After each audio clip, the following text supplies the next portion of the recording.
Good morning, Sergeants. Please start your recordings. PC recording has started.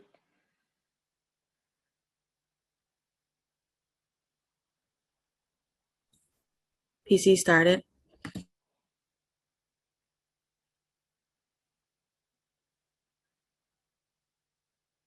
Call recording started. Thank you, Sergeants. Good morning. Welcome to New York City Council's remote committee hearing on finance.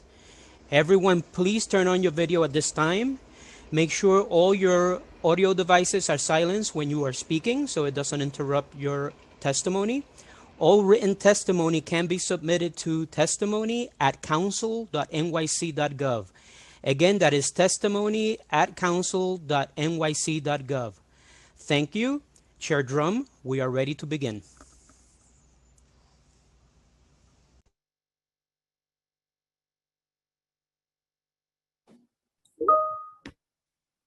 Okay, thank you, Sergeant Perez, and thank you to all the sergeants for all the work that you do for us all the time. Thank you again very, very much. Good morning and welcome to the City Council's 10th and final day of the hearings on the Mayor's Executive Budget for fiscal 22. My name is Daniel Drum and I chair the Finance Committee. Today we will hear from the public. I am joined today by my colleagues, Council members Adams, Dara Diaz, Brooks Powers, Matteo Powers, and Grodenchik. And Lewis. Before we begin, and Moya. Before we begin with public testimony, I want to say thank you to all the members of the public who are taking time out of their schedules to testify on the fiscal 22 executive budget. We value what each of you has to say, so please know that even if we don't directly respond to your testimony at today's hearing, we hear you and your testimony is making a difference. With nearly 300 people registered to testify today, it is only in the interest of time that we cannot respond individually. As a reminder, each of you will have 2 minutes to deliver your testimony, and we request that out of respect of the hundreds of other people who are waiting to speak, that you please stay within your allotted time. At the end of your testimony, you will be removed from the Zoom meeting and you may continue to watch the hearing via live stream for the duration of the meeting at council.nyc.gov/livestream. With that said, I will now turn it over to the committee council to call up the first panel. Thank you, Chair Drum. My name is Rebecca Chasin, and I am counsel to the New York City's Council's Committee on Finance. Panelists, as a reminder, you will be on mute until it is time for you to testify, at which time your name will be called and you will be unmuted by the Zoom host. If you mute yourself after you have been unmuted, you will need to be unmuted again by the host. Please wait for the Sergeant at Arms to tell you when your time begins. The Sergeant will let you know when your time is up as well. As a reminder, as the Chair just said, you have 2 minutes for your testimony.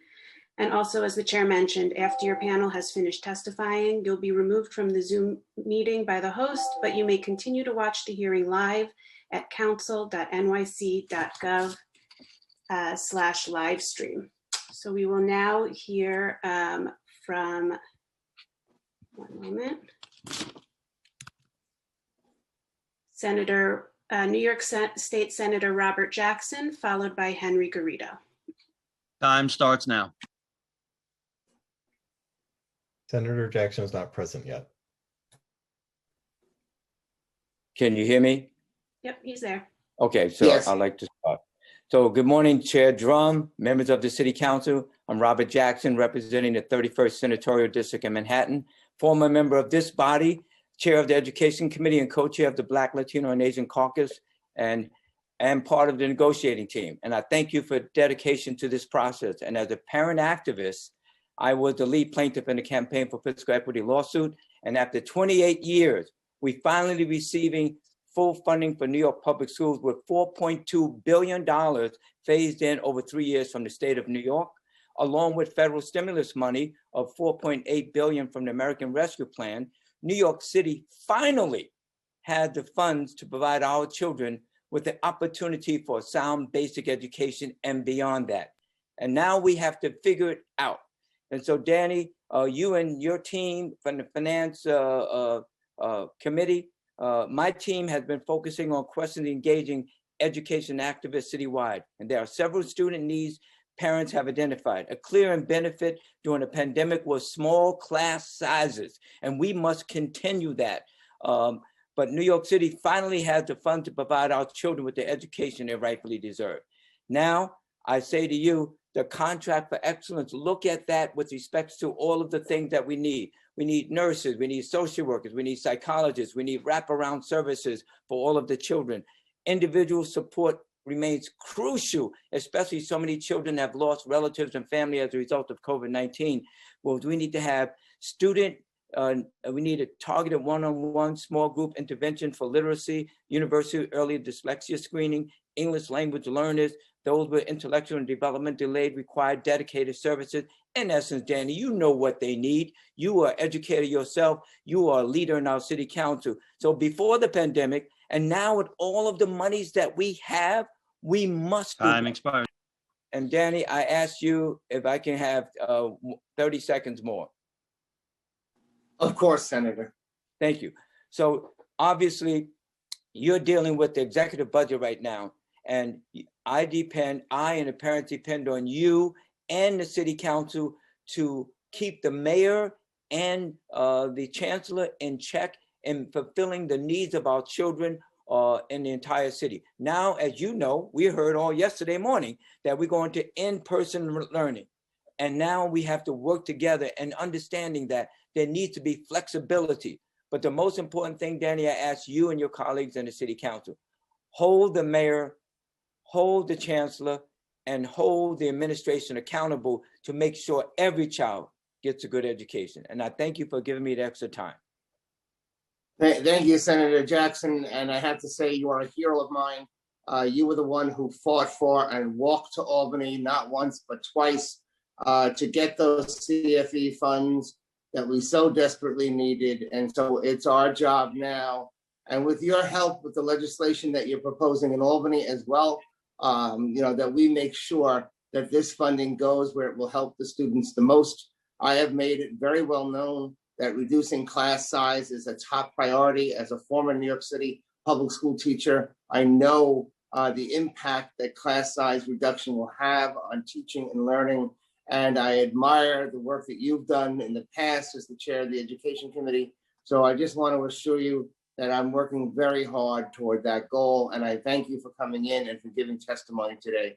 It's very meaningful and I appreciate it very much. And I'll send in my formal written statement to you and the city council. Thank you. Thank you, Senator Jackson. You're welcome. Thank you. We'll now hear from Henry Garrido, followed by Michael Mulgrew. Time starts now. Good morning, Mr. Chair. Good morning, everyone. My name is Henry Garrido. I'm the Executive Director of District Council 37 in New York City, the largest municipal union in New York, representing 150,000 members and approximately 150,000 retirees. I appear before you today virtually, and thank you for the opportunity to testify today. District Council 37 represents the workers we've spent the last year calling essential.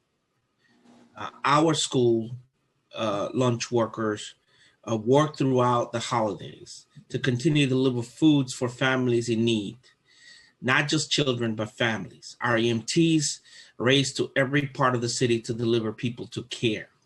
Our health and hospital workers, social workers, individual workers help countless families that were grieving throughout this pandemic. For the most part, they have reported the work as normal as every day of this pandemic without question or complaint. They've been the heroes who have kept the city running. Even though this fiscal year outlook is much better for FY22, the executive budget compared to the preliminary budget, there still remains some areas that need to be addressed, in our opinion. I like to specifically focus on five areas of critical importance for DC 37 and for the overall recovery of the city of New York. Number one, the city's public hospitals. Number two, the libraries. Number three, the cultural institutions. Number 4, year-round childcare for families. And number 5, our parks. I'll begin with health and hospital. No hospital system has shouldered more of the burden throughout this pandemic than the health and hospitals.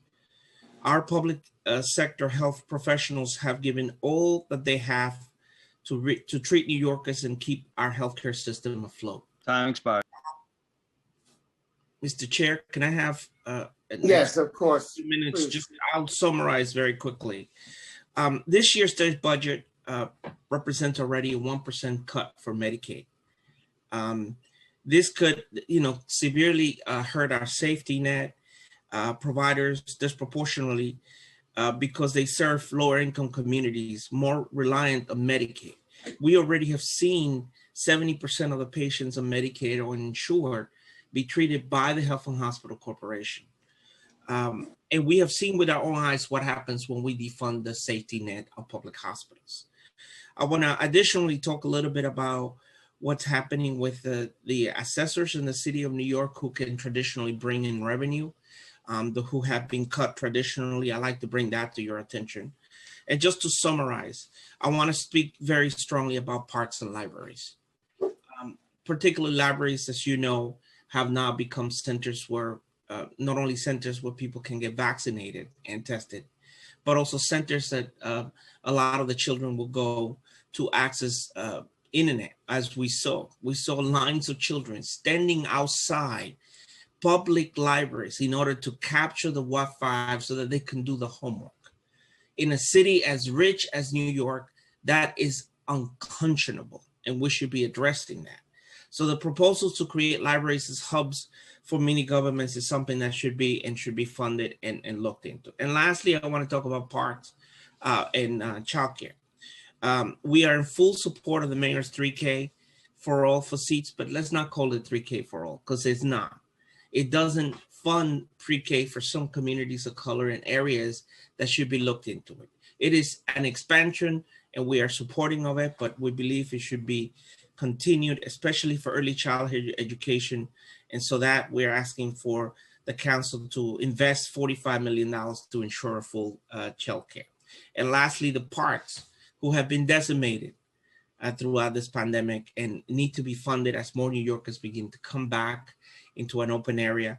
We expect this summer to be a record summer of people coming into our parks.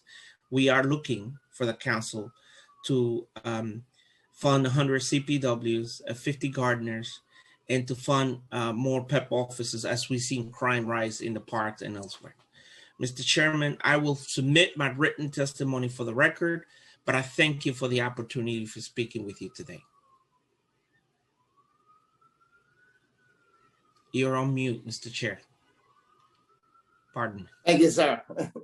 Thank you, President Garrido. We recognize the issues that you have raised, working on many of them at the current moment. Others have come in and provided some testimony to us as well in the past.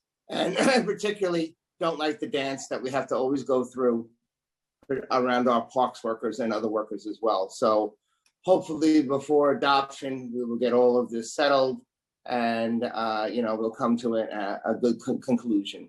So thank you for coming in and giving testimony, President Garrido. Thank you, sir. We will now hear from Michael Mulgrew, followed by Mark Cannizzaro. Time starts now. First, I want to thank Jim and Drum and everybody at City Council for all your partnering that we've done, especially during this pandemic, and what we need to do to move forward. I'm going to try to be as quick as possible. Look, right now, it really comes down to what do our kids need to move forward? And in order to do that, we have to be smart and actually make it about what our kids need. I was horrified last week when I heard the Department of Ed testify in front of you that they want to spend $500 million to test children.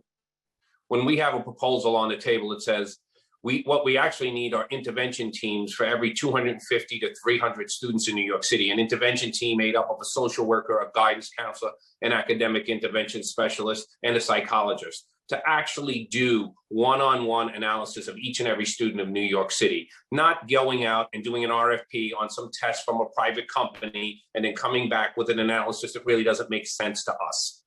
So that's why we need City Council to really stand strong here. The other things, some of the things we've already started working on with your help and support, we're making available to every graduating senior a one-on-one college and career counseling center with an expert. We are moving forward with training all the teachers, and we've already trained over 5,000. Training all teachers and making it available so that they recognize the signs of emotional, social and emotional distress or complete trauma. We need them to recognize that in our students as well as in themselves, because these are the folks who are going to be doing the work. But when we do recognize it in a student, we need to make sure we have a place to put that student. We cannot go through 4 to 5 months of paperwork trying to get them the proper support that they need, which is probably going to be a clinician at that point. And to Senator Jackson's point, we really need to start planning on how to learn. And we know smaller class sizes makes a big difference. We have seen it during this pandemic, but the city never has a plan. So what we're recommending is taking the 100 neediest schools in New York City and right now telling the Department of Education, if I could have a moment more, I would appreciate that. And, Of course.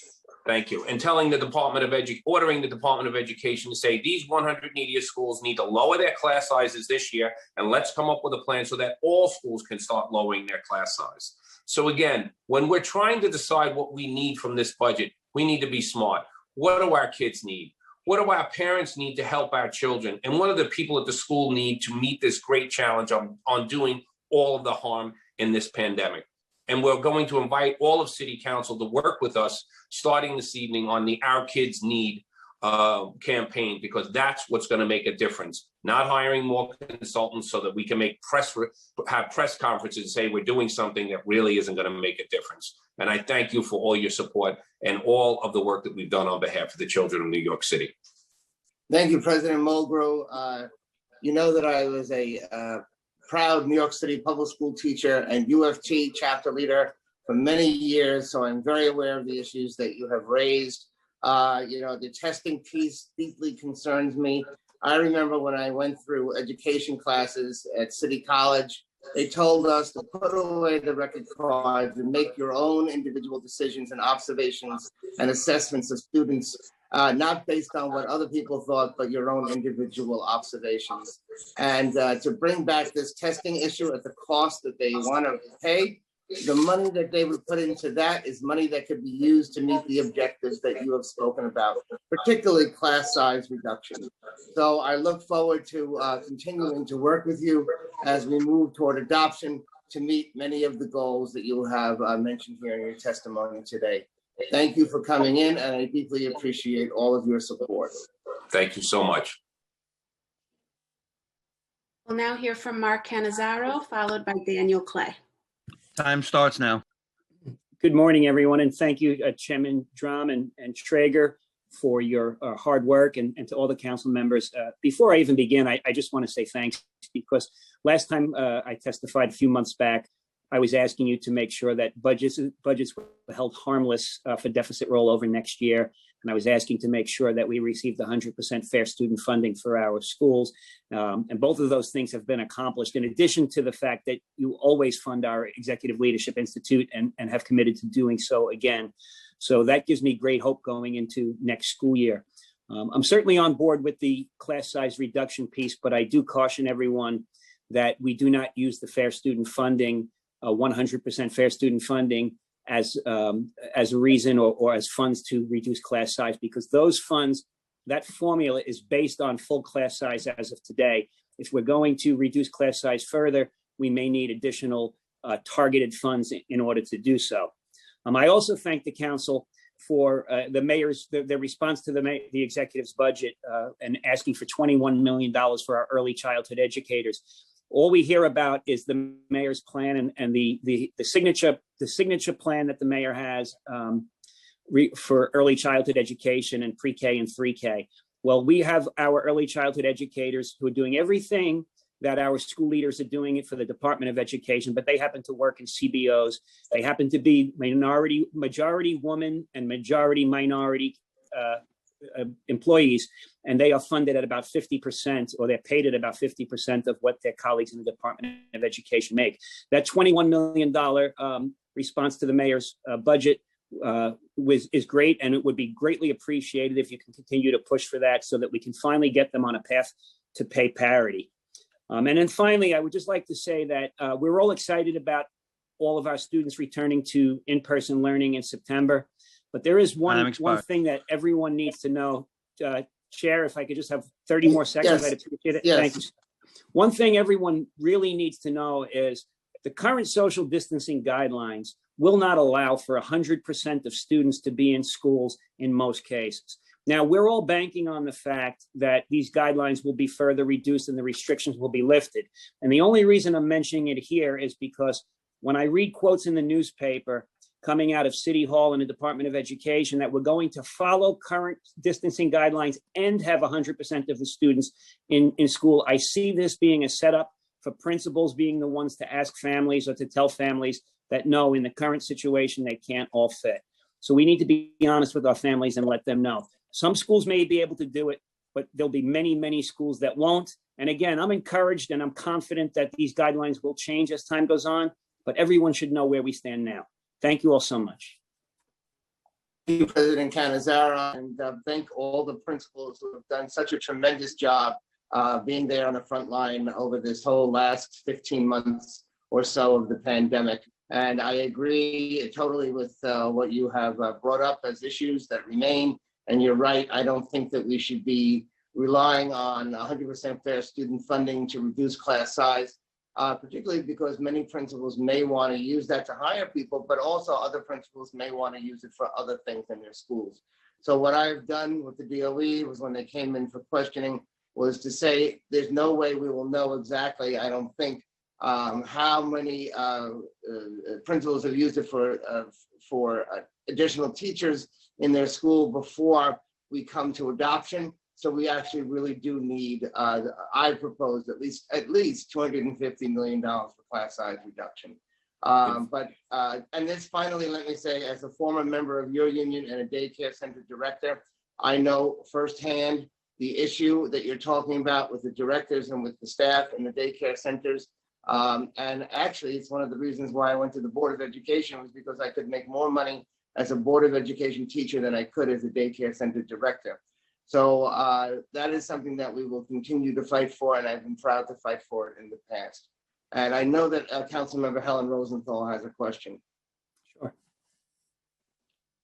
Time starts now. Thank you so much. Chair Drum, I'm just going to double down on, you took all the words out of my mouth. Mark, you're a phenomenal leader for these principals. They're so lucky to have you. You hit the nail on the head on all the important remaining issues.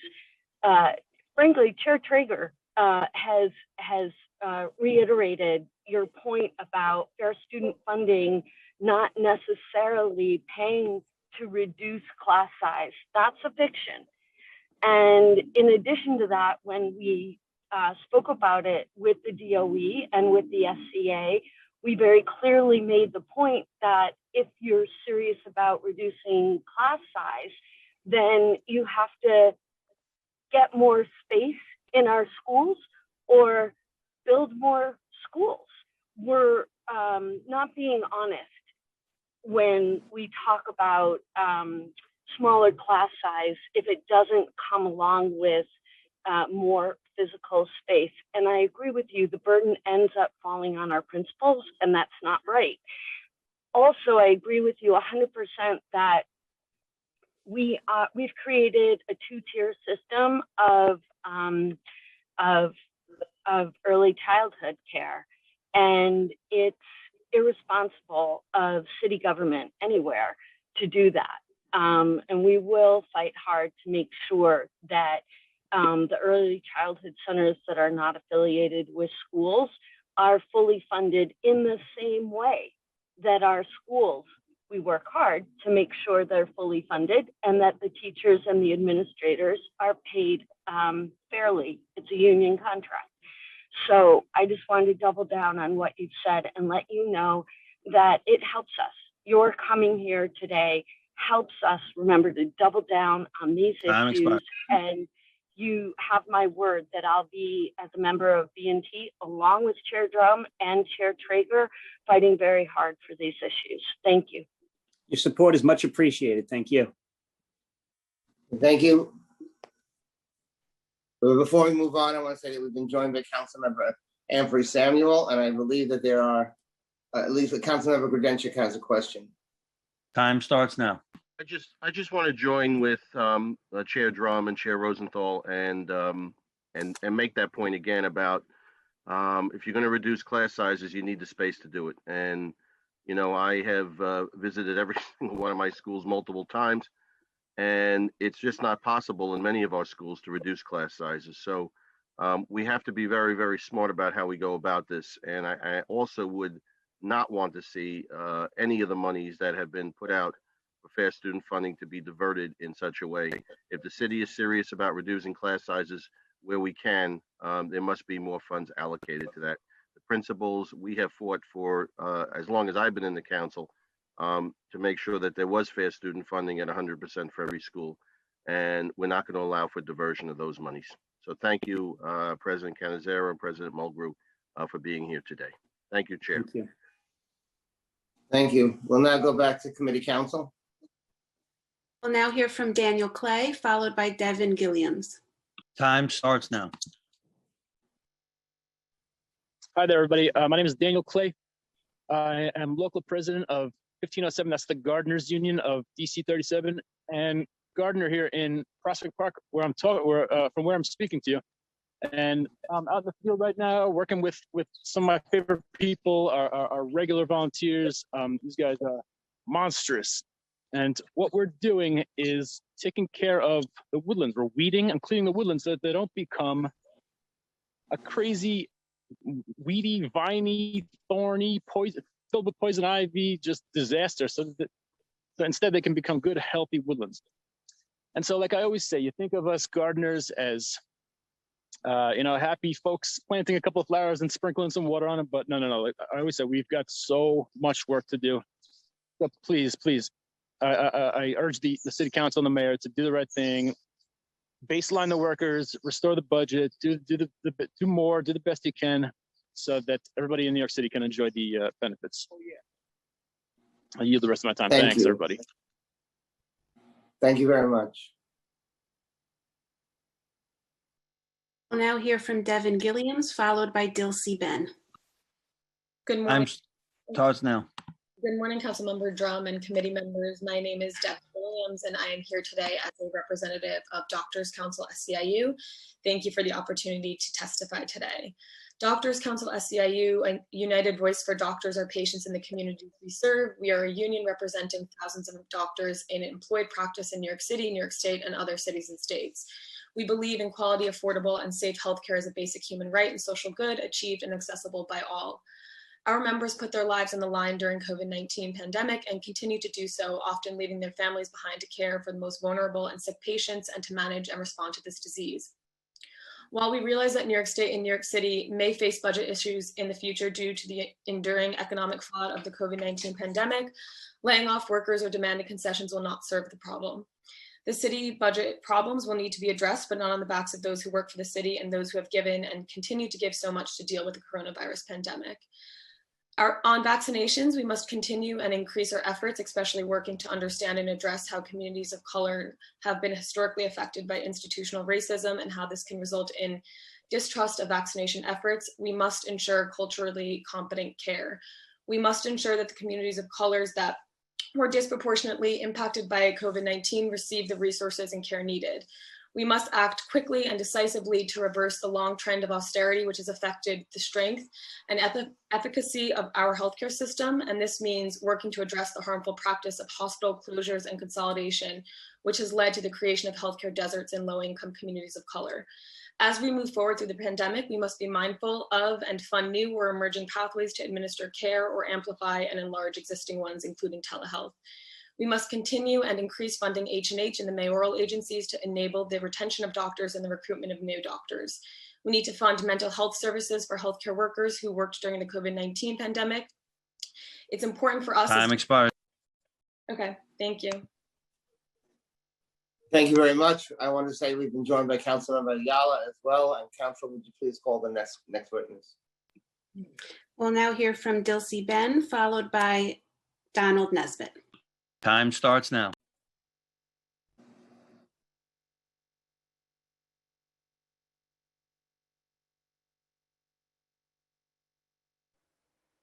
Hello?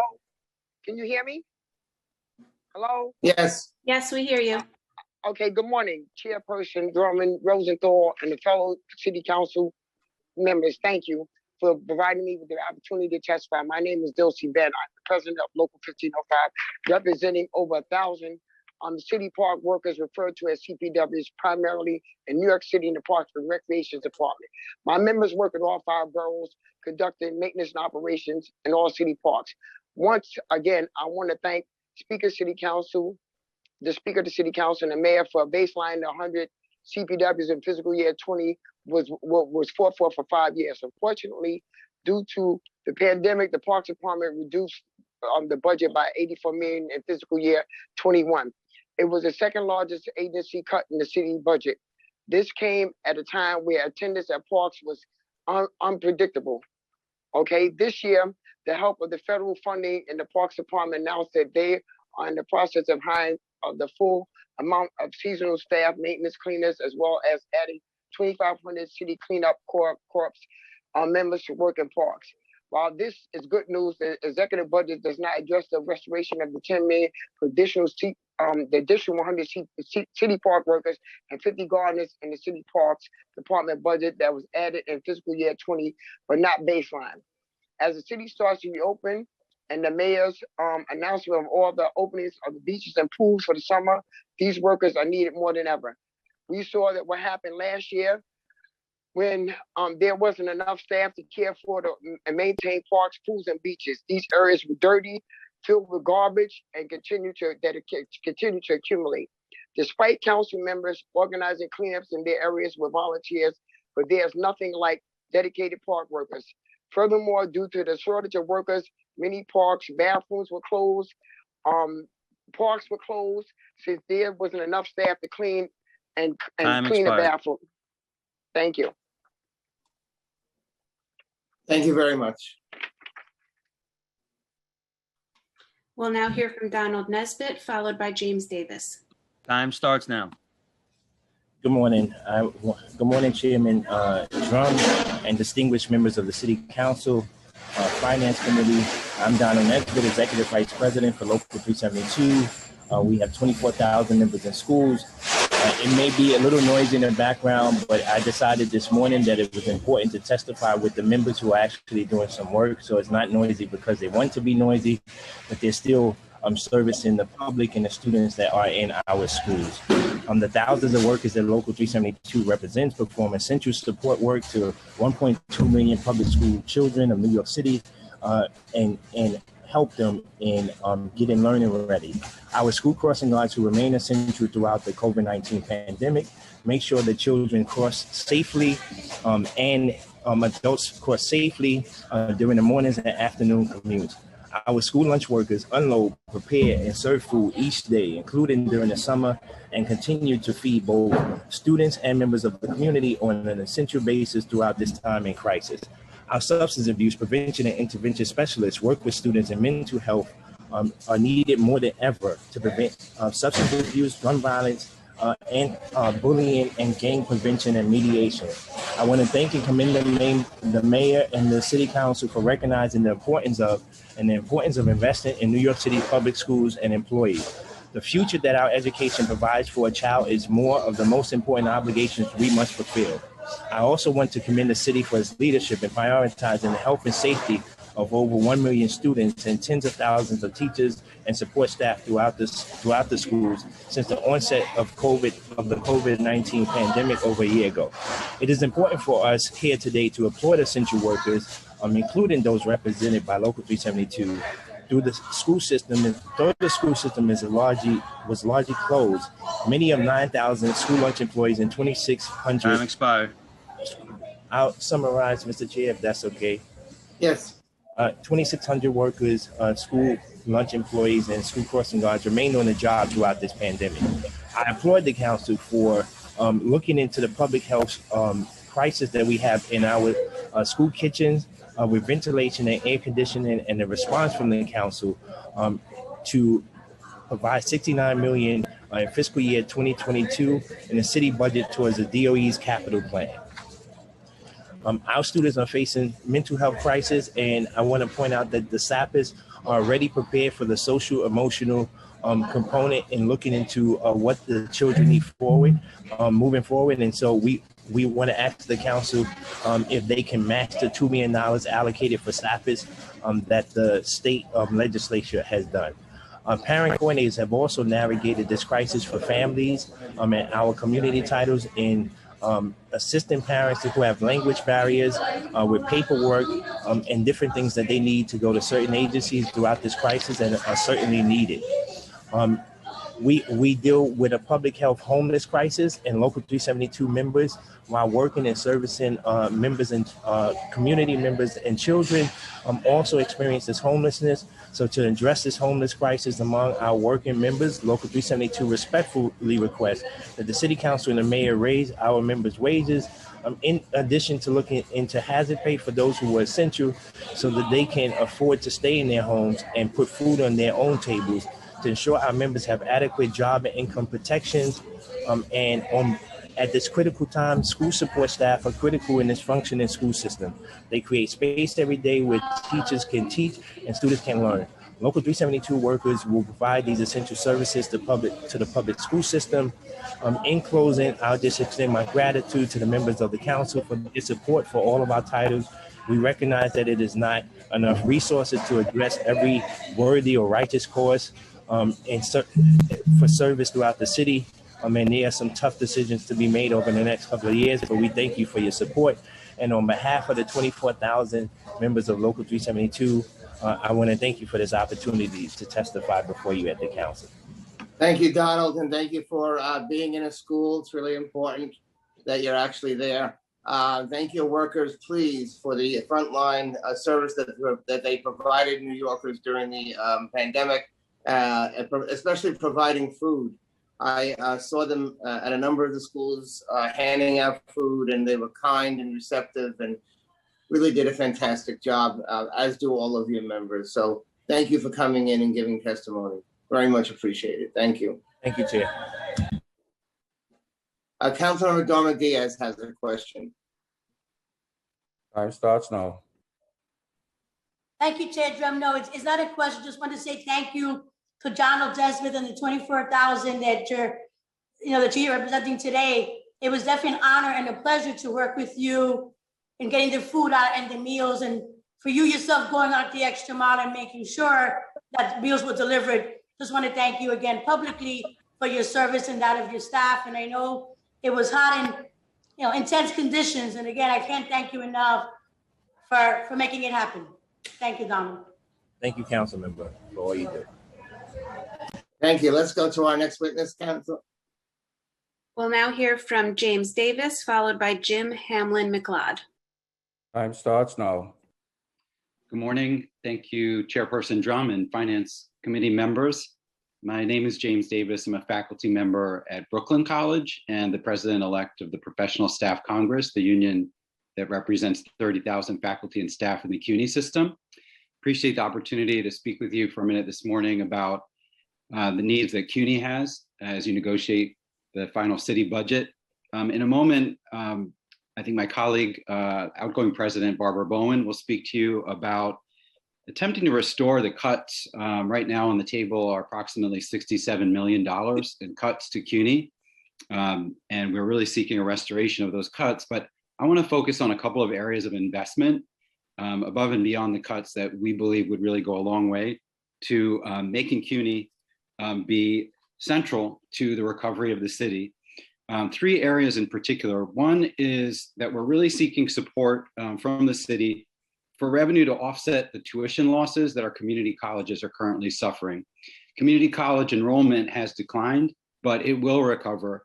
And it's really critical that in addition to the support from the state, that the city also do its part in helping the community colleges to rebound. So we're seeking approximately $40 million to help from the city so that those hardest hit students can come back from the pandemic. The other two areas we're seeking additional funding, $20.4 million, has to do with mental health counseling and academic advisement.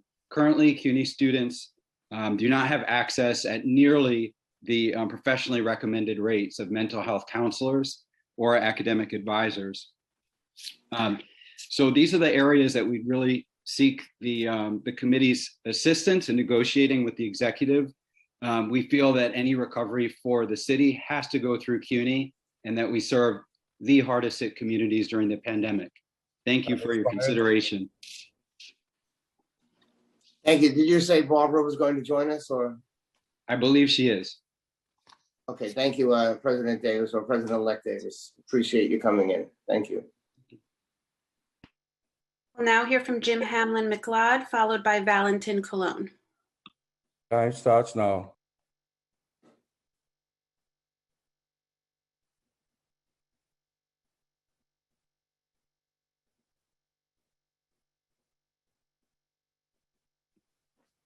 Mr. Hamlin McLeod.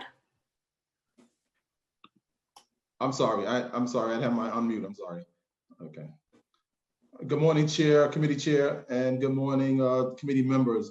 This testimony is on behalf of Local 1549, President Eddie Rodriguez, and the 14,000 members and taxpayers of New York City Clerical Administrative Employees, Local 1549.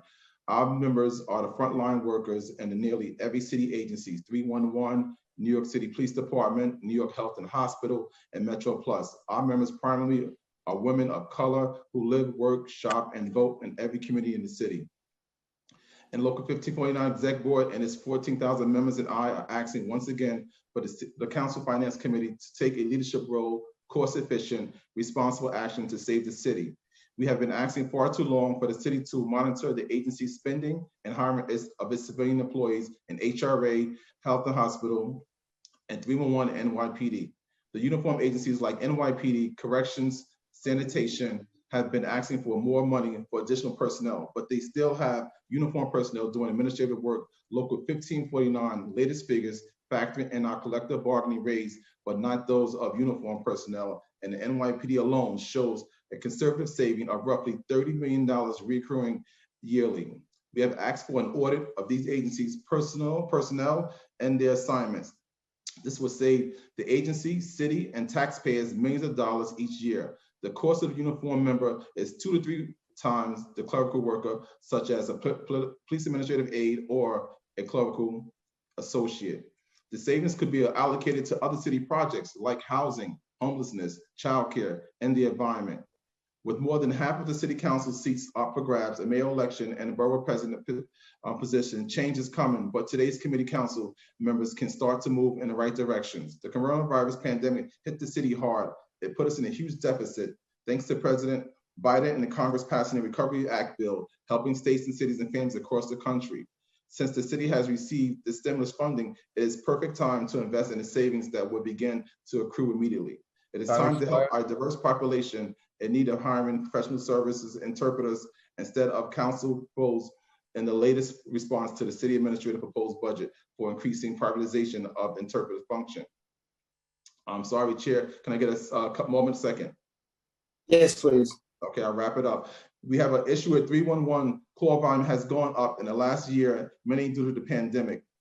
The need for more call center representatives. The agency has spent money on outside help last year just to keep up with the call volume. The local asked the committee to fund the agency for hiring more CCRs to stop unnecessary outsourced spending. The local and I also asked for the city to put money into the budget for interpreters. The agencies are wasting money, more money outside the parties to do this interpreters. The city has a civil service title to do interpreting. The titles are not high paying jobs and they promote growth for the city and needed income. Okay. We ask the city council to make sure essential workers' pay is done fairly. We ask that you support and see that New York City Corrections, Sanitation, Civilization, and administrative functions are placed employees on the job they were hired to do. We ask that they look into the premium pay as well that was allocated for the states. Thank you for your time. Thank you very much. We'll now hear from Valentin Colon, followed by Marlena Giga. Time starts now. Good morning, Chairman Daniel Drum and fellow committee members. My name is Valentin Colon. I am the president of the New York Public Library Guild Local 1930, and I want to thank you for giving me an opportunity to testify on behalf of all the patrons and employees of the Brooklyn Public Library, the New York Public Library, and the Queens Public Library. I'm here to speak on behalf of my colleagues, the presidents of the Brooklyn Public Library Guild, Local 1482, the New York Public Library Quasi-Public Employees Local 374, and Queens Public Library Guild 1321. The four of us, once again, join our collaborative forces to come together to testify on the importance of an open library that is clean, secure, and fully staffed. We're here to say thank you to each and every city council member who has taken steps to protect and fight for library funding. You have been the guiding light for our communities that want and need us. It is your vision that has seen us through many rough and rocky waters. During this terrible time of the pandemic, our members demonstrated their resiliency to face the challenges that befell us and to not only create but enhance in-person and remote library services for all. Our members, the frontline workers that our communities come in contact with day in and day out, find themselves struggling to maintain library services as more and more of their fellow workers leave the system. And with the mayor's proposed budget cuts, the remaining staff will need to reassess what can actually be done and what needs to be shelved. Right now, the three library systems do not have enough staff to open 6 days a week. During the pandemic, many public service work staff, librarians, clerks, and custodians either retired, found other work, or left for other reasons. The three libraries have graciously turned over several branches to the city so that we can play our part in fighting this pandemic. We do not know what, Chairman Drum, if I could. Yes. Thank you. We do know that the impact of this pandemic will have, we do not know, what the impact of this pandemic will have on the future of the libraries and the services we provide. Some things will be the same, some will be different. However, when we open all 213 branches, adult learning and tech centers for our new normal operation, our customers will expect to have their libraries and in-person service open 6 days per week. I will say that at New York Public Library, when the pandemic subsides and we return to fuller service with increased hours, programs, events, and library services, this will be at the expense of the staff. Over the last couple budget battles, Local 1930 has continued to lose members. Local 1930 has lost over 50 positions, and as well as never getting an additional 100 positions that were promised to it several years ago. Management will tell you that circulation and programming numbers are up. This has all happened at the expense of staff not being able to take a real vacation. My members for many years now have had to cancel or just not take vacation due to staffing shortages. And these shortages have at times affected branch operations, which require branch being closed. Alternately, New York Public Library has had to offer overtime just to keep a branch open. Security at our neighborhood branches has always been a major issue for all stakeholders. And given the current environment we unfortunately find ourselves in, security is of even greater importance. I will say that I was recently informed that for the Staten Island branches, we may be losing all the security guards at the branches when we reopen. And at other locations, it has at times been inadequate, and that will continue. The concerns expressed at New York Public are the concerns shared by Queens and Brooklyn Union members. Lack of staff, security, schedule change, juggling too many programs and services are affecting each and every library employee. I will say I recently celebrated 40 years of service with the library and 12 years of service as president of Local 1930, and can speak to the decline in staffing and the impact that these shortages have created. The mayor's proposed cut will devastate library services and harm our communities, especially now when our neighbors need us to bridge the digital, educational, and social divide enhanced and made stark by the pandemic. Can you wrap up for us? Yes. These proposed budget cuts will continue to have a lasting impact on our neighborhood libraries and the communities that call their libraries their second home. This will be the last time that I will have the privilege of testifying before this distinguished committee. And it is my sincere hope that your voice will once again resonate as our champions, that your wisdom will prevail, and that your will once again see the three libraries through yet another funding crisis. Thank you. Thank you, Mr. Colon. We'll now hear from Marlena Giga, followed by Joe Pulio. Time starts now. Hi, good afternoon, everybody. My name is Marlena Giga, and I'm a Parks Department employee for 20 years and a union rep. And I want to say that now more than ever, Parks personnel is needed. People are going to be utilizing the parks this summer now more than ever. People are enjoying the outdoor space. We need to keep the park safe. We need more PEP officers. We need to keep it clean.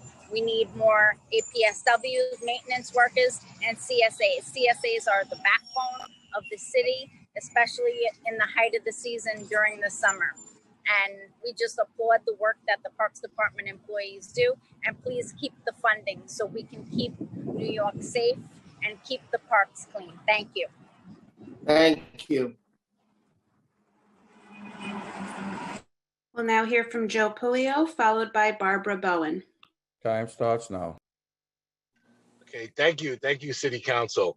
I just want to touch upon what Giga had said. Last year, for the first time during the pandemic, this local, for 25 years, I should say, had layoffs. We laid off last year urban park rangers at a time where we needed it most. We had 180 lines that we lost through last year's budget. We would like these lines restored. Okay, these are PEP officers, these are urban park rangers. These were all the essential workers that were needed during this time. These rangers that were laid off, about 50 of them, were doing pop-up sessions during the pandemic. They were assisting children on how to use masks for COVID. And they were like, a lot of these people had come from out of New York City. These were newly planted people that unfortunately had to go back home to their previous states while providing this essential service. The parks were in horrendous conditions during the pandemic. More and more people use the parks than ever before in our history. And to have these workers let go, the city seasonal aides, the urban park rangers, the CPW, the assistant park service workers, all of these people that were in our parks, that were doing the essential work were cut back.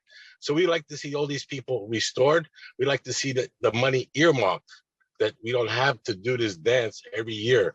We'd like to see them reinstated so that our people feel safe in our city, and that we provide full-time real jobs. Thank you. Thank you very much. We will now hear from Barbara Bowen, followed by Bob Gormley. Time starts now. Good morning, everyone. Thank you so much, Chair Drum. Thank you, members of the council. Thanks, and other members of the public. It's good to be in this with you, all of us together. You heard from my colleague James Davis, who will soon be taking the role of PSC president, about what is needed in addition in the CUNY budget, but I want to talk about what has been cut. It is absolutely the wrong way to go in this crisis to keep in the cuts that the mayor has proposed in the executive budget. The preliminary budget from the mayor had $77 million in cuts, largely to the CUNY community colleges. Thanks to the work of the council already, 10 million of that money has been put back for the ASAP program, but 67 million in cuts remains. This is totally the wrong approach. The city got federal money so that the budget could be stable, and yet there's a cut proposed here for CUNY. That money will mean fewer positions, fewer people in classrooms, fewer mental health counselors. The nationally recommended standard for mental health counselors is 1 to 1,000. At CUNY, it's 1 to 2,700 students. That's unconscionable in this crisis. The CUNY students suffered deeply in this crisis. Our students are 80% people of color. Most of them are from families whose incomes are under $30,000 a year. Their communities were devastated. To cut further in this moment is completely the wrong approach. It is the opposite of reimagining the city or doing the kind of radical reinvestment that goes against systemic racism that our mayor has called for and that the council has stood up for. We've heard the argument that there's federal money coming into CUNY, but that's not enough.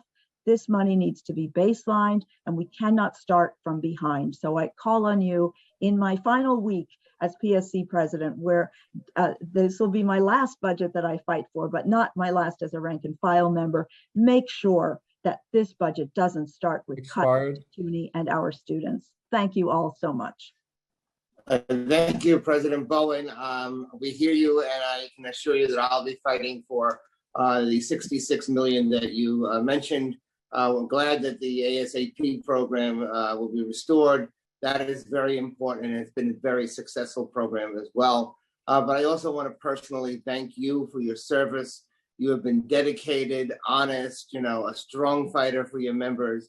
And I deeply appreciate the relationship that we've had over the years, ever since I was elected to the city council. So thank you very much. Good luck, and hang in there. Thank you. I'll be back in the classroom. Lose you. We don't want to lose. I'll be in the classroom. Don't worry. All right. Okay. Thank you so much, Danny. Good. We'll now hear from Bob Gormley, followed by Jesse Bodine. Time starts now.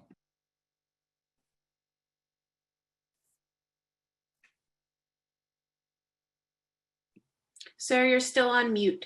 Can you accept the unmute request?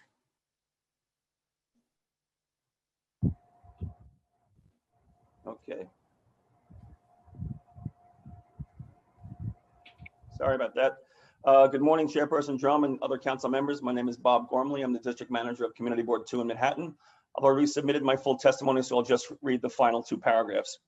On December 21st, 2020, all the community boards in New York City received an email from the Office of Management and Budget directing us to reduce our fiscal year 2021 budgets by over $3,600 and our fiscal year 2022 budgets by over $8,000.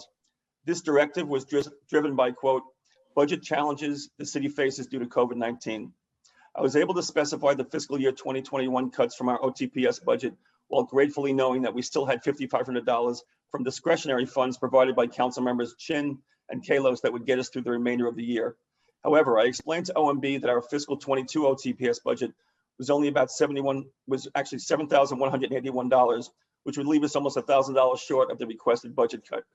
Put another way, the fiscal 2022 cut would eliminate our entire OTPS budget, meaning that we would have no city money to pay our cleaning person who comes in once every 2 weeks, make our quarterly copy machine payments, purchase paper, paper clips or staples, or the various other items necessary to run an office. We recognize that despite guarded optimism regarding the city's economy, we have a long way to go before we are out of the woods. However, as the city's economy slowly rebounds and funds from the Recovery Act passed in Washington help make the city's economy more stable, we are hopeful that the City Council will see the wisdom of restoring all, or at least part of the pre-pandemic community board budgets. The money invested in community boards is a minuscule portion of the city budget and gives tremendous bang for the buck. We are a good investment. This committee, Speaker Johnson, and the entire City Council has always recognized the value of community boards and historically has rescinded most of the budget cuts proposed by the executive branch. We need your support. Thank you. Thank you very much, and very well said. And I look forward to supporting that issue as we move forward. Thank you. Thank you. We'll now hear from Jesse Bodine, followed by Susan Stetzer. Time starts now. Good morning, Chair Drum and fellow council members on the Committee of Finance. My name is Jesse Bodine, and I have the privilege to be the District Manager of Manhattan Community Board 4, representing West Chelsea, Hudson Yards, Clinton, and Hell's Kitchen. The last time I provided testimony before this body, I was advocating for the continuation of the council's dedicated increase to the community board budgets. We are certainly in a different time and place. With no consultation and very little notice, the community boards were told to cut approximately $12,000 out of their fiscal year 21 budget, and apparently these cuts will remain for fiscal year 22. As some of you know from your personal experiences on community boards, that we are responsible for meeting our city charter mandates, adhering to all open meeting laws, and providing city agencies and elected officials like yourselves with thoughtful and effective recommendations. And we do all of this with an OTPS budget that hasn't had a consistent baseline increase in decades. The impact of COVID-19 pandemic has brought a lot of changes to community board operations. It has clarified our strengths and our weaknesses. But that is what has not changed is our dedication to providing the communities we represent with a transparent and authentic access to public process. Sorry, hold on 1 second. In a matter of weeks of the city shutting down, we trained our staff and our members and shifted to a completely virtual format. Virtual meetings have allowed us to reach more people than ever before, but to sustain this operation will require resources. Without City Council restoring the cuts to our budget, we will essentially be ignoring the benefits of virtual meetings have had on the public process. While I can only speak for my board, the demand of a hybrid virtual in-person public meeting process is a reality, and that has an organization that will need to be respond to. For these reasons, I urge the committee to recognize the cost effectiveness of restoring the budget cuts to community boards and to pre-COVID-19 levels. And I thank you today for your time and attention. Thank you. We'll now hear from Susan Stetzer, followed by Jessica Guzman Mejia. Thank you for this opportunity to testify for community board budgets. I'm submitting more detailed testimony, but will summarize here. Those of us who have been district managers for a long time have been through programs to eliminate the gap, and we know how to share the pain. That is not the case now. We were informed last December our budgets would be cut. This went from $8,000 to $11,000, which left some of us in the red, and the cuts had to be spread out over more than 1 year, which is unheard of. My board has survived the current year only because of City Council discretionary funds. We were told cuts might not occur for FY22. It depended on federal funds. We did get federal funds, agencies received funding, and the executive budget response for community boards was, and I quote, in FY22, the community board budget is maintained. I still don't understand this. We called OMB and found the budgets had not been maintained, and our council office confirmed this. This seems to be more about how community boards are valued rather than about relatively small amount of funding. We maintain that community boards are the biggest bang for the buck in New York. Each board has 50 members working without pay as part-time civil servants. The ability of 59 boards to perform their charter mandated responsibilities must be supported by funding salary and operations. Boards partner with city agencies, making each more effective. This has been crucial during the pandemic when we worked with local nonprofits, elected officials, agencies to deliver food, PPE, and now testing and vaccines to those in need. The ability for community boards to outreach to our communities is more important than ever. We have many new programs, open restaurants, open streets, open culture, that have confusing and conflicting regulations, especially with overlapping agencies such as DOT and the State Liquor Authority. Community boards bridge the gap with information to businesses and residents and provide feedback to our agencies. Our virtual meetings have allowed us to reach more people than ever, and we cannot meet demands for service delivery assistance and facilitating community input without maintaining our funding. We should be receiving additional funding. Our district service cabinet meetings held monthly have never been more crucial. At these meetings, we work collaboratively to try and understand and resolve new issues that have never been experienced before. Community boards urge City Council to support restoration of our full budgets so we can continue our work with our residents, our businesses, our elected officials, and city agencies to fulfill our indispensable and charter mandated responsibilities. Thank you. Thank you. We'll now hear from Jessica Guzman Mejia, followed by Michelle Damat. Time starts now. Thank you, Council Member and Committee Chair Drum and other committee members for taking the time to listen to the testimony drafted by Hispanic Federation. I am here today to advocate for Latinos across New York City. As the City Council builds the 21-22 budget to aid New York City's post-pandemic recovery, we urge you to prioritize funding to boost the economic, health, and educational livelihood of the Latino community. It is essential to the city's revival. We are grateful to the City Council for their commitment to funding the Communities of Color Nonprofit Stabilization Fund. Our network of 100 plus Latino community-based organizations are the frontline service providers for neighborhoods and communities throughout the city. We thank the City Council for their continued support of community-based organizations and trusting us to continue facilitating nonprofit capacity building. As the city begins planning for economic recovery, City Council should prioritize investments that expand the long-term economic prospects of Latinos and immigrant workers. The following workforce programs must be funded: the Bridge Program for Workforce Development at $850K, the Digital Inclusion and Literacy Initiative at $2 million, the Job Training and Placement Initiative at $5.7 million. These funds will help bridge and will bridge the digital divide and elevate economic livelihood of Latinos and minorities. In terms of health, we want to make sure that the New York City must continue to fund the Vaccine for All campaign. It has been great in terms of pushing to broadcast the effectiveness and safety of vaccines to combat mistrust and hesitancy in the Latino community. The Immigrant Health Initiative must continue at an appropriation of $2 million to address the growing health disparities among immigrants resulting from the pandemic. Immigrants serve as the backbone to the city's economy. We want to make sure the City Council should maintain funding for immigration legal services, including $28.4 million allocated last year for CUNY Citizenship Now, the New York Immigrant Family Unity Project, and Immigrant Opportunities Initiative. Thank you so much for the opportunity to testify today. Thank you for coming in and giving testimony. Well, We've now been joined by Councilmember Van Bramer. And we'll now hear from Michelle DeMott, followed by Nicole McVinois. Good morning, Chair. Sorry. Go ahead. Okay. Good morning, Chair Drum and distinguished members of the City Council. I'm Michelle DeMott, and I'm the Chief of Staff to Mitchell Nedburn, President and CEO of Samaritan Daytop Village. I first want to thank you for your continued support during these challenging times. Samaritan Daytop Village is a nationally recognized human services organization that provides comprehensive services to more than 33,000 people each year through a network of over 60 facilities, primarily located in the 5 boroughs of New York City.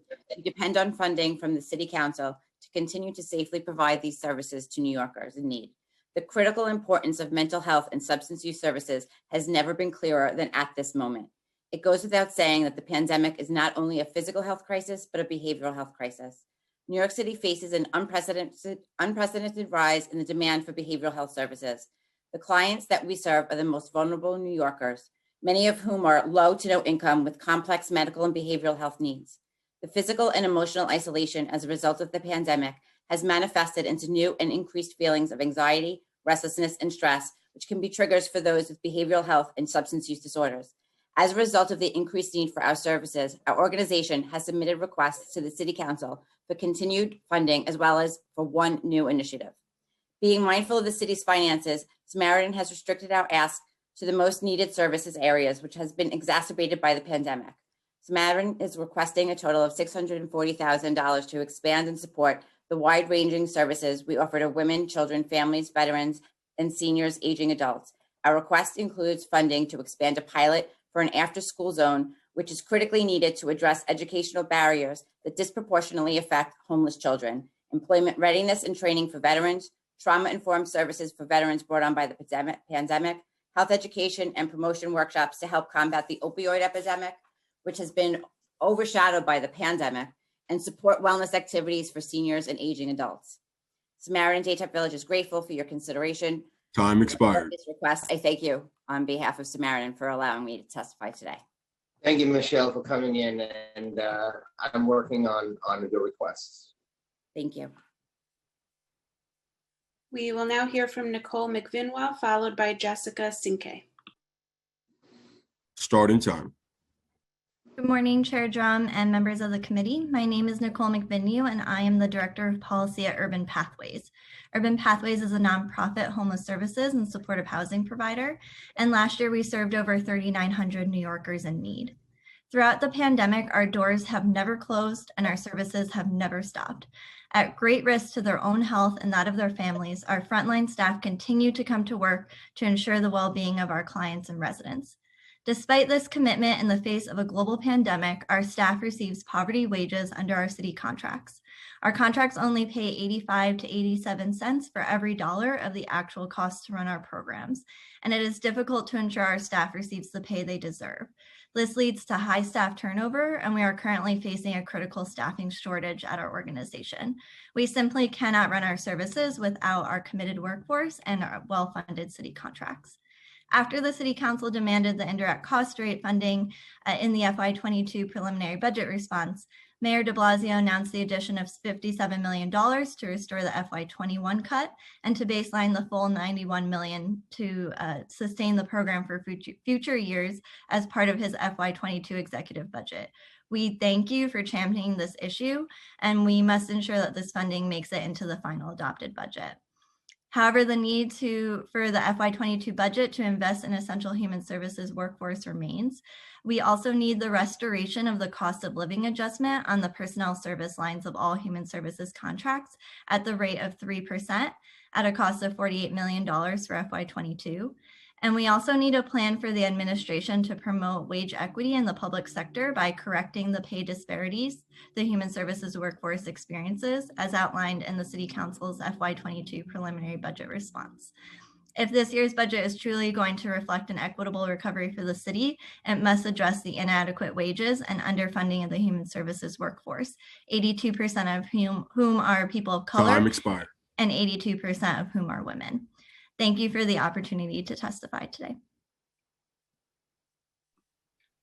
We will now hear from Jessica Sinke, followed by MJ Akma. Starting time. Good morning, council members and Chair Drum. Thank you for hearing testimony today. My name is Jessica Sinke and I'm a policy analyst at FPWA. We are an anti-poverty and policy organization with a membership of 170 community and faith-based human services organizations in New York. While the executive budget makes important strides in the journey to full recovery, there are still several initiatives that need more support. For example, expanding access to childcare and youth programming resources for families who need it the most. We echo the call for $45 million to create 3K truly for all families. Additionally, the new Summer Rising program is set to launch in a matter of weeks, asks more of community-based organizations than ever before without providing the proper supports or adequate funding. The sector is thrilled to see such expansion and is honored to be a part of it. But without these resources, the program may not be successful and CBOs are fearful that they will be blamed. We encourage the city to invest an additional $45 million in funding for 3K for all and to increase the rates for community-based Summer Rising providers to reflect the true costs of the program. We also urge the city to invest in services for older adults. Currently, the DIPTA budget needs an additional $16.6 million in funding in order to meet the increased need for home delivered and culturally competent meals. Lastly, we support a 3% cost of living adjustment for human services workers. Withholding the COLA is an ineffective way to reduce costs to balance the budget, since approximately 60% of those working in New York's nonprofit human services sector are utilizing or have a family member utilizing some form of public assistance benefit, such as Medicaid or food stamps. Keeping wages this low only increases the need for and costs of these public assistance programs. That's why we're requesting $48 million for a 3% COLA for human services workers. These measures will ensure that all New Yorkers have better access to dignity, opportunity, and upward mobility.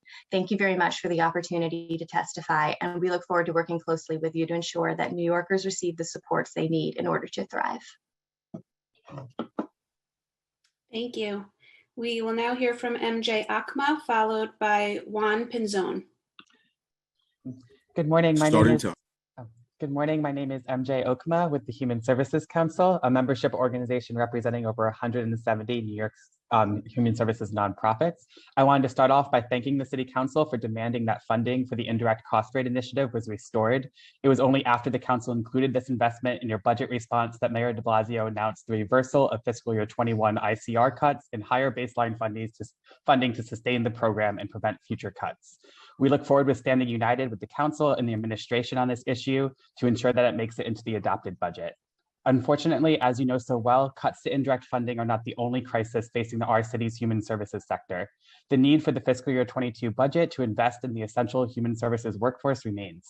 The council's budget response also included a call for $48 million to restore the COLA on the personnel service line of all human services contracts at a rate of 3%, and a plan to create and fund wage equity for human services workers. It is important that these investments make it into the adopted budget. When the city drastically underfunds human services contracts, it is being dependent on low-wage workers to fill in those gaps. This dangerous pattern has resulted in the average annual income of $32,700 for human services workers in New York City. It is shameful that New York City's human services workforce, where 82% women and 80% people of color, are one of our city's lowest paid workforces. While COVID-19 didn't create the crisis facing these workers, it did exacerbate it. Going forward, New York City must invest in these essential workers. This means including $48 million to restore the COLA that expired last year during the height of the pandemic, and creating a plan to fund wage equity for human services workers so they are finally paid fairly under city contracts. We look forward to continue advocating together on these vital fiscal year 22 investments. Thank you so much for your support and opportunity to testify. I will also be submitting written testimony for the record. Thank you, MJ, and it's been a pleasure to work with you and continue to work with you as we move forward. Thank you again. Same. Thank you so much. We will now hear from Juan Pinzon, followed by Christy Peel. Starting time. Good morning, Chair Drum. Thank you for the opportunity to testify. My name is Juan Pinzon. I'm the Director of Health Campaigns and Government Engagement at the Community Service Society. Our health programs, as you said, just to remind you, help New Yorkers enroll into health insurance coverage through the marketplace, and also access the healthcare system through our Life Answer Helpline, and also through a partnership with more than 50 community-based organizations throughout the state. Annually, we serve approximately 300,000 New Yorkers, saving them over $60 million in healthcare costs. Today, I'm testifying to urge the City Council to increase funding for the New York City Managed Care Consumer Assistance Program, which, as you know, is part of the Access Health NYC initiative. Despite the financial hardships the city has faced in this past year, I think this is exactly the right time to invest in programs like MACAP and Access Health. We need a program like MACAP and Access Health to address the health inequities exposed by the pandemic, to help New Yorkers deal with rising healthcare prices and the complex healthcare system that creates additional barriers to care. MACAP helps people understand their insurance, resolve their health insurance problems, get the medical services that they need, access affordable care for those who are uninsured, and also address the social determinants of health. We also serve as a trusted advocate that provides reliable information to marginalized communities of color about COVID-19 vaccine distribution, safety, and effectiveness. We also need an expanded version of MACAP because there are thousands of New Yorkers who need our help this year navigating and accessing enhanced financial assistance available to purchase ACA coverage to the marketplace and cover premium support available under the new Federal American Rescue Plan Act. MACAP can make a significant difference because of our community-based approach that provide culturally and linguistically competent services to people. We have 12 community CBOs that provide services across 5 boroughs. And what we're asking basically is to restore the 50% cut that was cut for Access Health and increase MACAP's allocation from $425,000 to $750,000 in fiscal year 2022. This is a time when the city should leverage every dollar available through the Federal American Rescue Plan to strengthen programs that directly help low-income immigrant New Yorkers and communities of color who have been disproportionately affected by the pandemic. Thank you so much for the opportunity to provide this testimony today. Thank you. We will now hear from Christy Peel, followed by John Baker. Thank you, Chair Drum, Speaker. Thank you, Chair Drum, Speaker Johnson, Finance Committee members for the opportunity to testify today. The center promotes and protects affordable homeownership in New York so that middle and working class families are able to live in strong, thriving communities. Affordable homeownership is a crucial component of New York City's vibrant and diverse neighborhoods. In the neighborhoods where the Center for New York City Neighborhoods works, affordable homeownership means families can build equity while also benefiting from stable housing costs in a city of rapidly increasing rents. We all know the effects of COVID-19 on our Black and Brown communities across the city. We're concerned there's even more economic pain to come with eviction and foreclosure moratoria set to expire. Our experience has shown that foreclosure prevention is the best way to help families to keep their homes and their equity. With our network of housing counseling and legal services organizations, we've assisted over 250,000 homeowners since our founding in partnership with the council back in 2008. We're desperate to avoid some of the tragedies that we saw after the financial crisis of 2008, and we've recently seen that the number of Black homeowners in Queens declined by over 22,000 between 2007 and 2017. Right now, Brooklyn, Queens, and the Bronx all have significantly higher levels of mortgage distress than the rest of New York State. The specific numbers are in our written testimony, but I just wanted to highlight that the Bronx alone has nearly double the rate of mortgage distress as the rest of the country. And when forbearances or mortgage holidays and the federal and state foreclosure moratoria end, a huge number of New York City homeowners will face foreclosure. COVID-19 and the resulting job losses and medical bills have left thousands of our neighbors in precarious financial situations. In this year of recovery, we are requesting that the center and the City Council work to identify over $8 million in City Council initiative and discretionary funding to support comprehensive services. Thank you for the opportunity to testify and your ongoing partnership and support.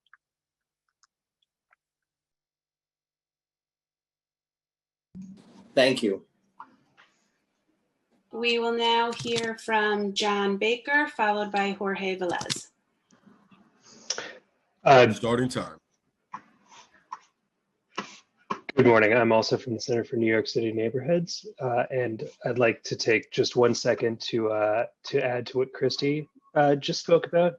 Our foreclosure prevention funding is especially important this year because not only are we worried about the many homeowners coming out of foreclosure moratoria and forbearance, but our work will help these struggling homeowners avoid foreclosure, help them access federal aid as it comes in, and most of all, we want to work with mortgage servicers to come to equitable solutions to keep these family in their homes. Thank you very much for the opportunity, and I yield the rest of my time. Thank you very much. We will now hear from Jorge Velez, followed by Carlin Cowan.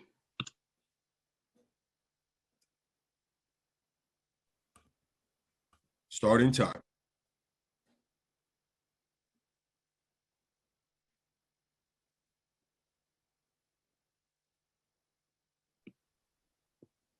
Jorge Velez, can you accept the unmute request?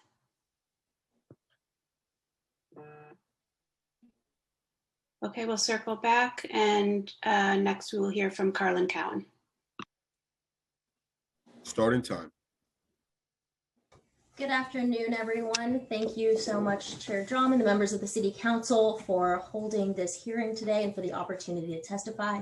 My name is Carlin Cowan. My pronouns are they, them, and I'm the Chief Policy and Public Affairs Officer of CPC, the Chinese American Planning Council. CPC is the nation's largest Asian American social services agency, serving 60,000 Asian American, immigrant, and low-income New Yorkers throughout all 5 boroughs each year. As I'm sure you will hear across the testimonies today, our social services agencies have been hard hit by the COVID-19 pandemic after decades of systematic disinvestment leading up to that, and we are all struggling to recover. That's why I'm here before you today, and you'll hear from my other colleagues throughout the day about our specific programs and the community needs that we have been seeing, which make the funding for those programs incredibly urgent. Everything from our community members facing eviction, struggling with job loss and unemployment. 70% of our community members have lost jobs and incomes over the last year and need a new variety of services, from eviction prevention to unemployment support, navigating remote school, and more. At the same time, our human services organizations continue to struggle to make ends meet. We have seen really important strides forward through efforts like restoring the indirect funding, continuing to restore funding for social services, but we need to see a much deeper investment. At the same time, we have not seen meaningful reductions to the NYPD budget in a way that reduces the policing of communities of color, immigrants, and low-income communities.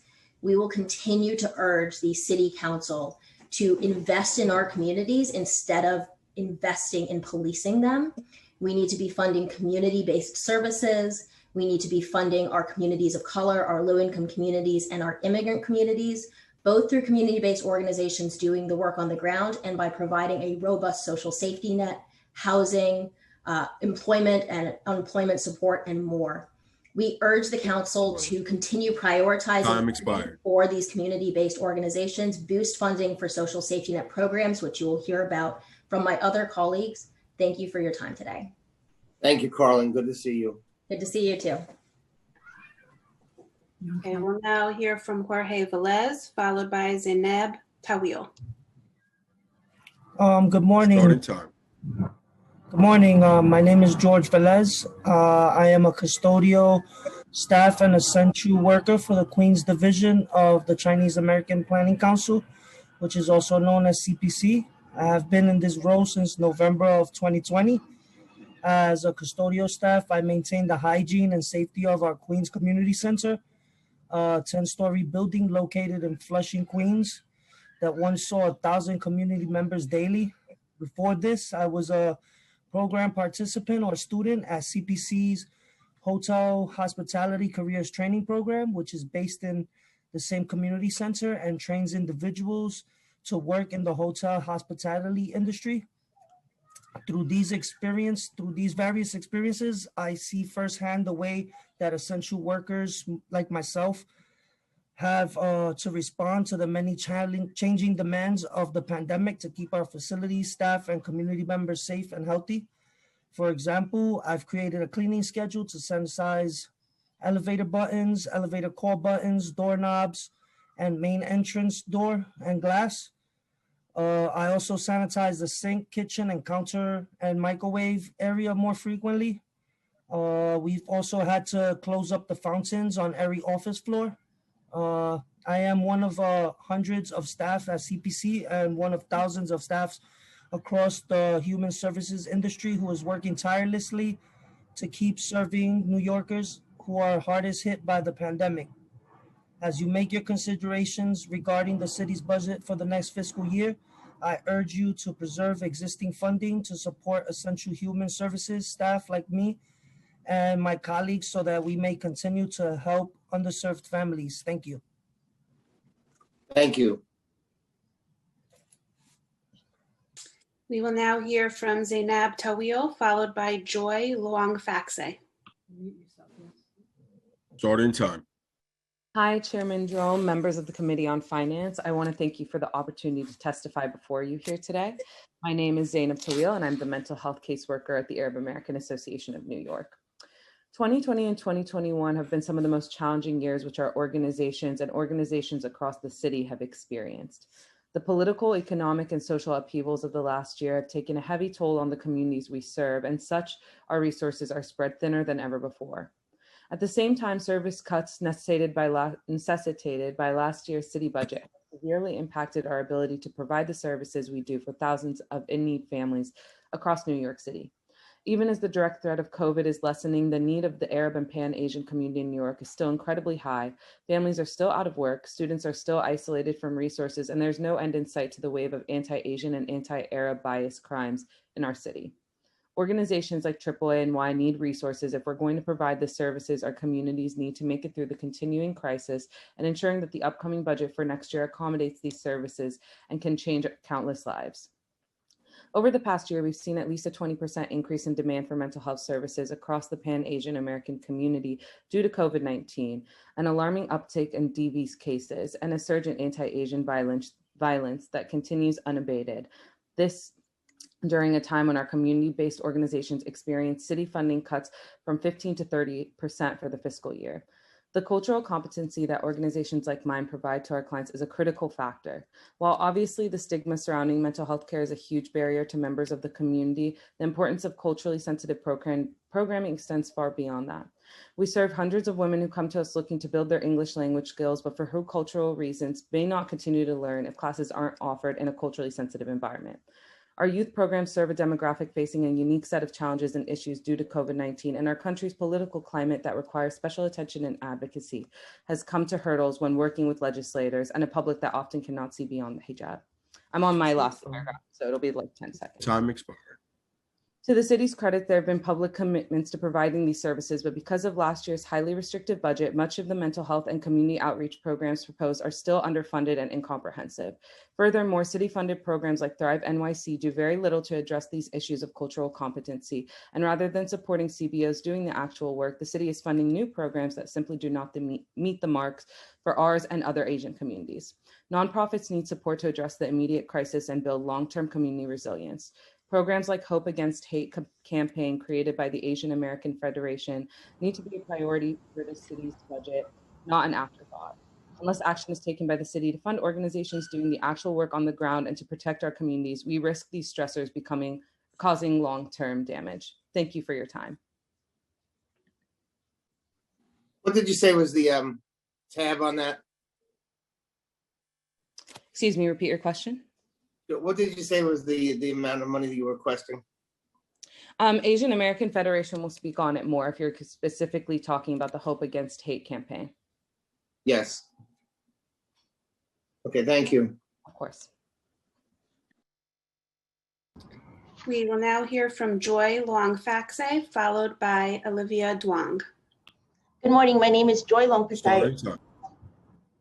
Good morning. My name is Joy Long-Faxe, Assistant Executive Director for Behavioral Health Services at Hamilton Madison House, or HMH.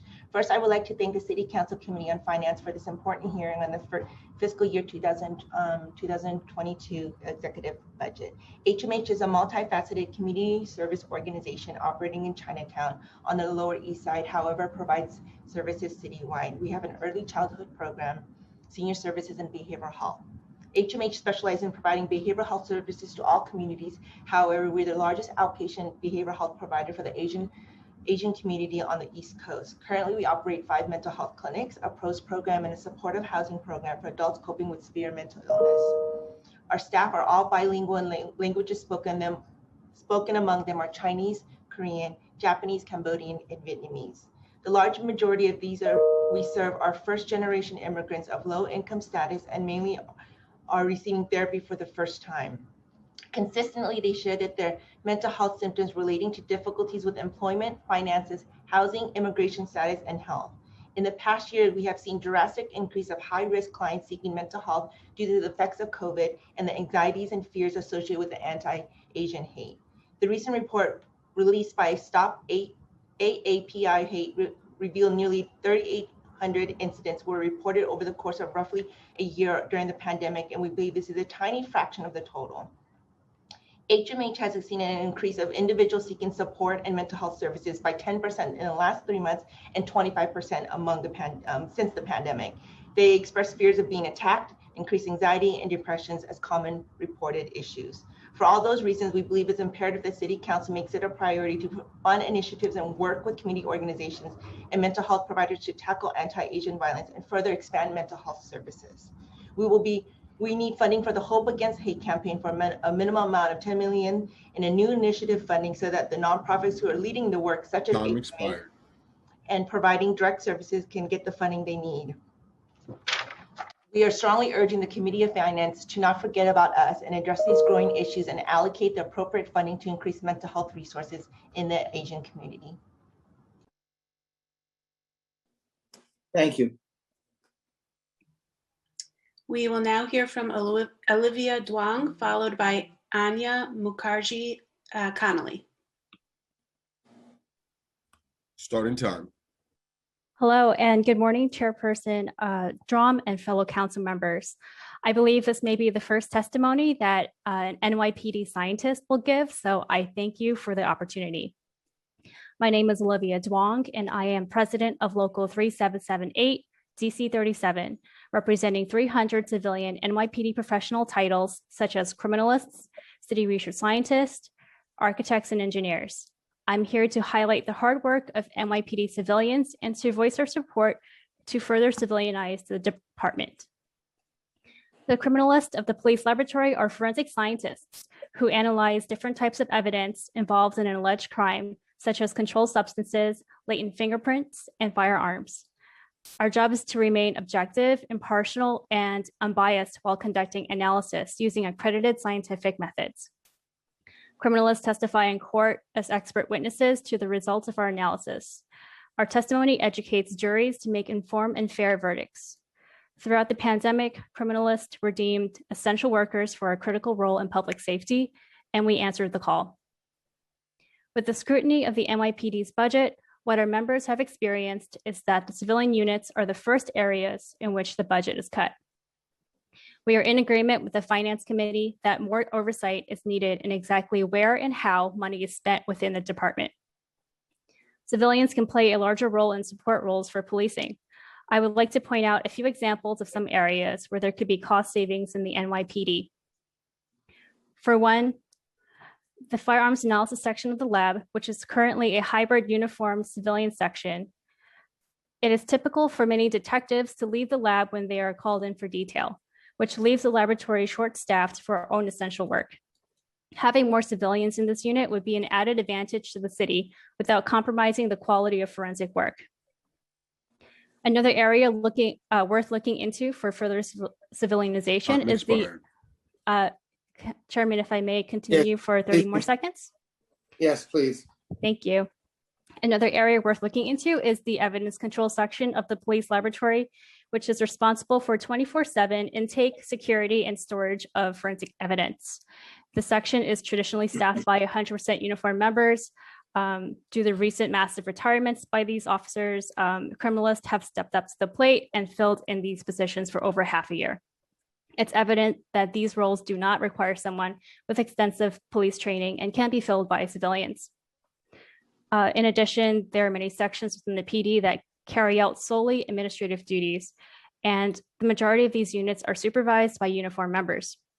We have civilian city research scientists working alongside sergeants and lieutenants in strategic research units that analyze and evaluate department policies, programs, and resources.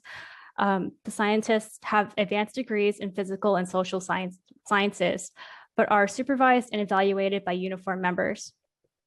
So we also believe that having civilians in higher positions within the police department will help to lead to meaningful changes to police policies, which reflect what the civilian public wants to see. In summary, there are more areas where we can further civilianize the NYPD, and the union applauds the City Council for pushing the initiative. I do not believe that the public wants a reduction in forensic science or less internal oversight of the NYPD.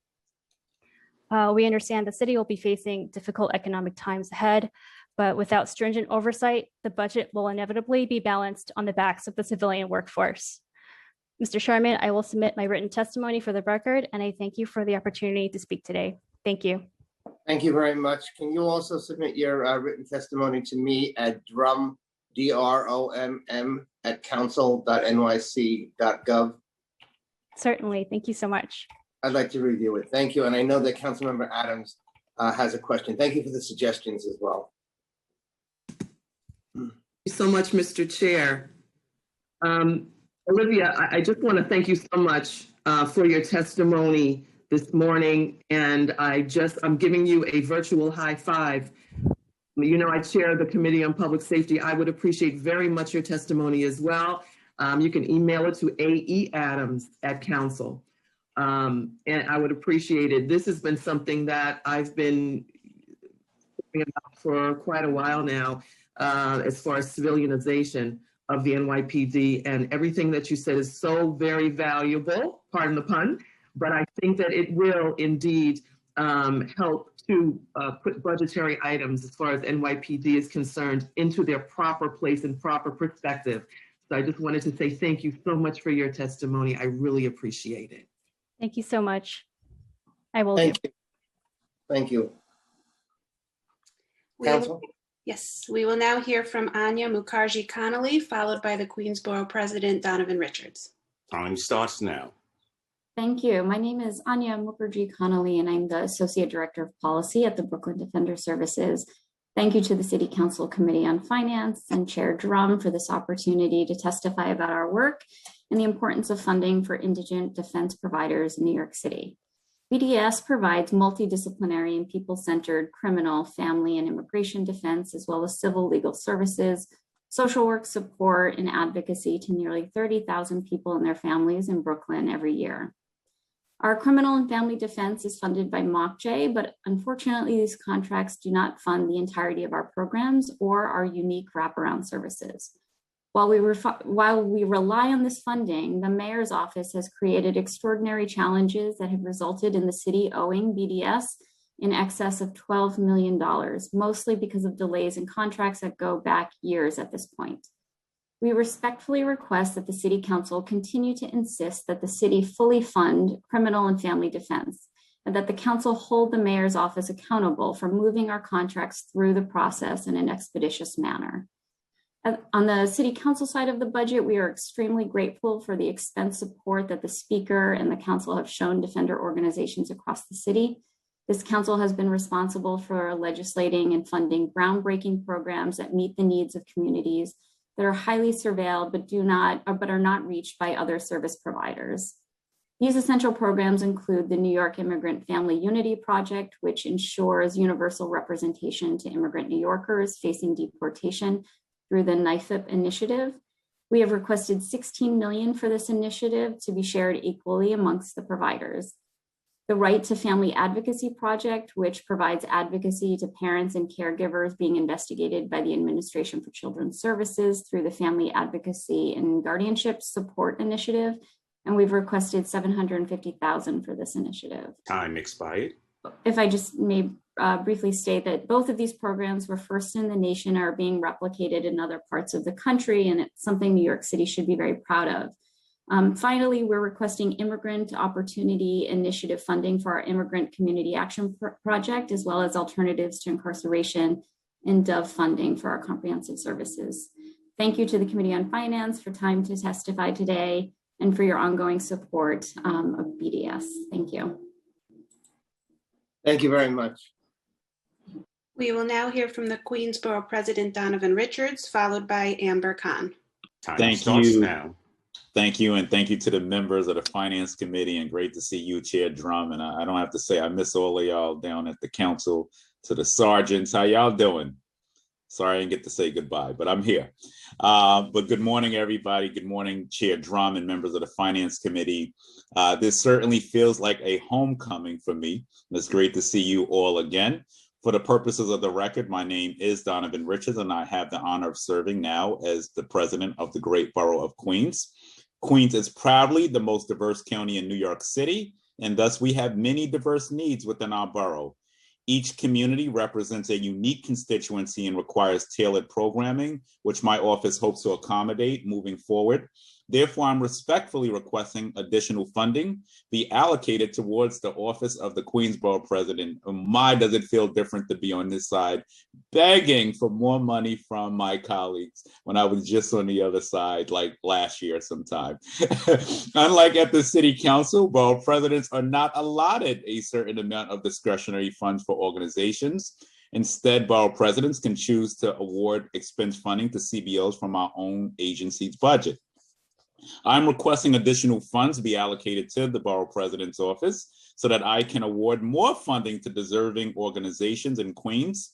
As you know, Queens was hit hard by the pandemic, and local nonprofits were and continue to be the lifeblood that kept many underserved communities afloat. I am eternally grateful for the work that these nonprofits have done, and with the right resources, they can do more. That's why I'm here, to do anything I can to help these organizations get more resources to continue their important work. In addition, I'm respectfully requesting that the borough president's discretionary funding restoration initiative be restored. Last year, I was a member of the City Council and can personally attest to last year's budget challenges. This allocation supported senior services with items such as meals, case management, home care, senior transportation, and more. Queens historically received almost $325K to designate the senior service groups in Queens, and in fiscal year 2021, these funds were completely decimated. Seniors had an especially tough time throughout the pandemic, and most are wholly dependent on the services provided by these senior groups. In conclusion, I would also be remiss if I did not mention other priorities, such as reinvesting in our CUNYs, health services, cultural initiatives like CASA, immigrant service initiatives such as CUNY Citizenship Now, youth initiatives like SYEP, and food programs such as food pantries, which are all important and serve the borough of Queens. I understand the infinite asks that come to each of you and the finite number of dollars we have to allocate. I thank you for hearing me out and for taking this request under consideration. And once again, want to thank you all for your partnership already in what we're achieving across Queens as we build more just Queens coming out of this pandemic. So great to see you all. Thank you, Danny. And thank you to the Sergeant at Arms for being so kind to me. Thank you. Thank you so much, Mr. Borough President. It was great to see you last night at our Queens LGBTQ Pride event. Thank you for showing up and for being so inclusive of our community. And I know, and you know, that Queens has not gotten its fair share of tax dollars, and that's something that we're going to continue to fight for as we move forward toward allocation, toward adoption in the budget process. So thank you for coming in and for giving your testimony. Much appreciated. Thank you.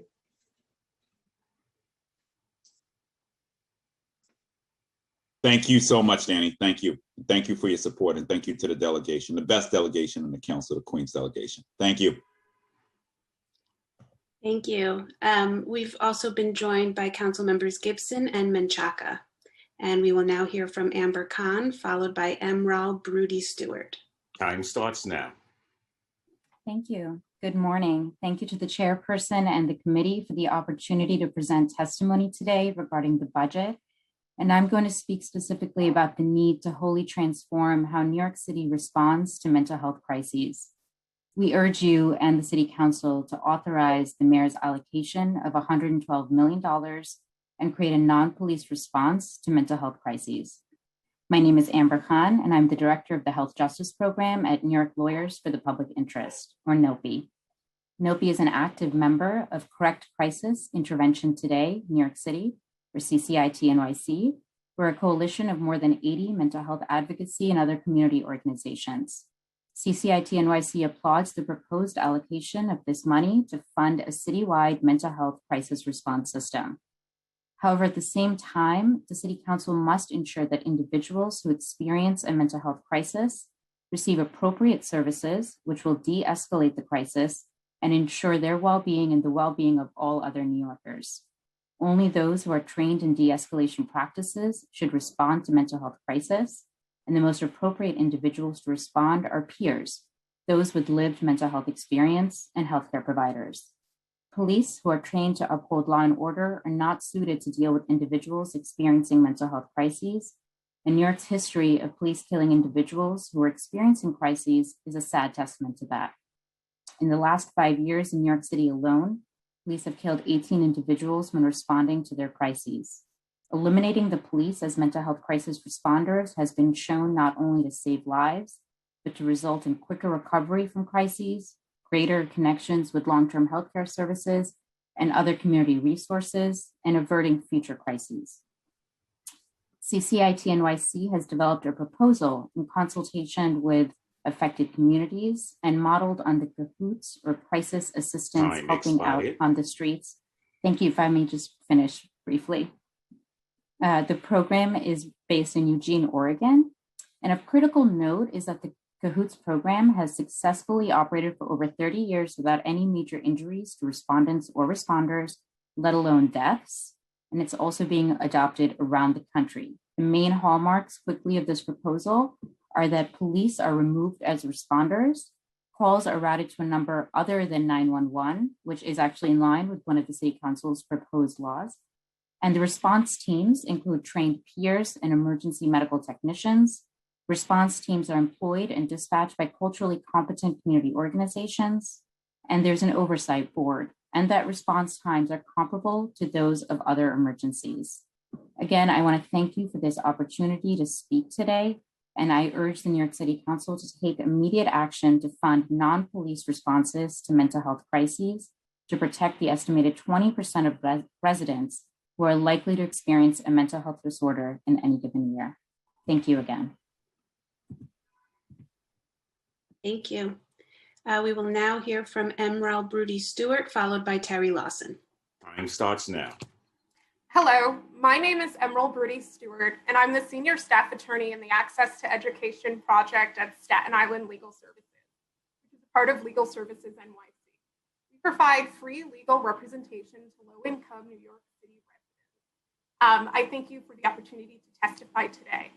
Over the last year, our education practice has focused on ensuring our clients are connected to remote learning and to their special education services.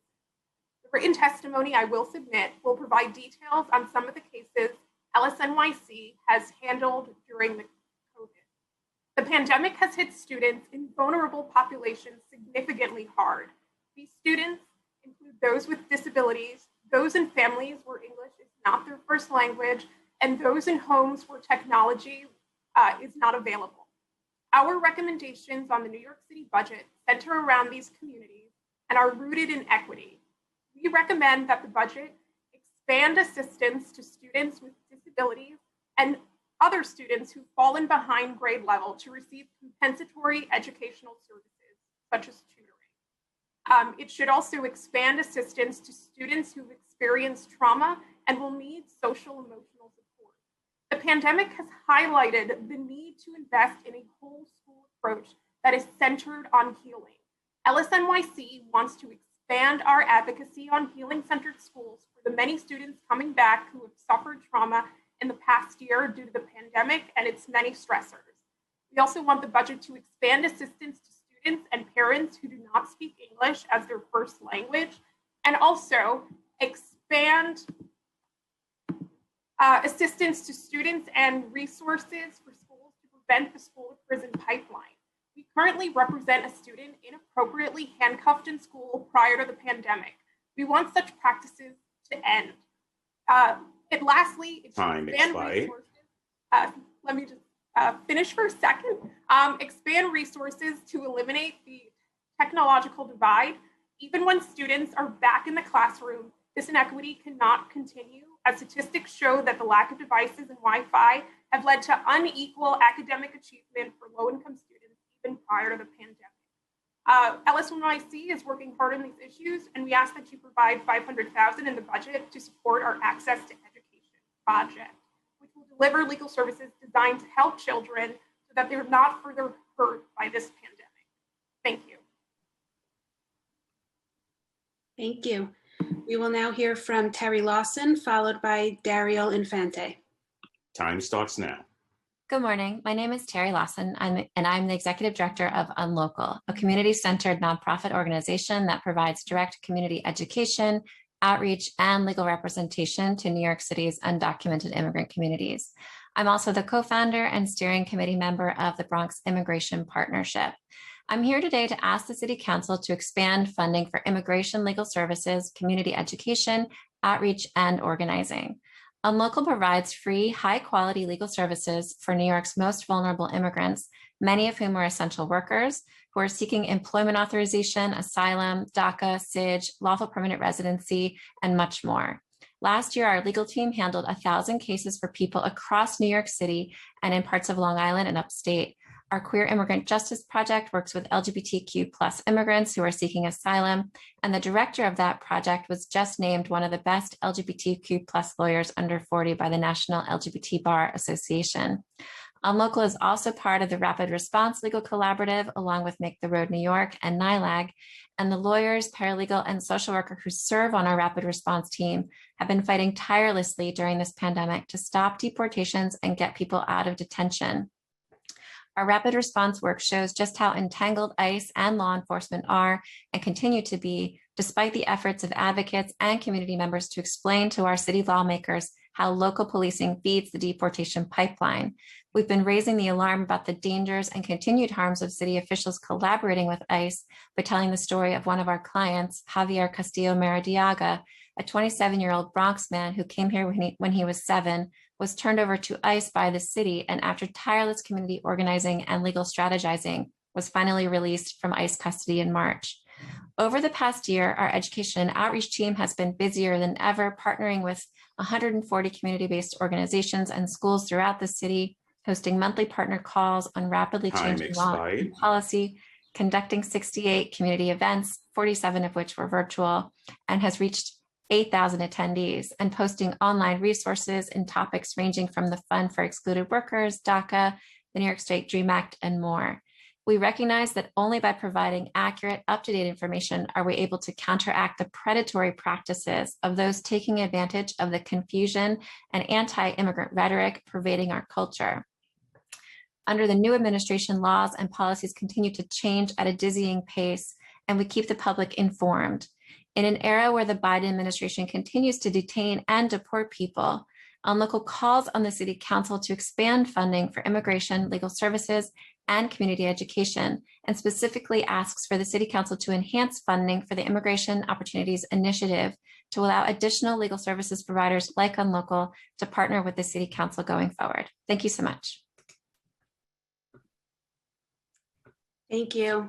Before we move on to the next panelist, I just want to remind everyone and to advise everyone who may have just joined us that you will be on mute until it is time for you to testify, at which time your name will be called and you will be unmuted by the Zoom host.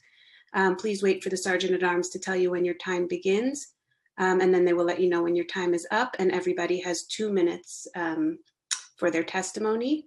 And after you have finished testifying, you'll be removed from the Zoom meeting, but you can continue to watch the hearing live at council.nyc.gov/livestream. And we will now hear from Daryl Infante, followed by Jocelyn Palafox Diaz. Time starts now. Thank you. My name is Daryl Infante, and I'm a youth leader with Future of Tomorrow and Urban Youth Collaborative. I am 17 years old, and I'm an NYC student attending Multicultural High School. As a youth leader, I take responsibility in advocating for the rights and safety of other students. Last week, the NYPD Deputy Chief of the School Safety Division stated that their agency has lost 554 school police positions over the course of the pandemic.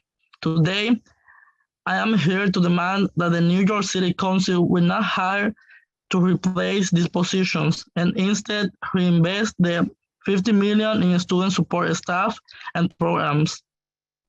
I want police-free schools and investment in guidance counselors, nurses, restorative justice programming, and school infrastructure. As an immigrant student in NYC, I attend a public school where my peers and myself will greatly benefit from the reinvestment of $50 million into our school and co-located campus over the next course of the next school year. As students, we are going to return to campuses where our peers, teachers, and faculty are gravely traumatized by the COVID, social unrest, and the increased awareness of police brutality against Black and Brown immigrants community. Cops in our schools criminalize students along racial lines at disproportionate rates with zero consequences. More schools with Black and Brown students have an increased police presence in our environment. The last thing I and the other 1 million plus students in attending New York City public schools need are more police officers and systems that continue to see us as targets and criminals unworthy of simply existing. In NYC public schools, this decrease in officer count is only the start of our campaign efforts to abolish the school-to-prison pipeline and achieve police-free schools. But as the City Council approaches budget asks and above for the 2022 budget, we urge you to push for police-free schools through not rehiring the 554 lost school safety agents and reinvesting $50 million back into our youth. Thank you so much. We will now hear from Joycelyn Palafox Diaz, followed by Juan Torres.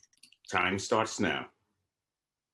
Good afternoon. My name is Jocelyn Palafox Diaz. I live in Staten Island. I'm in the 11th grade and I'm a youth leader at Make Through New York and Urban Youth Collaborative. I'm here today testifying because for years, NYC youth have called for police-free schools and the divestment of School Safety Division's entire $450 million budget and to relocate that money into guidance counselors, social workers, and restorative justice practices. It is a slap in the face to learn from previous hearings that the city keeps planning to spend millions of more dollars to hire new school cops. My sophomore year was a roller coaster with the pandemic. My school, like the rest of the public schools, were not prepared to deal with the situation. In the mix of the confusion, my teachers, instead of asking us how we were feeling, were giving us a bunch of work while we were trying to also figure out technology. I, as many other students, were not informed by any staff about emotional support to deal with my stress from the pandemic. I became aware that there is a lack of funding for social, emotional, and mental health support for students. My school is a community school. This is important to me because community schools are more important than ever in providing the support students and families need as we return. This is where the city should be fully invest resources, not on policing. What does it say to me and the other students about where the city is investing the money? Policing me or supporting me to succeed? At the Public Safety Committee budget hearing on May 11th, the NYPD Deputy Chief of School Safety Division stated that 454 school police have left the department since January of 2021, equal to nearly $50 million worth of salary funding. We have to stop spending money on policing schools. Hiring new school safety agents is not what young people like myself want. For years, we have been extremely vocal about removing all police from schools. We have been demanding to relocate all that funding from policing students to social, emotional, and mental health support. This $50 million presents a perfect opportunity for the City Council to invest significant funds in the services and staff that will actually create safety Time and expired. students on the path to succeed. I am a couple of months away from my senior year after the stressful sophomore and junior year, and I would love to be welcomed to my last high school year with more resources for students and no police. Now more than ever, we need everyone to listen and stand by us. Our demands are clear, and that means that the city making this commitment do not hire more school police and use the $50 million to instead invest in an equitable future for all New York City youth. Thank you. Thank you, Ms. Diaz, for coming in. And I just want to assure you that I'm fighting for additional resources for social emotional learning and for support for students, particularly behind this pandemic. So thank you very much. We will now hear from Juan Torres, followed by Maria Bautista. Time starts now. Hello, everyone. My name is Juan Torres. I am a youth leader at Sisters and Brothers United and the Urban Youth Collaborative. I live in Council District 15 in the Bronx. I am an 8th grader at Jonas Brunk Academy.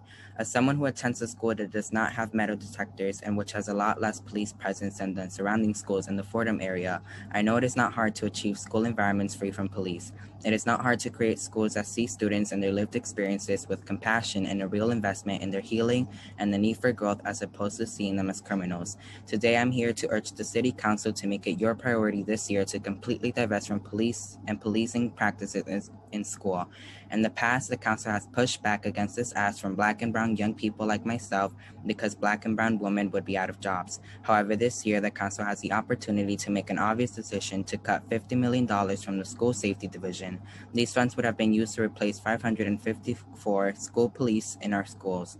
What I call on the Council to do is reinvest these funds and to hire more social workers, guidance counselors, and mental health workers in our schools who are from our community. Many of you on this council will no longer be in the seats next year. I call on you to leave a legacy behind that reimagines safety cultivated by young people's vision for police-free schools. In order for us to the students to be supported, we need you all to vote for a budget that moves in the right direction. Before I close, I want to turn all the Bronx elected official council members, Ayala, Cabrera, Gibson, Diaz Sr., Riley, Feliz, Dinowitz, Jonash, and Salamanca. It is beyond important that you all vote for a budget that will transform our schools into a truly safety and supportive spaces that goes hand in hand with the need to transform our communities in the Bronx. Real safety means the capability to walk the hallways without feeling antagonized and constantly anxious by the presence of cops. It is vital for schools to have counselors who possess proper training in de-escalating problems and social workers with the capacity to support students and their families. We cannot allow the Bronx to continue to be in a cycle of disinvestment. The Bronx burned in the 70s. Time expired. We are still feeling the effects. You can push for a budget that truly invests in our vision. Cut $50 million from the School Safety Division. Invest those funds in schools in the Bronx because we deserve better. Because it's whose Bronx? Our Bronx. The Bronx gets things done, so we hope you get this done. Thank you. Thank you very much. And also thank you for coming in. And we are fighting, I am fighting for more funding for restorative practices. I think that's very important. And thank you for mentioning that in your testimony. We will now hear from Maria Bautista, followed by Kayana Bernard. Time starts now. Hi all, my name is Maria Bautista, Campaigns Director at the Alliance for Quality Education and a member of New Yorkers for Racially Just Public Schools. I'm really excited to be here and give testimony today because we finally have the resources to begin the process of addressing deep and systemic inequities in our public school system, and it's critical that we get this right. Organizationally, AQE has been fighting for the full financing of our schools for 21 years. Before the pandemic, we called out the lack of resources plaguing our schools. And during the pandemic, the lack of equity became painfully undeniable. Our children have been carrying the weight of immoral budgets for decades. And after this tremendous win at the state and federal level, we organized a series of accountability events to hear from stakeholders what was needed to begin to address these inequities. We held town halls, 2 town halls, a roundtable conversation, and surveyed over 1,000 parents. We hold deep that those closest to the problems have all the solutions. And P10 is a reflection of the brilliant folks who contributed to this work and the final document that summarizes these demands. We organize our demands in a series of buckets that include tech and infrastructure, school climate, culturally responsive education, to name a few. One of the most pressing concerns that surfaced in all of our conversations was the immediate need to reduce class size, and this feels especially important during the ongoing pandemic. Participants also shared that social emotional supports for students in culturally responsive education are critical to reopening. Equity and equitable distribution of resources was also key in all of our conversations. It's critical to center students whose needs have been ignored and neglected. This includes our special needs students, English language learners, students in foster care, and those experiencing homelessness. We lay out how to support all of these students in our demands. Lastly, we urge New York City to center the budget in racial justice and address basic rights. We're calling for a full removal of police in our schools and instead a true investment in restorative justice programs and social and emotional support. Every school must have a permanent nurse and librarians. These are all mandated in state Time law. expired. And yet New York City is in violation. Just a few more, just one more thing to close up. AQE has submitted all of these collective demands as part of our testimony and will continue to advocate with our allies and partners so we can finally have a budget that meets the needs of our students and school communities, and really appreciate the allyship and your work on this, Councilmember Drum. Thank you for the opportunity to testify today. Thank you, Maria, and I want to say what a pleasure it's been to work with you and everyone at AQE on these issues. I look forward to continuing that. It's sad it's my last budget hearing, but I have truly enjoyed working with you. Thank you for coming in and giving testimony. We will now hear from Kayana Bernard, followed by Alejandra Teresa Vasquez Bauer. Time starts now.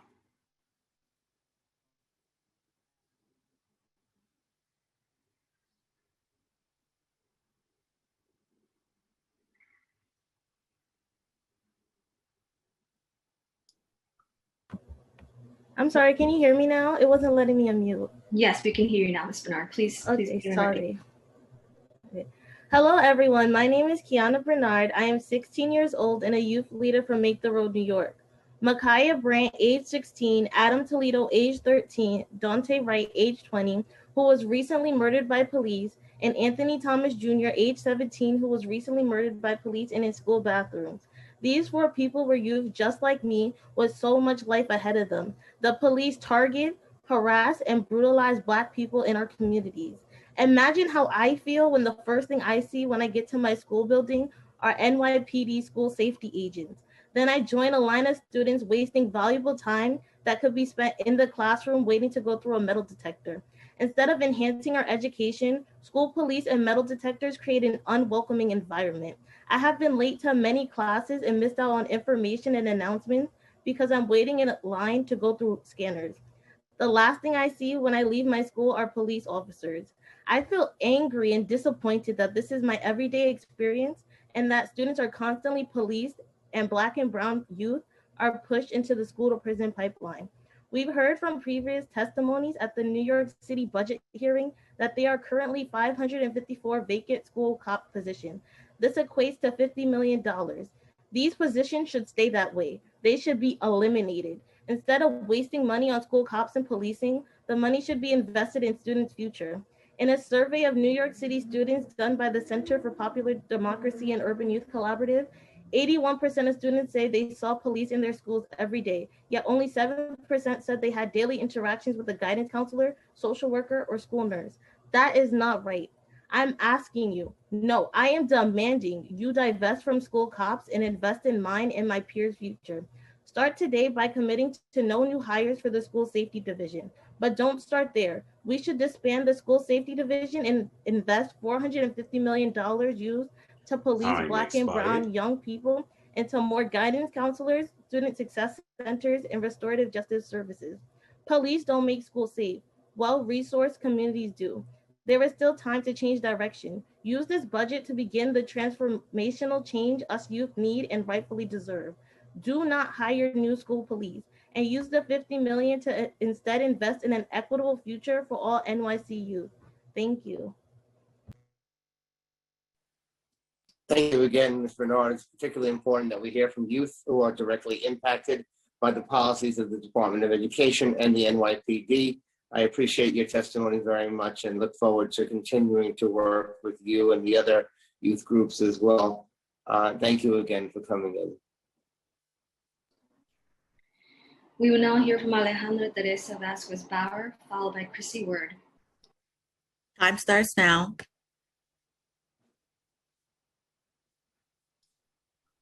Good afternoon, and thank you for having me.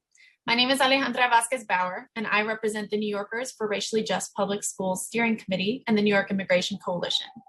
We are here to demand a transformational budget that meets the needs of our most systemically excluded and under-resourced students, including immigrant students, students with disabilities, students in temporary housing and foster care, and students in racially and economically marginalized communities.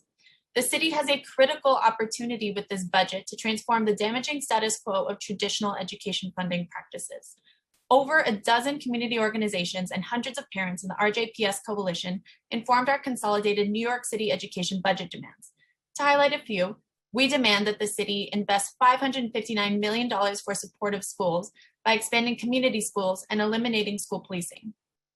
Allocates $1 billion for culturally responsive schools, including funding for ethnic studies curricula, and allocates $1 billion for inclusive schools, which includes $350 million over 3 years for ELS and immigrant families, and $500,000 for data disaggregation. Ensuring ELS and immigrant families, students with disabilities, and other historically marginalized populations are centered and prioritized in education policy is a pivotal tenet of the RJPS platform.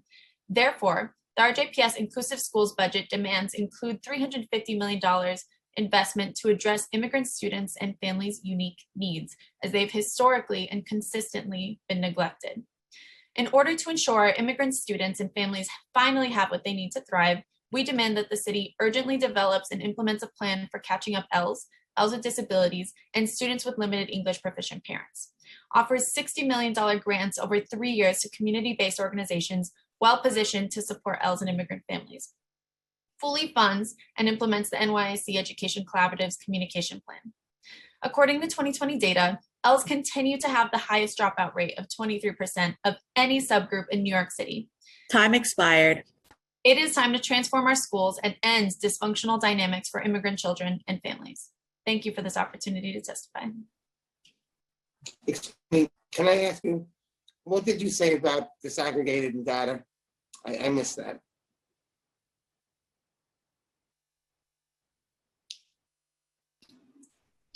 All right, sorry, the mute was taking a second. Thank you, Chair Drum, for your question. We were asking for $500,000 for data disaggregation, which is a part of our inclusive schools budget. The total inclusive schools budget we're asking for is $1 billion, including funding for ELS and immigrant families and data disaggregation. Can you just explain to me what you mean by data disaggregation? Yes, of course. Data disaggregation is really important because when you collect data about students of color and you keep it really general, we don't know the exact needs that are needed for specific students. So for example, if you collect information about Hispanic students or about Asian students, and we don't break it down, disaggregate by country of origin or by specific communities, then we don't actually have, we're not able to allocate the right resources to the right communities that have those specific needs. So we're asking for $500,000 to disaggregate the data so that we know exactly how to target the funding to meet the needs of the specific communities that are at risk. Good. I'm glad to hear this. I've been fighting for LGBT data collection, which I passed a law on, and still we haven't gotten a satisfactory response from the Department of Education. So I hope that in your campaign also, you'll include LGBT data collection and that we can also identify who are the LGBT students, of course, voluntarily. I don't want anyone to be outed or anything like that. But I think that data is very, very important to know the needs. We also passed legislation in the City Council to break down the Asian subgroups, which has also been very difficult to get the administration to enforce. We passed a law on it, and mixed race groups. So I'm glad to hear that was in your testimony, and I fully understand why it's so very important. Thank you. Absolutely. Thank you. We will now hear from Chrissy Word, followed by Jody Dresner-Alperin. Time starts now. Hi, this is Chrissy Word. I'm Director of Education at City Parks Foundation. Can you hear me? Yes. Yes. Okay, thank you. I am a veteran educator in New York City, working with public school students, both in a formal aspect in my career, starting out as a public school teacher, and for the past 18 years as an educator in the nonprofit sector. At City Parks Foundation, I work with a number of public schools, and also I have a son in public school who is 12 years old. I am wanted to testify today to encourage the council to please dedicate as much funding as possible to the public school system to do a number of things. One, reduce class sizes. As a veteran educator who has been inside the classroom and also interacted with youth of all ages in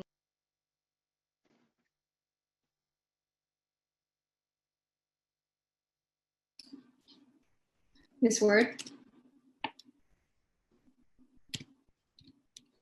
It appears that we've lost connection with Ms. Word. We'll circle back and move forward to the next one. Who is Jody Dresner-Alperin? Time starts now. Hi, my name is Jody Dresner-Alperin. Thank you for the opportunity to address the committee today. I sit on the advisory committee of New York City Opt-Out. I'm the parent of 2 New York City public school students, and I'm here today in support of the work of AQE. I want to urge the council to adopt a budget that centers equity in education and listens to the voices of students, the very stakeholders for whom the system is built. To make our classrooms truly inclusive and equitable, I ask that you fund citywide restorative justice in the amount of $225 million. Please direct this funding toward the hiring of restorative justice coordinators in every middle and high school, ongoing training for all school staff that uses an anti-racist approach, enables it to be school-led pass-through funding to community partners to support implementation and learning.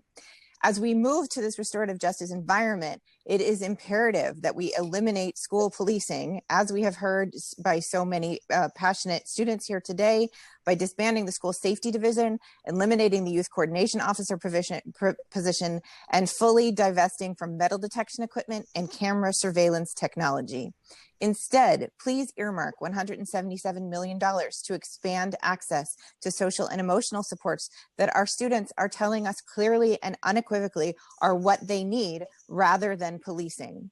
For fiscal year 22, we must fund the hiring of new social workers and school counselors to continue working to a ratio of 1 to 150 for all schools and 1 to 50 for high needs schools over the next 5 years, prioritizing the hiring of those people from Brown and Black communities. Additionally, as we start to imagine a post-COVID school system, it is imperative that we have smaller class sizes so that teachers can truly build meaningful relationships with each and every student. So there can really be trauma-informed instruction and it can be effectively delivered. Please fund $250 million to reduce class size, centering the needs in schools with the students most impacted by our current crises. I urge you to support Time the demands expired. of AQE and the New Yorkers for Racially Just Public Schools in this budget, and thank you. Thank you very much, and thank you for the work you've done on opt-out. I'm a big supporter held a number of press conferences on it as well. And Yes. Really do not like to see standardized tests, in addition to everything else that you said. So thank you. We are big. Thank you for your support. We've been appreciative of your support over the years. And as you know, as we come back into school buildings, it's going to be a continued fight to give our kids what they really need and not to have money go towards funding that testing machine. So we're grateful for your support over the years. Thank you. Thank you. We will now hear from Paulette and Lucas Healy, followed by Kavaris and Gupta. Time starts now. Hi, if it's okay, Lucas is going to speak first, and then I'll do my testimony after. Is that all right? Yes. Thank you. That's fine. My name is Lucas Healy, and I'm a D75 student. I'm here today to ask you to please make sure students like me with learning challenges, please be supported by funding more specialized programs like AIMS, ACES, ASD, Horizon, and NEXT programs, along with funding. And so there will be D75 programs for not only K-5, but that's for middle school and high school. And in every district, I also asked that we hired more counselors, social workers, nurses, and related service providers, especially bilingual providers, and stop putting millions of dollars into high stakes testing. These tests aren't help teachers. They're supporting teachers support students who are struggling and only shining light on how students like me don't fit into a DOE box and therefore are not worth educating. Students with IEPs have more voices to, and we want you to hire us. We want you to hear us. Please fully fund special education. We are worth the attention and investment. Thank you. Wow, you certainly are worth the attention and the investment. And I think that your testimony was fantastic. And I don't know, Lucas, if you know, but I used to be a 4th grade teacher. What grade are you in? Can't hear you. We're muting right now. Well, I'm going into high school and I'm 8th grade. So you're in 8th grade going to high school, and you can come on Zoom and read like that. Boy, it took me until I was 35 years old to be able to stand up and speak that well in public. So congratulations to you and thank you so much. That is so meaningful, and I'm very grateful for your testimony. Is that your mother? Yes. Is your mother helping you? That's great. And Mom, did you want to speak also? Yes, I have my own testimony as well. Sure. Thank you, sir. Oh, thank you. That was fantastic. Time starts now. Thank you for the time. My name is Paulette Healy, and I am a member of the Citywide Council on Special Education, along with a steering member for PRESS NYC, that stands for Parents for Responsive, Equitable, Safe Schools. I want to applaud all the speakers that came before me, Maria Batista from AQE, Michael Mulgrew from the UFT, Mark from the CSA, and all the wonderful youth speakers. Our Citywide Council on Special Education actually released a letter of budget recommendations earlier this month, which we did send to City Council, and I will attach to my testimony.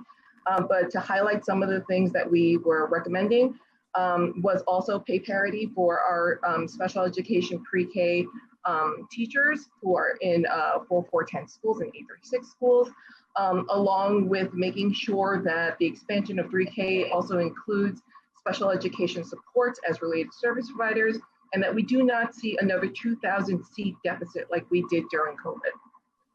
I also want to amplify the need for a citywide literacy curriculum, because if our children are learning to read in prison and not in our schools, what does that say about us as a society? We also asked that a sustainable childcare option be put into place. Learning Bridges was poorly executed. It did not deliver on the 100,000 seats that were promised by the mayor, and it was grossly overspent in terms of budget. We encourage the City Council to use the powers within your oversight budget to make sure going forward with the foundation fund that's coming to our schools that the DOE does not squander it and use it for misuse it as they did with Learning Bridges, or the misuse of OPT, Office of Pupil Transportation, that has already spent $1.4 billion on buses this year when they're only servicing just a portion of our students. Time expired.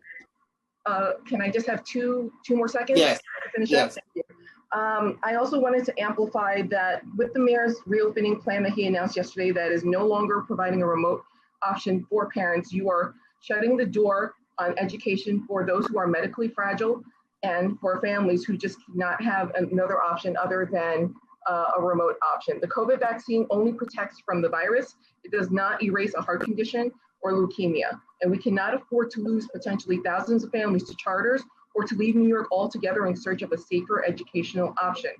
Organizations such as Press NYC and AQE and CEJ have options already in place that we can suggest to the DOE in terms of a sustainable, equitable, centralized remote option so that we don't neglect these families and lose more families.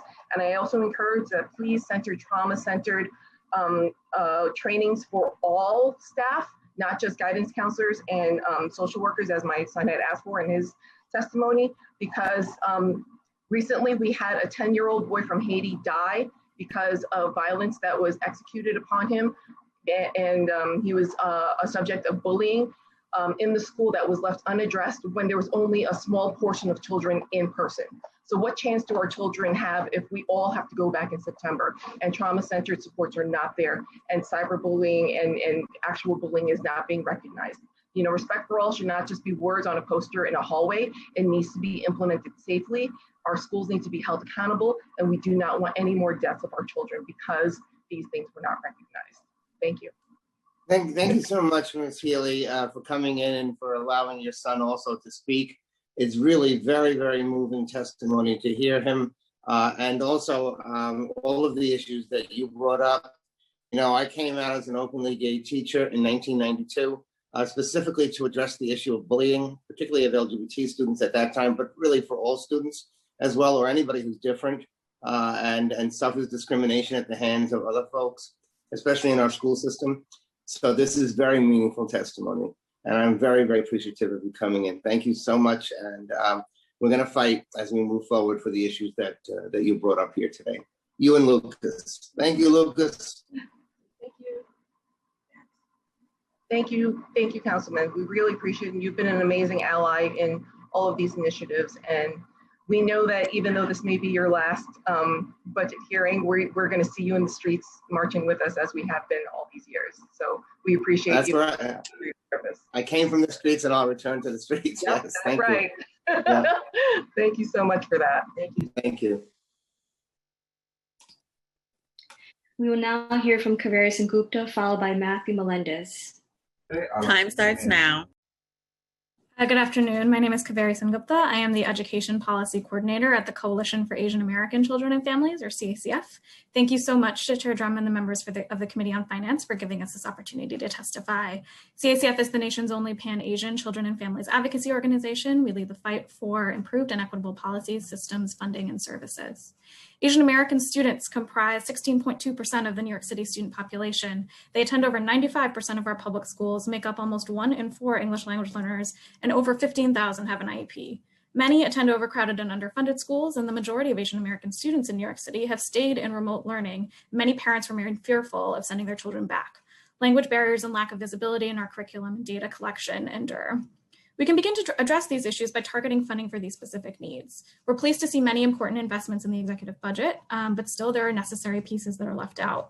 So as steering committee members for New Yorkers for Racially Just Public Schools, we would like to emphasize some RJPS demands that will benefit Asian American students immensely, and by extension, all students.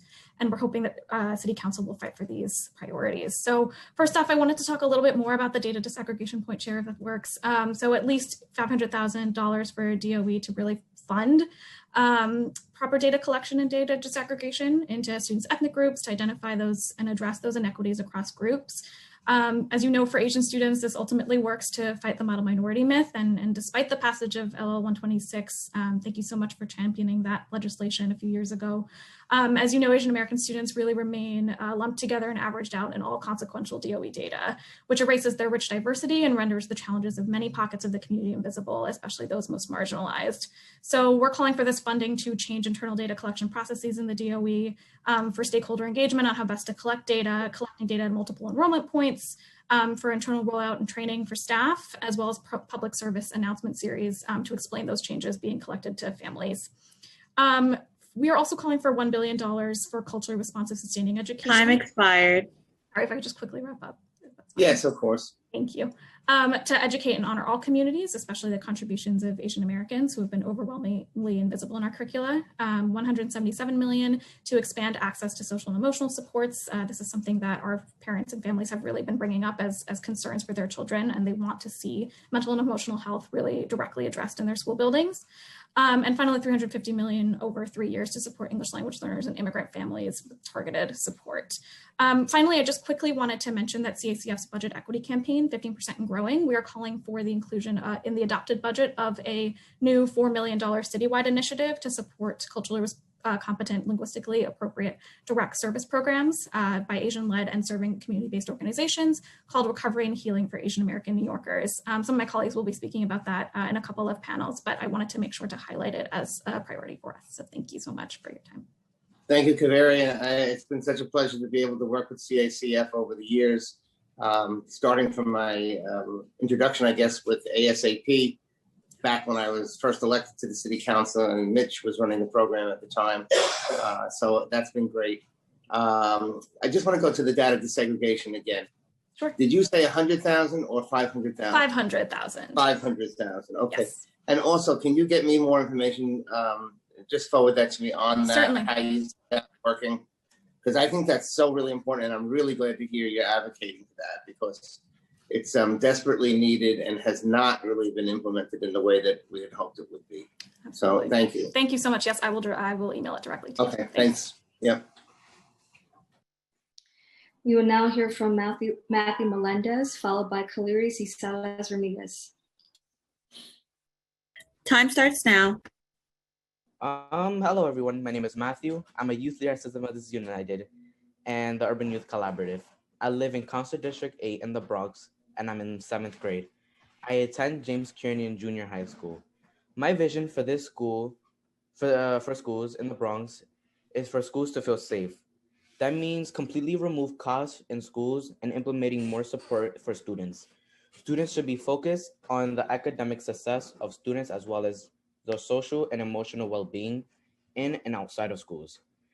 Today is May 25th, which is the 1-year anniversary of George Floyd's murder in Minneapolis.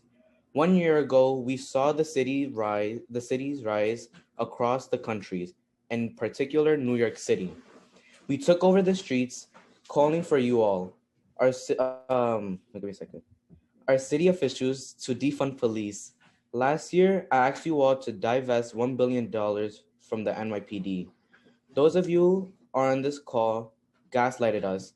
Not only was the $1 billion not cut, we were delivered a decision for school police to be transferred from the NYPD to the DOE instead, which therefore was still, which there was still a strong opposition to this plan. I changed the supervision does not change the fact that these cops are in our school still. Cops who do not make me feel secure nor safe in my schools, in my neighborhood, nor in my neighborhood. I've seen from personal experience how they treat me and my peers on my way to school, in front of my school, and in the entries and also in the hallways. As a student in a music class, I have to bring a guitar home to practice.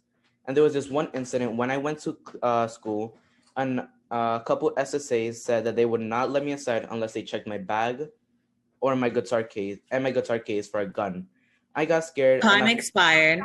I wanted to cry as they accused me as an 11-year-old at the time, being harshly judged at the door, being treated like a criminal.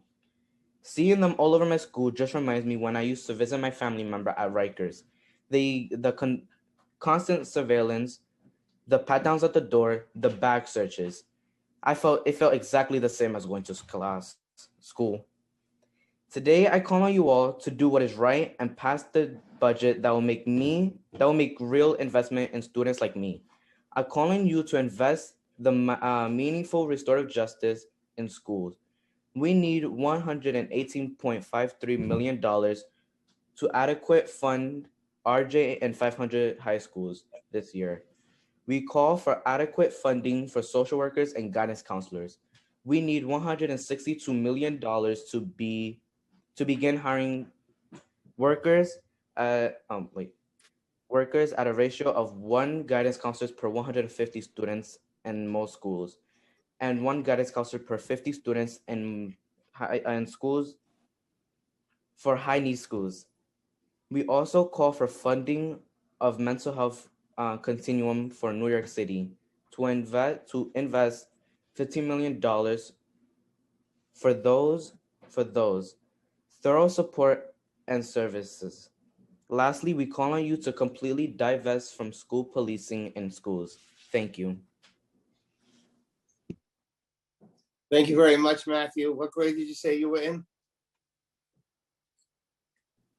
I'm in 7th grade. Wow, so you're well on your way to being successful, and really incredible that you would come in and give testimony, even being in 7th grade. Thank you very much for your testimony. Thank you. We will now hear from Kaliri Salas Ramirez, followed by Leonie Hameson. Time starts now.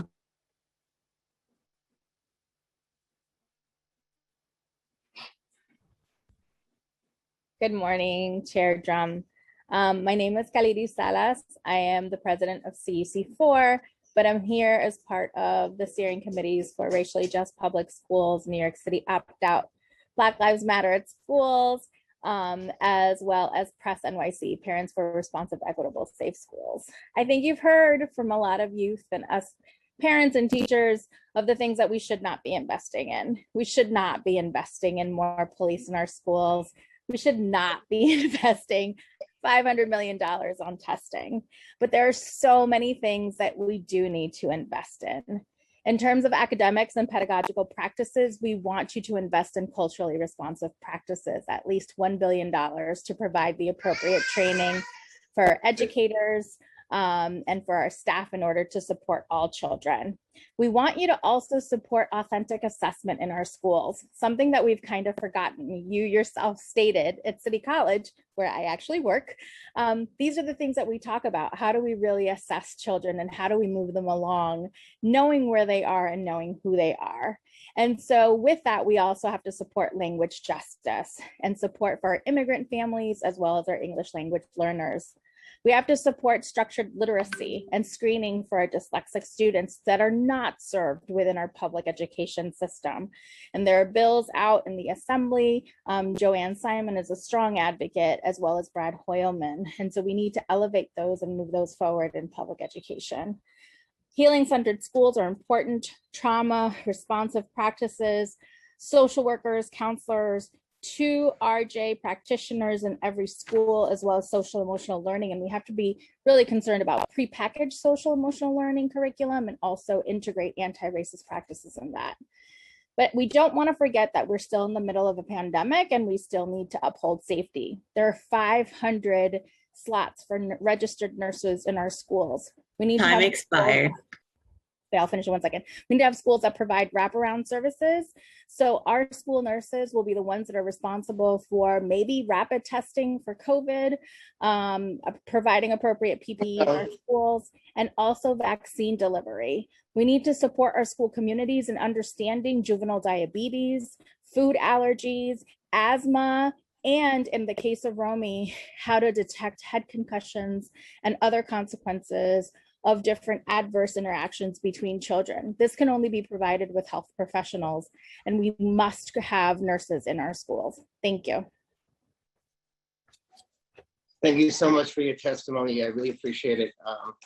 You know, these are all things that I've been fighting for and will continue to fight for as we go through this process. And, you know, hopefully we'll come out better off than we've seen in the proposed budget. And I look forward to continuing to work. Yes. Let us know. We'll show up wherever you need us. Down the road toward adoption. Yes, thank you. I know you will. I know you will. Thank you. We will now hear from Leonie Hameson, followed by Heather Clark-Mackin. Time starts now. Hello, Councilmember Drum. I just wanted to thank you tremendously for your advocacy, your leadership for better schools, and especially for the $250 million to be spent on lowering class size next year. My name is Leonie Hameson. I'm Executive Director of Class Size Matters.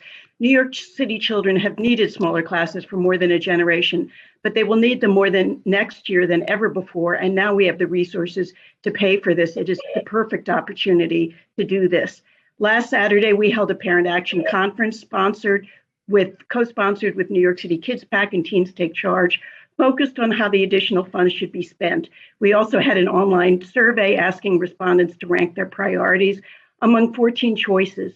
The overwhelming consensus was that class size reduction was the top need for our children, especially now. Smaller classes have also been the top priority of New York City's parents with children in grades K through 12 when asked what change they would most like to see in their schools since the DOE began administering parent surveys in 2007. Since our schools are finally due to receive their total foundation funds as a result of the CFE case, it's only right that some of these funds spent specifically on hiring additional teachers to lower class size, which was a key issue in the CFE lawsuit and the judge's decision that New York City children were denied their constitutional right to a sound basic education. And yet since that decision was delivered, class sizes have gone up and not down. I really want to second the opinion and this testimony of Mark Cannizzaro, the president of the CSA, that this funding stream be separate from fair student funding, or else we will never see the results that we need. First, the fair student funding formula is designed to incentivize principals to overcrowd their schools and classrooms, since it is linked to how many students are enrolled in the school. If the funds are simply injected— Time expired. So I just want to have a specific proposal that there be reporting requirements along with this $250 million so that we see which additional teachers have been hired in which schools to lower class sizes in specific grades and subjects. And I think this could go along with the class size reporting that's due every year on November 15th. Again, I want to thank you for your leadership. I am so sad that you are leaving the council in January, but I know that you will be fighting with us, as Paulette said, every single day for better schools. Thank you so much. Thank you, Lanny. Thank you so much for your kind words. I really appreciate it. It's been a pleasure to work with you over these last 12 years. I've always admired and looked up to you and the work that Class Size Matters does. You really get it. And, you know, I always say, why doesn't the DOE try the one thing that they never really tried that we know that works, which is to reduce class size? If you want to get better results, that's what you do. They do know that in terms of special education. If you want to work with special education students, the way to get to them is to have smaller class sizes. So if it works there, it works in other places as well. I'm going to continue to fight to get that $250 million And I look forward to having you as an ally in that battle moving forward. Thank you so much for everything. Very Thank much you. appreciated. Thank you so much. We will now hear from Heather Clark Mackin, followed by Natasha Capers. Time starts now.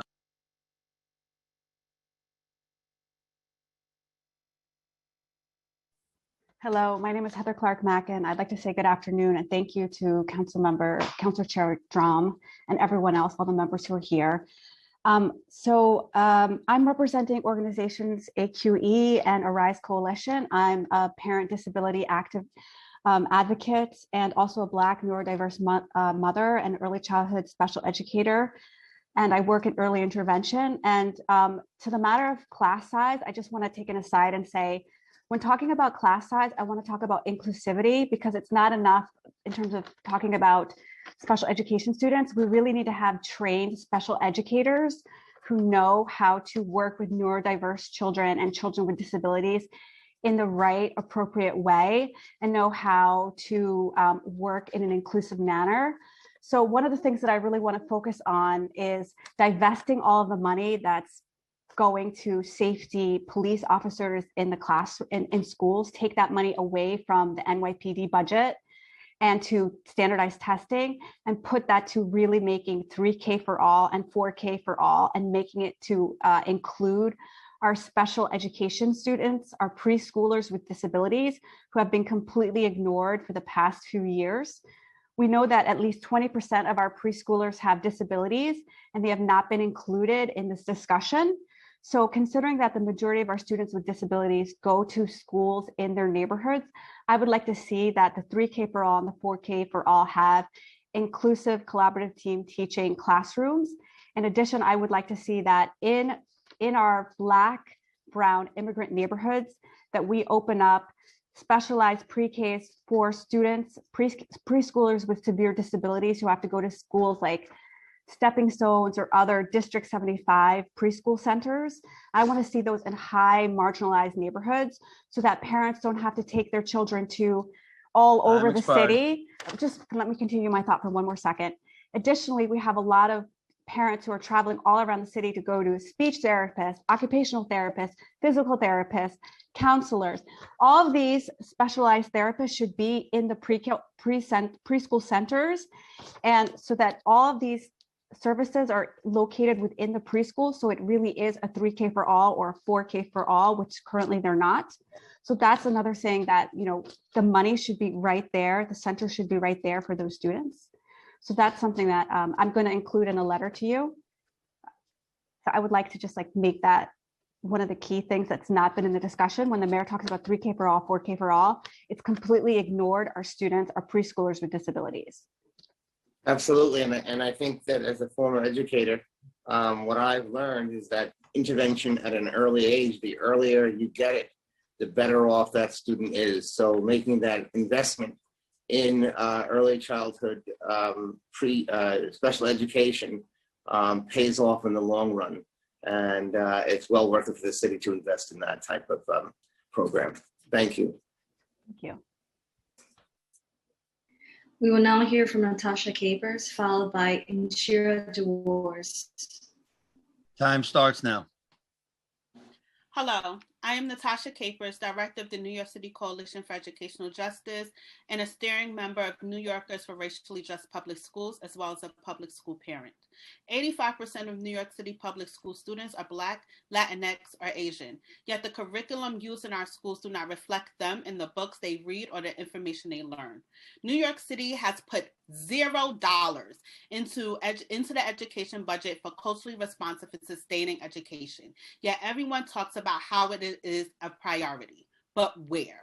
The mayor plans to expand pre-K, but hasn't announced shifts in the curriculum, which has nearly zero representation of people or characters or authors of color. For example, of the 121 authors in the mayor's 3K curriculum, only 1 is Latinx and 3 are Black. Of the 42 authors in the mayor's pre-K for all curriculum, there are 0 Black, 0 Native American, and 0 Middle Eastern authors. There are only 1 Latinx and 1 Asian author. The other 40 are white. Recently, the Chancellor and Mayor announced change from Columbus Day to Indigenous People Day / Italian American Heritage Day. But once again, there's been nothing said about what the shifts to curriculum will be, about who Columbus truly was, or the lies that are taught to our children annually about him. Juneteenth has also been announced as a holiday, although students will not get that off for several years, but nothing has been announced about what will be taught in classrooms about the significance of Juneteenth or what it even is. It is time that everyone puts their rhetoric where their mouths, stop putting their rhetoric in their mouths and start putting the money to invest in this. It is time to invest the $1 billion into the education budget for culturally responsive and sustaining education. Time expired. Thank you. Hi, Natasha, it's Danny. Can you see me? Yes, I can see you, I can hear you. Okay, good. When you say there's been no money for culturally responsive education, I thought originally we had funding in there due to your advocacy. Has it been taken out now? When we looked at the budget and when we asked the Department of Education and the Chancellor this question directly, no one could give a single dollar amount for how much they were putting into the budget for culturally responsive education or where that money is living. There's speculation that it is living between teaching and learning and that $500 million for learning recovery, but there is not anything specifically earmarked for culturally responsive education or for new curriculum to go along with it. Okay, that's really, really, really upsetting. I know that we've been in this battle with them for years, and this is a step backward, and we're going to have to work on that. It's mind-boggling.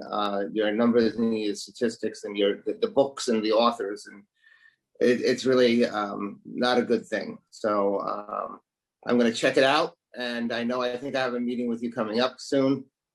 So we'll figure out a strategy there as well. So I'm here for it. And finally, may I say one other thing? I love that hair. I love that hair. It's perfect. Perfect for the moment. Thank you, Natasha. Thank you. Chair Drum, we have a question from Councilmember Adams. Sure. Time starts now.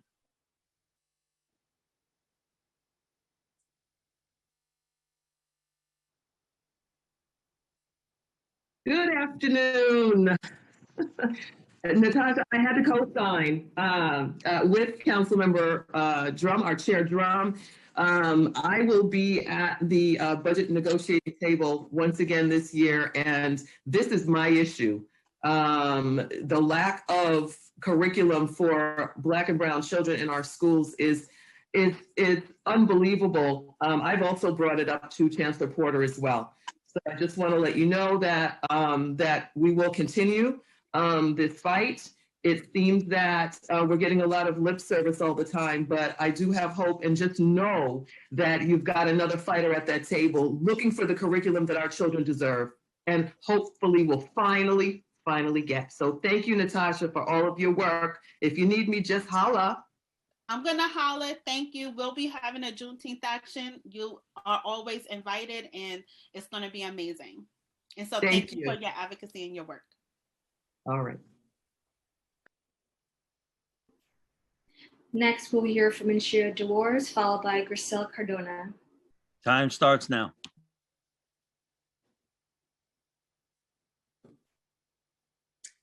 Good afternoon. My name is Inshira DeWars. I'm a mother to 3 public school children.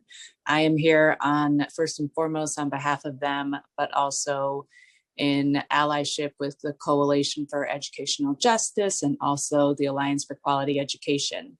I'm here, I'm going to backpack off from Natasha for the importance of culturally responsive, sustaining education and how we know representation matters. My children are biracial, and they have fought to see themselves in the curriculum. I am a teacher and an educator. I think that I've, because of my background, been able to help the curriculum that they lack in school at home. And I have found myself going to several bookstores trying to get all the books that they can see themselves inside of.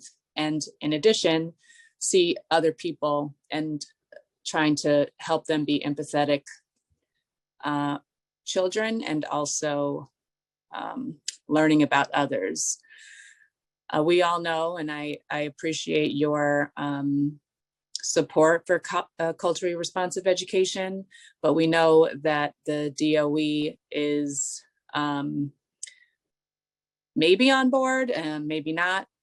We don't know where the funding is, and we want it fully funded.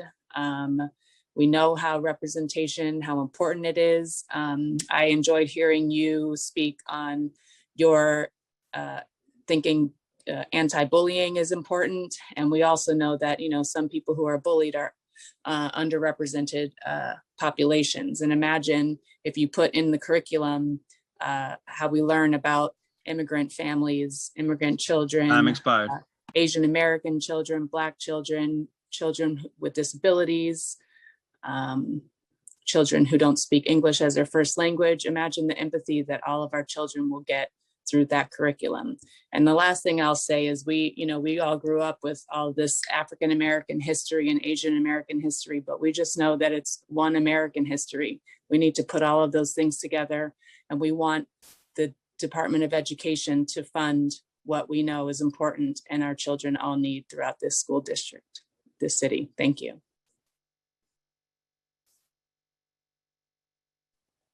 Thank you very much for coming in. I really appreciate it. Next, we will hear from Grisel Cardona, followed by Akrita Kanam. Time starts now.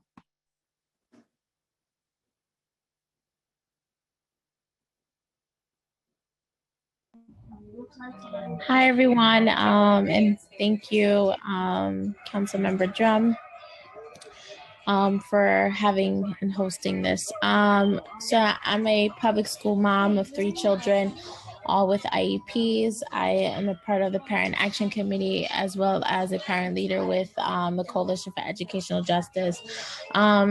So I'm asking that we, and to back up what Natasha said, to invest $1 billion into the budget for culturally responsive sustaining education, for children to see themselves in the curriculum, to have resources. It's so much needed. In one part of the borough, they'll have all the resources. In the other part of the borough, we don't have this, any resources at all, and we have to figure out how to get them. We have a leader that wants to make it happen. Let's just give her the tools and the resources and the funding to make it possible now.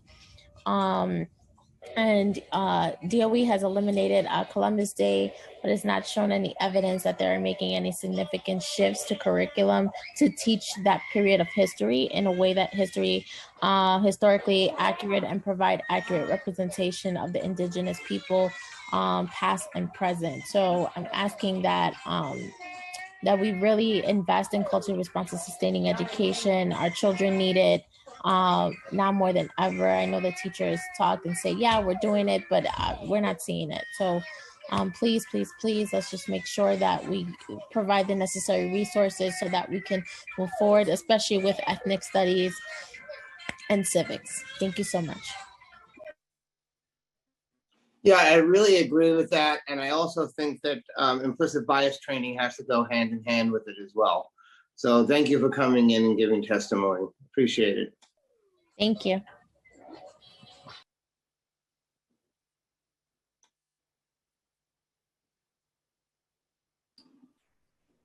We will now hear from Akira Kanal, followed by Daya Balsin Sen. Time starts now.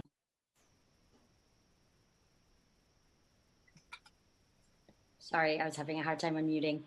Thank you, Chair Drum and other members of the Finance Committee. I'm here representing Adhikar today. Adhikar is an immigrant women-led organization based in Woodside. as the only social justice organization serving and mobilizing the Nepali-speaking community. We serve an estimated 10,000 members yearly, often referred to as our community's 911 and 311 line. Most of our members are nail salon workers, domestic workers, taxi drivers, and work in other informal sectors.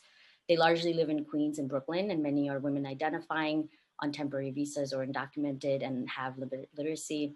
Too often, their struggles are rendered invisible, making our members extremely vulnerable to exploitation and structural violence. Our community has been directly and deeply impacted by the COVID-19 pandemic.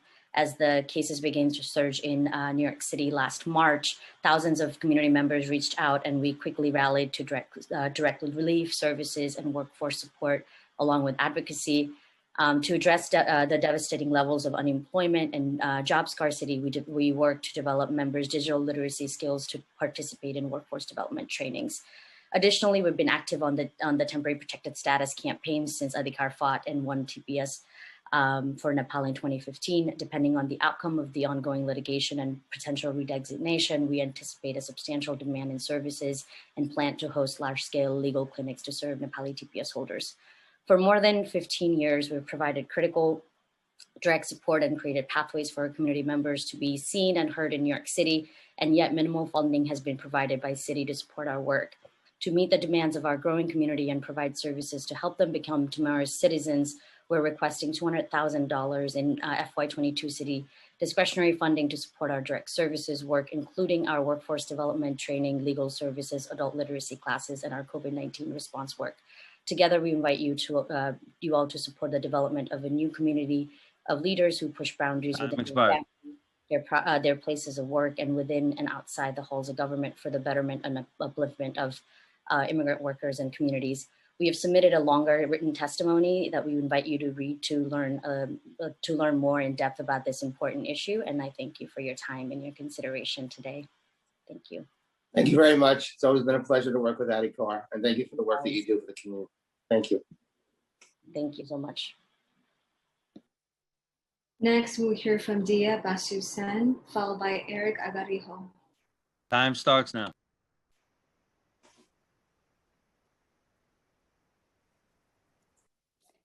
Good afternoon, Chair Drum and committee members, for this opportunity to testify. My name is Dia Basu Sen, Executive Director of SUPNA NYC, the only CBO in the Bronx that provides services to the Pan-South Asian community in Bangla, Hindi, and Urdu. Throughout the pandemic, APA CBOs have been filling the gap between community needs and city services and outreach.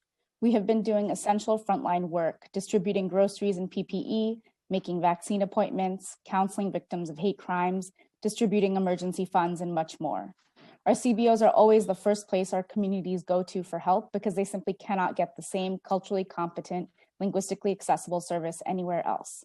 But at the same time, we remain historically underfunded. APAs represent over 15% of the population, yet our CBOs receive less than 5% of discretionary dollars and less than 1.5% of social service dollars.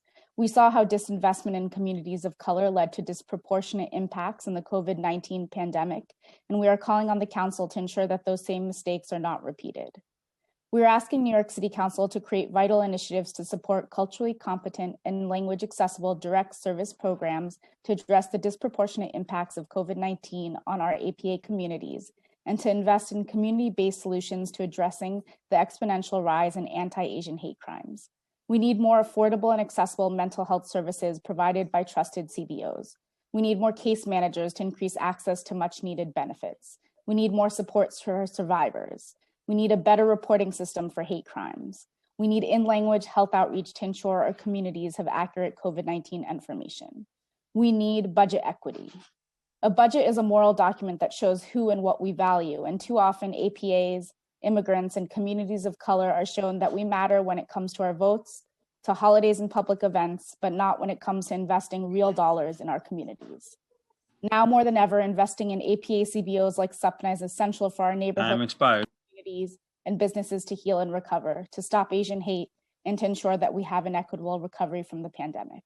Thank you, Councilmember Drum, for your continued support of our APA communities, and to all of you for your time today. Thank you so much, Dia, and it's really been a pleasure to work with you and the AAPI communities, and I look forward to continuing that and hopefully with a good outcome with the budget. Thank you. Thank you. We will now hear from Eric Agarijo, followed by Lakshmi Sangamunathan. Time starts now. Aloha, good afternoon. My name is Eric Agarijo, and I am the Communication Coordinator for the Korean American Family Service Center. Thank you to Chairman Drum and the esteemed members of the Committee on Finance for holding this important hearing and providing us the opportunity to submit testimony. KFSC is a nonprofit organization that provides social services to Korean Asian immigrant survivors and their children who are affected by domestic violence, sexual assault, and child abuse for the past 32 years. All of our programs and services are offered in a culturally and linguistically appropriate setting. 98% of our clients are immigrants, and 100% of our staff members are immigrants themselves or children of immigrant parents. Over 95% of our clients' first language is not English and come from low-income backgrounds. During New York State on pause and throughout the COVID-19 public health and economic crisis, KFSC responded to a 300% increase in calls to our 24-hour bilingual hotline. 88% were related to domestic violence, sexual assault, and child abuse. In 2020, we responded to over 4,000 hotline calls, and KFSC served 1,201 survivors of domestic violence and sexual assault and provided over 20,908 services related to domestic violence and sexual assault. Many of our survivors are undocumented and are excluded from accessing unemployment insurance and all other income supports. They lost financial means, some temporarily, others permanently, resulting in loss of livelihood and unable to support themselves and their children. These consequences are then exacerbated as they are ineligible for unemployment benefits and other labor protections by law from which they are excluded. Many in our community and their loved ones have contracted the virus and died. Without financial means, our immigrant survivors can't afford food, rent, basic necessities, personal protective equipment and supplies, medical care, or even basic living expenses such as phone, internet, utility bills, etc. If you could just give me 30 more seconds, I'll wrap it up. Please. Yes. KFSC, thank you. In fiscal year 2021, Asian-led and serving organizations received only 4.65% of City Council discretionary dollars and less than 1.5% of social service contract dollars. Our community-based organizations never received funding that adequately supported their vital services in neighborhoods. And during a time when APA immigrants are especially vulnerable, they have had to fill the tremendous gaps in services. KFSC is at the front line serving a community and the constituents to fill the gap during this unprecedented trauma.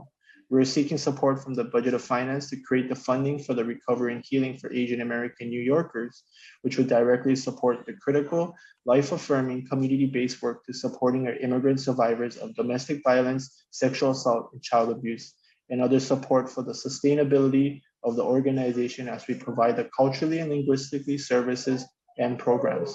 Once again, thank you very much for allowing me to testify, and we look forward to working with all of you. Mahalo. Thank you. And thank you for the work that the Community Services Community Center does. Councilmember Rosenthal has her hand raised. Time starts now. Thank you so much. And thank you, Chair Drum. You're always amazing on these hearings. I really appreciate your time and effort. I wanted to ask Eric if you could, just for a minute, first of all, I want you to know I agree with everything you just said. And I really appreciate the work that you have done always, but particularly during the pandemic. And I think I would be curious to know your thought about the city's response, the support that you've gotten, your organization has gotten during the pandemic for what you have seen happen with your clients. In other words, have you had the resources you've needed to be able to do outreach, to serve your clients, stuff like that? As they're presenting it, I don't know if it's accurate. Oh, I think we're going to have to unmute Eric. Thank you. Oh, well, thank you very much for that question. And for full disclosure, I did come into the organization on December, I guess, during the height of pandemic, I moved from Hawaii to KFSC and I was working remotely from Hawaii. So while I'm learning through the organization and working alongside Jihei Fisher, Executive Director, I know we've been really strapped and I just came on board and we're just here to contribute. I know the systems and the people and the staff and the services and programs are implemented or in place. It's just the funding, like we're basically flying and preparing, we're building the plane as it lifts off. Yeah. So I just have to wear multiple hats. If it means doing outreach and doing a test and trace where we're navigating our clients through the Korean language, like we mentioned. So a lot of our staff are just multitasking and we're really spreading ourselves thin, and that's where we're asking for this deep cry for the funding that's necessary to ensure that our immigrant survivors and their children and our constituents are then being served rightfully and righteously so. Thank you. Thank you so much. Appreciate all the work you do. Thank you. Back to committee council. Now we hear from Lakshmi Nathan, followed by Ravi Reddy. Time starts now.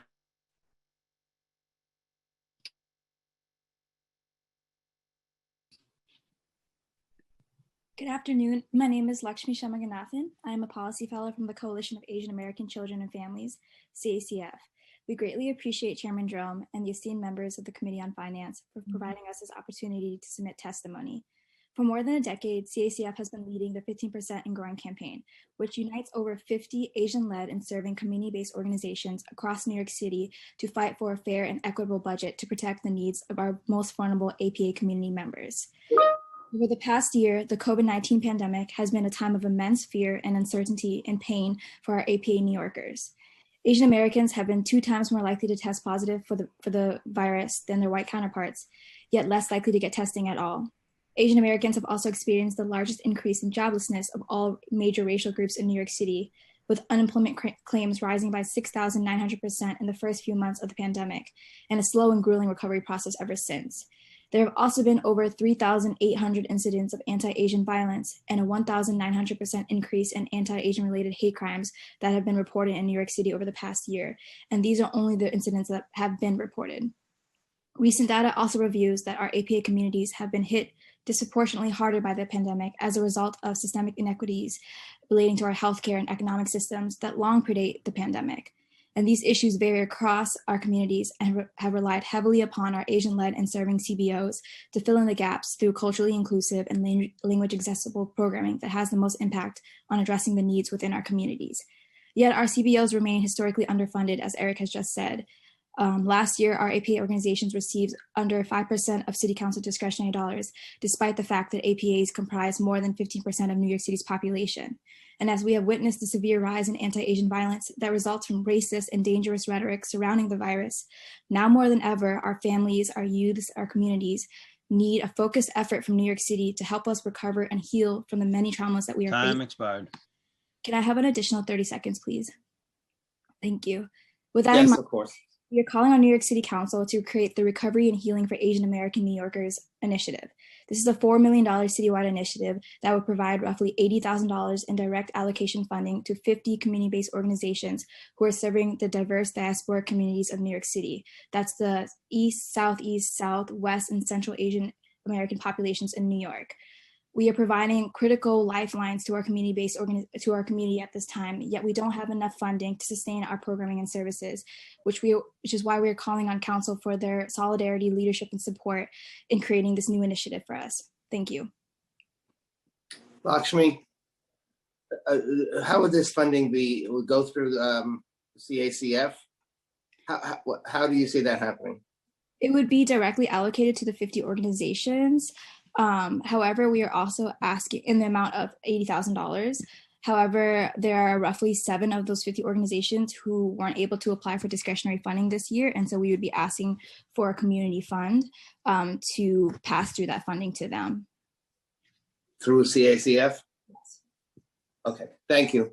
Mm-hmm. We will now hear from Ravi Reddy, followed by Rashni Ahmed. Your time will begin now. Well, thank you so much for giving the Asian American Federation the opportunity to testify this afternoon. I'm Robbie Reddy, the Associate Director for Advocacy and Policy here at AAF. So now there have been 6,600 reports of anti-Asian incidents from March 2020 to March 2021 nationally. And the tragedy within this tragedy is that 1,500 of them, more than a fifth, have occurred in our city, to say nothing of the continuing daily incidents. So this budget season, as you've heard before, we and our member and partner organizations are advocating in the context of an emergency. We're joined here today with other Asian American nonprofits who are fighting this crisis through in-language and culturally competent direct services support. The work they've done in their capacity as mental health providers, senior service providers, immigration advocates, and other direct service support should be argument enough to continue funding them. But the moment calls for far more than continuity. It calls for a coordinated campaign that sees the immediate crisis as an impetus for long-term community-driven solutions that stem the tide of rising anti-Asian hate and creates lasting community resiliencies across our city. That's why we're asking the City Council to provide $10 million in new initiative funding for our Hope Against Hate campaign, through which funding will go towards empowering our community-based nonprofits to act as reporting centers for bias incidents through an in-language reporting tool in order to connect victims to the services they need, in-depth anti-violence upstander trainings that go well beyond what is already being provided by the city and its partners, implementing a safety ambassador program that will consist of volunteers to escort vulnerable community members who are also trained in self-defense and mental health first aid. And finally, to create safe zones in communities across New York City to serve as safe havens for targeted Asian Americans by partnering with small businesses, houses of worship, and other community focal points. And while anti-Asian hate requires a massive coordinated response, it's just one fight our nonprofits are undertaking right now.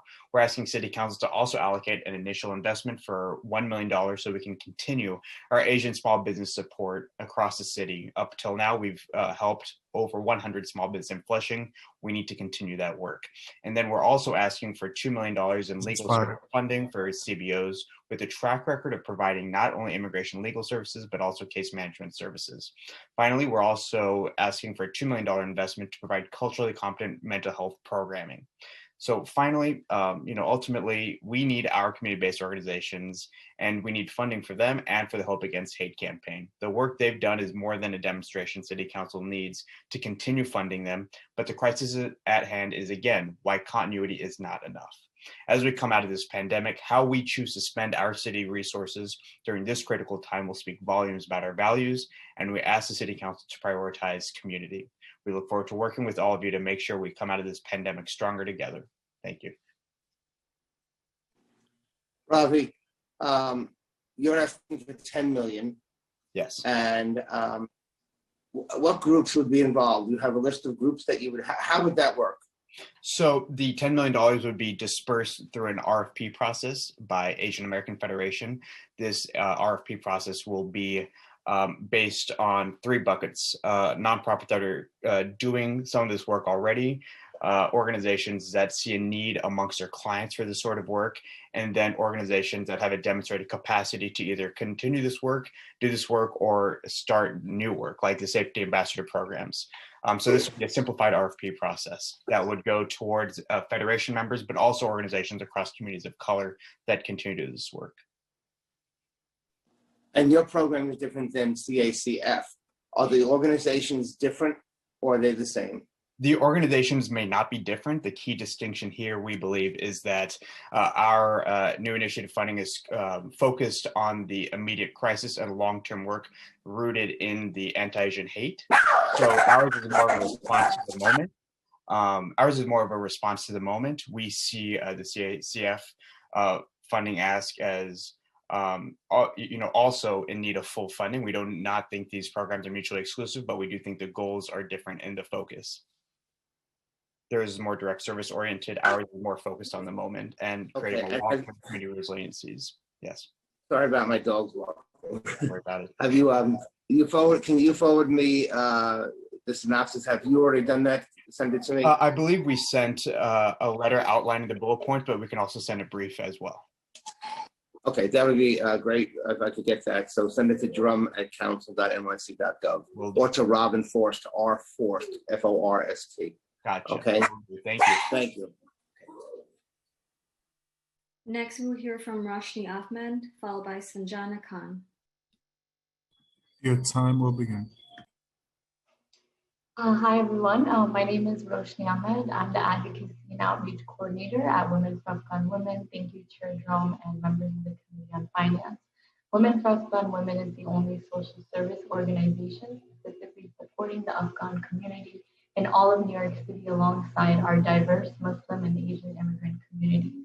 As part of the 15% and Growing campaign, I'm here to share how the needs of our communities have grown exponentially during this pandemic and why it is imperative to support our Recovering and Healing for Asian American New Yorkers initiative through CACF. Our community-based organizations never received funding that adequately supported our vital services and neighborhoods. And during a time when APA immigrants are especially vulnerable, we have had to fill tremendous gaps in services. Even before this pandemic, WAS served as a lifeline for the community we work with. The past year, we saw over a 20% increase in casework, which meant taking on critical and life-saving cases with the same limited resources and investment. 2 caseworkers took on over 4,000 cases. We stand alongside 45 plus APA organizations calling for equitable and just funding that will ensure recovery, safety, and healing for our community. We call for restoration and enhancement of critical funding such as DOVE, immigrant survivors of domestic violence, college and career readiness, support our seniors, and immigrant opportunities initiative. CBOs like WA have been on the front lines of this pandemic. We too have been responding to egregious acts of gender-based violence with financial and social support to community members. This includes providing individuals with direct cash assistance through grants and partner organizations, care packages with essential items and PPE to almost 600 individuals. We've been assisting community members with vaccine info and appointments, civic engagement initiatives, advocating for youth, seniors, and victims and survivors of gender-based violence, and language competencies in Farsi, Pashto, Urdu, Bengali, and more. And with your support, we can continue to do even more. Thank you for your time and consideration today. Thank you very much. We will now hear from Sanjana Khan, followed by Tasmin Udin. Your time will begin.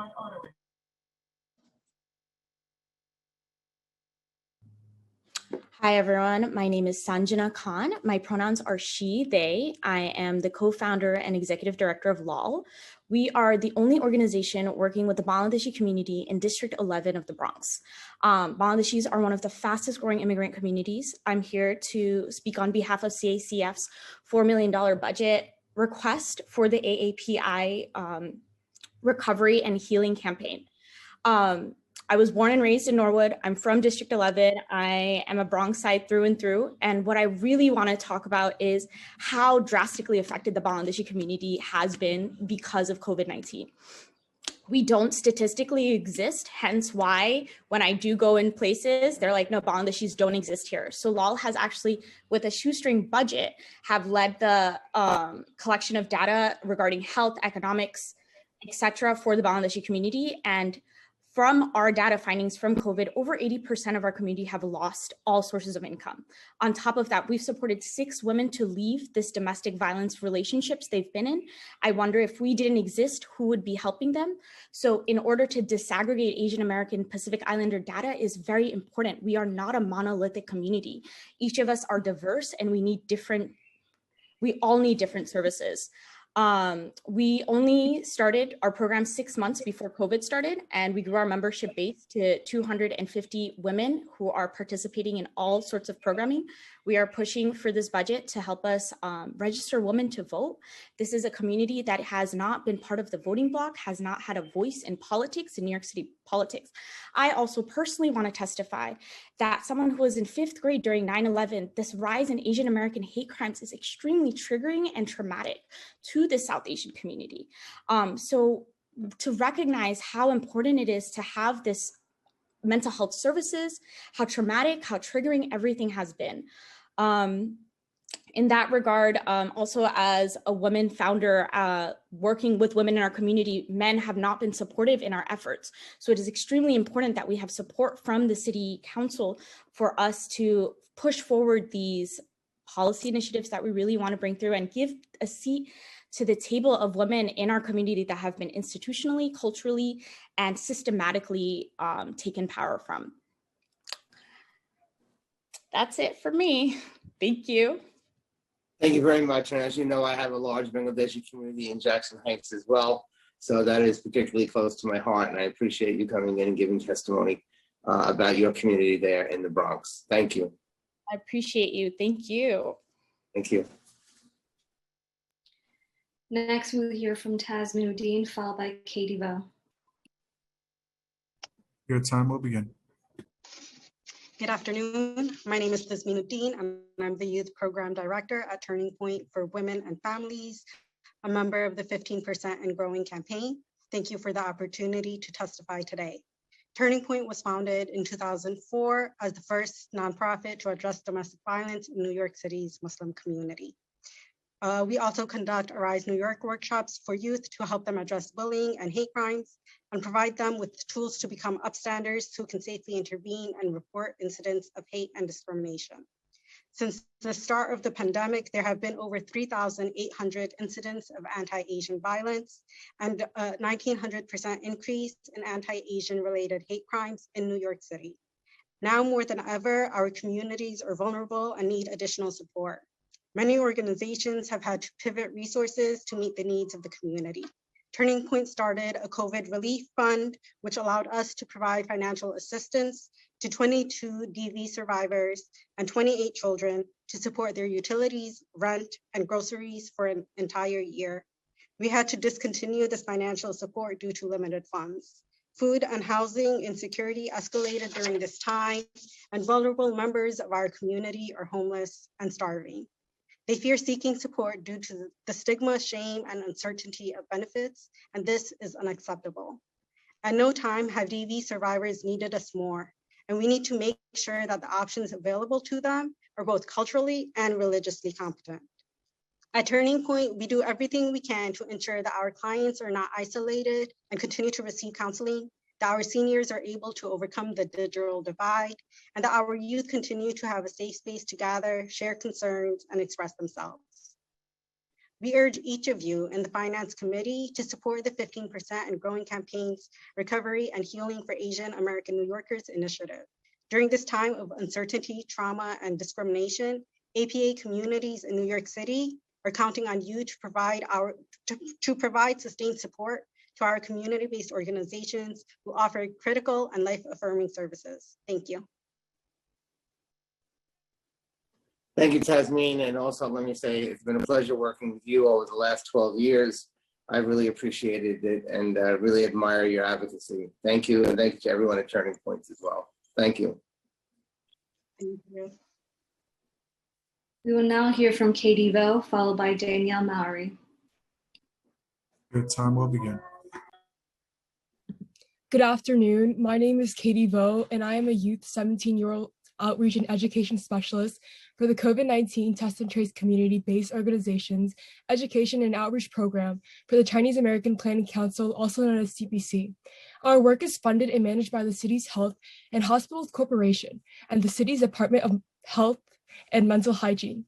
I have been in this role since January of this year, and as part of my work, I regularly conduct in-person outreach to community members in the Flushing, Queens area, many of whom are Asian immigrants whose first language is Chinese.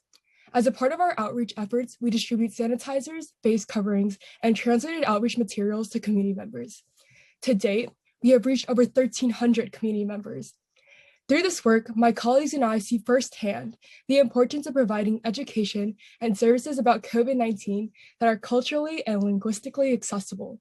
As you make your considerations regarding the city's budget for the next fiscal year, I urge you to preserve existing funding to continue supporting efforts, both within city agencies and with community-based partners like us, to provide linguistically and culturally appropriate services and education on COVID-19 to underrepresented and underserved communities. Additionally, I urge you to commit to investing in the human services workforce by allocating funds for the cost of living adjustments, as well as funding to correct the retroactive cuts to this sector in order for us to continue serving serving as lifelines for low-income immigrant communities and to guarantee a full recovery from this public health and economic crisis. Thank you to the Committee on Finance for hearing me and us all out. Thank you for coming in and for giving testimony. It's really important that we hear from young people. Thank you. Next, we will hear from Danielle Mowry, followed by Jeanette Perez. Your time will begin. Hi, I'm Danielle Mowry from the Partnership for the Homeless, and I want to thank everybody. I hope everyone's doing well on this Zoom-filled Tuesday. Thank you again for considering our funding request for $160,000 to keep New Yorkers safely housed. Let me just delve in a little bit. We've submitted a detailed brief, but also I just want to give you a little bit background on the partnership. How do we do this? How do we keep New Yorkers safely housed? We are focused on prevention. Prevention entails a range of areas and services to support people and ensure long-term stability. We address our programs and impact in more detail in our brief again, and we thank you for those of us from the council that we've had a chance to speak with about this. And for this short conversation, I'm going to keep this focused on one component, which is rental assistance. We work with our clients to pay their rental arrears. We work with landlords, especially small landlords, to negotiate amounts to pay and to arrange and help keep to arrange logistics. We stabilize both the tenant and the landlords this way and help keep our city's housing ecosystem whole. Small landlords are a strong source of affordable housing, and our city needs them to come out of this crisis intact. We also need the many, many New Yorkers, some of whom I've heard addressed by some of the community organizations, who are facing eviction to stay safely housed. Who are our clients? Lower income New Yorkers, rent burden, women of color, women with young children, undocumented, and people who don't qualify for federal aids, and primarily families. With the pandemic, we are seeing more clients, more people in economic distress, especially women and women with young children, and much higher amounts of rent due. Still, the amount that it takes to prevent eviction, approximately $4,000, is right now, is so much less of the cost that it nearly $70,000 takes to keep a family in shelter. Money, of course, is not the only cost here. Eviction, homelessness, housing instability, this is trauma, and trauma that people often never fully recover from. And this trauma ultimately hurts all of us as we see families suffer and communities fray and children lose connections to their friends and their education, which is why we believe the best way to solve homelessness is Time has expired. and I have just a little bit to wrap up, if that's okay.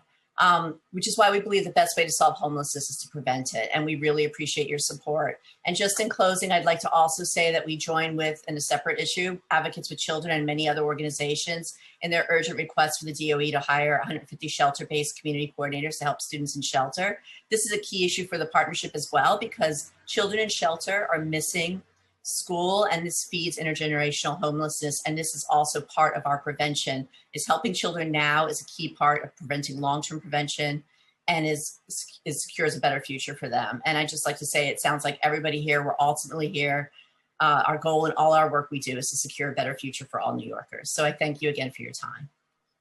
Thank you very much, Danielle. Good that you came in. Appreciate it. Thank you. Next, we'll hear from Janet Perez, followed by Cheryl Warfield. Your time will begin. Great, thank you everyone. Good afternoon all. Thank you for this opportunity to testify. My name is Janet Perez, Director of Programs at Mixtec Organization, a CBO based in Sunset Park, Brooklyn. Over the past 2 decades, Mixteca has remained a small organization focused on providing programming and services in health, education, immigration, and mental health to the Latinx immigrant community in the broader metropolitan area, but still mostly focused in Brooklyn. So on behalf of Mixteca, I would like to emphasize the importance and impact of funding support that the Budget Hearing Committee has on small CBOs like ours. Last year, we experienced a budget cut from DYCD. And despite experiencing these cuts in the middle of a pandemic, Mixteca continued our education programming, which includes providing beginners and intermediate ESOL classes, basic computer literacy classes, financial management, skills building workshops, and college access series to not only support immigrant English language learners, but also provide opportunities for youth, young adults, and older adults alike to advance their educational goals. So as a trusted CBO that majorly services undocumented and mixed status families, we serve as a bridge for community members to access culturally and linguistically services at Mixteca. We call on the committee to uplift and continue to sustaining CBOs like ours that provide services to the community. So we just wanted to share a bit of our work and the importance that this funding has on small CBOs like ours.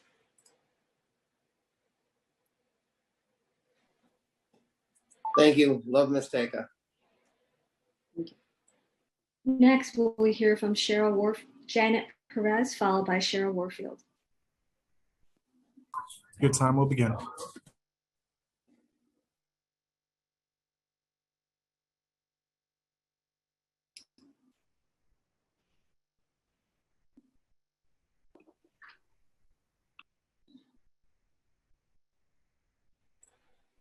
I'm sorry, am I going again? Or?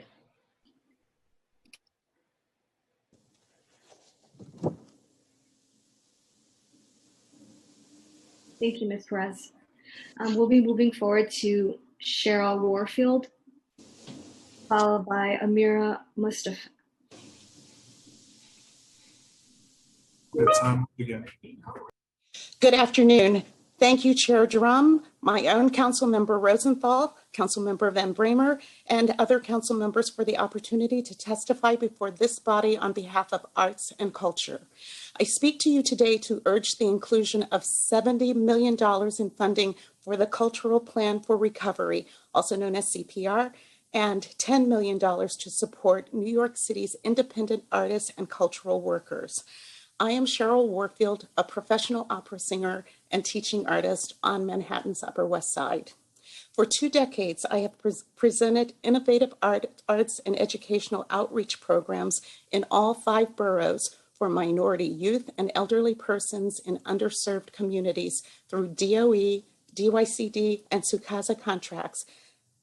I remind you that culture generates $110 billion in economic activity for the city and employs nearly 400,000 people, and that neighborhoods with cultural assets show better outcomes for education, aging, crime, health, and community well-being.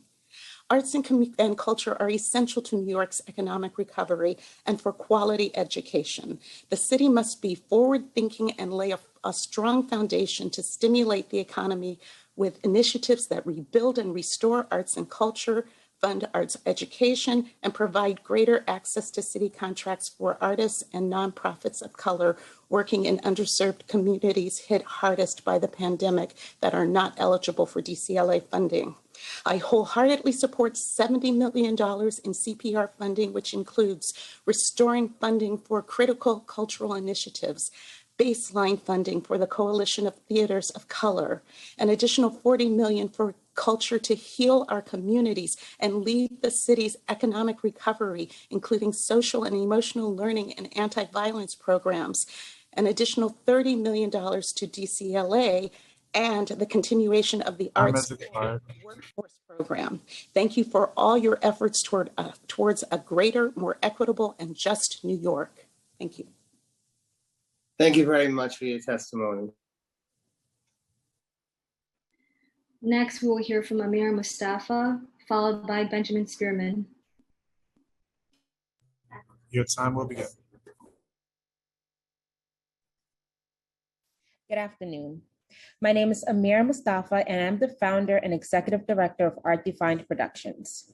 We are a Bronx-based nonprofit arts organization with the mission to support and create platforms for literary and performing artists living in underserved communities.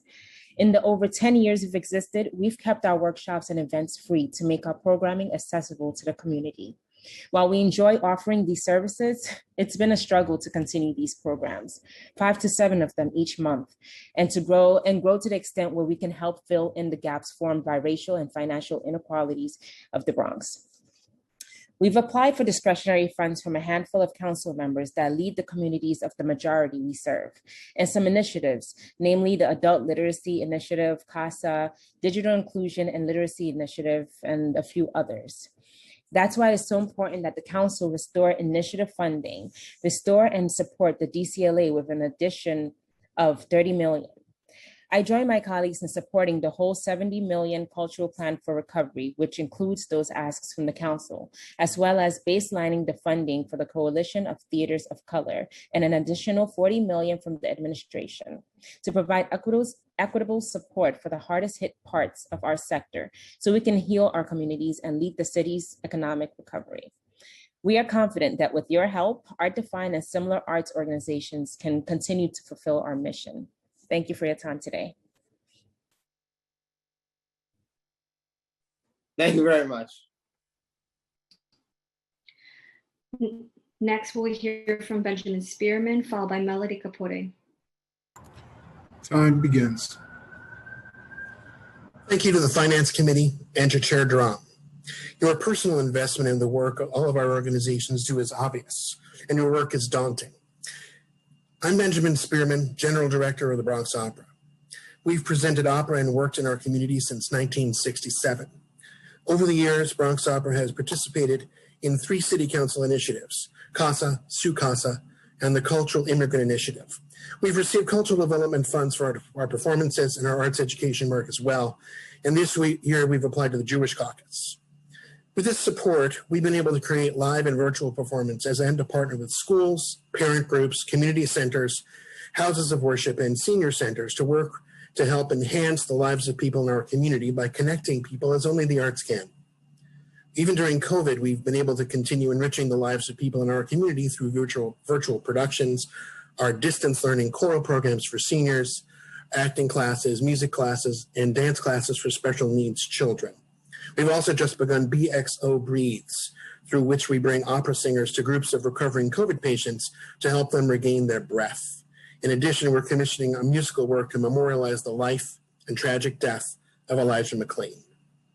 Like each organization you'll hear from, we feel that our work is vital. It's wonderful to hear what everyone's doing, and it's a little daunting too. But the arts are not living in isolation. We are part of our communities, and we are part of the solution. Increasingly, we work in all the sectors you've heard from today. The support you give to us as arts organizations is critical to our work and to our ability to be part of the city's recovery from the pandemic. I urge you to fully fund the initiatives to maintain and increase Cultural Development Fund and Cultural Institutions Group funding, maintain member items, and increase administrative funding for the Department of Cultural Affairs so that that agency can manage New York City arts funding more smoothly. I thank you for your time.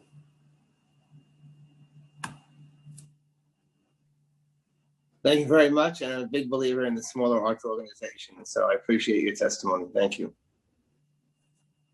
Thank you very much. Next, we'll hear from Melody Capote, followed by Karina Kaufman-Gutierrez. Time begins. Mr. Chairman, members of the City Council, and colleagues. My name is Melody Capote, Executive Director of the Caribbean Cultural Center, African Diaspora Institute. I come before you today to urge the City Council to take a long and overdue step to correct the inequitable and unfair funding for arts and cultural organizations of color. We so often speak about New York's rich cultural diversity and its uncanny ability to blend threads of culture into a beautiful tapestry. What we are talking about, ladies and gentlemen, is communities of color. Let's face it, without the cultural and artistic contributions of communities of color, New York would not be the cultural capital it purports to be, and that's a fact. We have had our music, our culture, stolen and replicated, resold and appropriated by people outside of our communities. Our institutions are so fragile and underfunded that the common cold translates to pneumonia. The pandemic made this so very clear. All too many institutions of color closed their doors in 2020, never to have them open again. And yet we talk about culture coming back. It's not coming back, it's coming backwards. I come to you today with one request, namely that you make the creation of the Cultural Equity Fund a mandatory minimum requirement for arts and culture funding in this and subsequent fiscal years. People ask what we can do to make up for the decades of cultural appropriation and cultural neglect inflicted on communities of color. Well, here's the answer. Establish a Cultural Equity Fund within the executive budget and fund it at a level that does 3 things. First, recognize that for over a century, cultural organizations of color received almost no meaningful support within the city budget. Second, also recognize the fact that a critical mass of dollars is necessary in order to allow arts and cultural organizations of color to catch up to those economically privileged organizations. And third, recognize the need to develop the capacity and create a pipeline of talent necessary to populate organizations of color. I am asking that the Cultural Equity Fund receive appropriation of $75 million in this fiscal year. Our lives matter too. Thank you.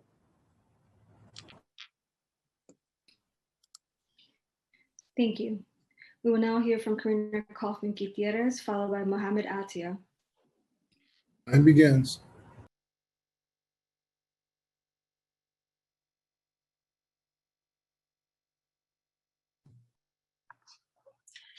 Good afternoon, Chair Drum and everyone present today. My name is Karina Kaufman Gutierrez, and I'm the Deputy Director of the Street Vendor Project of the Urban Justice Center. Thank you for the opportunity to share today. With the staff of 8, SVP is the only organization that focuses on street vendors in New York City, providing legal representation, small business development and training, organizing support, and strategic legislative advocacy. In just this past year alone, we've connected nearly 3,000 street vendors to resources and information about housing, food access, and loan and grant opportunities.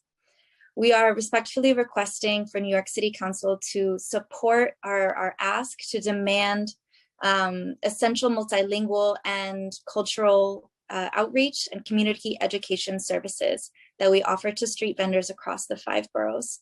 Our membership base includes over 2,300 of New York City's vendors who've been part of our organization in its 20-year history. This population is primarily new immigrants who rely on vending to provide for themselves and for their families, and have continued to provide for our communities throughout the pandemic. About 90% of street vendors are immigrants. And at SVP, we ensure that there is excellent language access for members who come and join our monthly meetings and outreach sessions in Spanish, Mandarin, Bangla, Tibetan, and Wolof. There's an extremely high demand for our services, especially during this past year, and it has presented an unsustainable demand on a small staff body, and hence our urgent request for support to increase our ability to respond so that we can continue to support our community to both rebuild and to thrive. The vendors that we work with trust and rely on SVP's grassroots organizing efforts, and we truly appreciate your support for this proposal. Thank you. Thank you. Next, we'll hear from Mohammed Atia, followed by Rui Lee. Clock is ready.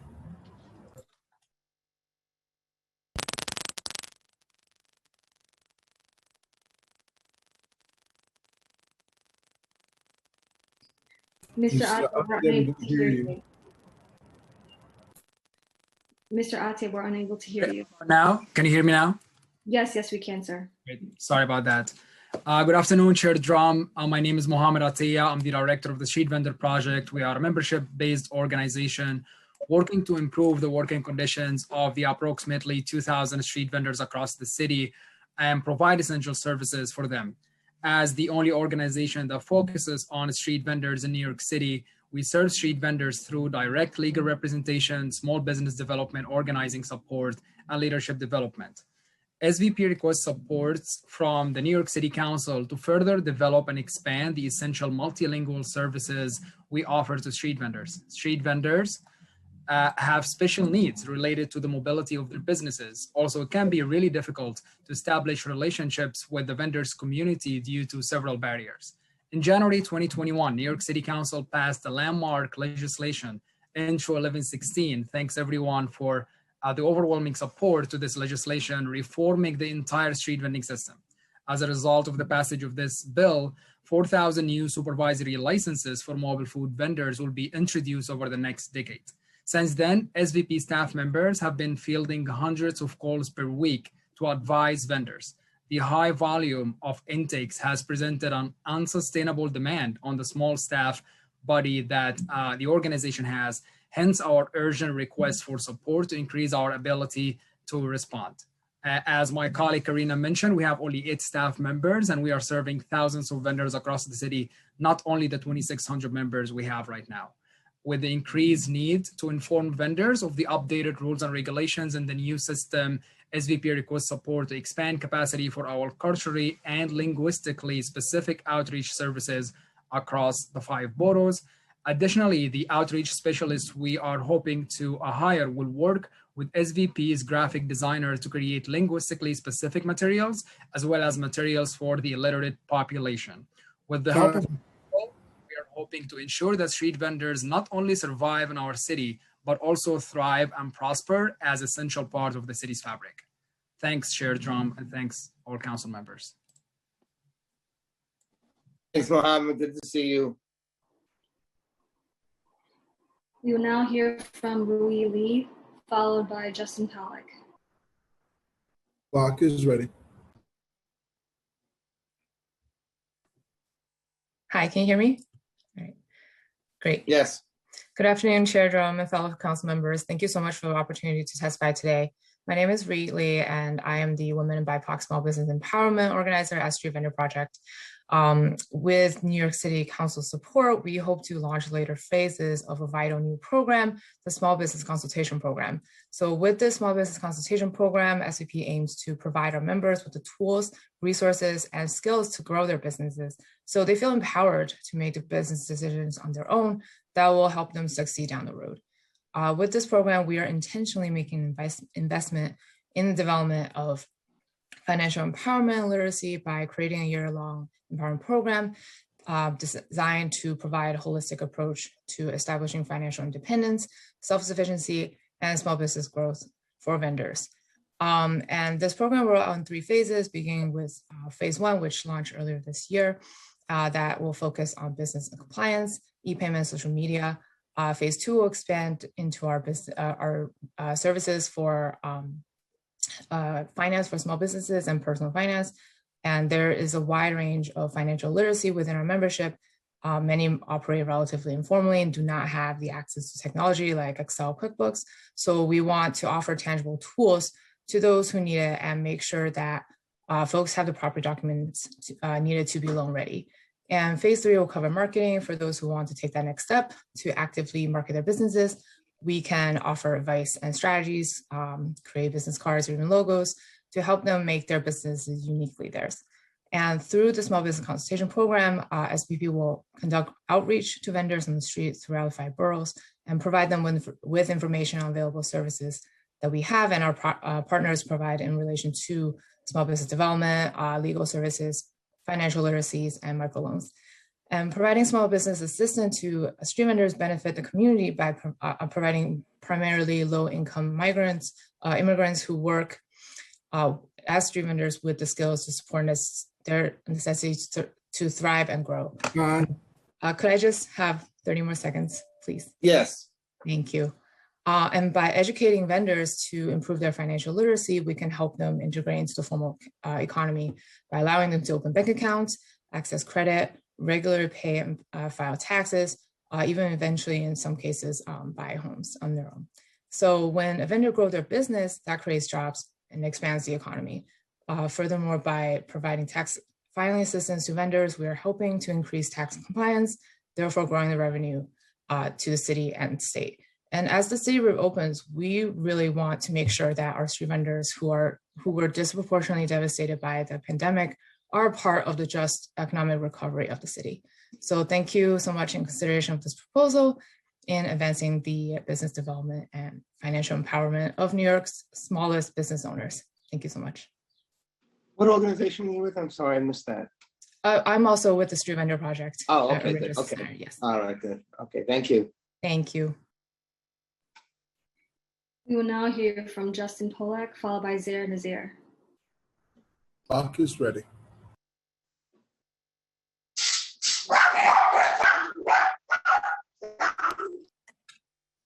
Good afternoon. Thank you. My name is Justin Pollock, and I've spent my career on Wall Street, but I really wanted to follow the last few testimonies and just share my enthusiasm for what the City Council has done this year in addressing the archaic law that used to govern vending of food on public streets. Because the new law that you just passed provides a critical update to this important industry. But I want to focus on the individual vendors because it's going to require a constant focus on complying with this new law. And as an investment professional, I've committed hundreds of millions of dollars to private businesses, including quite a few enterprises here in New York City. And most of these companies have full-time staff that can interpret regulations and negotiate the formalities of the city's governing institutions while also operating a profitable business. Yet I've found that well-intentioned rules that all businesses must observe are difficult to follow, despite the fact that I'm a native New Yorker and English is my first language. And that gives me deep insight to the challenge for vendors who must operate within the same guidelines, but with far less support.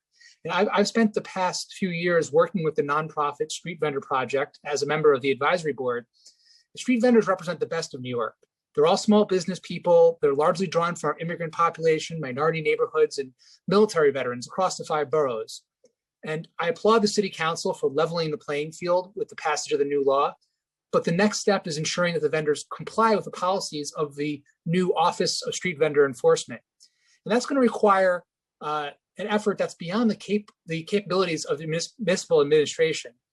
The city is not equipped to quickly educate 20,000 vendors who operate outside on the street without the benefit of desktop technology and who speak many different languages. Instead, I suggest utilizing the foundation laid by the Street Vendor Project over the past couple of decades. With a limited amount of fiscal support, just $500,000 from the council, Street Vendor Project can continue its work instructing its members to ensure compliance with the new law. And Street Vendor Project can do this in English, Spanish, Mandarin, Arabic, Bangla, and many other languages. So I encourage the council to take the route of leveraging the infrastructure that's readily available from the Street Vendor Project to ensure implementation of the street vending law is fulfilled. And thank you very much for the opportunity to testify. Thank you very much, and we appreciate you coming in to support the street vendors. Thank you. Thank you. Thank you. We will now hear from Zara Nasser, followed by Mallory Tompkins. Clock is ready. Hello, Councilmember Drum and Finance Committee members. My name is Zara Nasser, and I work at the New York City Anti-Violence Project, AVP. And I wanted to talk to you all today about AVP's important work supporting survivors, LGBTQ survivors of violence, which is even more important during this time of crisis and economic instability. We appreciate the Council's past support of our work and just wanted to reiterate how important it is for us to continue receiving support to do this vital work. We're the only LGBTQ specific victim services agency in the city. We operate a bilingual 24/7 hotline and provide legal services, counseling, and advocacy. All of our services are free and confidential and have been fully remote since March. During this time of crisis, violence is increasing, especially against LGBTQ New Yorkers. 2020 was one of the deadliest years for hate violence, especially against Black trans women. Every week, we get reports from the Office of the Prevention of Hate Crimes about anti-LGBTQ violence in this city, and we get daily calls to our hotline from LGBTQ and HIV-affected survivors of intimate partner, sexual hate, and/or police violence requesting support and resources. As these crises grow, so does the work that we do to support survivors. We're often having to reach out more frequently and do more support work with council members affected by community members affected by increased and more complex webs of violence. We're also training more and more community members than ever in bystander intervention to keep their communities safe. We're seeking FY20 level restorations and general operations funding, DOVE, the outreach work to connect persons involved in the sex trades with supported services initiative, the initiative for immigrant survivors of domestic violence, and the legal services for the Working Poor initiative. We're also requesting a restoration of the Hate Crimes for Prevention initiative, which was cut completely last year despite rising violence against marginalized communities. As a member of the CPR Coalition, we're also urging the council to pull back and divest from NYPD. Many of the root causes of violence that we're seeing in the city right now can only be addressed through preventative services, aftercare, and support, and resources for communities and survivors, not through more policing. We appreciate the past support of the council and look forward to continuing to work together. Thank you.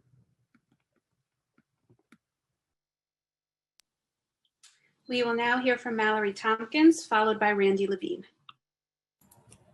Clock is ready.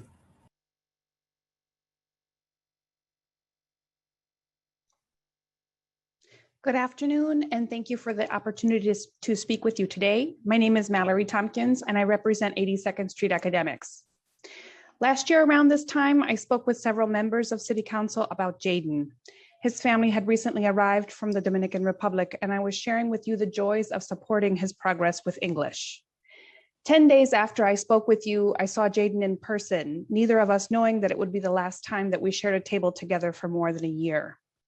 Jaden's family is part of the roughly 70% of students in our community that are home for learning this school year. As part of the Corona, Jackson Heights, and East Elmhurst neighborhoods, Jaden's family is part of an area that has been disproportionately hit by the dangers of the coronavirus. We know that social emotional learning, conversational skills, and fluency are best achieved when students are in supportive environments that are in person, surrounding themselves with peers that are also working towards these same goals. Our mission is to complement the public school system so that students can have equal access to college education. We celebrate their home language by making sure they are served by staff members that live and work in their community. Since the pandemic, we have introduced tutoring programs and extended our options for 2-year-old children to support families who are attempting to get back to work.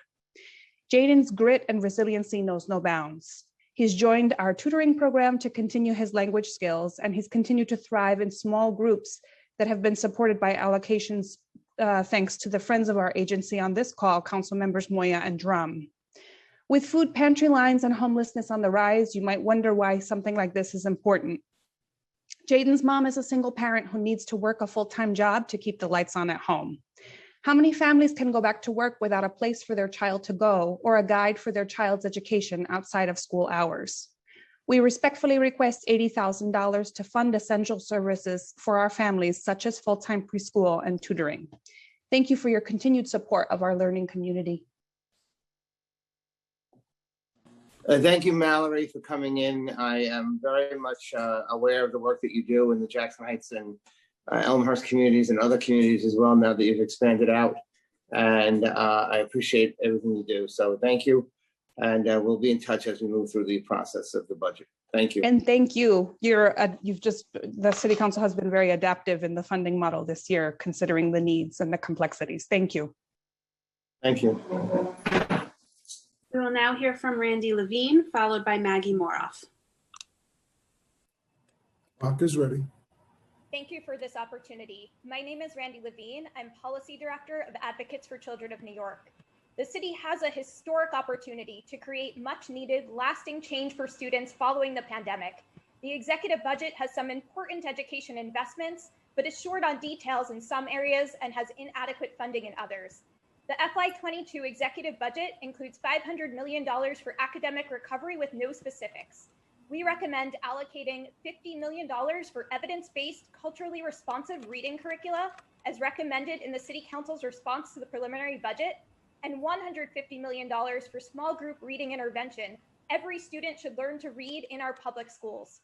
And $100 million to provide targeted support to English language learners and ensure they receive the legally required language instruction denied during the pandemic. The executive budget includes $236 million for compensatory special education services, again with no specifics. Before adoption, please ensure the city details how it will provide the makeup, instruction, and services to which students with disabilities are entitled as a result of the pandemic, and ensure there's adequate funding.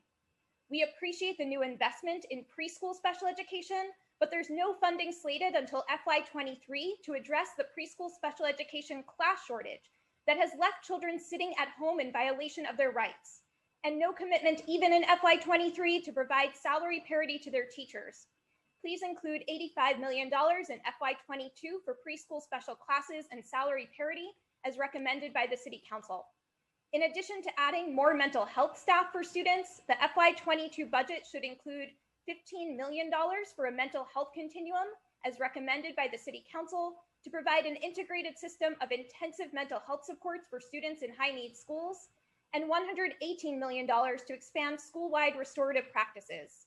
The education budget should also include $55 million to hire 500 community coordinators including 150 shelter-based Time expired. coordinators to engage in intensive outreach and re-engage students in school, $46 million for a DOE multilingual communications plan, $1.5 million for a small DOE office focused on students in foster care, as the DOE currently has no staff dedicated to supporting students in foster care who have the lowest graduation rate of any student group in New York City. Our written testimony has additional recommendations and detail. We deeply appreciate your leadership, Chair Drum, and are grateful for the work of the City Council. Thank you. Thank you, Randy. And I want to just say what a pleasure it's been to work with you and Advocates for Children, with Kim Sweet and with Maggie as well over the last 12 years. You are like the foremost advocates for special education students, and all of the cases that my office has sent you, and you've taken care of them and gotten them justice, actually, gotten them justice, has really been beneficial to my district. So thank you, and we look forward to working with you as we move toward adoption. And as this is my final budget, I just wanted to say thank you again for all that you do. Thank you, Randy. Thank you. It's been so wonderful to have such a teacher and a leader and fighter in the City Council. Thank you. Thanks, Randy. We'll now hear from Maggie Mora, followed by Jeff Lau. Clock is ready. Good afternoon, Chair Drum. Thank I you. didn't know you were next, Maggie. I swear I did not know you were next. Thank you so much for your kind words just now. And I'll jump to the end of my testimony quickly, just to say thank you for all of your partnership all over the years on behalf of students with disabilities and of their families. So I speak today on behalf of the Arise Coalition about the need for funds for evidence-based literacy supports for all students, about compensatory services for students with disabilities, and about specialized placements for preschool students with disabilities. My written testimony, as always, is more detailed, but I'm going to shorten it here. So echoing some of what you've heard already, when school staff have access to evidence-based, culturally relevant reading curricula, and when they are trained and supported to use those, their students will learn how to read. There will still be some students who need small group or one-on-one intervention, but the science is clear that they can all become readers. Yet too many students don't currently get that. For our 3rd through 8th graders, less than 1/2 of them overall, only 36% of Black and Hispanic students, and less than 16% of students with disabilities were reading proficiently in 2019. We're asking the city to include at least $50 million in the budget for evidence-based, culturally responsive literacy curricula, so the teachers have what they need to teach their students effectively, and at least $150 million for targeted intervention for the students who need more help. Also, while we recognize all done this year by DOE staff to support students with disabilities, too many students with IEPs who are disproportionately Black and Latinx and from lower income families went without key instruction and all the special ed supports that they required. The city must make their plan for determining who requires comp services, what will be offered to them, and how the city will actually implement that public. That's going to require funding, but no family should have to litigate that in order to make it happen. And then lastly, there is, as you've heard, just a few more seconds, sorry, currently a huge shortage of preschool special ed seats. The budget, we're echoing the call for at least $85 million to guarantee a preschool special ed seat for every student who needs one, and salary parity for their teachers, regardless of where they work. Thank you again for all you have done over the years and for your partnership. And I am looking forward to working together in some other context going forward. Yes, me too. Thank you, Maggie. It's always been great to hear from you, and I deeply appreciate your advocacy. Thank you. Thank you. We will now hear from Jeff Lau, followed by Kate McDonough. Clock is ready. Good afternoon to the Chair of the Finance Committee, Councilmember Drum. In addition to the City Council, my name is Jeffrey Lau, and I'm the Adult Literacy Director at the Chinese American Planning Council. I'm here today to ask the city to baseline the $12 million Adult Literacy Initiative, launch the Adult Literacy Pilot Project, and invest in human services like CPC, especially now as our communities struggle to rebuild in a post-COVID world. Community organizations like CPC are providing the culturally competent and language accessible services our neighborhoods need, despite significant cuts to our funding. but this is making it more difficult to staff the services to meet the needs of our growing community's concerns. We know that unemployment within the AAPI community in New York has increased almost 7,000% since the start of COVID-19. As the Adult Literacy Program Director, the community members that I see come to learn English to better support their children with remote learning. They come because they need the skill to navigate the healthcare system. Students learn English to enter the workforce or improve their job performance. They come because they're applying for U.S. citizenship. Through our program, students are learning about their American rights, how to start a small business, and how to report a crime. It's been disruptive and disadvantageous for students to take summer breaks because we're waiting for classes to be renewed through single-year investments. Single-year investments and low reimbursement rates mean we can't provide staffing for the wraparound services and counseling that the students need outside of the classrooms and that CPC provides.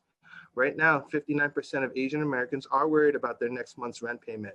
Right now, community members are receiving information for financial assistance, legal aid, domestic violence, healthcare access, and translation services through our community centers. Now I'm asking to invest in human services. Baseline the Adult Literacy Initiative and give our communities the equity they need to succeed post-COVID. Invest in adult literacy pilot programs so our programs can provide the needed services to our students. Invest in human services as we work towards rebuilding our communities stronger and more resilient. And finally, I want to say, stop Asian hate now. Thank you. Thank you for your ending comment. Yes, stop Asian hate now. And I just don't get, why we have to every year go back and forth with the administration about the adult literacy fund. It's just gotten to the point of ridiculous at this point. But we'll advocate again, and hopefully we'll make sure that you get that funding. Thank you, Jeff. Thank you very much, Chair Drum. We will now hear from Kate McDonough, followed by Emily Hellstrom. Clock is ready. Hi, I'm Kate McDonough with the Dignity in Schools Campaign New York, a coalition of over 20 New York City-based organizations consisting of students, parents, educators, and advocates who work towards education justice and the end to the school to prison pipeline. I'd like to just quickly thank you, Chair Drum, for all your support of our work and the coalition over the years that you've been in council. So you've heard from many of our youth leaders earlier today in their call for police-free schools. I'll uplift that I was in 8th grade at a school in the Bronx with no windows and few resources when the NYPD took over school policing.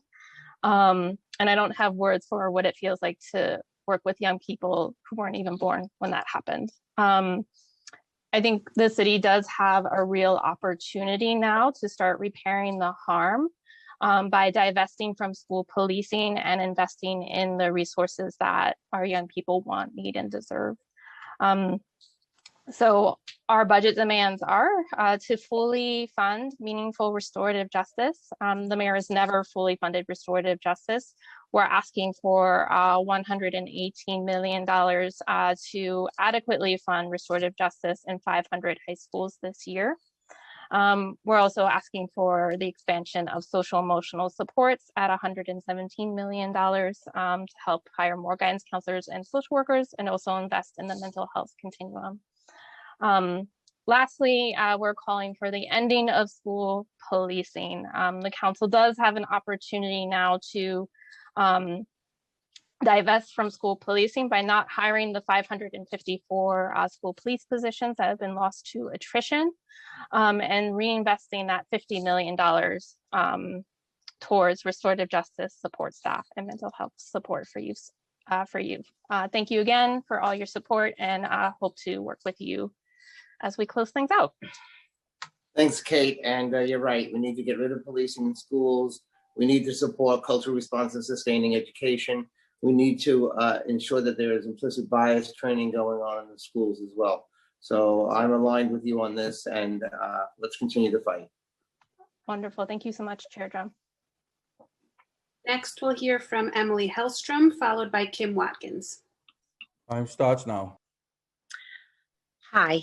95% of children can learn to read on grade level if they are given the proper instruction. I just think it's important to let that statistic stand because science has weighed in and it flies in the face of the reality on the ground. So I repeat, 95% of children can become skilled readers. My name is Emily Hellstrom. I'm the Vice President of the CEC for District 2, and I founded the chair, and I'm the founder and chair of the Students with Disabilities Committee, a member of the Arise Literacy Coalition, and I'm part of a team trying to start the first DOE public school for children with dyslexia and language-based learning disabilities, which I do hope will be funded soon too. Over the past 4 years, I have met with hundreds of individual families who are desperate to receive the literacy instruction for their children that actually works. Structured literacy is sound science. It is essential for students with dyslexia and other LBLDs, but over 60% of our students must be taught this way in order to learn to read. And an added benefit is that it works for all learners. We must dedicate money to ensure that all principals, teachers, paras, speech therapists, and more receive the evidence-based literacy training that we know works. We must also dedicate funds to the small but highly successful Universal Literacy Program started by Andrew Fletcher at the DOE. As Zaretta Hammond, the author of Culturally Responsive Teaching and the Brain, recently said, ineffective reading instruction is the main way we will ensure inequity will continue. It's cognitive redlining in the classroom. We passed a robust resolution at the CEC District 2 regarding the importance of evidence-based structured literacy in our classrooms, and a similar resolution was passed at CEC D4 and CEC D5. It also specifically called out the importance to not spend money on curriculum that has been proven not to work and to actively harm students' ability to read. With this budget, we have the opportunity to put our money towards teacher training, curriculum, and literacy instruction that will help us achieve the goal that science puts in front of us, 95%. Thank you so much. We will hear from Kim Watkins, followed by Janine Keeley. Time starts now. Thank you so much. Thank you, Chair Drum, for holding this hearing. I'm Kim Watkins. I'm president of CEC 3. I want to just take a second to lift up all of my CEC colleagues that have been speaking on really important educational issues.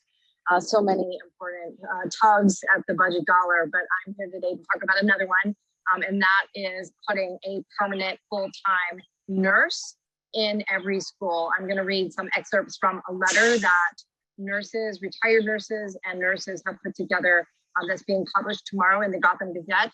I encourage you to take a look at the full detail, because what has just been presented from the chancellor in terms of our reopening for this fall, that a nurse will be in every school, is not accurate. We are about to have 400 vacancies in our schools because we have chosen to outsource this job instead of paying the women mostly who work in this position equal pay for equal work. We have 1,400 buildings with 1,800 schools roughly, and fewer than 600 salaried full-time nurses that work for the DOE. The rest are either being paid hourly by DOH or they're being outsourced. And so we have multiple tiers, multiple unions, really complex. But this is the year, if there was ever a time to invest in the women and a few men who take care of our kids in our public school system, this is the year to invest in that. So the nurses are asking that we pay for a nurse in every school. My CEC has been working on this issue for 3 years. We've written multiple letters and resolutions, and some of these nurses have been working on this issue for more than a decade. It is long overdue that we take this seriously,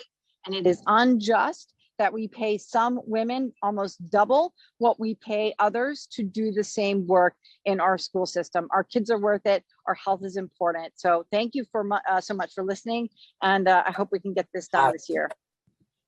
Thanks, Kim, and thanks for always being such a strong advocate for our schools and our children. I appreciate it very much. Thank you.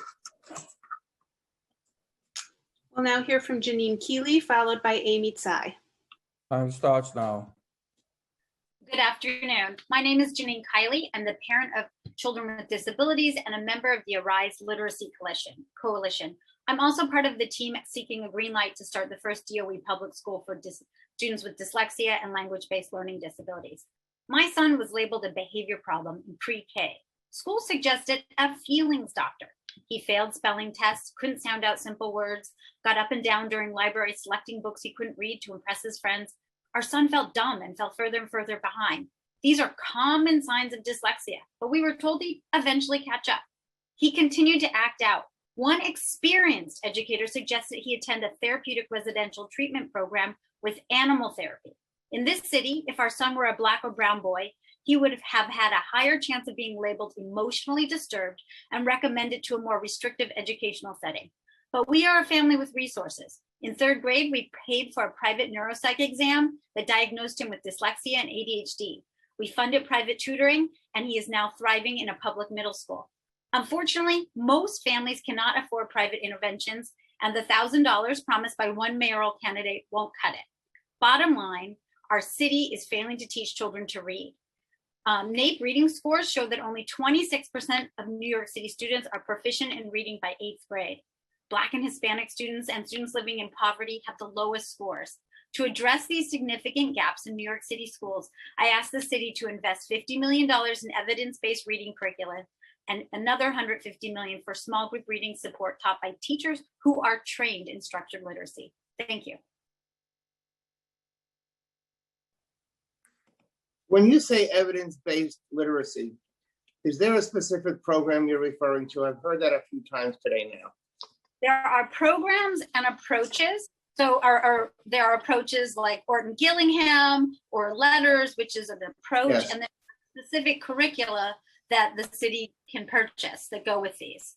So that the answer is both. Okay, thank you. Yeah, I'm happy to get you I'm all. somewhat familiar.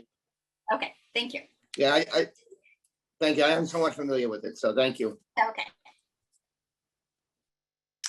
We will now hear from Amy Tsai, followed by Eric Jors. Time starts now. Good afternoon, Chair Drum and the members of the Committee on Finance. My name is Amy Tsai. I am a member of the Citywide Council for District 75. I'm also a parent, advocate, and activist here in the Bronx. I'm also the mom of 5 children, 3 of them with students with disabilities in New York City public school system. I speak today for all of our students here in New York City citywide, but especially for our students in District 75 inclusion programs, NEST programs, Horizon programs, ACES programs, AIMS programs, which are specialized programs with special needs students. And I just wanted to focus on the disturbing news that we received yesterday from our mayor's announcement that coming September, our students will be fully in person, no remote. And that is very upsetting to me and many of our community parents.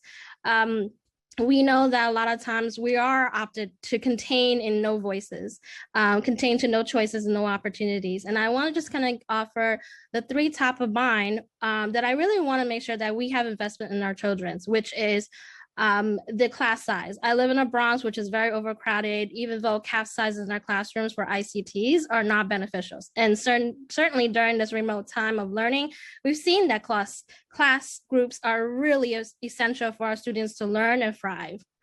So I really want us to continue a long-term investment for class size. Secondly, trauma and healing intervention. Yes, the DOE has invested some type of plan, but not really an official plan to really focus on not just the COVID that we're dealing right now, but also what we've dealt with Black Lives Matter, anti-Asian hate and crime in general, national-wide, and also in our Capitol Hill. My children have devastated through this whole time because I'm Asian American and my children are multiracial. Thirdly, language justice is really important because in order to be equitable and inclusive, we want to make sure that every single parent and family community is involved in our children's education and their success. So thank you so much for this opportunity to speak today, and take care. Thank you very much. I appreciate your testimony.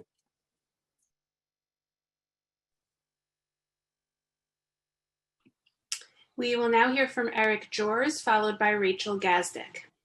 Time starts now. Hello, Mr. Chairman.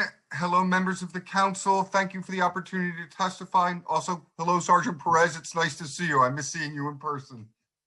I would like to speak very briefly about, I'm the Director of Government Affairs for the New York City Charter Schools Center. Charter schools in New York City serve about 138,000 students, about 90% of whom are Black or Latinx. 80% qualify as economically disadvantaged. There were a lot of cuts that came up as COVID hit, and we understood some of those cuts had to be shared equally and kind of we're willing to do our part. Now that the money has been restored, we're still left with some holes.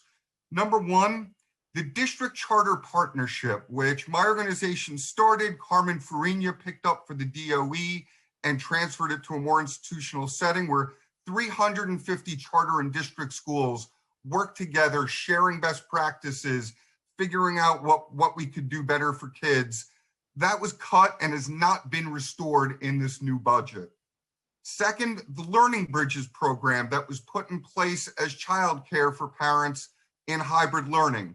Those seats were not extended to families of charter students. Even when it became apparent they were under-enrolled, there was no response from City Hall on allowing charter families to be part of that program. The third one, and maybe the most obnoxious in some ways, is charter schools were completely shut out of the COVID-19 testing that DOE does for other public schools. So charter schools and families have been on their own to provide testing to make sure those school buildings are safe. It is a blatant violation of state law. We have won a lawsuit against the city. The city is appealing and kind of slow. Sorry, sir. And sorry, but just to finish up then very quickly, we would ask that the funding be restored for the district charter partnerships and that pressure is put on City Hall to make sure that all kids are tested. Part of the absurdity is that testing that our kids don't get is in the same building with DOE students and DOE teachers. So you have different testing regimens, some strict, some with no rules around them, for families and staff in the same buildings. It's an absurdity, and we hope that the council can weigh in and force City Hall's hand a bit. Lastly, Mr. Chair, we've been doing this a long time. It's wonderful to see you, and thank you for your public service all these years. It's really been a pleasure working with you. Thank you, Eric, and it's always good to see you as well. Although sometimes we have disagreed, I have appreciated our relationship, our professional relationship, and our back and forth. And I value that highly. And I knew you even before getting elected. You know what I mean. And Yes. Thank you very much. Thank you very much for your service. Be well. Thank you. Appreciate it, Eric. Thank you. Thank you, Eric. And next we'll hear from Rachel Gazdick, followed by Jalika Hamilton. Time starts now. Thank you, Chairman Drum and members of the committee. My name is Terry West, and I am the Director of Government Contracts and School Partnerships at New York Edge. I'm providing testimony this afternoon on behalf of our CEO, Rachel Gazdick. 29 years ago, New York Edge was created at the suggestion of the New York City Council to provide free wraparound summer camps for youngsters attending summer school. From these beginnings, we have grown into the largest provider of after-school and summer programming in New York City, traditionally serving over 40,000 students a year at 134 locations throughout the 5 boroughs. And as my staff and I prepare for the New York Edge's 29th summer of providing free camp activities for youth across the city, I am here today to ask that you advocate for prioritizing our FY22 citywide funding request of $1 million under the Council's After School Enrichment Initiative.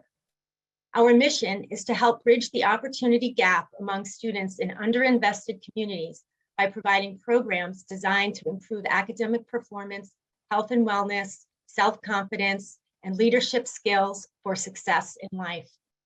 It is the belief of our board and staff that every child is gifted and talented if only given the necessary tools, resources, and supports. And as our name implies, we strive to provide every student in our programs with the edge that they need to succeed in the classroom and in life. And with the council as our partner, we are succeeding in our mission. 80% of principals attest to the power of New York Edge in supporting academic improvement in their schools. New York Edge, its students and families are extraordinarily grateful for the support provided by the New York City Council these past 29 years. We are now looking to you to meet the needs of the next generation of young people by supporting our FY22 citywide funding request of $1 million, which will bring us back to our FY20 level of funding. Thank you very much. Thank you, Rachel. I hear that you're doing great things with New York Edge, and I appreciate that innovation and new things that you're doing with the organization.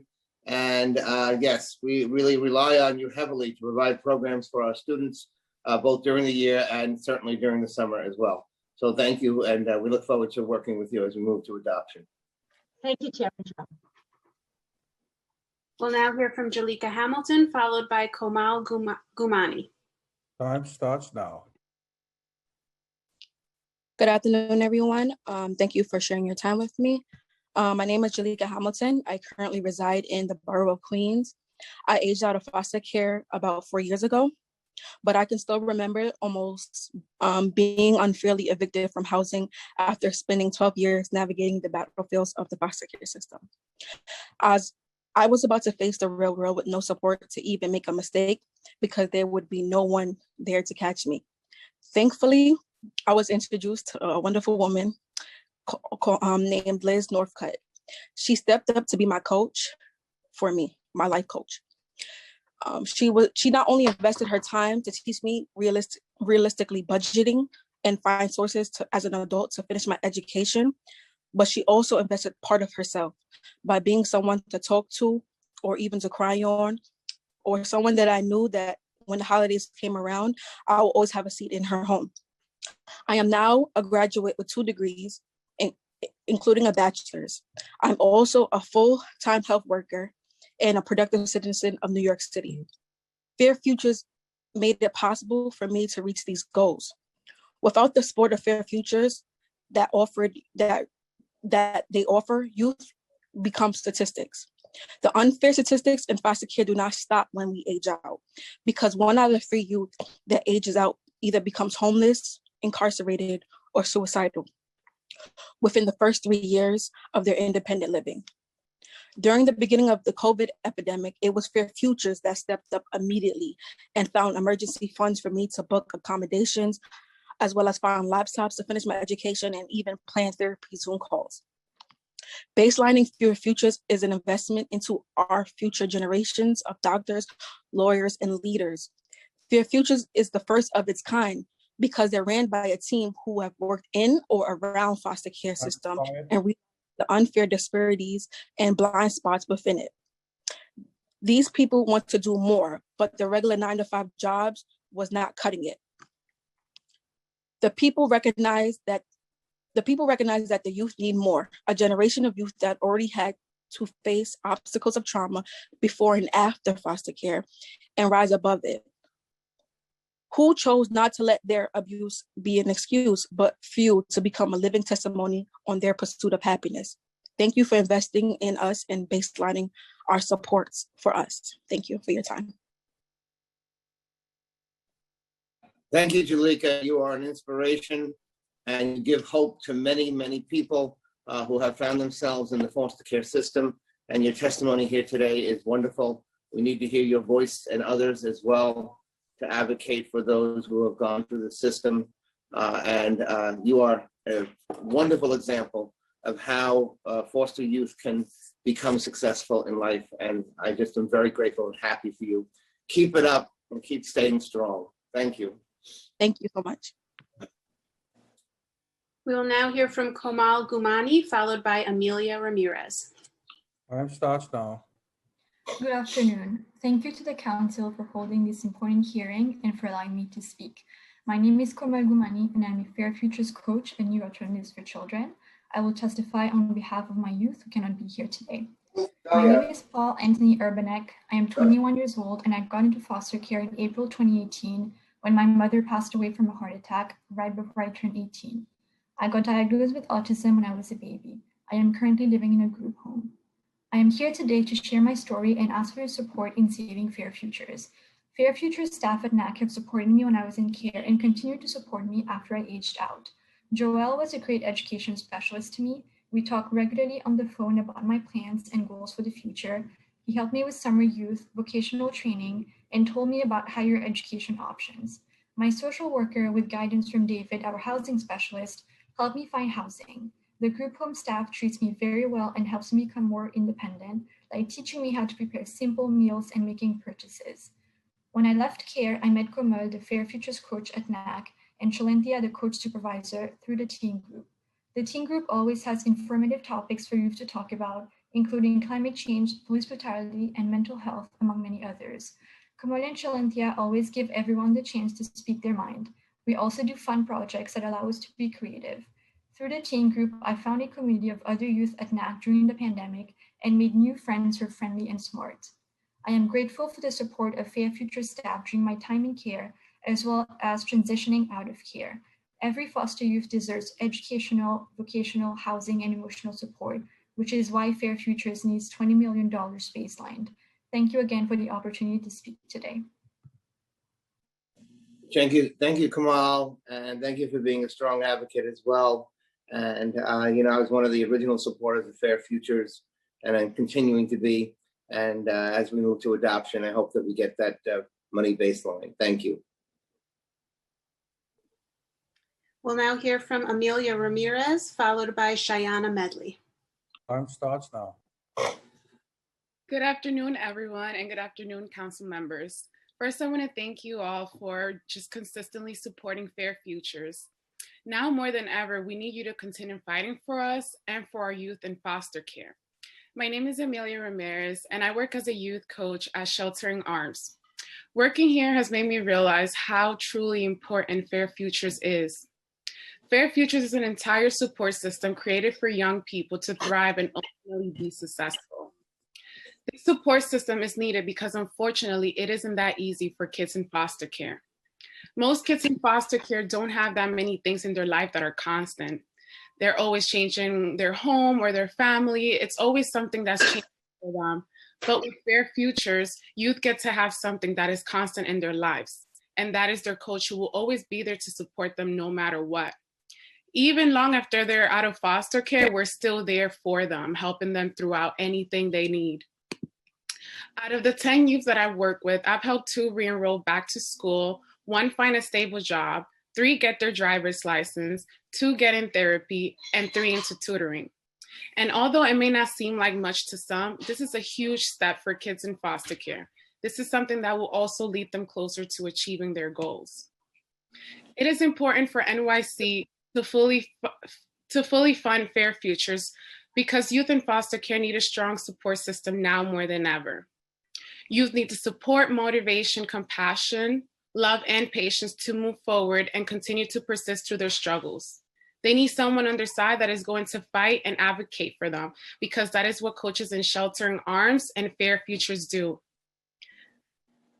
Please continue to fight to baseline $20 million for Fair Futures in the city's FY22 budget. Thank you so much. And let me just say thank you. And, I think you're so right about stability. My family, when I was younger, we were poor. We received public assistance. We used food stamps. And we had to move quite often because we couldn't pay the rent, is really what it came down to. And so I think in my first 20 years, I moved 12 times to different places. Fortunately, I had my own biological family to stay with, but it was still very difficult. So I really appreciate you raising the issue of stability within the foster care system and having youth being able to, have that advantage of some type of stability in their lives, because there's oftentimes just no stability in their lives at all. Thank you. Yeah, thank you, Councilmember Drum. We will now hear from Cheyenne Medley, followed by Sade Lifcott. Time starts now. Good afternoon. My name is Cheyenne Medley. I am 15 years old.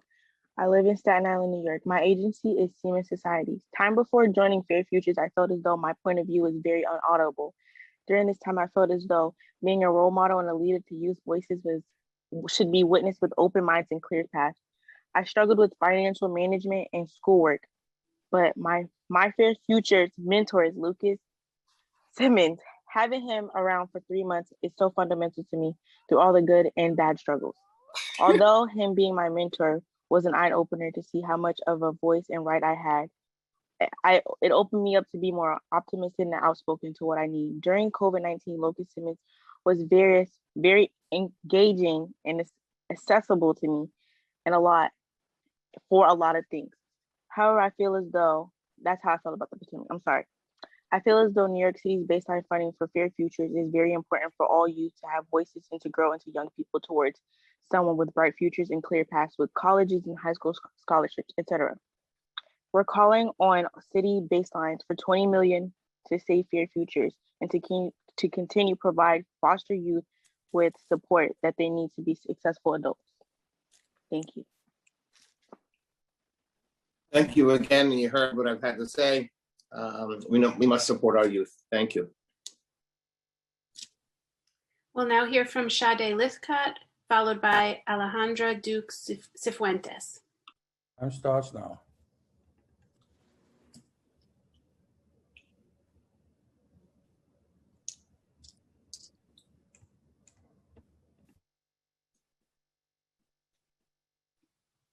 Ms. Lithcott, are you there?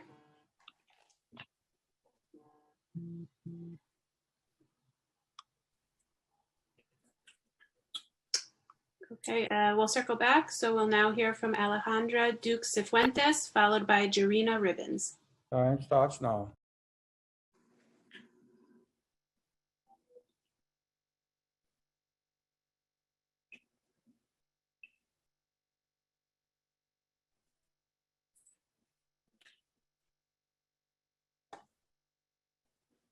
Hello, Hello, can you hear me?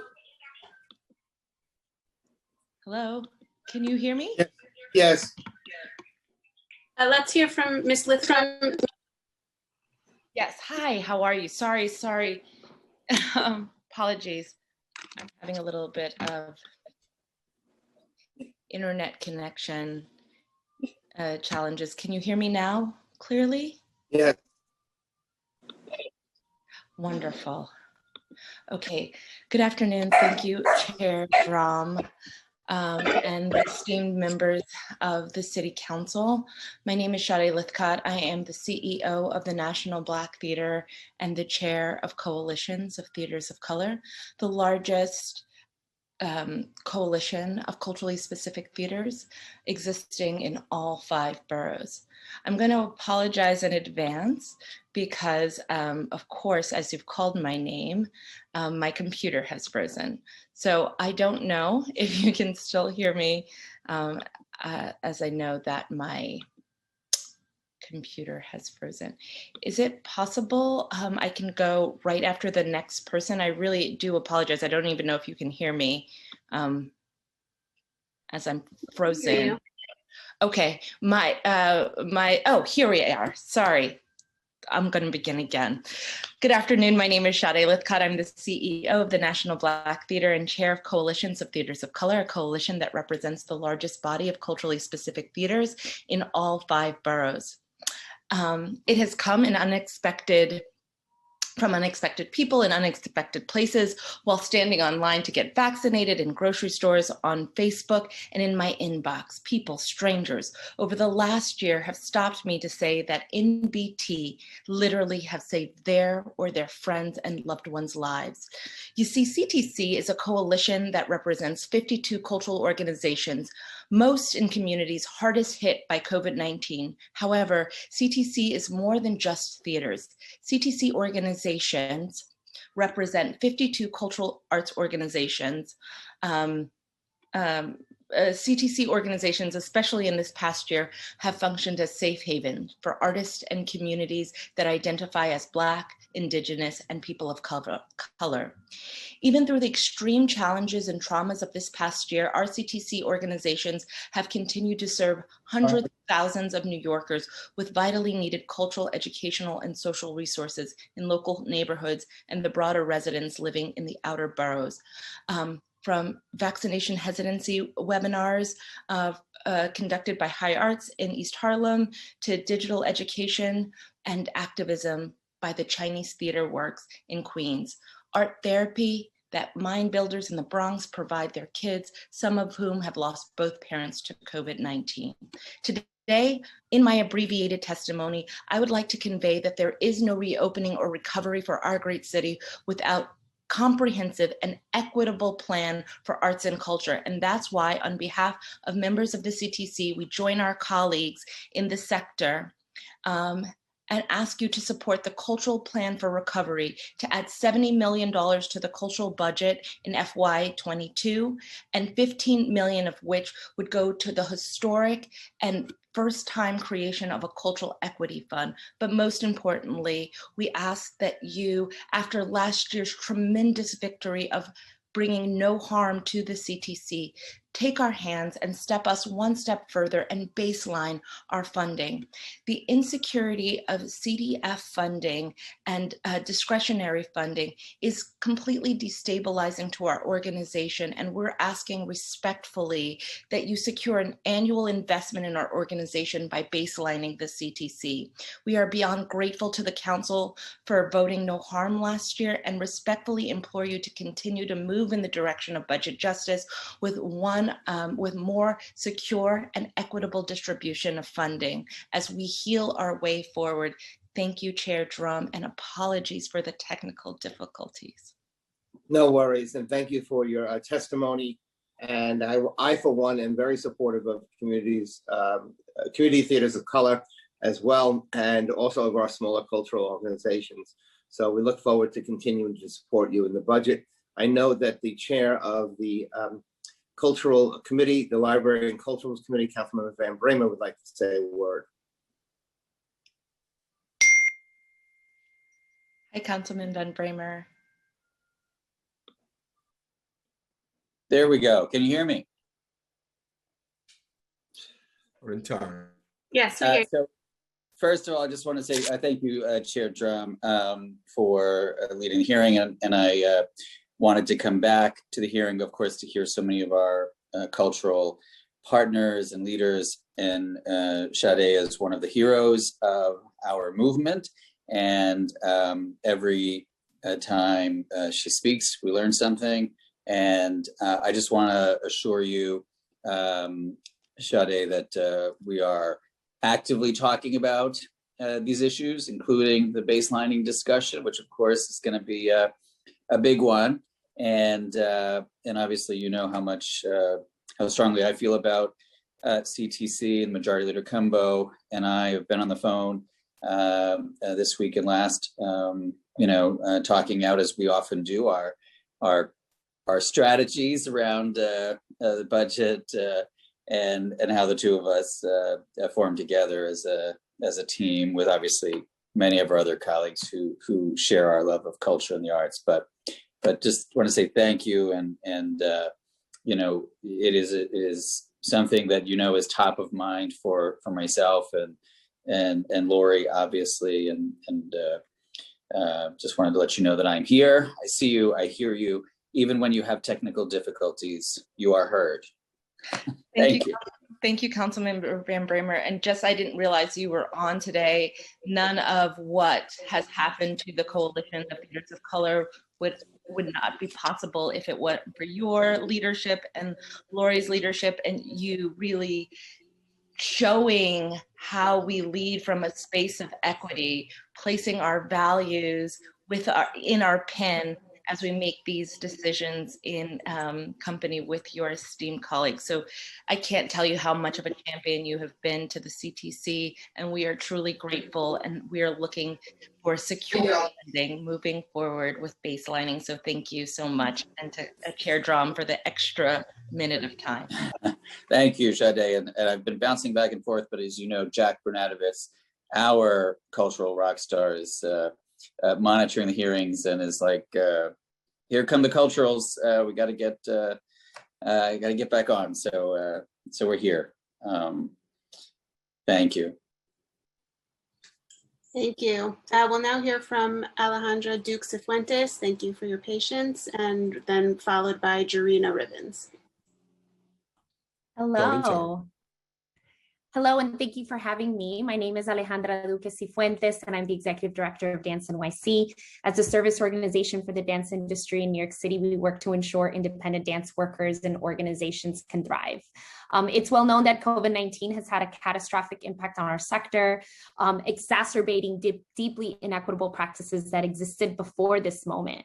A 2021 report from the New York City Comptroller found that 2/3 of all arts jobs in the city disappeared because of the pandemic. That's nearly 200,000 people and their families impacted.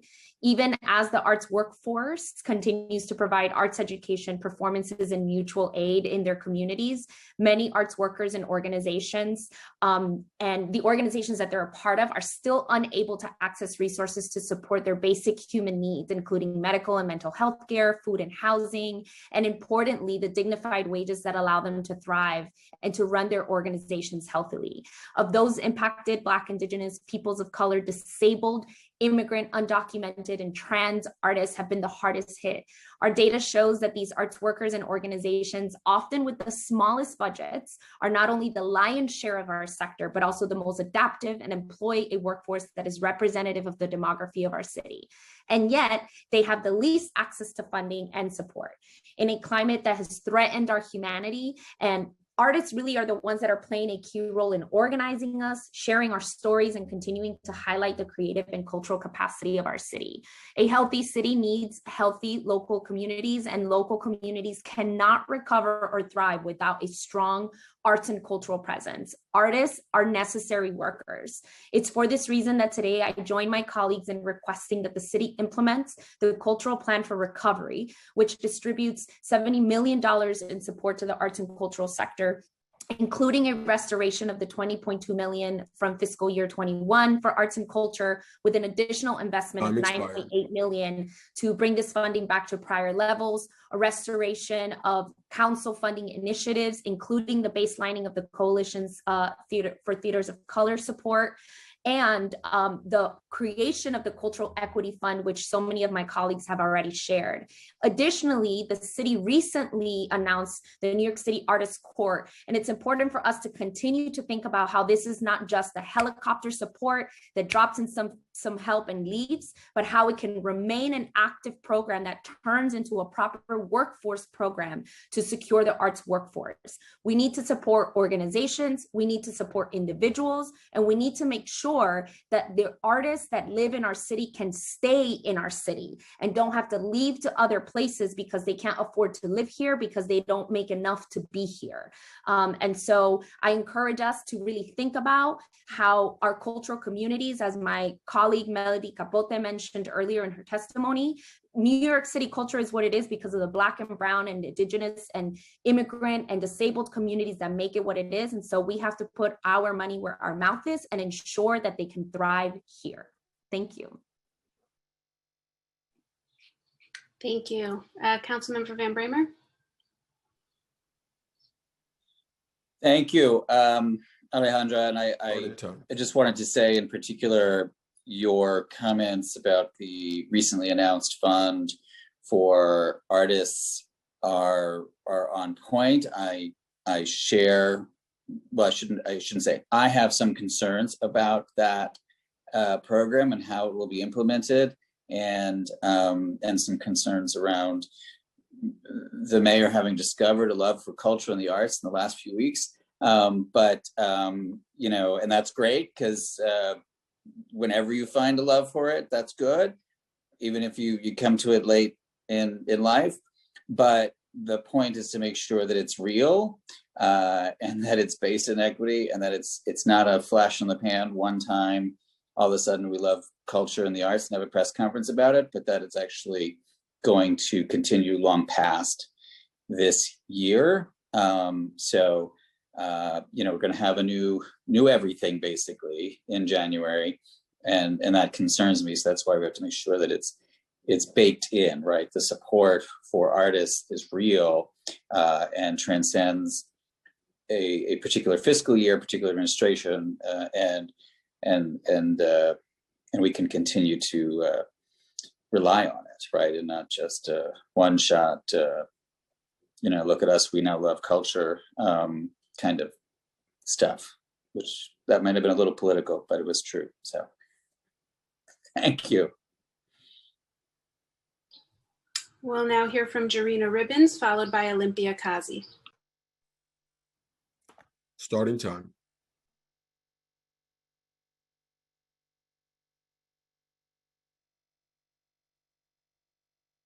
Okay, there we go. Hi, good afternoon, Chairman Drum, members of the Finance Committee, Councilmember Van Bramer.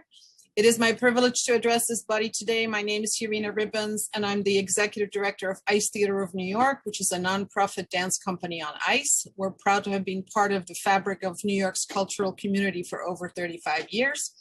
In this meeting, I will focus on one aspect of our services. Annually, we introduce up to 2,000 school children to the fine art of dancing on ice and the physical activity of skating, which they can do in their own neighborhoods. Our classes moved online during the shutdown, providing enriching experience to the children stuck at home citywide. To quote Governor Cuomo, ICE Theater of New York enables New York City public school children to get out on the ice, and it is widely recognized for its innovative educational program that uses skating as an effective, empowering motivator and teaching tool. In a normal year, we employ up to 50 artists, and our public performances attract up to 30,000 people. We weathered the storm by pivoting to virtual programming with the help of some federal funds and our private patrons, but we will need continued support to get back to full live programming, the better part of which we offer for free to city residents, tourists, and public school children. Just like all city performing arts organizations, we need funding restored so we can re-employ the teachers, the artists, and get back to public performances and start serving the community again. I urge you to continue funding the arts. ICE Theater of New York joins our colleagues in supporting the $70 million cultural plan for recovery, with which you're familiar. And we also applaud the administration's support of independent artists with the Artist Corps and ask for $10 million to fund that effort. ICE Theater of New York is looking forward to continuing as part of the essential cultural framework of the city, which generates $110 billion in economic activity annually. We are worthy of support. Thank you very much. Thank you. Well, now, You know, it sounds like I was gonna say, it sounds like such a wonderful program. I didn't know of it before. Thank you for coming in today and giving testimony. Great. Well, you'll have to come and watch us in action someday. I will. Get me an invitation for like September or something, okay? Reach out to me. Very good. Thank you. Thank you. we'll now hear from Olympia Kazi, followed by Matthew Storial. Thank you. So my Voting name is time. Olympia Kazi, and I'm a founding member of the Music Workers Alliance, a group of mostly independent musicians and DJs who got organized to fight against unfair treatment. So last year's budget cuts on services, the exclusion of vulnerable people from relief, and the lack of real action on the issue of residential and commercial rent have left thousands of New Yorkers, including many artists, as Alejandra said before, facing homelessness and crushing debt. New York's economy was roaring before the pandemic, but just for very few, and this was directly connected to the hardships and exploitation faced by the majority of working New Yorkers. So my first comment to you today is let's make sure that this budget puts people first on every issue. Arts and culture are very important for New Yorkers' joy and well-being, and it is important for New York City's economy. But we cannot talk about arts and culture recovery without talking about artists' proper pay, fair treatment, and access to benefits.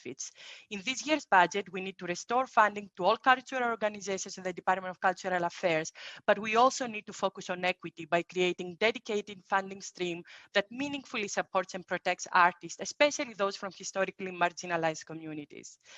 So the performing arts sector was completely shut for more than a year. A great number of arts workers won't regain full employment for many more months.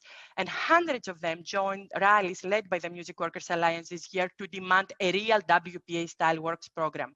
The $25 million recently dedicated to the New York City Artists Corps by the mayor, let's say it's a positive sign, but Councilmember Van Bremer already said what it is, but it needs to be extended and expanded in this year's budget. It also needs to be revised so that it becomes a real workforce program informed by the impacted workers' needs.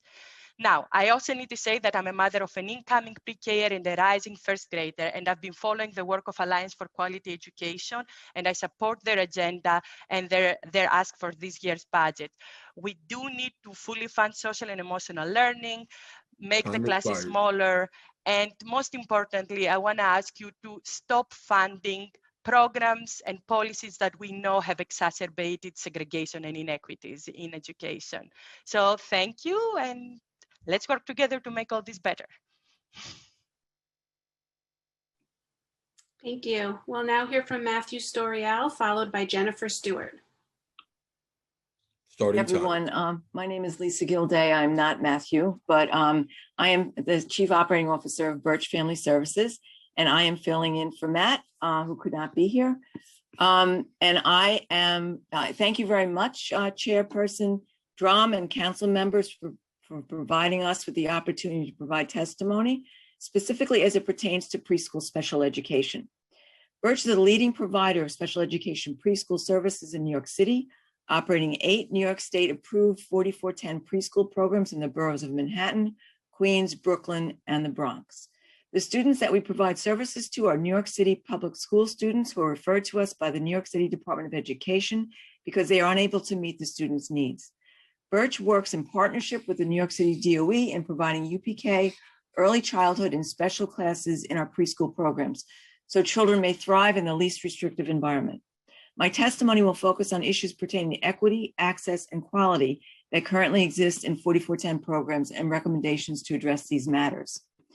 Preschool special education programs offer small class sizes and provide students with targeted, individualized academic and social emotional interventions. The majority of special education preschool students in New York City, 86%, receive their services through community-based non-public programs operating 4410, special classes ranging from 6 to 18 students per class.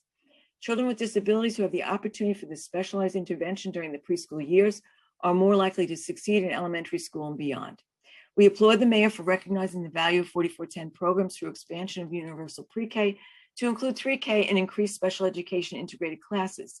However, the proposed executive budget only includes a new investment of $22 million in FY22 to the New York City DOE and an increase to $88 million in FY23 for preschool special education without an immediate or clear plan to support non-public 4410 education providers who serve an overwhelming majority of this population.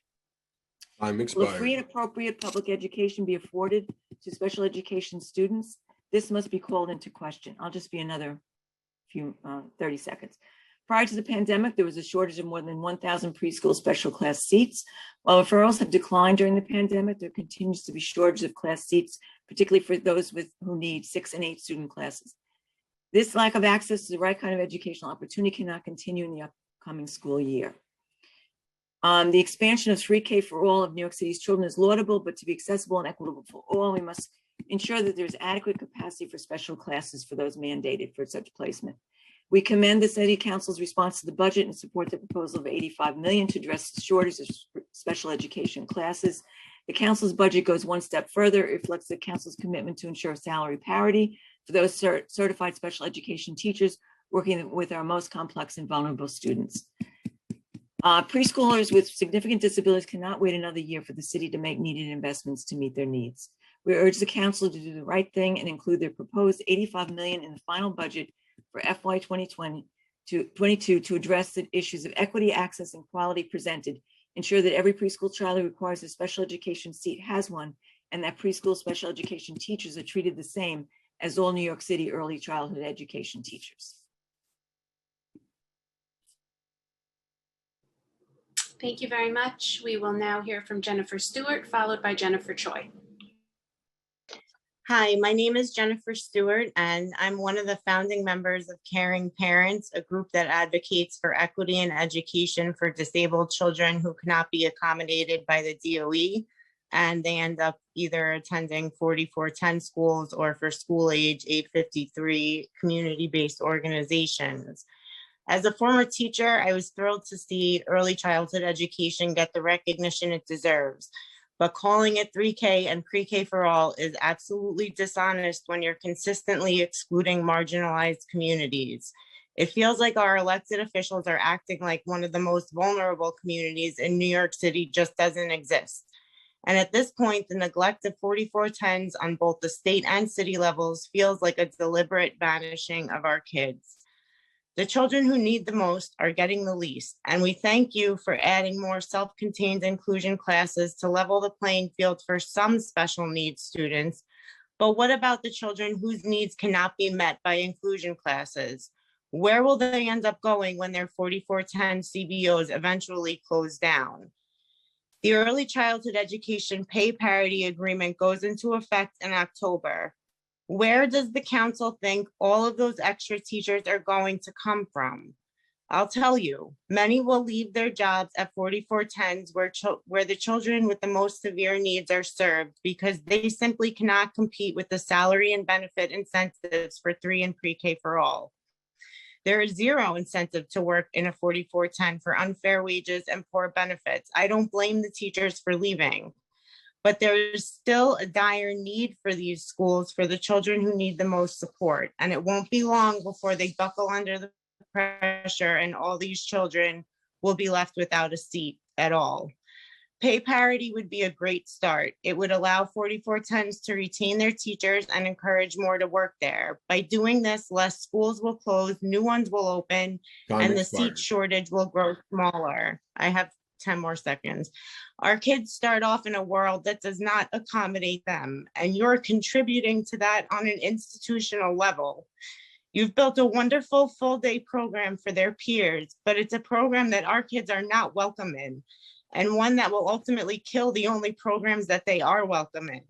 So please either start by offering pay parity to 4410 teachers or stop using the word all because it's a blatant lie. Earlier, we heard from 10-year-old Lucas Healy, who is already aware that he doesn't fit into the DOE's little boxes. And we shouldn't be hearing that in 2021. No child should ever feel like they're not included by the institutions that are meant to support them. Thank you.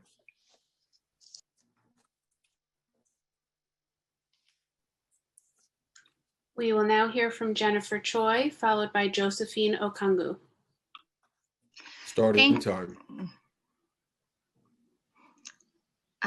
Thank you, Chair Drum. My name is Jennifer Che. I am a Woodside Queens parent of an 11th grader with multiple disabilities and an IEP.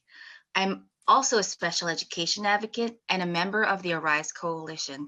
I'm here to discuss the need to include funding for compensatory services and to request for the DOE to tell us what their plan is for compensatory service provision. My child is one of many students with disabilities who was not able to fully participate in their education because of remote instruction. Most high schools, including my child's high school, offer Zoom in a room, which for us is even worse than Zoom at home. I'm not faulting high schools for doing this, but that doesn't erase the fact that my child wasn't able to make progress on his goals. In fact, he's severely regressed, and to the point where we're very worried about is if he's able to move on beyond high school. Students with disabilities have a right to reach challenging objectives of further employment, further education, and independent living. For many of our kids, it's not just a lost year. It's a year of losses. It's a year of going backwards. High school students like mine not only need compensatory services, they need more time to work on their goals before they enter the world as independent adults. Currently, there are no concrete answers for diploma track children who are not ready to move on and want to extend their graduation date. The mayor's budget proposal of $236 million for compensatory special education services, there is one of that, but the DOE has not provided any information on how they will spend this money, how students with disabilities get their makeup instruction and services. These questions must, please, they must be answered before you adopt the budget. Thank you.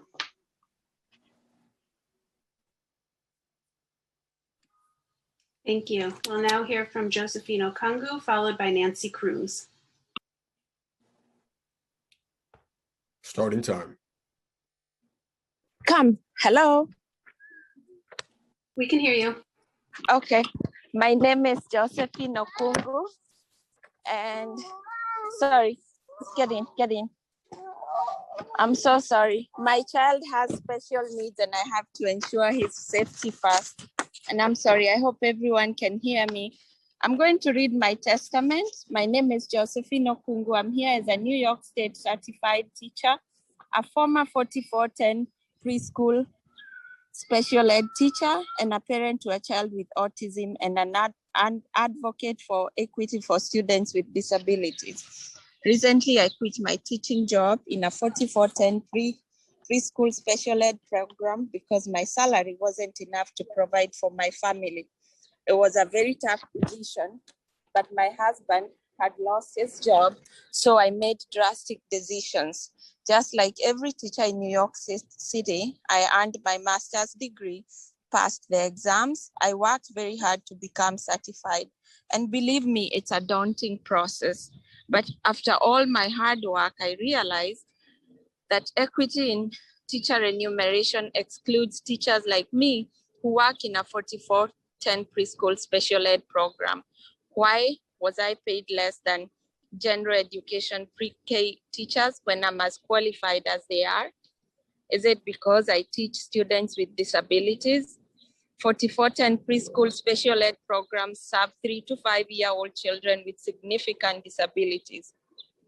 Parents like me whose children attended or attend 4410 programs did not choose to send our kids there. Our kids were placed there by the DOE because they need extra support, and the DOE determined they cannot get that support in 3K or pre-K or all pre-K for all classes. These kids do not have the luxury of attending their neighborhood preschool. Please explain to me why City reached a salary parity agreement to pay pre-K teachers at CBOs the same salaries as public school teachers, but excluded 4410 special ed teachers. Why should the preschoolers who need the most have teachers who are paid the least? And why doesn't this year's budget fix this discriminatory process that leaves more teachers like me leaving? Please let me finish. Thank you, City Council, for recommending salary parity for 4410 teachers in your budget response. The mayor's budget increases funding for preschool special education, but still does not guarantee salary parity. I'm here to beg, demand, implore, beseech that you show that you believe in preschoolers with special needs by investing in them in the final budget. You must make sure there is a preschool special ed class seat for every child who needs one. Please change this course and give salary parity. And please make sure the city stops discriminating against this population that we serve just because they cannot speak for themselves. And thank you so much for giving me time. Thank you.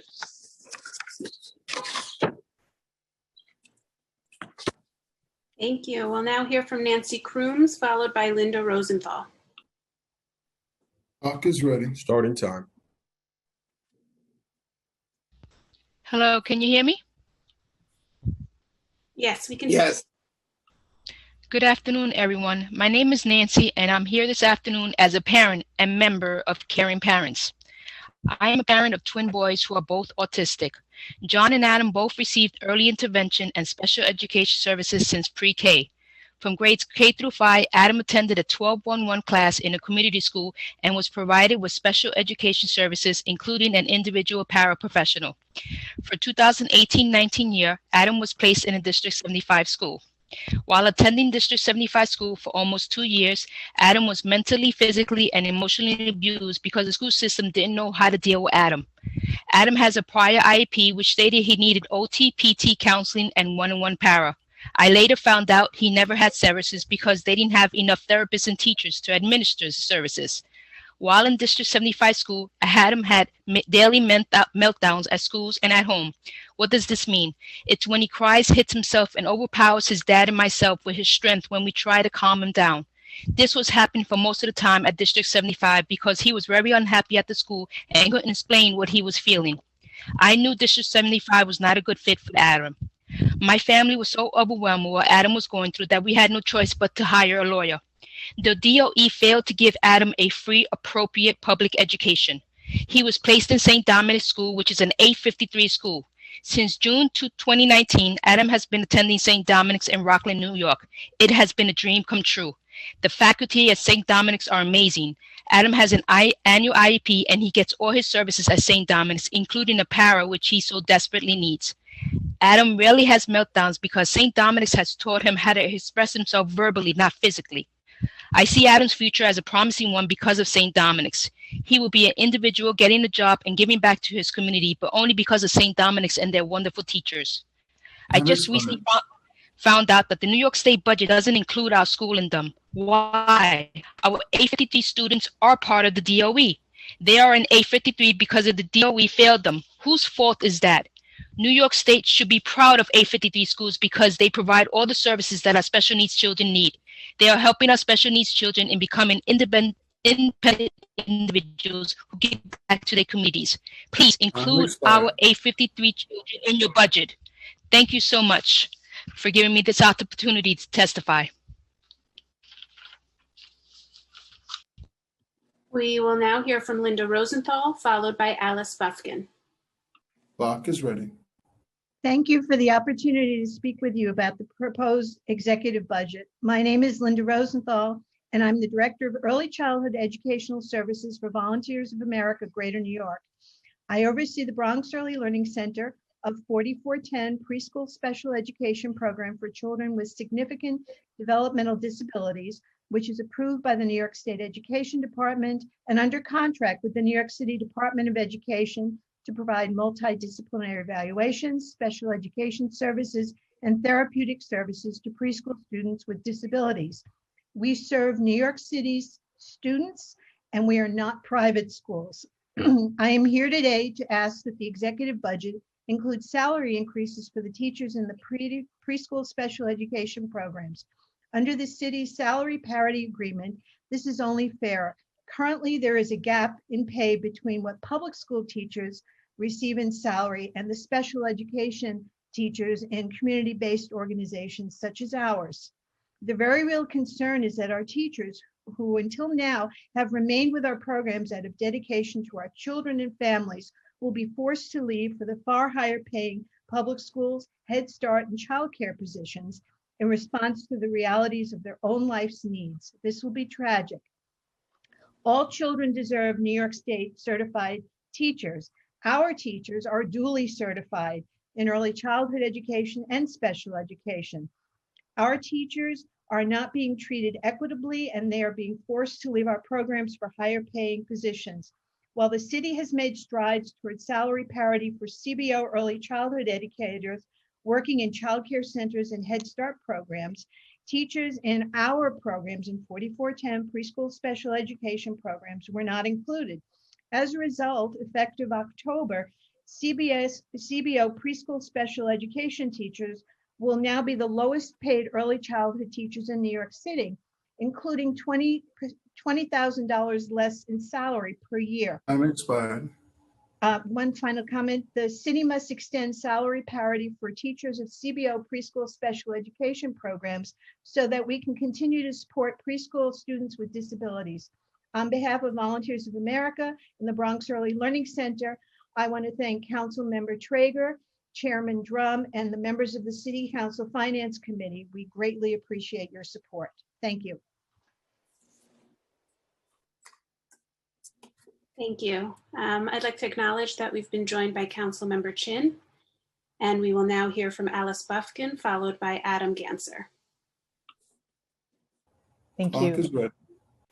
Good afternoon, Chair Drum and members of the committee, and thank you for this opportunity to provide testimony today. My name is Alice Bufkin, and I am the Director of Policy for Child and Adolescent Health at Citizens Committee for Children. The time I have today, I want to touch briefly on several issues in the budget that are important to children and families. You'll find more detail on additional items in my written testimony. Starting with the youngest New Yorkers, we urge city leaders to significantly increase full-day, year-round programs that serve infants and toddlers, as well as provide a full day of care and summer services for 3- and 4-year-olds. For young people in Summer Rising, we urge you to increase rates for the program and expedite staff clearances to ensure CBOs have everything they need to make the program a success. In response to the profound and social and emotional toll the pandemic has had on children, we urge you to restore and enhance funding for the City Council's mental health initiatives. For years, these flexible programs have used non-traditional community-based settings to help identify children and families in need and offer developmentally appropriate services and supports. In terms of school-based behavioral supports, we believe social workers are a critically important part of this landscape and are grateful for significant investments in this workforce. We urge the city to take a thoughtful approach to implementing these providers in schools by ensuring they receive the structural support they need, by ensuring communities are actively engaged in any implementation plans, and by ensuring that the city is also addressing challenges and enhancing supports for community-based behavioral health providers who face severe funding struggles. In addition, we join others in urging greater investment in restorative practices and funding for a mental health continuum in schools. Regarding the depth of the hunger crisis in New York City, we strongly support City Council proposals to increase funding for emergency food programs and nutrition benefit program enrollment and outreach through HRA. We urge significant additional investments in school food and community-based providers, and the restoration of cuts to City Council hunger-related discretionary initiatives. Finally, children and families have experienced unprecedented housing insecurity due to COVID. The city's rent subsidy is too low to meet the actual costs of New York City rents. We strongly support passage of Intro 146 to raise the rent limits of the city's rent subsidies so that families have greater access to permanent housing. Thank you to the City Council for all your work on behalf of children and families. We'll now hear from Adam Ganzer, followed by Gregory Brender. Clock is ready.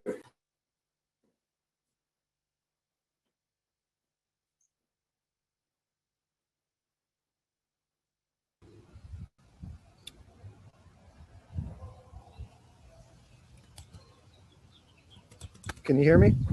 Yes. Okay, I'm sorry, I was caught off guard here. My name is Adam Ganzer. I am the Executive Director of New Yorkers for Parks. We are the founding member of the Play Fair Coalition, which includes over 300 organizations from across the 5 boroughs, many of whom have already testified today and more who will testify after me. I thank the council for the opportunity to speak today. During the last year and a half, New York City's parks and parks workers have been essential, as parks were the only places where New Yorkers could gather with family, friends, and community.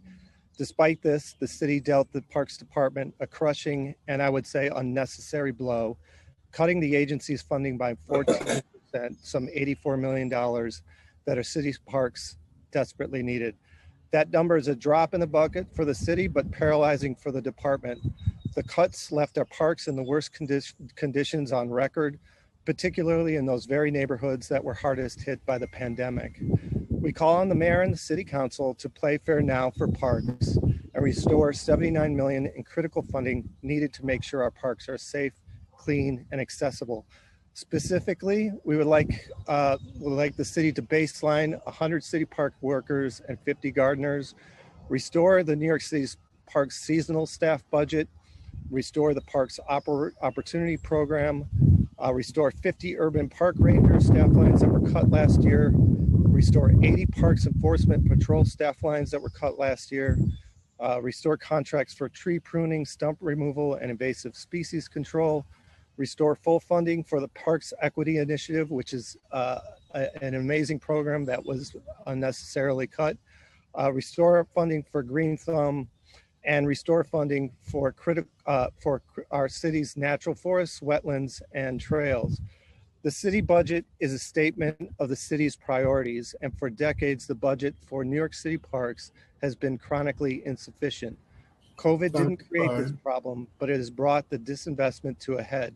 We urge the city's leadership to make sure the budget this year reflects the urgency of our citizens and their need for our parks for this year and for beyond. Thank you. We'll now hear from Gregory Brender, followed by Julie Tai. Clock is ready. Good afternoon. Thank you so much, Chair Drum and members of the City Council for the opportunity to testify. My name is Gregory Brender, and I'm here on behalf of the Daycare Council. Our nearly 93 members provide childcare in over 200 locations throughout the city. We have come to you many times, and your leadership has been so integral to supporting the early childhood system, including most significantly in the fight for salary parity. Once again, we're looking to the council's leadership to support and sustain the early childhood system.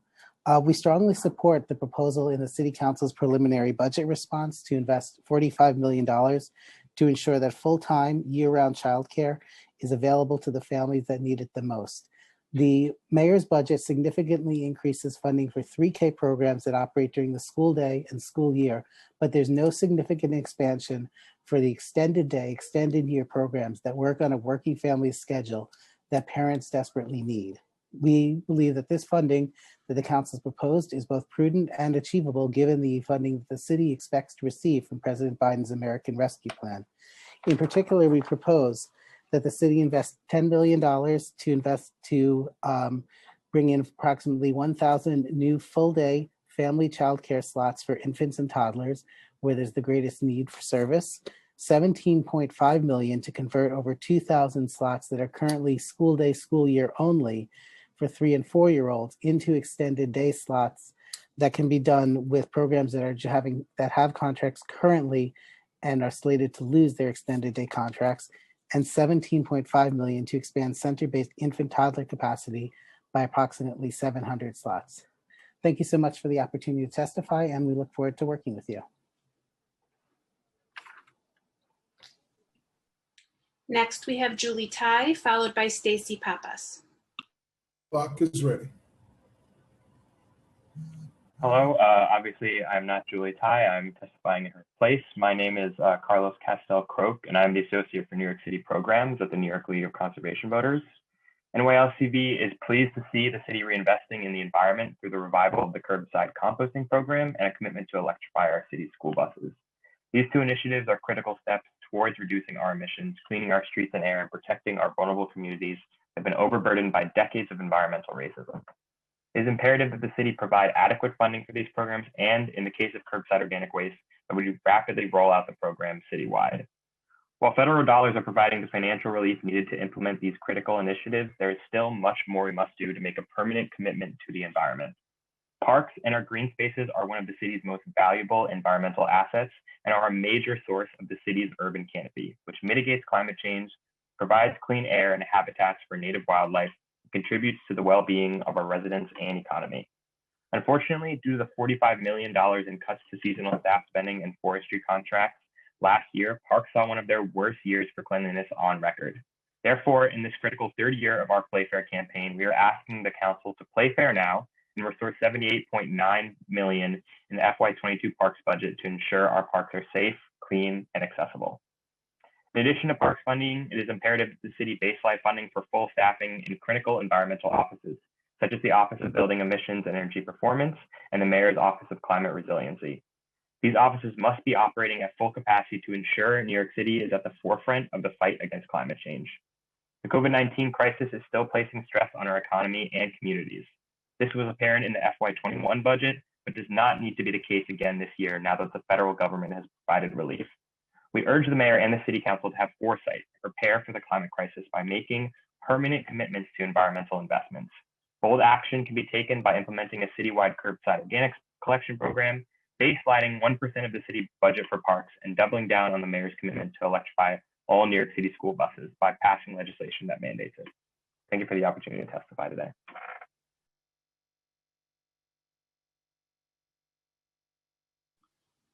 We now have Stacy Pappas, followed by Tara Das. Clock is ready. My name is Stacy Pappas. I'm Executive Director of Friends of the East River Esplanade. Many of my colleagues testifying today are telling you the exact same thing. Our parks are underfunded and overutilized, and because of this, they're in the worst shape they've been in since 2004. Anyone walking along the East River Esplanade can tell you exactly where the sinkholes are forming. The garbage cans are consistently overflowing onto the pedestrian path and dropping garbage into the East River. Why is that? Because there's no vehicle access, so staff have to manually carry trash bags out of the park to a garbage drop. It is physically impossible for park staff to keep up with the amount of trash that is produced, not because of people littering, but because of the deteriorating conditions of the pathways and crumbling substructure of the Esplanade. Park staff cannot drive a vehicle in to transport trash out, and the city has not yet begun substructural repairs planned in 2019. Budget cuts have created an abundance of inefficiencies for park staff on the Esplanade and their ability to do their jobs. Trees are planted, but there is no water source. Lawns are seeded, but there's no irrigation system or fences to protect the new growth. New open spaces are developed, yet water and electricity are not connected. The remedy? More money and time to rip it up and start over. Pathways are laid out, but not wide enough or supportive enough for vehicle access. Seasonal labor is hired, yet incapable of doing skilled jobs. Volunteers are asked to help out, but Parks makes them wait 30+ days to approve their projects. NYC Parks' role is to maintain the hardscapes, landscapes, trees, lawns, benches, pathways, playgrounds, and comfort stations. They're not our mothers or our housekeepers. They're not here to tidy up after us. Clean up your own mess, curb your dog, pull them out of the gardens that volunteers work so hard to maintain. Use the dog runs that have been built for you. Teach your children not to litter. Once our citizens take responsibility for their own garbage, NYC Parks can focus on maintaining the actual park. Hours of their workday are spent cleaning up after every one of us. It's no wonder they cannot get to any other tasks in a timely manner.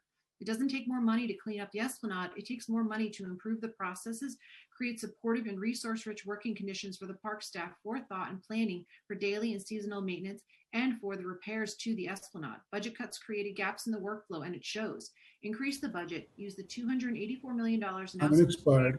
for Esplanade repairs, and improve the system starting in FY22. Thank you. Thank you. We'll now hear from Tara Das, followed by Lynn Kelly. Clock is ready. Great. To the members of City Council and Chairman Drum, thank you for the leadership and support you give to our city, and thank you for this opportunity to testify.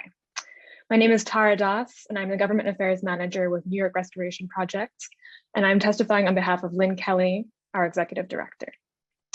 For 25 years, NYRP has helped build and maintain the city's green infrastructure, improving access to open space in our city's most under-resourced neighborhoods, promoting food security through urban agriculture, and supporting healthy communities.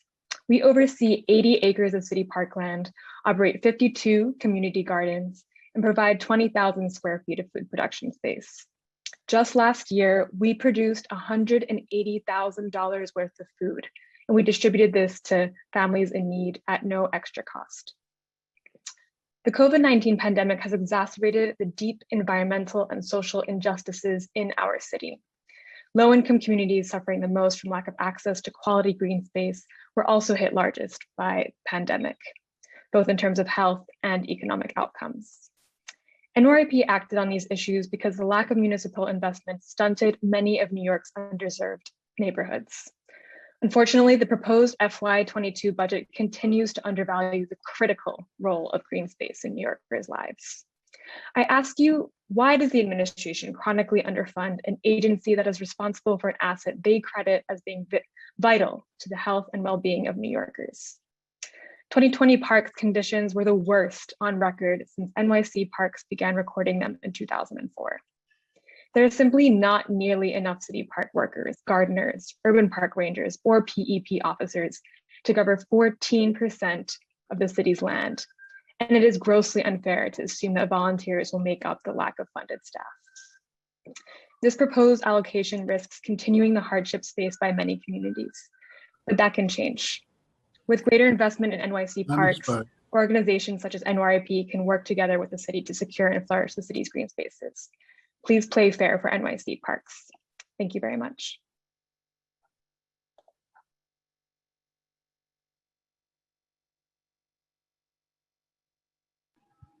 Thank you so much. We will now hear from Kay Webster, followed by Christina Taylor. Clock is ready. Hi, thank you. I'm Kay Webster of the Sarah Roosevelt Park Community Coalition. We formed in the late 70s to take this park back from violent drug dealers. We build gardens and community as neighbors with Councilmember Chin, New Yorkers for Parks, the Hort, Audubon, the BRC, Homeless Men, Chinese elders with Huaimei Birds, Songbirds, ELL Public Schools, the Tenement Museum, University Settlement, AFI, Green Thumb, Citizens for NYC Parks, and anyone else. We posted pandemic health guidance for those who slept here to avoid congregate setting sites and solidarity signs in 3 languages when anti-Asian violence spiked. We hold events like Juneteenth annually to honor our cultures. We meet with our beat cops. We work to be united. We have always been a 100% volunteer coalition because some parks are never, ever going to become well-off conservancies. Now we are seeing signs familiar to those of us who've been here for 4 decades when no one, not parks, not police, dared to enter this park. Volunteers and park staff make a park safer. We need parks maintenance staff baselined with a path to long-term, decently paid jobs with benefits and skills training. People need to be invested in. Picking up garbage, used needles, human feces is not as glamorous as you might think. We need tree pruners, falling limbs kill, park gardeners who know how to garden in tough conditions, urban park rangers to remind us that nature is all around us and matters. committed composting inside our parks as part of a sustainable future, infrastructure like Bruckner boxes. We can't plant if we can't water. Park buildings return to community use. Bathrooms can't safely be opened with no supervision. Bob Humber is 84. He daily anchors this park by greeting everyone, gardening, advising, feeding, and clothing the park's homeless who call him Dad. I clean up human feces and trash. I plant flowers. And I've held the head of a dying 19-year-old who was stabbed in this park. We're here, but volunteers can't keep a park. We need baseline funding for the last democratic meeting spaces in the city, our public parks. Thank you, Playfair for Parks.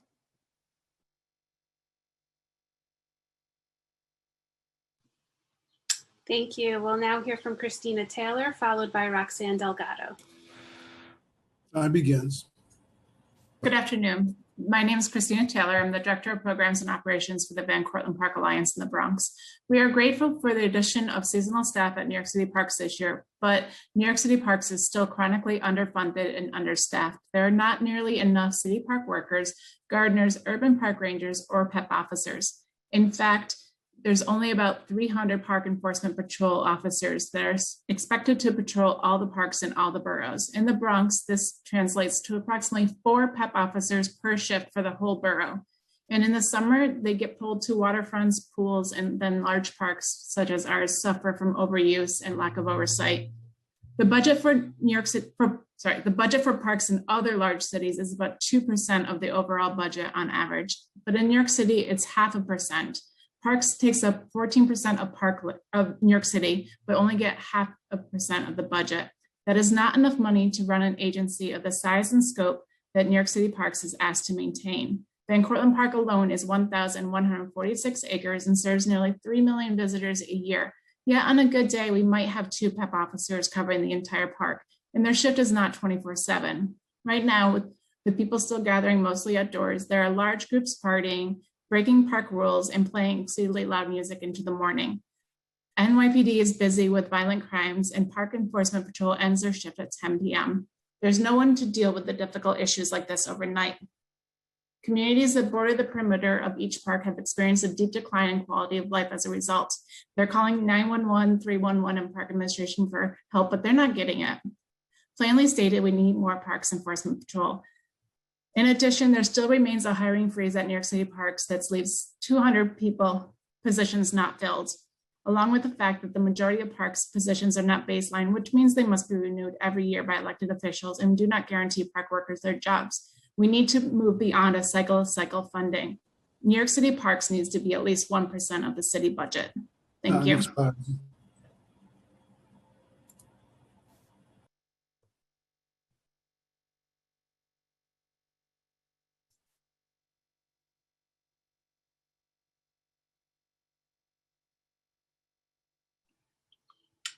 Thank you. One moment. We will now hear from Athena Burnkoff, followed by Albert Scott. Clock is ready. Good afternoon, Committee Chair Drum and members of the committee. Thank you so much for giving me time or the opportunity to testify today. My name is Athena Burnkoff, and I'm the project coordinator of the East Harlem and Barrio Community Land Trust, which is one of the 18 partner organizations that are part of the citywide Community Land Trust initiative. I'm here to urge the City Council to fully fund the citywide CLT initiative at $1.51 million in fiscal year 22 to help stabilize housing, combat speculation, and ensure a just recovery from the COVID-19 crisis in Black, Brown, and immigrant neighborhoods. The East Harlem and Barrio CLT works to fight the root causes of displacement and homelessness, develop and preserve permanently affordable housing, commercial, green, and cultural space, and promote self-determination in East and Central Harlem. As a strategy to ensure permanent affordability, the East Harlem and Barrio CLT will own land and lease it to buildings on that land, as well as develop a resident-controlled mutual housing association. In the past year, we have closed on the first 4 properties to enter onto the CLT, including 4 residential buildings that will be owned by a newly formed East Harlem and Barrio Mutual Housing Association. All of the current residents of these buildings are Black and Brown working class people, including elders and immigrants who have called Harlem home for decades, even as gentrification transformed the neighborhood around them. In closing on this transfer, we've been able to begin on long-needed repairs with nonprofit developer partners, Banana Kelly and Catch. These are repairs that some residents have been waiting on for over 12 years when they were displaced from their homes because the conditions in their buildings were unlivable. This project serves to protect the long-term stability of the property and rent in the buildings through a 99-year ground lease that will go into effect between the Land Trust and the Mutual Housing Association. All of the residential units will be rented below market rate and range from 35 to 100% AMI. And we continue to deepen resident engagement through the rehabilitation process and trainings to prepare tenants of the buildings to step into leadership of the Mutual Housing Association and the CLT. We've turned to community land trust as one of the most powerful tools we can use right now to invest in development without displacement. We center the leadership of Black and Brown working class communities in the stewardship of land and property, knowing that we are the most impacted by the city's housing and public health crises, and therefore the best qualified to build out the foundations of healthy neighborhoods that actually meet our most critical needs. This is what we mean when we talk about a just recovery from the pandemic and beyond. We're talking about building up neighborhoods where community members know they are safe and secure in their housing into the long-term future. Without this effort, we're looking at more short-term actions that incur exorbitant costs to the city and don't actually address the root causes of the housing and health crises in the city. Thank you for the opportunity to testify today, and we look forward to working with you all towards a just recovery for the city. Be well and take care. We'll now hear from Albert Scott, followed by Boris Santos. Clock is ready. Thank you. Good afternoon, Committee Chair Drum and members of the committee, and thank you for the opportunity to testify. My name is Albert Scott, and I am a board member of the East New York Community Land Trust. We are a grassroots volunteer and resident-led CLT fighting for community control of land so that what is built on the land meet the needs of the working family and the working poor family of Black and Brown people in their respective communities. East New York CLT and 17 partner organizations are part of a citywide CLT initiative that seeks $1.51 million in city council discretionary funding in fiscal year 2022. We asked the committee to recommend renewed funding for the citywide CLT initiative in the fiscal year 2022 budget. We rely on the CLT initiative funding to move our work forward, and we have done so much with the funding. For time purposes, we were able to coordinate and organize community to do surveys of public land, host various educational forums in regards to CLT educations and how we could help build up the community for collective ownership, community ownership, increase generational wealth within communities such as Brownsville and East New York. The funding will mean so much to our community as we fight speculation, fight housing instability, economic instability in our community. This is a tool that we need to be strengthened and funded, again, to beat back the vultures of speculation in communities such as Brownsville and East New York. Thank you for your time.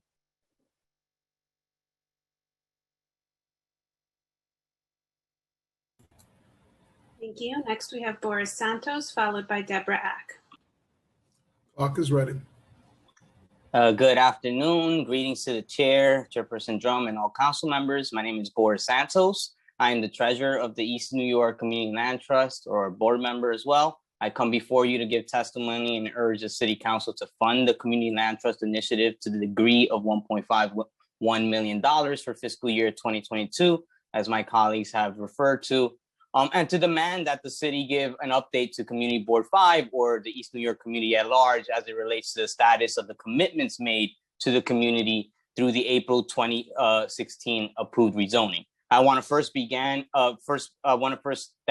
begin by thanking the council for being the first to recognize the need of funding, specifically discretionary funding, to help build, grow, and expand the CLT movement. From DISCO and Proposition was the CLT initiative funding born out of. First funded in 2020 for a total of an estimated $850,000. The funding dipped a bit to $650,000 in fiscal year 2021.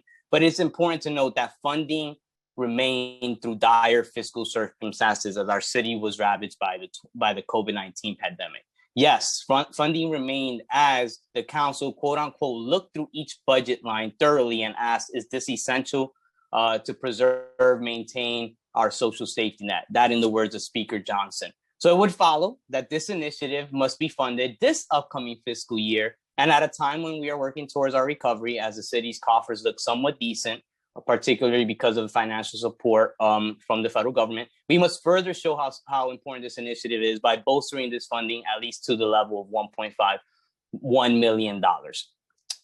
I want to end by making one simple but necessary demand. Since the rezoning of East New York in April 2016, our community has yet to receive an update beyond the one last made in the city's rezoning tracker with regards to its commitments. We're talking about our community not getting a progress report for about 3 years.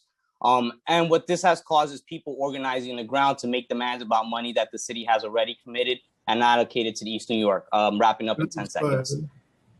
Recent reports show this. Our community deserves full, consistent, and transparent reporting with regards to the finalization of the work done after the funding streams were allocated. I repeat, the city must be able to report to the community board at least to give a clear and documented progress of the East New York rezoning commitments. I look forward to that happening immediately after the summer and before this mayor leaves Gracie Mansion. I'm willing to work with my council member to make this happen, and I thank you again for this opportunity. Thank you. We will now hear from Deborah Ack, and then we'll circle back to Roxanne Delgado. Clock is ready.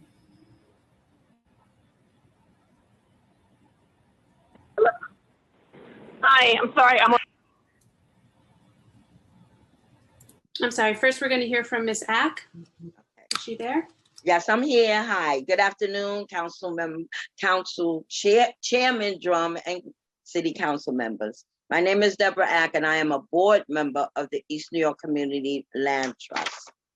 East New York CLT and 18 partner organizations are part of a citywide CLT initiative that seeks $1.51 million in City Council discretionary funding in FY 2022. The funding will assist our work to move forward. We have accomplished so much with the funding, and there is more work to be done. The East New York CLT has given my life purpose, especially during the pandemic. It has truly opened my eyes to housing, generational wealth, and entrepreneurship that is lost in my community.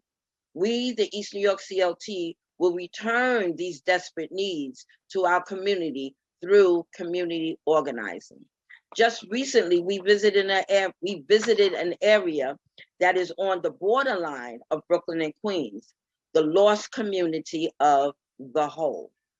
It tore at my heart to hear the stories of how our people are living without a sewer system in the neighborhood and are living in the 50s with septic tanks, no paved streets, no sidewalks, along with continuous flooding. Along with residents of The Hole and East New York CLT community organizational skills, we will fight for this lost community, giving them a sense of pride for their community. Funding from the council will allow the East New York CLT to work with these residents and other residents in the East New York area. We need the city council to invest in our CLT and in the citywide CLT movement. Support the CLT movement by investing $1.5 million in your FY 2022 budget. Thank you for allowing me this opportunity to testify and look forward to talking with you guys again. Thank you. Thank you. We have questions from Councilmember Diaz.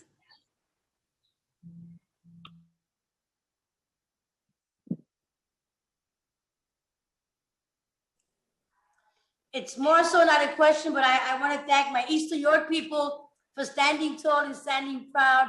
As I transition from an advocate with you to being here a council member, it brings me great joy to know that you're amongst the 290 so people that have been on since 10 o'clock this morning. I am committed to having the conversation with the mayor about the rezone It has not happened, but publicly I want to state it is on the record. It is in conversation. And Boris, it will happen before the end of June. Again, let's just circle back, check, and follow up with Alexis. I just sent an email out to her this morning, a text message for our next meeting. So again, thank you for fighting the fight. The stronger you are, the easier it is for me to make your deliverables. Thank you, Chair Drum. Thank you. Now we'll hear from Roxanne Delgado, followed by Hannah Anousheh. Time's ready to begin. Yes, hello. I'm so sorry about the background. I'm on my way to work, but my name is Roxanne Delgado. I'm the founder of Friends of Town Parkway, which was founded in summer of 2017 to address the lack of maintenance and cleanliness in our parkway. And I'm here to ask the city to play fair with parks, because this is more than about money. It's about equity, social and environmental justice. The Bronx has the highest asthma rate, and trees can prevent asthma. It's proven. It's a fact. And it seems that they have money to build trees, to cut trees, to plant trees, but no money to care for our trees. And older trees tend to absorb more carbon dioxide and tend to do it faster than the younger trees. This prevents asthma, and in the long run, it saves us millions of dollars. On Park's own website, the inspection grade for our trees on Palm Parkway is a grade C. In fact, several of our trees were damaged by Park's lawnmower because they have to do more with less, so they tend to be careless, or they tend to use large equipment instead of doing it manually or with weed whackers. Because we have a parkway, we are given less priorities than playgrounds and even parks and playgrounds. Our parkway is highly used by low-income working class, NYCHA residents, and immigrants. In our all green spaces, oh my God, regardless of which zip code or what type of green space, deserve adequate maintenance and tree care, which Palm Parkway currently lacks. All green spaces, regardless of what zip code or what type of green space, deserve adequate maintenance and tree care, which Palm Parkway currently lacks. All I ask is 1% for park operation and maintenance for it to be baseline, because as Councilman Van Brammer stated, we don't know what will be the next administration, so we should leave a legacy plan for the next generation. And crime can be prevented when parks are clean, because when it's clean, it attracts good people. When it's filthy, it attracts bad characters who tend to do bad things, which is why we need PEP officers. So do you know that the United Nations stated that we need to think globally and act locally, and it's time for us to act for our parks. And I'm sorry I'm heading to work, but this is, sorry. But I'm sorry, I'm heading to work, but this is a perfect case of the inequities we have. And unlike everyone else, I don't have to comfort not to work. I don't have to comfort to be behind the office. But like most of the people in my neighborhood, we're low income, working poor. We're always struggling, paycheck to paycheck. But I'm here despite the fact that all my struggles, because parks is very important to our community, and we need the mayor and police city council for once to play fair with parks. Thank you for your time. Enjoy the rest of your day. Thank you so much. We will now hear from Hannah Anousheh, followed by Azoria Fields. Your time will begin. Good afternoon, Chair Drum and City Council members. My name is Hannah Anousheh, and I'm the coordinator of the East New York Community Land Trust, or East New York CLT for short. And I am on staff at Cypress Hills Local Development Corporation, or CHLDC for short. East New York CLT is a member of the New York City Community Land Trust Initiative, or NYSLI, and we're one of 18 CLT groups in the growing citywide CLT movement. I'm here to request that the City Council provide $1.51 million in funding for the citywide CLT initiative. This will allow CHLDC to support the growth of the East New York Community Land Trust. CHLDC received funding for the CLT initiative in fiscal year 21, and this allowed us to hire a CLT coordinator to support community leaders in the formation of the East New York CLT. Together, we've grown the capacity of the East New York CLT tremendously over the last year.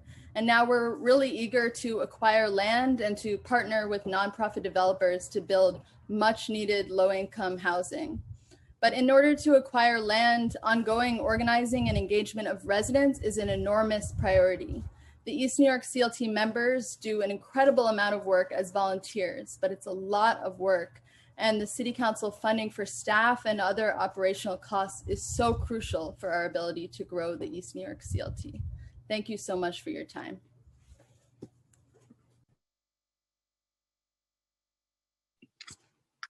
Thank you. We'll now hear from Uzoria Fields, followed by Dayanara Del Rio.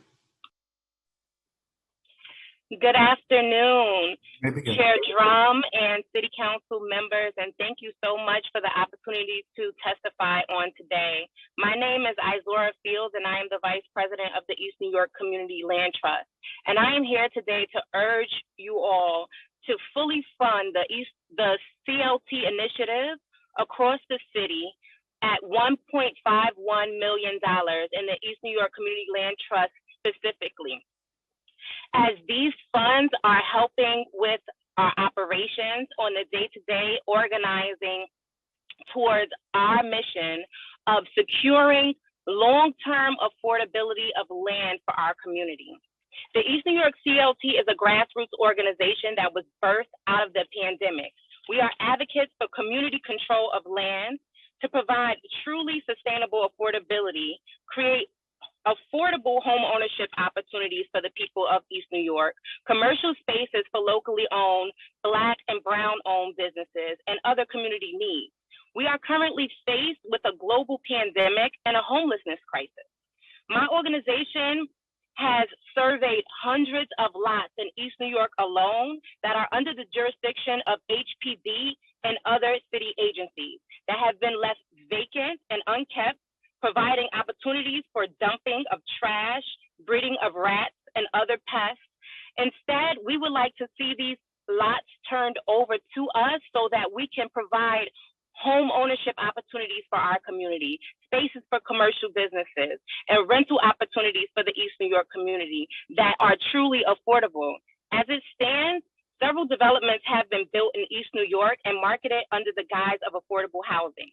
However, the question becomes affordable for whom? The AMI used to qualify families for housing in these developments are typically much higher than the AMI of East New York. This contributes to the systematic displacement of long-term East New York residents who simply cannot afford to live here anymore. As a local realtor, it pains me to tell potential clients and my neighbors that they cannot afford to purchase a home where they've lived for decades and they've raised their families. When out surveying our neighbors, we discovered that some of them are living under deplorable conditions to avoid homelessness and to avoid the New York City shelter system. Ms. Deborah spoke to it a bit earlier, that there are areas where there are no paved roads, there are no sidewalks, they don't have access to city sewer. There is a huge flooding problem, and this is not something that we can allow to continue here in New York City. We ask that the City Council fully fund the CLT initiative across the city, as well as provide continued funding and support for our efforts to not only house our people, but to regain community control of land. Thank you. We'll now hear from Dayanira Del Rio, followed by John Krinsky. You may begin. Good afternoon, Chair Drum and members of the committee, and thanks so much for the opportunity to testify at today's hearing. My name is Dayanira Del Rio. I'm the co-director at New Economy Project, a citywide organization that works with community groups citywide to build a just economy for all New Yorkers. Among our other activities, New Economy Project coordinates the citywide Community Land Trust initiative that you've heard a little bit about already. This initiative was launched in fiscal year 20, so less than 2 years ago. And in that short time, this City Council funding has supported the formation and expansion of more than a dozen community land trusts across the 5 boroughs, from the South and Northwest Bronx to East Harlem, the Lower East Side, Brownsville, East New York, and beyond. I'm leaving out a lot of neighborhoods, unfortunately. As community-controlled nonprofits, CLTs work to take land out of the private speculative market and ensure that it is used for deeply and permanently affordable housing, affordable commercial and storefront space, community gardens, and a host of other needs. And the diversity of local projects that are taking root on CLTs throughout the city is a real testament to its flexibility to meet a whole range of community needs, while preserving critical public investment in affordable housing and other neighborhood development. Over less than 2 years and throughout the pandemic, as you've heard, the CLT initiative has not just sustained, but has amplified and increased its work citywide, incorporating new CLTs and expanding existing ones like the Cooper Square CLT on the Lower East Side, which just brought 2 more multifamily buildings onto its CLT. Groups have engaged thousands of community members in education, organizing, and community land trust governance. Groups have spearheaded mutual aid relief efforts in their communities when COVID hit and ongoing, and so much more. 2 land trusts, as you've heard, including the East Harlem El Barrio CLT, have acquired their first properties, and many others are well on their way to doing so. This all occurred despite deep cuts to funding in fiscal year 21 when groups were less than a year into this work. So in fiscal year 22, our initiative is seeking expanded and full funding of $1.51 million for 18 groups. This will allow us to bring 2 additional organizations into the initiative, 2 new CLTs, and an additional citywide technical assistance provider. And crucially, it will bring this community land trust initiative, which has done so much more than the modest funding has actually covered, but it will bring this initiative more in line with other initiatives that the council supports, allowing groups to dedicate meaningful staffing and resources to continue and sustain this work. As you've heard today, there are a range of needs and opportunities for the council to equitably invest in a just recovery for Black, Brown, and immigrant New Yorkers and their neighborhoods. Community land trusts are going to be a critical part of that equation. And we urge the City Council to please not only renew, but to increase funding for this vital work to combat speculation and displacement in the wake of this pandemic, and to ensure a fair and just recovery for all New Yorkers. Thank you again for the opportunity to testify today.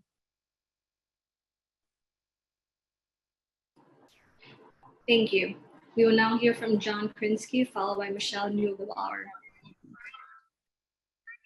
Yes. Good afternoon, Chair Drum and members of the City Council Finance Committee. Thank you for the opportunity to testify today. My name is John Krinsky. I'm a professor at City College of New York, Chairman Drum, in the Department of Political Science. With my colleague Hillary Caldwell, I also run the Community Change Studies program, which is an intensive minor that connects City College students with a wide variety of community organizations in the city and teaches community organizing, community-based research, and related skills. Ms. Caldwell and I have been involved with the New York City Community Land Initiative from its beginnings in 2012, and I currently serve on the board. I've been proud that our efforts at City College have taken a leading role in providing technical assistance to existing and emerging community land trusts in preparing training curricula and materials.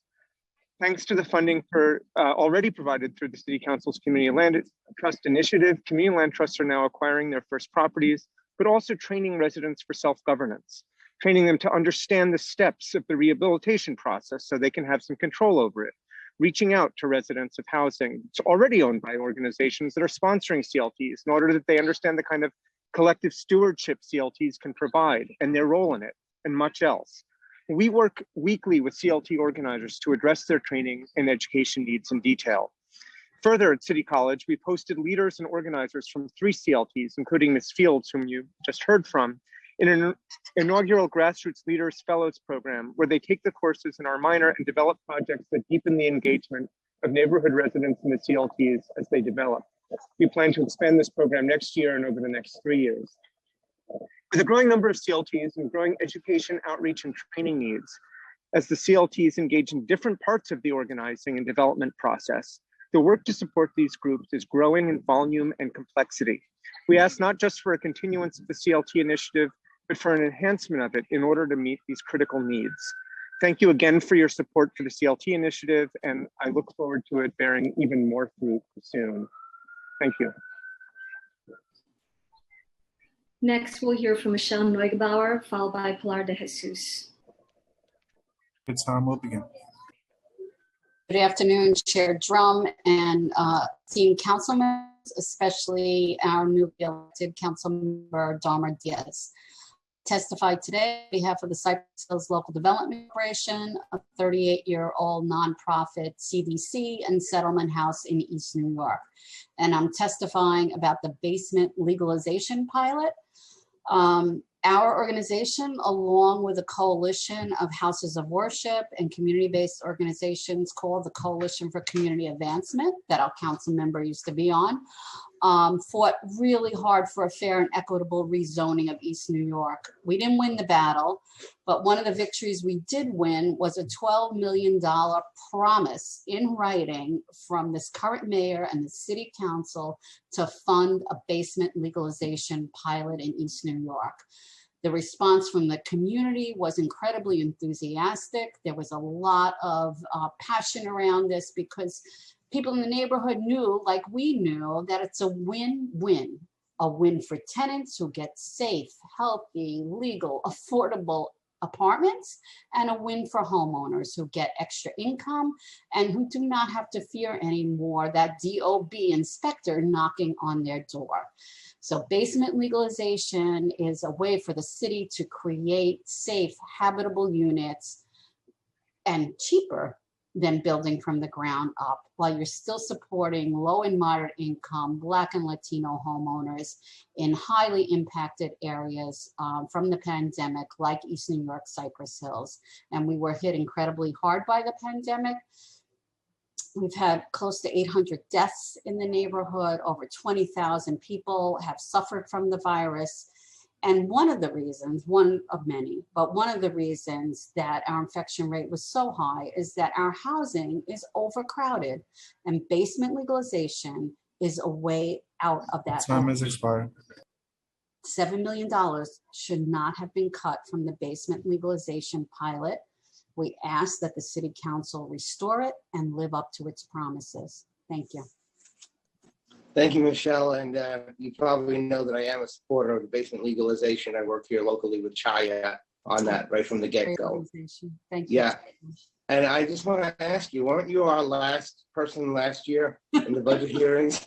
Yes, at 11:30 at night. I give you 11:30 all at kudos. night, yes. You hung in there with me. Yeah, you did. No, you did a lot better this year. Getting in here, what about a little after 4, I think it is, 4:09. So thank you for always coming in and giving testimony. We really deeply appreciate it. I do look forward to continuing to work with you on this for the next 7 months that I have in the council and to continue to support basement legalization. I see it as a real viable alternative, a real good way to Thank you. It's not only bring for East New York, it's good for onto the the whole market. city. Thank you. Absolutely. Thanks, John. Next, we'll hear from Pilar de Jesus, followed by Kevin Jones. Your time will begin. Hi, good afternoon. Thank you. I'm also glad to make it before 7 p.m., especially signing up so late. And thank you for Rebecca for accommodating me. But yeah, good afternoon. My name is Pilar de Jesus. I wear many hats in this state. I'm a member of CPR, Communities Unite for Police Reform. I'm a member of Decriminalize Nature. I was one of the advocates who worked on the Marijuana Regulation Taxation Act. I am a senior advocacy coordinator in the tenant unit at Take Root Justice. In a nutshell, I'm a passionate Latina, born and raised in East Harlem, a fighter, an aunt, a sister, a daughter, a survivor of many of the outdated racist policies in this state and this country, unfortunately, as well. And I'm here just to say that, one, we don't need to fund the police anymore. And, you know, what we know from decades of experience, there have been billions of dollars that have always been going towards organized violence, such as the police departments, often in the name of improving community and police relations. But this doesn't mean treating people differently. It usually means taxpayer money being spent on police, police relations campaigns, and it means money being taken away from the support systems in the communities that have been and still continue to be molested by police on a day-to-day basis. These outdated racist policies and budgets that many of you leaders unfortunately fund instills violence towards New Yorkers and our mental health.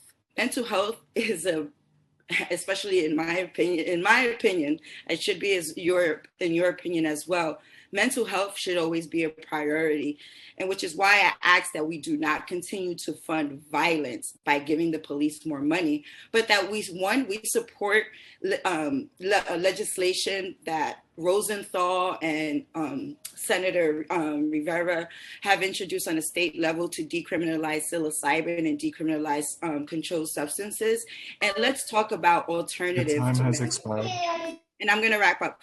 Mental health treatments like psilocybin therapy. You know, we also may need police officers to think about having some psilocybin therapy. You know, if you look at the research on the benefits on it, this could be really helpful with helping police being reintegrated into society. But mostly I just want to say, and I'll end with all of this, is, you know, please do not defund. You know, if organizations like mine are defunded, how can we continue to support our partners who are working with the communities that are fighting against the greedy landlords doing criminal acts to our tenants? And I know this from working with them. You know, we're not holding them in criminal court, but, you know, from what I read and the way I understand the law, they are being very criminal to our tenants. How can we continue to support people in the community who want to open a small business like worker co-ops? You know, so we need the money not to go to the NYPD, but to organizations like mine and the others here. You know, legal service providers are so much needed. Education. Police officers do not belong in schools. Police officers are very triggering. And as I mentioned earlier, mental health is really important. And as you can see, the city, the mental health these days is really unstable. It has always been unstable. And unfortunately, it has a lot to do with the violence from police and the violent, racist, outdated policies that, you know, legislators current and past have, you know, supported and continue to not even reform. And so again, I just ask that we fund the support systems and not the police. I think we can see there's evidence to show that way is not working. And let's really focus on the mental health of everyone, including the officers. And I think they don't need to be the responders in mental health because they also don't know how to respond to it. And I would also how are they getting their mental health addressed? And like I said, I would be a big advocate for psilocybin therapy. Thank you. Thank you. Next, we'll hear from Kevin Jones, followed by Rachel Shiro. You may begin. Thank you. Good afternoon, Chairman Drum and members of the City Council Committee on Finance. My name is Kevin Jones, and I'm the Associate State Director for Advocacy at AARP New York, representing 750,000 New York City members of AARP. I want to thank you for providing me the opportunity to testify at today's hearings, where I'll be reiterating some of our priorities for the FY22 adopted budget and further underscoring the needs of New York's 50+ community as the city reopens and recovers from COVID-19. As many of you already know, older adults are one of the fastest growing populations in New York City and will continue to make up a greater share of the city's residents in the coming years. Despite the growing need for aging-related services throughout New York City, the city's services and programming for older adults remain chronically underfunded as the Department for the Aging's budget continues to make up less than 0.5% of the city's entire budget. These issues prior to the pandemic have only been compounded as COVID-19 has brought about new challenges, and issues for the 50+. Specifically, AARP is calling on the city to meet the unique needs of 50+ New Yorkers by making the following investments in the final FY22 budget. Investing $16.6 million in additional funding for home delivered meals, securing $4.4 million in one-time funding to address the city's digital divide by supporting technology services for senior centers and expanding overall access to technology among New Yorkers, ensuring the $10 million in promised funding, for the model senior center budget included in the FY22 budget to support senior center staff and development, supporting the city's network of nonprofit and community-based organizations that provide critical services to the 50+, specifically by fully funding the indirect cost rate initiative for FY21, FY22, and future years, as outlined in the mayor's executive budget, creating a cost of living adjustment for all human service contracts at a rate of 3%, which would amount to $48 million total for the budget, providing funding for comprehensive emergency pay for human service workers, retroactive to March 23rd, 2020. And lastly, AARP calls on the city to restore and fully fund all City Council aging-related discretionary funds to FY20 levels to support critical programs for older New Yorkers, specifically to support our seniors at $5.1 million, the Geriatric Mental Health Initiative at $2.8 million, naturally occurring retirement communities at $5.4 million, the Healthy Aging Initiative at just over Time has expired. UCASA at 3.3, and Immigrant Senior Services at 1.5 million. Thank you for providing me the opportunity to testify today. I will also provide this testimony in writing, and I'm happy to take any questions, but thank you for all your work. We will now hear from Rachel Sherrill, followed by Caitlin Andrews.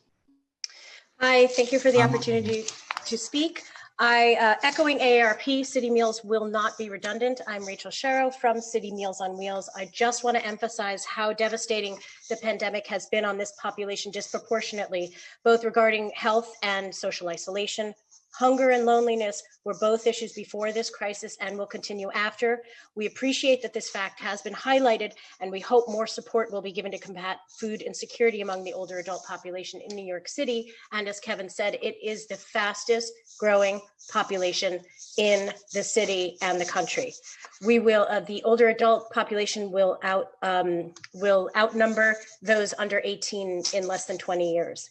City Meals and Meals on Wheels is a vital lifeline to those who are unable to shop or cook for themselves.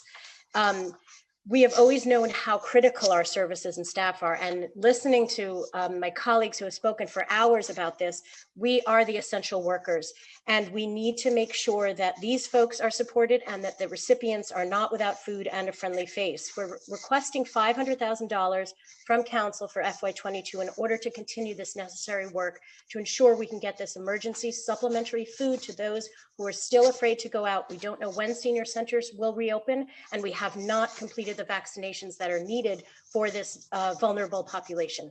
Thank you for your time today. I have submitted my testimony and I'm here to take questions. Thank you. Thank you. We will now hear from Caitlin Andrews, followed by Melissa Schwartz. The time will begin. Hello, my name is Caitlin Andrews. I'm the Director of Public Policy here on behalf of Live on New York. Thank you for the opportunity to testify today. Live on New York's members include more than 100 community-based nonprofits that provide core services that allow older New Yorkers to thrive in our communities as we age. As New York City begins to emerge from the pandemic that took the lives of thousands of individuals, many of whom were older adults, and as this budget, built upon millions in stimulus funds, will plant the seeds for our recovery at large, the stakes have rarely been higher. With this in mind, Live on New York is appreciative of the investments included in the executive budget, and prompted in many ways by the Council's preliminary budget response and years of advocacy. Specifically, we're appreciative of the decision to fully restore the indirect cost rate, the Model Senior Center Budget Initiative, and new funding towards the Community Care Plan.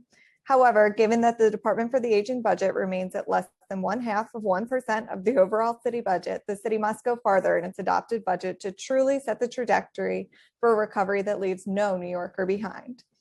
Centered around the inequities made apparent during the pandemic, Live on New York proposes 3 major investments to better address these issues. 1, $16.6 million for the home delivered meals program, which is different from Get Food and serves older New Yorkers who, due to chronic illness, mobility limitation, or disability, will remain homebound long after COVID-19 subsides. This program has been underfunded for years and lags far behind the national average in funding. We need this funding desperately. $4.4 million to address the digital divide, which we've seen has been so troubling throughout the pandemic. $48 million for a cost of living adjustment for essential workers. This is across service providers, not just for the Department for the Aging, but we recognize that all human service providers stepped up throughout COVID-19 to support our communities and deserve this investment. We also support prioritizing staff hiring within HPD to continue the historic progress made within the administration's affordable housing plan. And we request a restoration of council discretionary funds to FY20 Time levels. has expired. Thank you.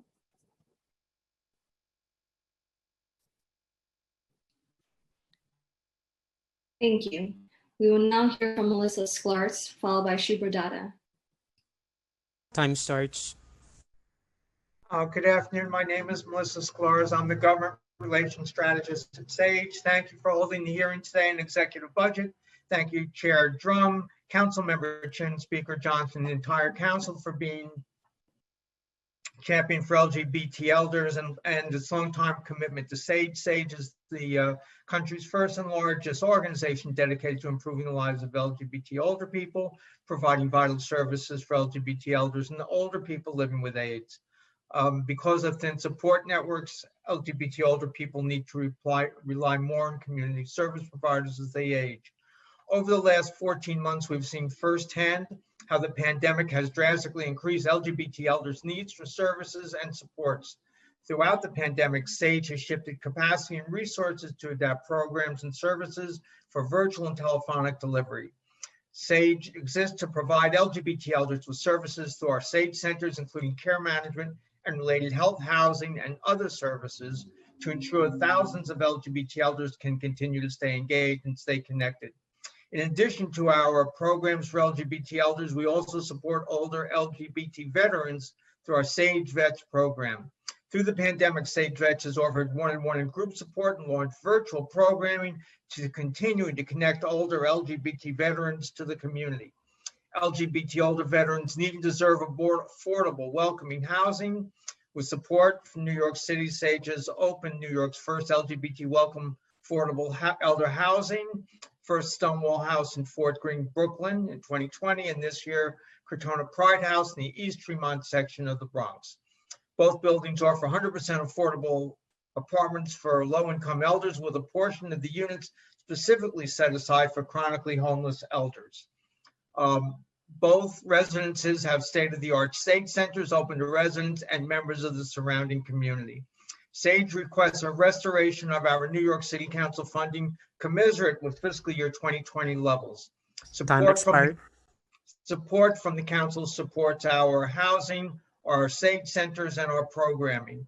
These programs include restoration of Council Initiative LGBT Senior Services, restoration of Center Program and Enhancement Initiative to support the Windsor Center, restoration of funding from the Council's LGBT Caucus, restoration of the Veterans Community Development Fund to support SAGE Vets, and finally $150,000 additional support to bridge the gap between SAGE's current discretionary funding from the Council in the need to help set up the SAGE Center at Crotona Pride House. SAGE deeply values our partnership with the Council. Thanks for your consideration. We value your partnership and look forward to working with you closely in the future. Thank you, Melissa. Good to see you. Chair Drum, Councilmember Chin has a question. Yes, Councilmember Chin. Time starts. Thank you. Yeah, thank you, Chair Drum. I don't really have a question. I mean, I just want to thank the senior service providers and advocates for, Live On for coming to testify to reiterate the needs. At the executive budget meeting with OMB, I raised all those lists to them, and the director knows about it, and he said, we will work with you until adoption. So we still got a lot of work to do, and I really am thankful that we have Chair Drum as our finance chair. He's going to be working with me and my other colleagues in BNT, and we're going to make sure that the senior budget this year, Chair Drum, it's got to go over that 0.5%. Okay. Yes. So we got to be more than 500 million. That's our goal this year. So I thank all the advocates and continue to speak to all the council member and continue the advocacy until we get this final budget done. So thank you, everyone. Next, we'll hear from Shabra Dada, followed by Denisha Harris. Time starts. Thank you, Councilmember Gom and council members for the opportunity to testify today. I'm Shabra Dada, Program Manager and Community Outreach Supervisor at India Home. India Home serves South Asian older adult community with cultural competence services and serves the Queens and broader New York City community. Our community has been through a lot in the past year, with over 85,000 patients in New York City from the New York City Health and Hospital System who were COVID patients, and they were from South Asian background. We also had one of the second highest persons testing positive for COVID, and the second highest rate of hospitalization. Furthermore, the intersection of being South Asian and being an older adult has presented unique challenges for our community. In New York City, 23% of APA seniors live in poverty.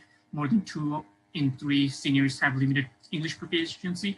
This is where India Home steps in, and they provide cultural competence services for the seniors during these difficult times. We have provided information to our seniors during these difficult times, providing them with information about getting tested, as well as about address to getting the vaccine, concerning their vaccine hesitancy, how to deal with that. We also distributed all PPE to the community.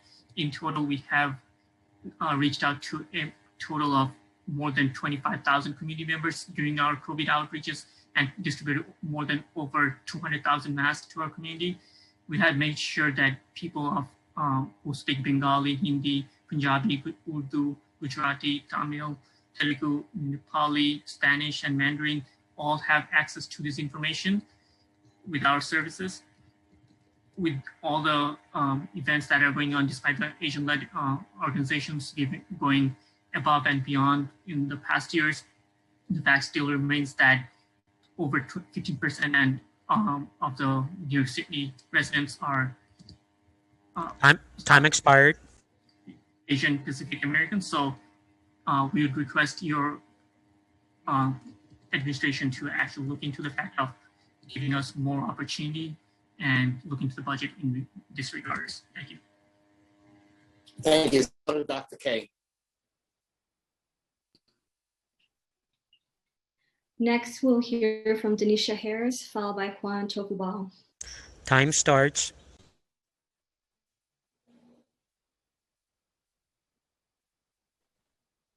Hi, good afternoon, everyone.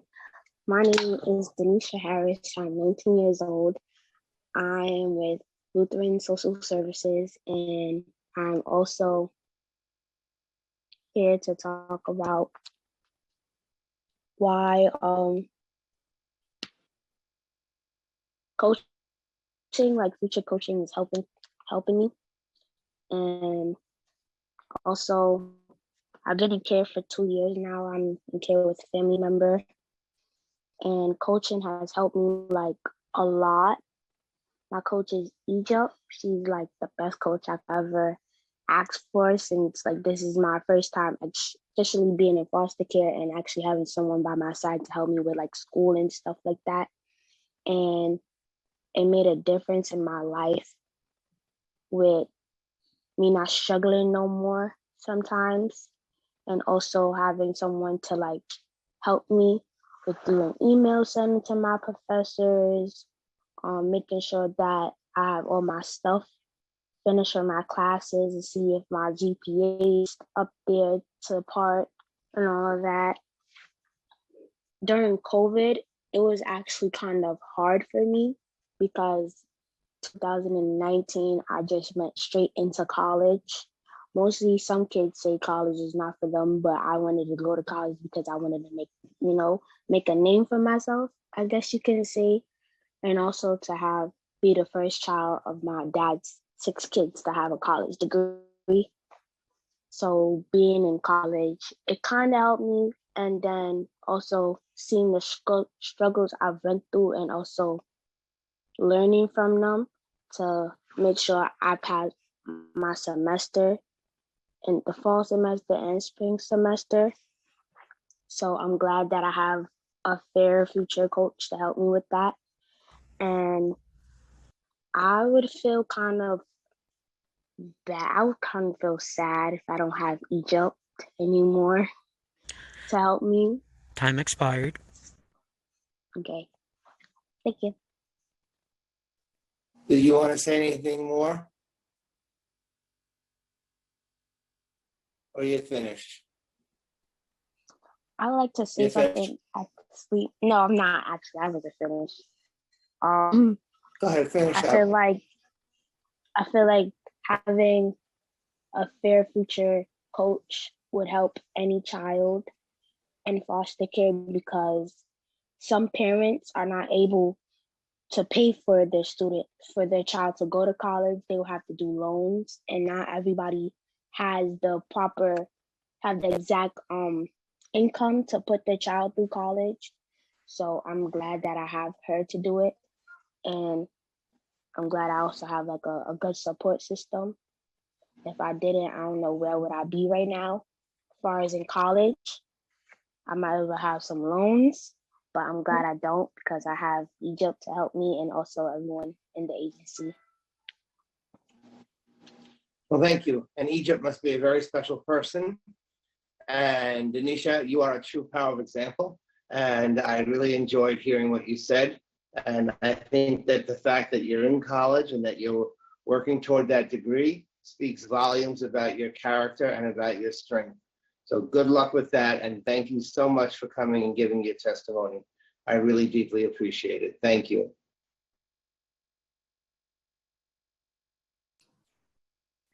We will now hear from Juan. I'm sorry, moderator, you broke up. We didn't hear the last witness. My apologies. Can you hear me now? Yes. Thank you. We will now hear from Juan Tucubal, followed by Shania Jeffrey. Time starts. Good afternoon. My name is Juan Tucubal. I am 20 years old. I'm living in Queens Ocean Park. I'm going to testify about my experience of having a fair future coach. So, my life before I met my coach was hard, and my future wasn't clear for me because there is nobody to talk about my future with me. Sometimes I want to do something, but I don't even know how to start and where to start. The name of my fair future coach is Mr. Jelani. This means a lot for me to have him in my life because he's always there for me. Sometimes I have trouble with school or other issues, and I have the confidence to go and talk to him because he's somebody that I trust.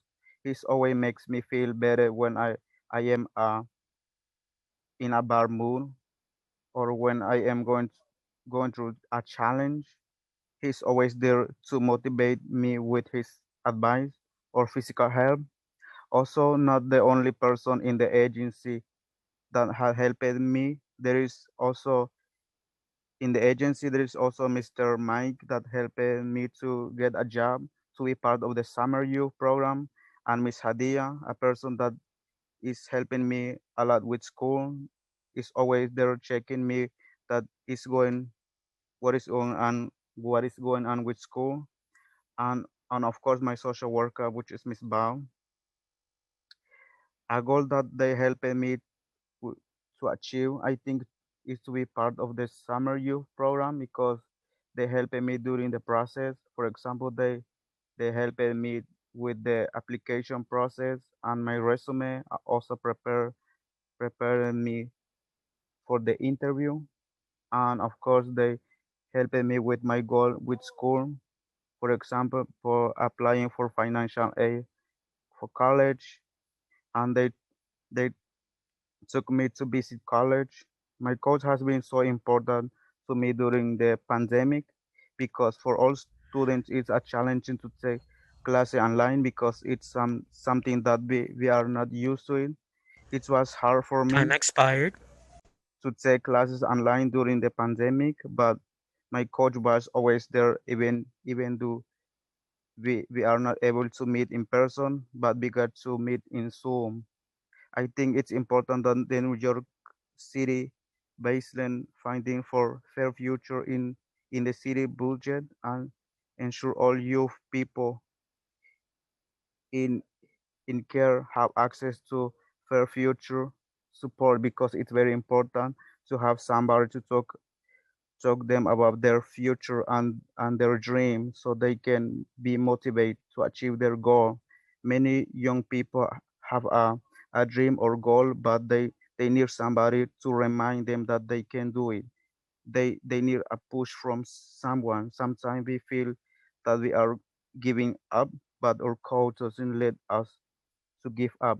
They make sure that we are in the right way, especially in this situation with the pandemic. Many young people would love to have a coach to support them. Thank you so much.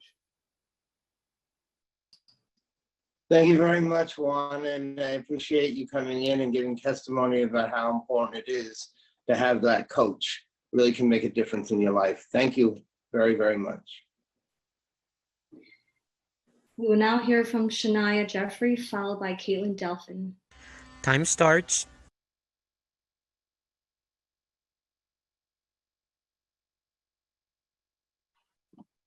Hi, I just about what are we talking about? Ms. Jeffrey, are you ready?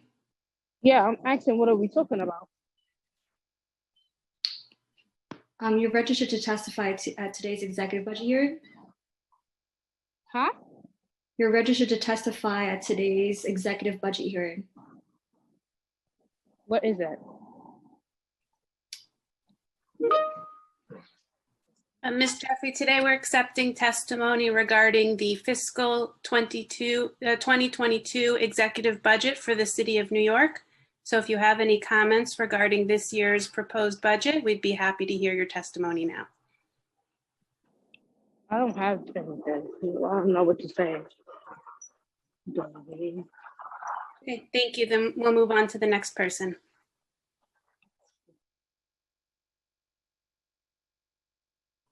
Thank you. We will now move forward to Caitlin Delphin, followed by Brian Cockrell. Time starts. Hi, thank you for having me today. My name is Caitlin Delphin, and I'm a special education teacher at a high school in Bensonhurst, Brooklyn, and I'm a member of Teachers Unite. And I'm here today to express my opposition to the continued funding of policing in our schools. As a teacher, I know that we need to fund more teachers, counselors, social workers, and restorative justice professionals and reduce the number of police in schools now. Our budgets speak volumes about where we place priorities, and right now the budget is prioritizing policing and surveillance over the health and welfare and actual safety of our students. This has been a long, hard year for all of us, and our children have been impacted in a huge way. Despite this year's difficulties, we've all had moments in the classroom of connection, joy, and students letting their true selves shine through. We need to be building on these positive moments and moving forward to help our students begin to heal and create communities that encourage connection and restorative processes. My students have gained so many skills in the last year, including self-motivation, time management, multitasking, on top of the academic skills and learning that they are doing, despite all of the schedule changes and uncertainty that we've been faced with all year. But I'm not at all right now concerned about an achievement gap arising among our students. I'm so proud of everything they've accomplished over the past year. I'm amazed at the independence and persistence that my high schoolers have shown. I've seen them build skills and continue to learn in a very difficult environment. However, I'm extremely concerned about the care gap that we are showing them. We are here at a time when many cities and towns have made the decision to reduce or end the policing in schools and back those decisions with their budgets. And right now in New York City, we are still wavering on the shift of school safety to the DOE and debating whether or not we're going to hire more school safety agents next year, which will continue to perpetuate the systems of policing that cause violence and harm to all of our students, and in particular to our Black and Brown students and our students with disabilities. These students are seeing a city that is beginning to slowly recover from the last year. However, rather than resources for their recovery at school, they're seeing the prioritization of policing over their health and education. It will be apparent to my students from the very moment they walk in through the doors of my school that the city has prioritized policing. The vast majority of my students have not been in school for over a year, and they will be welcomed back by scanning, instead of more social workers, more guidance counselors, more teachers, or more restorative justice coordinators. I'm here today to demand that in the fiscal year 2022 budget, the city reject any spending on training new school police and instead invest that in restorative justice, social workers, and guidance counselors and teachers. Thank you.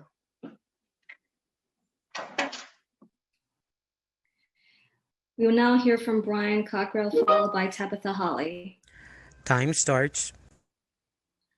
My name is Brian Cockrell. I use he, him pronouns, and I am an ENL teacher in the Bronx. I am a member of Teachers Unite.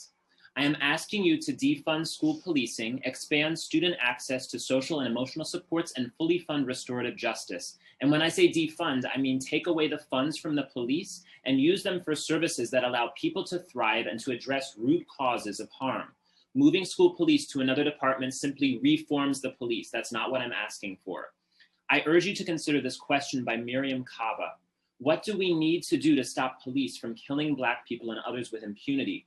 CABA responds, we can start by reducing people's contact with police altogether.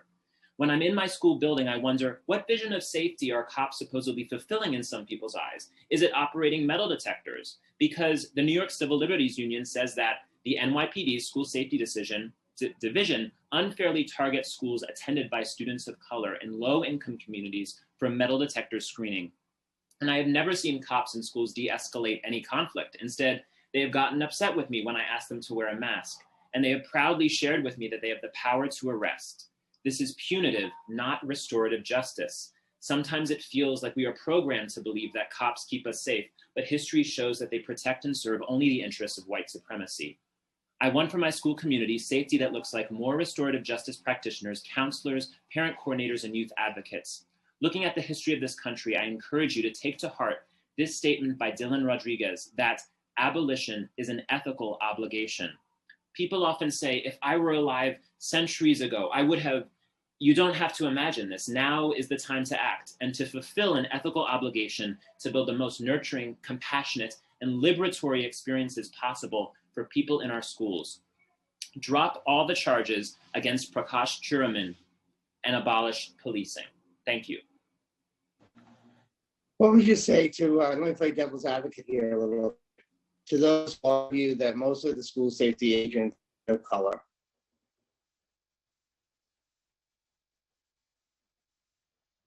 Did you hear me? You're asking my response to that question. Yes. I was wondering how you would respond to that, because that is something that's thrown out there. I would respond first that policing is inherently a racist institution looking at the history of the US, and also can we invest in jobs that for people who want to work in schools that are caring positions that promote restorative justice. Let's provide funding and support and training for people in restorative and transformative justice rather than positions. But you would rather, are you saying fire the school safety agents?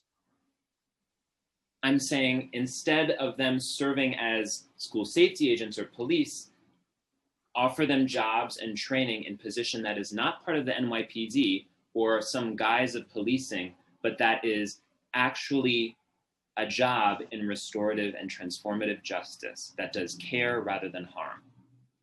So take them out of uniform, basically. Could you repeat your question? Yeah, take them out of uniform. Take them out of uniform. Correct. Okay, thank you. You're welcome. We will now hear from Tabitha Holly, followed by Kate Hoy. Time starts. Good afternoon, Finance Chair Drum and the Committee on Finance. Thank you for this opportunity to testify. My name is Tabitha Holly. I'm the pastor of New Day Church that is primarily based in the Northwest Bronx. I live in City Council District 8. Last summer, the police that you pay with the people's money terrorized entire neighborhoods.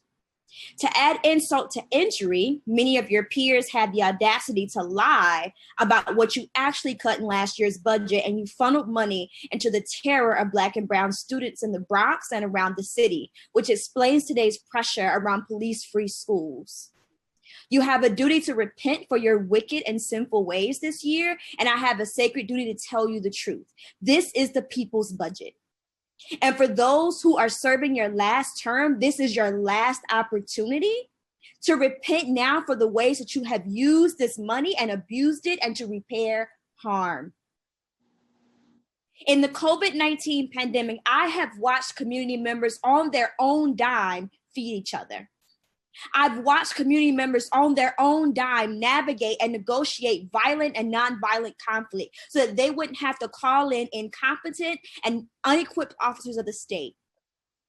In this pandemic, we have watched restorative justice practitioners and social workers across this city navigate entirely new terrain in the context of a global pandemic. We have watched communities come together on their own dime and be present for those experiencing mental health crises. We have watched families come together on their own dime to do the work of supporting young people to thrive in this pandemic. And now it is time for you to do your part. If you allow a $200 million increase for the NYPD, there will be blood on your hands. There is yet a better way. Pay the people back. Invest in the community groups that have been doing this work for little to nothing, or else continue to prove the inefficiency of this system of policing rooted in white supremacist violence and terror. Time expired. Defund the NYPD and pay the people back. Cut the NYPD budget and police force by 50%. Freeze all new hiring and overtime to free up money for communities. Police must be removed from our schools, our mental health, and our drug use response, our subways, homeless outreach, public shelters. We must invest in robust public health and community services. Pay the people back. Thank you.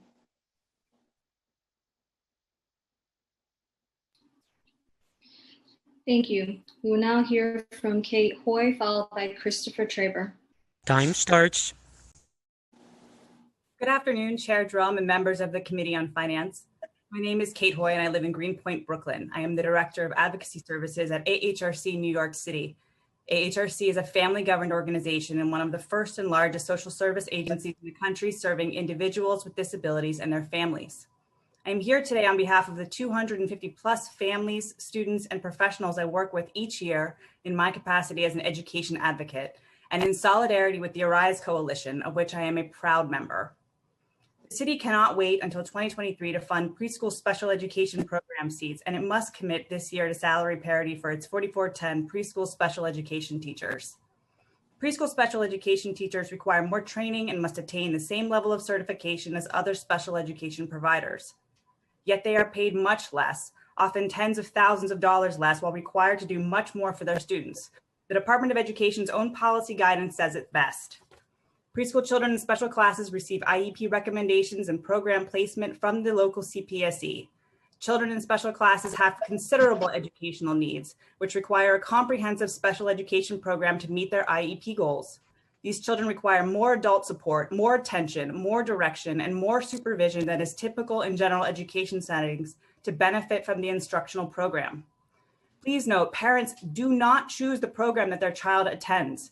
These children are New York City children, are placed by CPSE staff and soon by a centralized enrollment office into an appropriate special education program that can meet their child's IEP mandate. While a program may be appropriate, it cannot be equitable if its teachers are paid significantly less to educate children with the most significant disabilities. I urge you to fund salary parity for preschool special education teachers for fiscal year 2022. We cannot delay. Our children cannot and will not wait. We will all remember the choices made when it mattered most and when our elected leaders had it within their power to change our children's future for the better. Please commit to preschool special education salary parity now. Thank you very much, Chair Drum, and to the committee for your time today.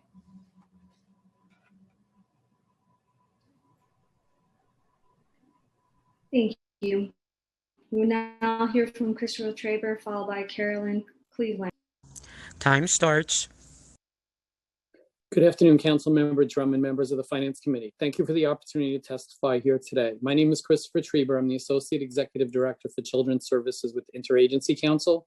We're a nonprofit membership association of more than 130 agencies that serve children and adults with developmental disabilities in New York City and the metropolitan area. My testimony today will focus on preschool special education and the children and families who depend on these critical services. Special Education 4410 preschools provide special education services to children with disabilities ages 3 to 5. Many of these young children have been diagnosed with autism spectrum disorder, cerebral palsy, and other developmental disabilities. Every child who attends a 4410 special education preschool program are public school children. Our 4410 preschools serve 86% of all New York City children ages 3 to 5 who need preschool special education. They're a vital resource to the city of New York, but they haven't been treated that way. The salary parity agreement, which is a significant accomplishment in New York City for teachers in early childhood programs, have left out our teachers, and it has a devastating impact on our programs. We are calling on the City Council in New York City to address this exclusion and provide funds in this year's budget to ensure that certified special education teachers in 4410 preschool special education programs receive the same pay raises as all other early childhood teachers. Our teachers believe they have been forgotten by the city, and we ask that you not forget our preschool children with developmental disabilities and our teachers who provide these critical services. Teachers in our preschools are paid almost 40% less than what teachers in public schools get paid. Our schools are facing a staffing crisis, and it's getting worse. Right now, our schools have enough teachers to staff their classrooms, only because there's limited numbers of children in the rooms right now. However, in September, when all the children come back, we are very concerned that there will not be enough teachers to open all the classrooms. The struggle to recruit and retain certified teachers is making increasingly difficult for our schools to continue to provide a quality education. And we have schools right now that are considering closure because they can't recruit special education teachers. We're generally concerned that if nothing is done to address this issue and provide sufficient funding for our schools, more preschools will close their doors and children will sit at home and wait. Time expired. Just one more minute. In the mayor's executive budget, there's additional funds to support preschool special education, but not $1 allocated to address salary parity for our 4410 teachers. This is unacceptable. It's time to address salary parity for teachers in early childhood special education preschool programs. We urge the City Council to include $85 million in the final budget for preschool special education to commit to salary parity for our teachers and ensure that there's a seat for every preschool child who needs one in September. Thank you.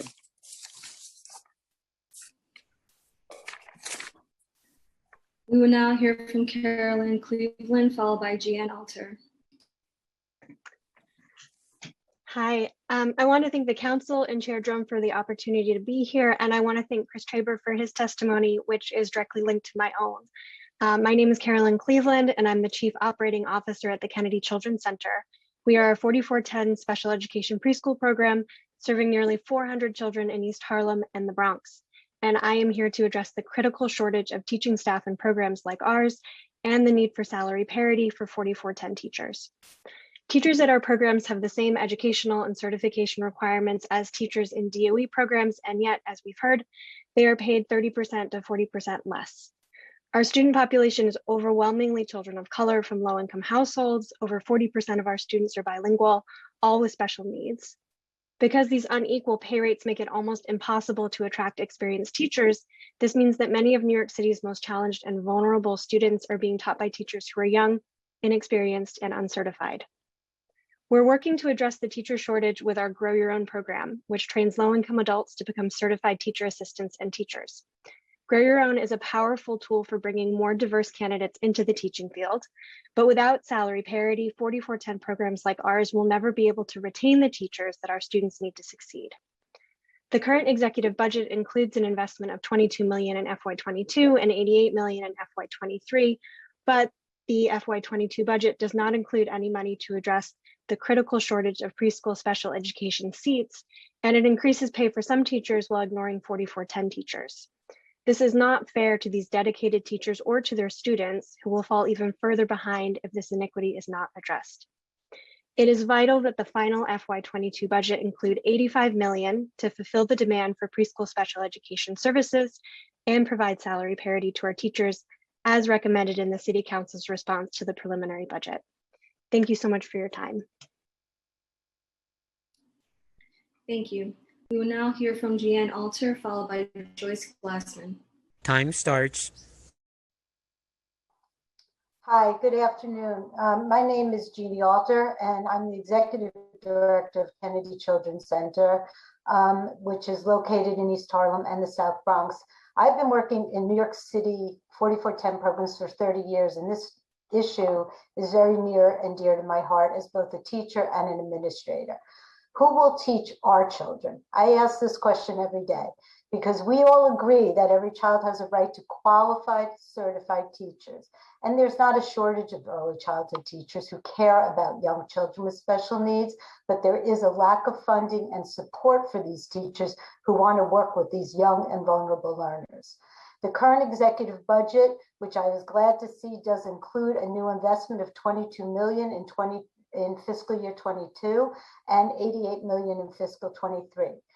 And while I'm pleased to see New York City make this much needed investment, the 22 budget does not include any money to address both the shortage of classes for our children or the salary parity that you've now heard many of my colleagues speak about. New York City Early Childhood Special Ed has been dealing with this problem for 30 years. If we really want to deal with educational equity for both typical and children with special needs in all neighborhoods of New York City, then we need to address it through funding. For the past 5 years, we've been operating our own privately funded GYO program that's helping to put quality teachers in front of the children that need them the most. We have a solution to recruit and train new teachers, but without fair compensation, we will not retain them in our schools. Teaching young children with special needs is not for everyone. We have dedicated and capable teachers who are specifically trained to work with children with significant language delays, autistic spectrum disorders, and behavioral challenges. Why should these teachers make any less than teachers who teach developing children in the New York City Department of Ed? Why are New York City preschool children with special needs sitting at home when we know how vulnerable they are and how early education is the one of the most absolute things that we agree on that's a solution to their success and future?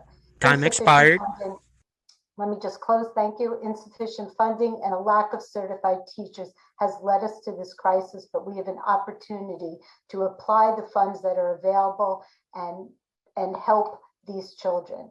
I've spent my career fighting for the needs of these children and families in New York City, and I will continue to be a voice for the urgency and importance of the 4410 community. Thank you.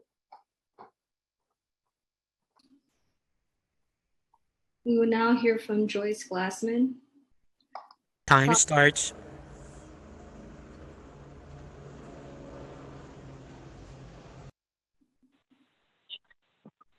Good afternoon, Chairman Drum and council members. I am Joyce Glassman, and I'm glad that I have this opportunity to amplify the messages from some of my colleagues. I am a special education teacher and administrator. I have worked for almost 50 years with pre-K kids with disabilities who attend community-based organizations. I lead the New York City Coalition for Children with Special Needs, an organization of about 75 CBOs working with disabled preschoolers. For 3 decades, these CBOs have contracted with the DOE to provide special education services to the majority of New York City's disabled preschool students. I have seen how skilled teachers can make a difference.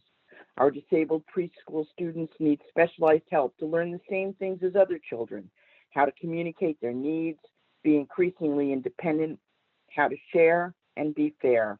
Our hard work results in positive changes, even occasional miracles. Highly qualified teachers are needed to provide young disabled children with the quality of services they need to learn and make the progress their families are so desperately seeking. But the teachers working at DOE contracted CBOs are not being treated fairly. They lack salary parity with all other early childhood educators working under DOE contracts. We constantly lose teachers to other DOE early childhood options that can pay far more. Without qualified teachers, our programs cannot function. All at this time, when there are already not enough preschool special education classes to meet the needs of young children. Salary unfairness also discriminates against our disabled students by robbing them of the skilled teachers they need to realize their full potential. Every child needs a seat, and every CBO special education teacher needs to be paid fairly. Please ensure that the final budgets for both FY22 and FY23 include $85 million to ensure preschool special education class seats for every child who needs one, and to pay preschool special education teachers the same salaries as other early childhood teachers. Preschoolers try to be fair. It's past time for us to be fair as well. Thank you for your time and attention. Thank you. We will now hear from Jolene Gunther Doherty, followed by Ramanadeep Kaur. Time starts. Hello, I'm here to speak as a community-based 4410 preschool special education program director. I ask that the final fiscal year 2022 budget include $85 million to address the preschool special education class shortage, and most importantly, provide salary parity to teachers of preschool special education classes at community-based organizations like mine, as already recommended in the City Council's response to the preliminary budget. The executive budget includes a new investment of $22 million in fiscal year 2022, going up to $88 million in fiscal year 2023 for preschool special education. While I'm pleased to see an investment in preschool special education and support several of the initiatives proposed, there is no funding slated for fiscal year 2022 to provide salary parity to our preschool special education teachers, and still no commitment to providing salary parity even in fiscal year 2023.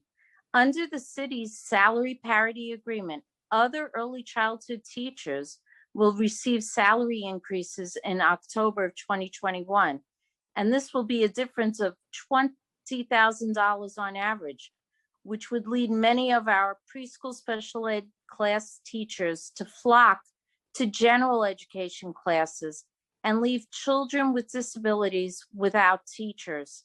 I had one classroom that went through 3 teachers in a year. I just had another teacher leave this month, not because these teachers wanted to, but because they needed to be able to financially support their families. Preschoolers with significant disabilities should not have to wait another year for the city to make needed investments in 4410 preschool programs. Thank you.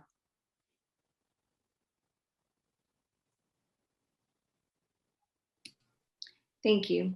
We'll now hear from Ramandati Kaur. Starting Hi, time. good afternoon. My name is Ramandeep Kaur. I'm a policy associate with the New York Public Interest Research Group and a student at CUNY City College of New York. Thank you for the opportunity to testify. COVID-19 has had major impacts on students and higher education institutions. In the immediate, schools closed and classes and student activities abruptly moved to virtual formats.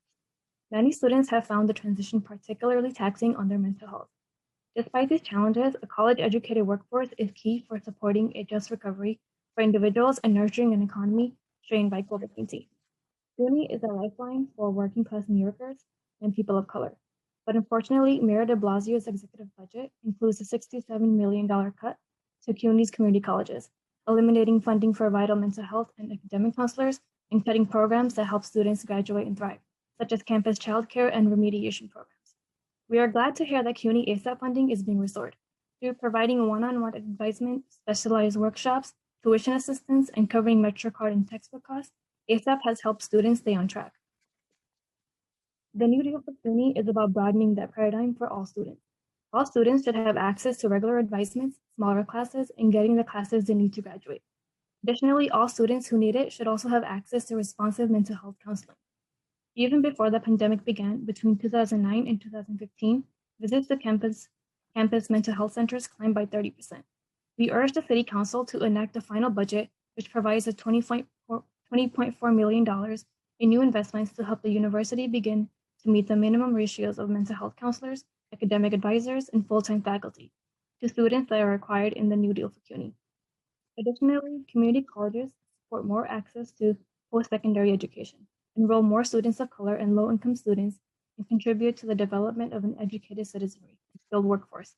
Although the city has stepped up in previous years to take steps to stabilize CUNY and SUNY community college funding, New York still charges one of the highest public community college average tuition and fees in the Time nation. expired. I'll just take a few more seconds to wrap it up. We urge the City Council to enact a final budget which commits an additional $40 million to hold community college budgets harmless from the tuition losses from the pandemic-related enrollment dips as requested by the CUNY administration. Furthermore, the pandemic has also driven the hunger crisis in New York to new levels. The number of food insecure New York City residents has doubled since the onset of the pandemic. The level of worry CUNY students have about running out of food because of the lack of money was more than 3 times higher in 2020 than in 2018. We urge the City Council to enact a final budget which fully funds City Council supported initiatives, including campus childcare centers, the Merit Scholarship Program, and the Council's CUNY Food Insecurity Pilot Program, which should be brought back to serve more students. Thank you for your time. Thank you. We will now hear from Nia Morgan, followed by Darren Mack. Starting time. Hello, my name is Nia Morgan, and I'm the Research and Operations Coordinator with the Urban Youth Collaborative, a coalition made up of student leaders from across the city fighting for police-free schools. I am testifying today on behalf of this coalition to urge you to divest from school policing and invest in student care. Today is the anniversary of the police murder of George Floyd. Since the last time student leaders and I testified for police-free schools 2 months ago, we have witnessed the police murder of 4 young people: Devontae Wright, 20, Adam Toledo, 13, Micaiah Bryant, 16, and Anthony Thompson Jr., 17, who was murdered by police in his school. It should be no surprise that for many students, especially students of color, police in schools do not represent safety. Yet the city is set to once again spend nearly $450 million on school policing next year, sending these students back to school in September after a traumatic year filled with police violence and a global pandemic to be greeted by metal detectors and school police. Shame on the city. With the influx of money from the state and federal governments for education, this is not the time to continue investing in the racist, harmful, ineffective, and costly system of school policing. It is not enough to invest some money in support staff without addressing the toll of policing on youth. 2 weeks ago at the Public Safety Committee's budget hearing, the NYPD Deputy Chief of the School Safety Division stated that 554 school police positions have been lost since January 2020. This is equal to about $50 million that is currently in the School Safety Division budget for FY22. The council should reinvest this $50 million into staff and programs to support students. We need this money to meaningfully fund student care. New York City has never fully funded restorative justice practices. Now the council, in this preliminary budget response, is calling for about $50 million for restorative justice practices, while the mayor is calling for about $12 million for it. We're calling for $118 million so that we can fully fund and implement RJ in 500 high schools with coordinators, trainings, curriculum, and more. We're calling for $162 million to ensure that there's one social worker and guidance counselor per 150 students. We need $15 million for mental health continuum, and we need $15 million for college access programs. We urge you to work towards police-free schools by rejecting the hiring of new school police and reinvest this money into real solutions that will make New York City a more equitable place to live, learn, and grow. Thank you. Thank you. We'll now hear from Darren Mack, followed by Sarita Daftery. Thank you so much. Starting time. Thank you so much for this opportunity to testify, Chairman and members of the council. I'm Darren Mack, co-director of Freedom Agenda, which is a member-led project dedicated to organizing people and communities directly impacted by incarceration to achieve decarceration and system transformation. I'm also a survivor of Rikers Island. The failures of the city to address DOC staff misconduct, abuse, and mismanagement has led to a federal monitor which reported what survivors of Rikers have known for far too long. That is, more COs equals more abuse. According to the 11th Nunes Federal Monitor, quote, the size of the department's complement of staff, particularly the number assigned to the jails, is highly unusual and is one of the richest staffing ratios among the systems with which the monitoring team has had experience. This is true even with the unusually high number of staff who have not reported to work due to chronic illness, COVID-19, and other reasons, unquote. Also, the monitor reported that, quote, the department struggles to manage its large number of staff productively, to deploy them effectively, to supervise them responsibly, and to elevate the base level of skill of its staff. All of this has a direct impact on the department's ability to reduce the level of violence and ensure the safety and well-being of staff and incarcerated individuals, unquote. So this report, also points out what I experienced on Rikers Island during my 19 months incarcerated there as a teenager when the population was over 20,000 people detained and no spotlight, no monitor, and no concern during that time, which is that DOC does not hold their staff accountable. So I am encouraging that the city council to reject the proposed $160 million increase in more COs and redirect Time expired. I'm almost finished. Redirect those resources towards violence interrupters, incredible messengers, who can reach those people in communities like the South Bronx, Bronzeville, and Stapleton that are hard to reach by other city agencies. Non-police responses to people with serious mental health issues like the Cahoots program in Eugene, Oregon, parks, libraries, and last but not least, the Community Land Trust work. Cancel the proposed new class, deflate DOC's bloated budget, and invest in impacted communities that have been historically under-resourced. Thank you. Thank you, Darren, for your advocacy. And you're absolutely right that the monitor's report, Mr. Martin's report, was damning of the DOC administration and leadership there. Just absolutely horrible. And I look forward to continuing to work with you to fight for justice on Rikers Island and for all incarcerated individuals. Thank you, Darren. We will now hear from Sarita Daftery, followed by Lois Lee. Starting time. Thank you. Good evening, Chair Drum. Nice to see you. And I'll just be picking up a bit on where my co-director Darren left off. My name is Sarita Daftery. I'm a co-director of Freedom Agenda. And I will be sending detailed written testimony, but I just want to highlight something that's been very apparent today. You know, if schools and libraries and arts organizations and students and young people and immigrant communities and Black communities and disabled people and all of those folks who spoke today do not get the funding that they clearly need, it will not be because we don't have enough money. It will be because the city has failed to end its reliance on a policing and jail-based economy. And I know that Councilmember Drum and several other council members on this call want to prevent that failure, and we're really going to need your leadership this year. I want to focus on the Department of Correction budget. In written testimony, we'll share our Deflate DOC report, a report from the Vera Institute on DOC's budget, the monitor's report, which you've already seen, Chair Drum, the other council members should look at as well. They all tell the same story. New York City runs by far the most expensive and the most richly staffed jail system in the nation with the worst results. Our members have been leaders in the movement to close Rikers Island, which has always been about more than physical buildings, and the council members who stood with us know that. What our members ultimately want is to see the money that has been funneled into DOC redirected to address root causes of incarceration, and it is past time to start on that. And that hasn't been happening. Number of people in jail is dropping, DOC budget hasn't budged. This council must resist any attempts to grow DOC's operations budget, including the mayor's outrageous agreement with COBA to hire 400 new officers. Allowing an increase in DOC's operations budget at this moment would send entirely the wrong message in a couple of ways. First, it would send the message that a perceived staffing shortage that is completely created by failed and absent management will be rewarded by more resources.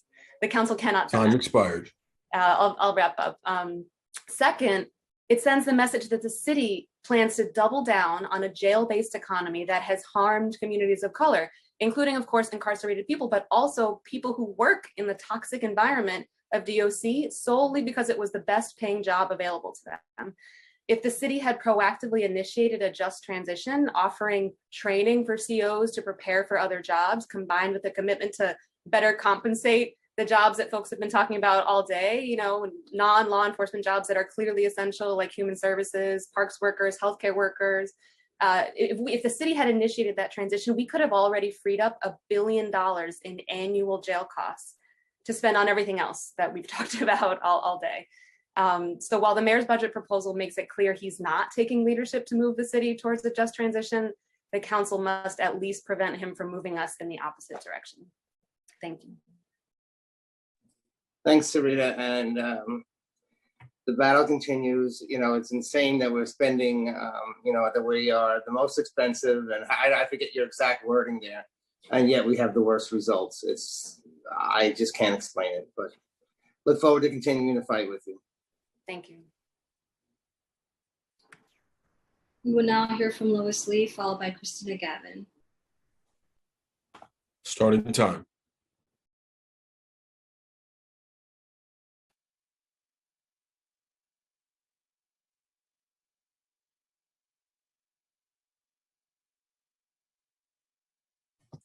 Can you hear me? Can you hear me? Yes, we can now. Okay. Hi, Danny. It's always good to see you. And I'm Lois Lee, representing CPC, Early Childhood Division. Let me move back. Okay, so I'm going to speak on 3 things. Fair student funding. Are you still hearing that back thing? Can you hear me? Okay. Excuse me, Ms. Lee, this is Chief Sergeant Terence Rafael Perez. It sounds like you're playing the hearing in the background and we're getting some serious feedback. Okay, you shut that off? Yes, please. Yes, thank you. Can you shut that off? Okay, can you hear me now? Now we're still getting the feedback.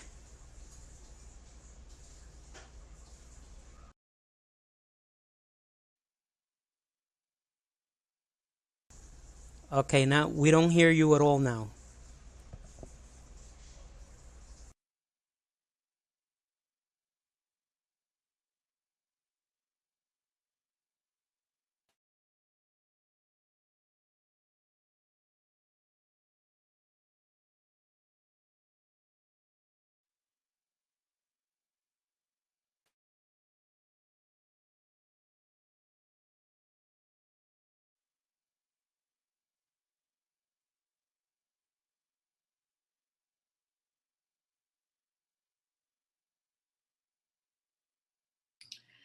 We'll circle back to Lois Lee when she's able to address her audio issues.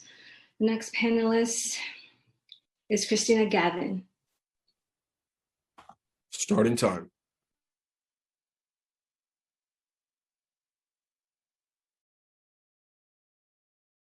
Outside and you won't acknowledge it, won't even hear it because you're. Miss Gavin?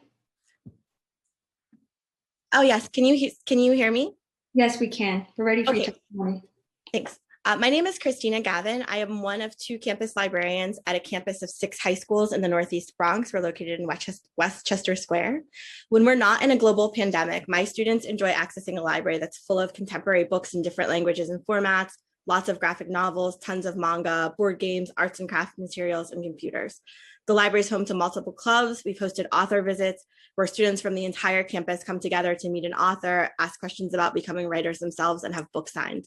We've actually had 3 virtual author visits featuring LGBTQ writers during the pandemic, thanks to the DOE Office of Library Services and Lambda Literary.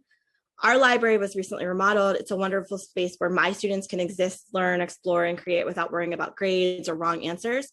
And school librarians also collaborate with classroom teachers to provide instruction across the city. The library is the only shared instructional resource in our campus of schools.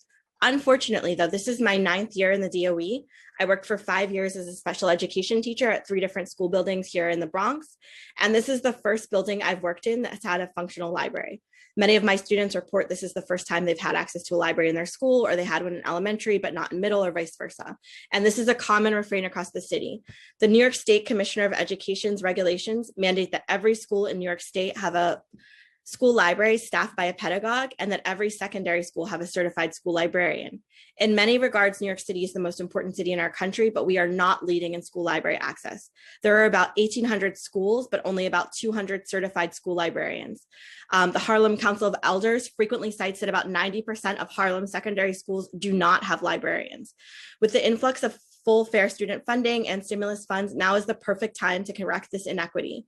Increase funding for alternative and subsidized training programs for school librarians, provide funding to create school libraries, and require that all New York City public schools be in compliance with state laws to provide school library access equitably for all students. Every New York City public school student deserves a librarian in Time every expired. school.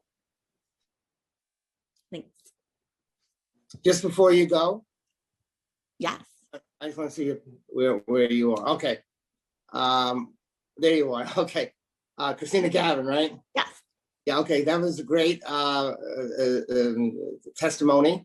And you're absolutely right. And we've had hearings on the situation with librarians.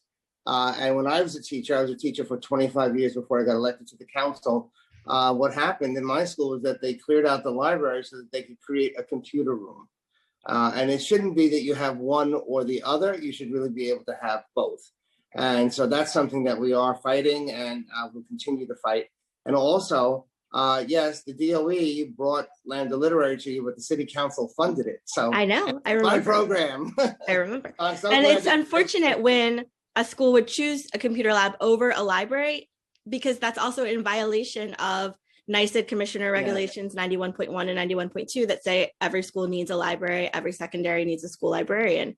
And schools should not have the option to pick and choose which mandates they're going to follow, because then it trickles down to our students. They don't have equitable access. It's not fair to them. Those are my dogs.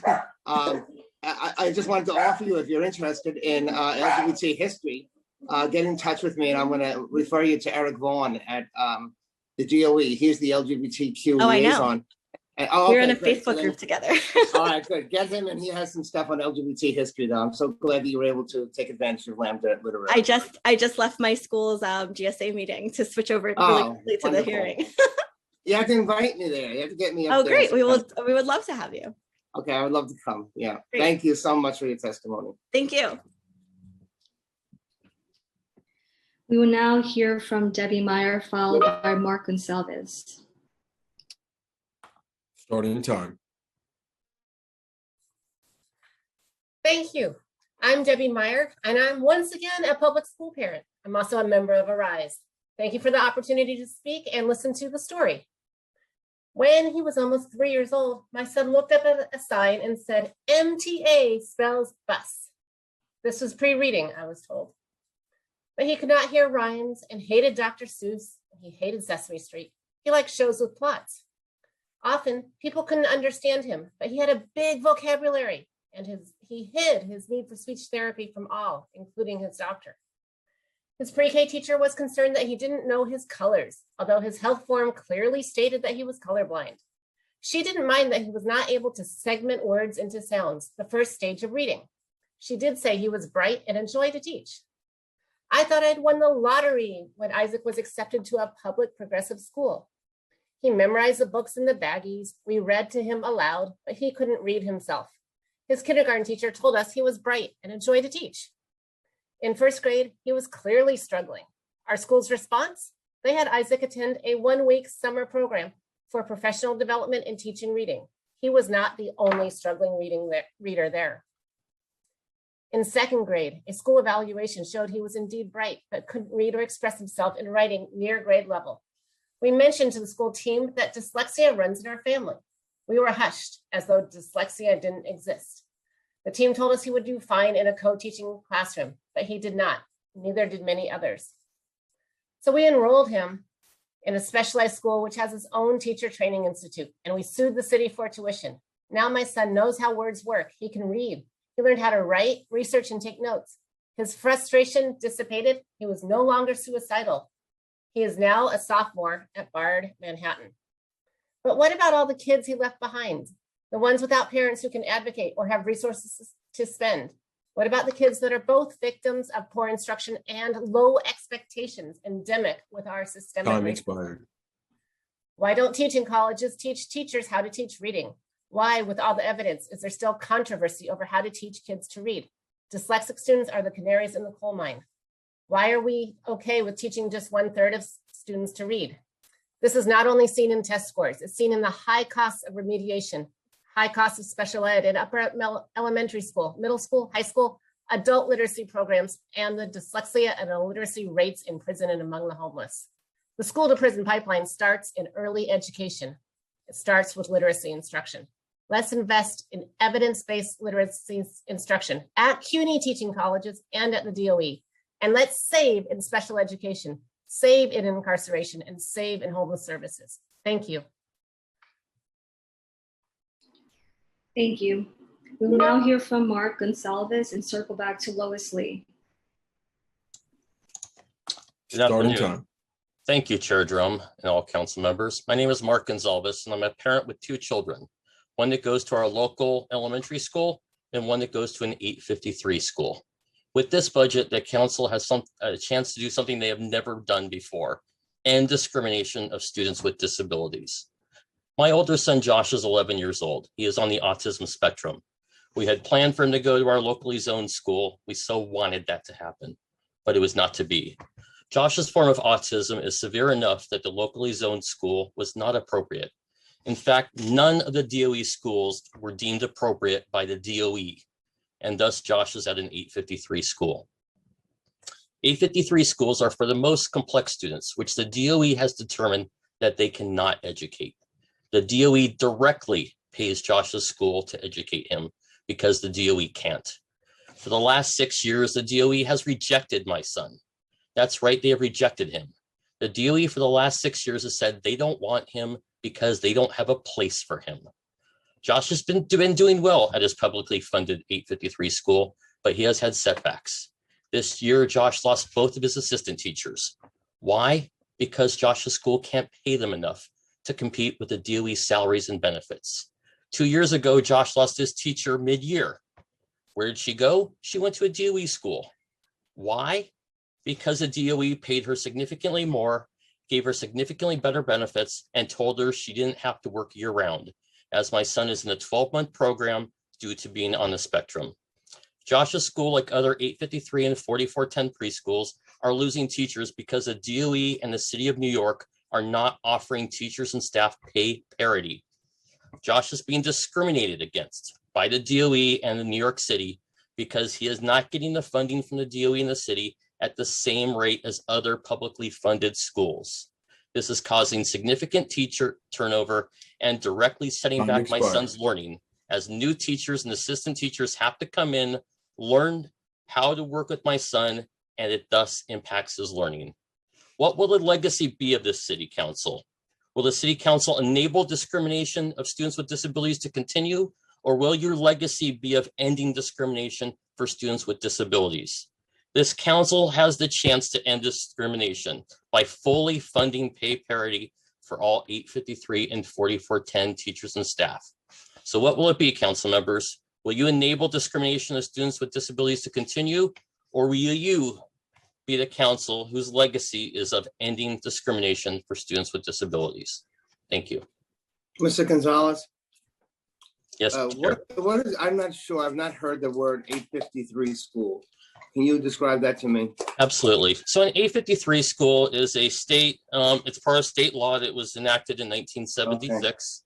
Okay. It's basically when the local school districts do not have the facilities to educate the most severe cases.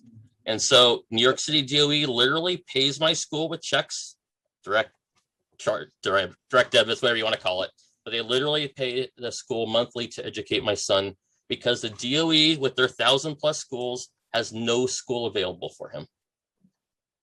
Yeah, okay, now I'm familiar with the number. But let me ask you this question also. Yes, Chair. Did you have to fight to get your child into that program? I had to fight for him to get appropriate education, the appropriate education. They wanted to put him in a more restrictive environment than was legally allowed. And so, yes, I had to fight for my son's rights. So the city of New York was not breaking the law. And that included the fight for being in a private school. It's a publicly funded nonprofit school. It is not private. Okay. So, but yes, I did have to fight for him the first year. And then every other year they have agreed that the proper location is not at the DOE. So I have not had to fight. Okay, no,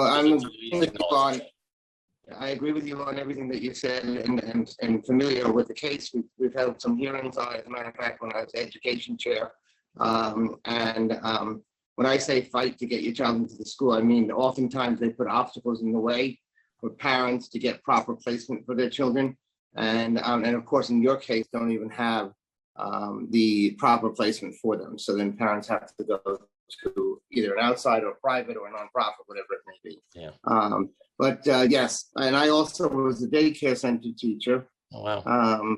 Prior to being in the Department of Ed, and I left because I left because of the salary as well. So I just want to thank you for coming in, and just to say that we will continue to advocate on your behalf and on your child's behalf as well. Thank you, Chair Drum, and thank you for serving all of the New Yorkers. Thank you. We will now circle back to Lois Lee, followed by Lauren Calvin. Time starts now. Okay, can you hear me now? Yes. Hi, Danny. It was always good to Lois. see you. So I'm Lois Lee, representing CPC Early Childhood Centers. Now, I'm talking about fair student funding for DOE. It should apply to early childhood centers in hiring of teachers, after-school programs, and summer programs, and the choosing of curriculum. The ECC budget is 50% less than the DOE, which you already know. Mark spoke about pay parity for directors. Henry spoke for pay parity for teachers. But no one spoke about assistant teachers. My assistant teachers should get pay parity with paraprofessionals, and they should have tiers like paraprofessionals. A paraprofessional with a BA degree of 40 gets 40,000 a year, 40K. My teacher gets 32,000, my TAs. All of my TAs have BA degrees. So it's not fair that we don't have these tiers. I don't want to lose my teachers to the DOE the way everyone else has been talking about public schools. I want high quality early childhood centers means high quality staff. Okay, second issue, summer rising. The DOE, DYCD must communicate with CBOs. We do not know where we will be housed this summer. Online, my school, PS20, is a summer rising. But our principal, wonderful person, she doesn't know. She says she's not sure. So when will they tell us where CPC summarizing will be located? Right next week will be June, and we still have not heard. So we need some more communication. The last issue that, Danny, you really appreciate this. It has to do with choosing curriculum. Now, I'm going to show you. I would love to have an emergent, relevant, meaningful curriculum and not stick to the DOE units of study to the letter, because this is ridiculous. This year and last year, I taught what is COVID-19.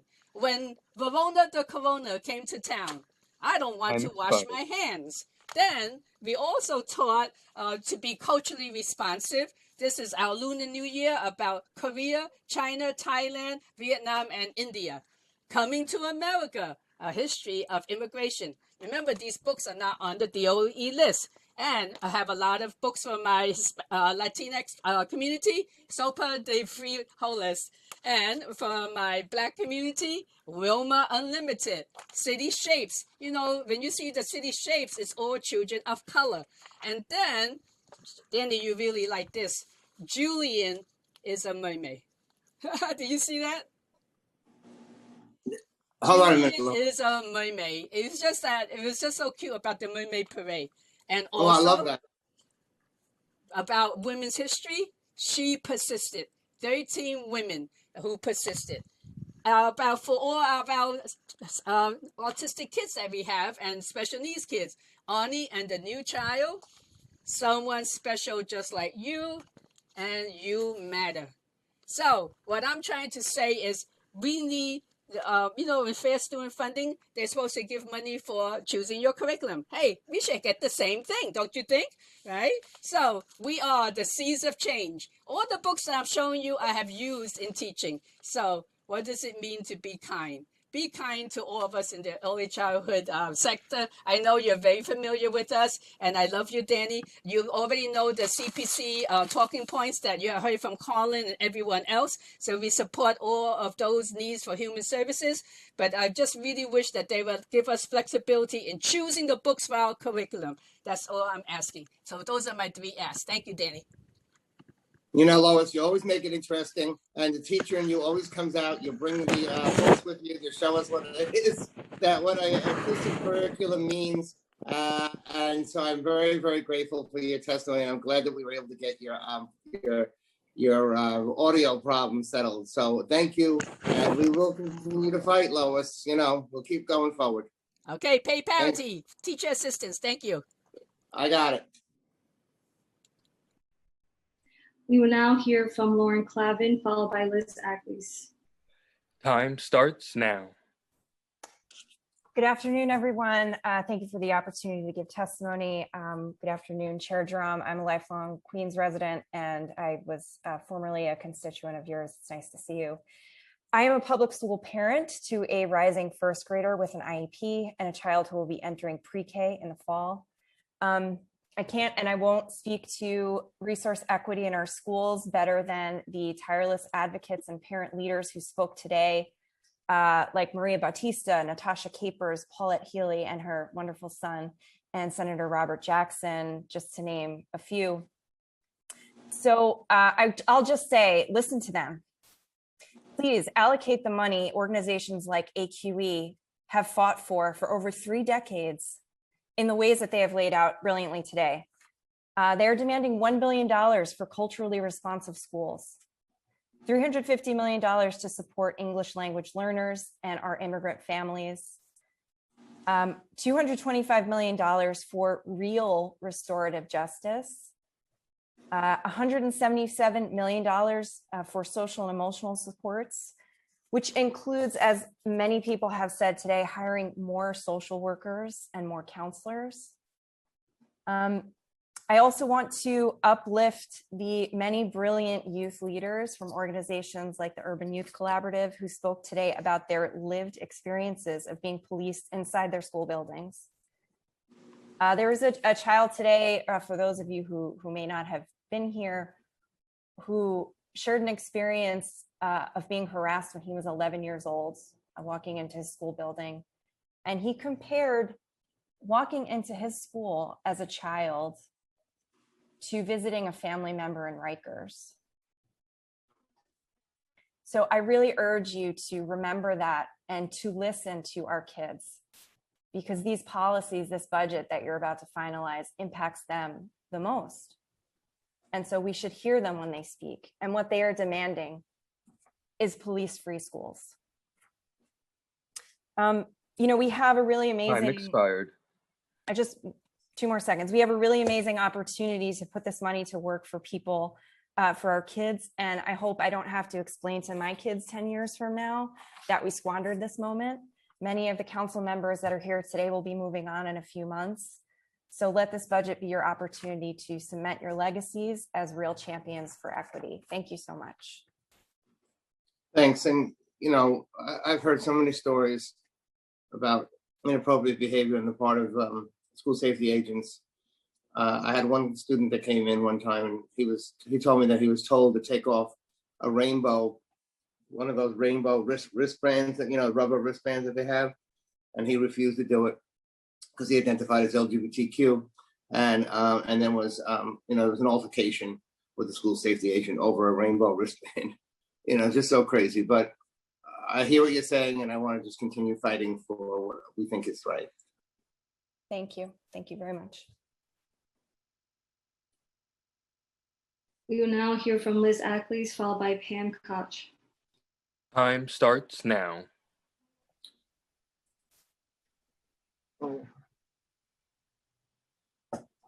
Hi. Hi, Liz. Hi. Hi, Chair Drum. Members of the committee, thanks so much for the opportunity to testify today. I'm Liz Ackles, and I'm here on behalf of Community Food Advocates and the Lunch for Learning campaign to talk about the capital budget ask for cafeteria redesign in the amount of $150 million that we'd like to be invested over the next 5 years to modernize, scale up and modernize school cafeterias. First of all, I want to say, Councilman Drum, and to the council, thank you for your incredible partnership with us over the years to our joint success to get universal free school lunch, which shouldn't have been a hard fight, but was, our continuing work together to make the school meals program the best that it could be for all students. And, certainly knowing that, Councilwoman Rosenthal, certainly knowing that in, the pandemic, what we've always known, the pandemic has made even more clear about how important school food programs are to students and their families. So, just to kind of reiterate what you all know is the Department of Education Office of Food and Nutrition Services has an innovative model. You'll see in my background, that's what I'm not actually sitting there, of cafeteria redesign that addresses two of the biggest barriers to student participation, and that is cafeteria environment and food appeal. It's highly cost effective and very quickly done. It's a $500,000 capital item per school. And although there's pre-planning, the work is done over a weekend. So when we saw this model, we were so excited about this, and we were like, building on the foundation of Universal, this is the thing to do. It's highly successful. High school students participate 35% more. We anticipate 30,000 additional high school students would participate if we expanded this out. And I'm going to leave it at that because I'm over time. I know that Councilmember Rosenthal has a question, but before I just have a comment, and I want to thank you.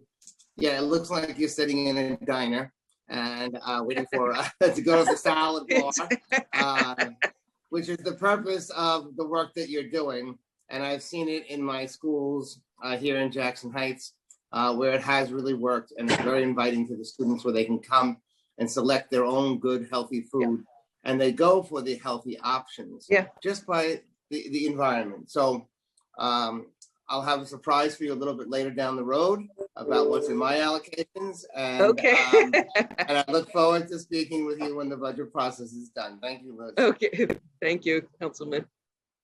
Well, as usual, Chair Drum, I'm going to say the exact same thing that you said.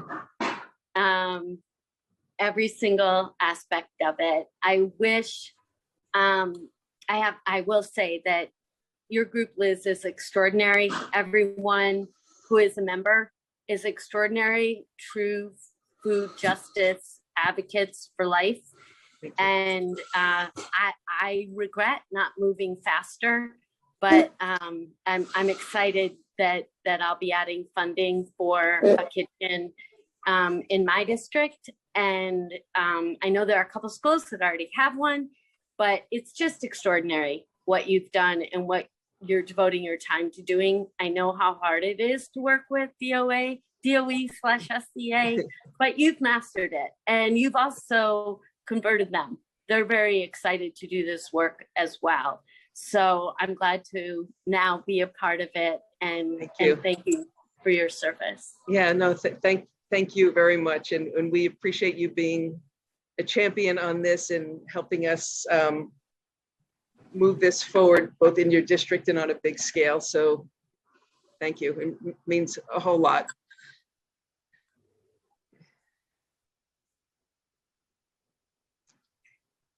Right. Back to you, Chair Drum.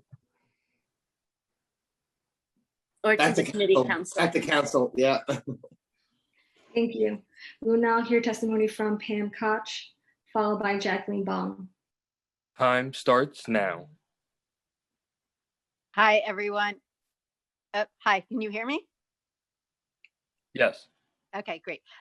Thanks, everyone. And I work very closely with Liz.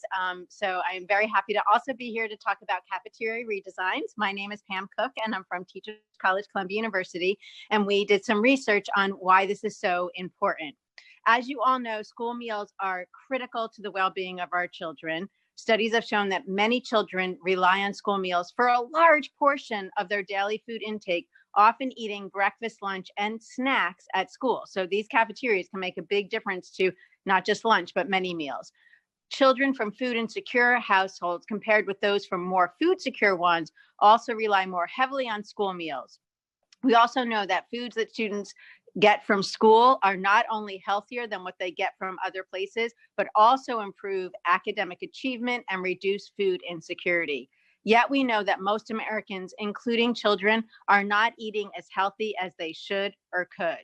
Our research in 3 of the cafeterias that got redesigned showed that these more attractive cafeterias for those 3 schools actually increased participation 1 year later by 50%, which is a little bit higher than Liz said was overall. And it also increased the students' attitudes towards eating school meals. They said they liked school meals better. They wanted to be in the cafeteria. Crucially, we found that the results were more positive when healthier items were more regularly featured, such as salad bars, and that they were in really accessible locations, as well as the grab and go salads when those were made central, which is what can happen in these cafeteria redesigns. Our findings also suggest that it would be great to complement this with ensuring training of the staff in the cafeteria to present these meals, providing food and nutrition education that helps to support school meals, and to keep maintaining fidelity of the program years after the cafeterias get redesigned. Being able to provide funding for continued cafeteria improvements drives health directly. Currently, I believe that these numbers are right, out of the thousand school cafeterias in New York City, about 25 have received these improvements so far. And so Time we believe expired. that all students deserve this. So please consider to continue funding this, as Liz talked about too. Thank you. Thank you. We will now hear from Jacqueline Baum, followed by Ligia Gualpa. Time starts now. Hi, everyone. Thank you to Chair Drum and the members of the Committee on Finance. My name is Jacqueline Baum. I'm a student at the City College of New York, and I'm here to represent UHAB, the Urban Homesteading Assistance Board. UHAB was founded with the mission to empower low-income communities that have historically faced abandonment and disinvestment with the tools to rehabilitate and maintain their own affordable housing co-ops. These same communities have been hit the hardest by the COVID-19 pandemic. HDFC residents and other low-income New Yorkers need the city to invest in ambitious green infrastructure projects to recover in the wake of COVID-19 and address the disproportionate environmental hazards in their neighborhoods, including those in their public schools. We are pleased to see funding for organics, commercial waste zones, and electric school buses in the executive budget, and we hope to see these items funded in the adopted budget. However, I'm here now to urge that the council also commit to funding retrofits and installing solar specifically in our public schools. We are asking for $80 million annually until 2035 in retrofitting public schools and $100 million annually until 2025 in solar. This is a total of $1.5 billion that can be allocated from the $3.8 billion DCAS public building energy efficiency funds. The city needs to make this commitment and as a result, improve the environmental health of our schools, make our children safer, create thousands of good union jobs, move us towards climate goals, and invest in New York City's low-income and Black and Brown communities. It is an honor to testify among so many other students committed to building a more equitable and just city. Thank you so much for this opportunity. Thank you. We will now hear from Ligia Gualpa, followed by Diana Moreno. Time starts now.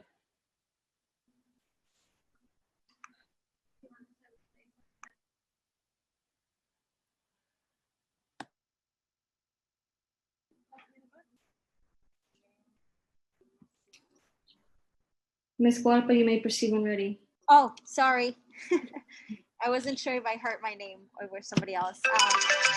Oops, sorry.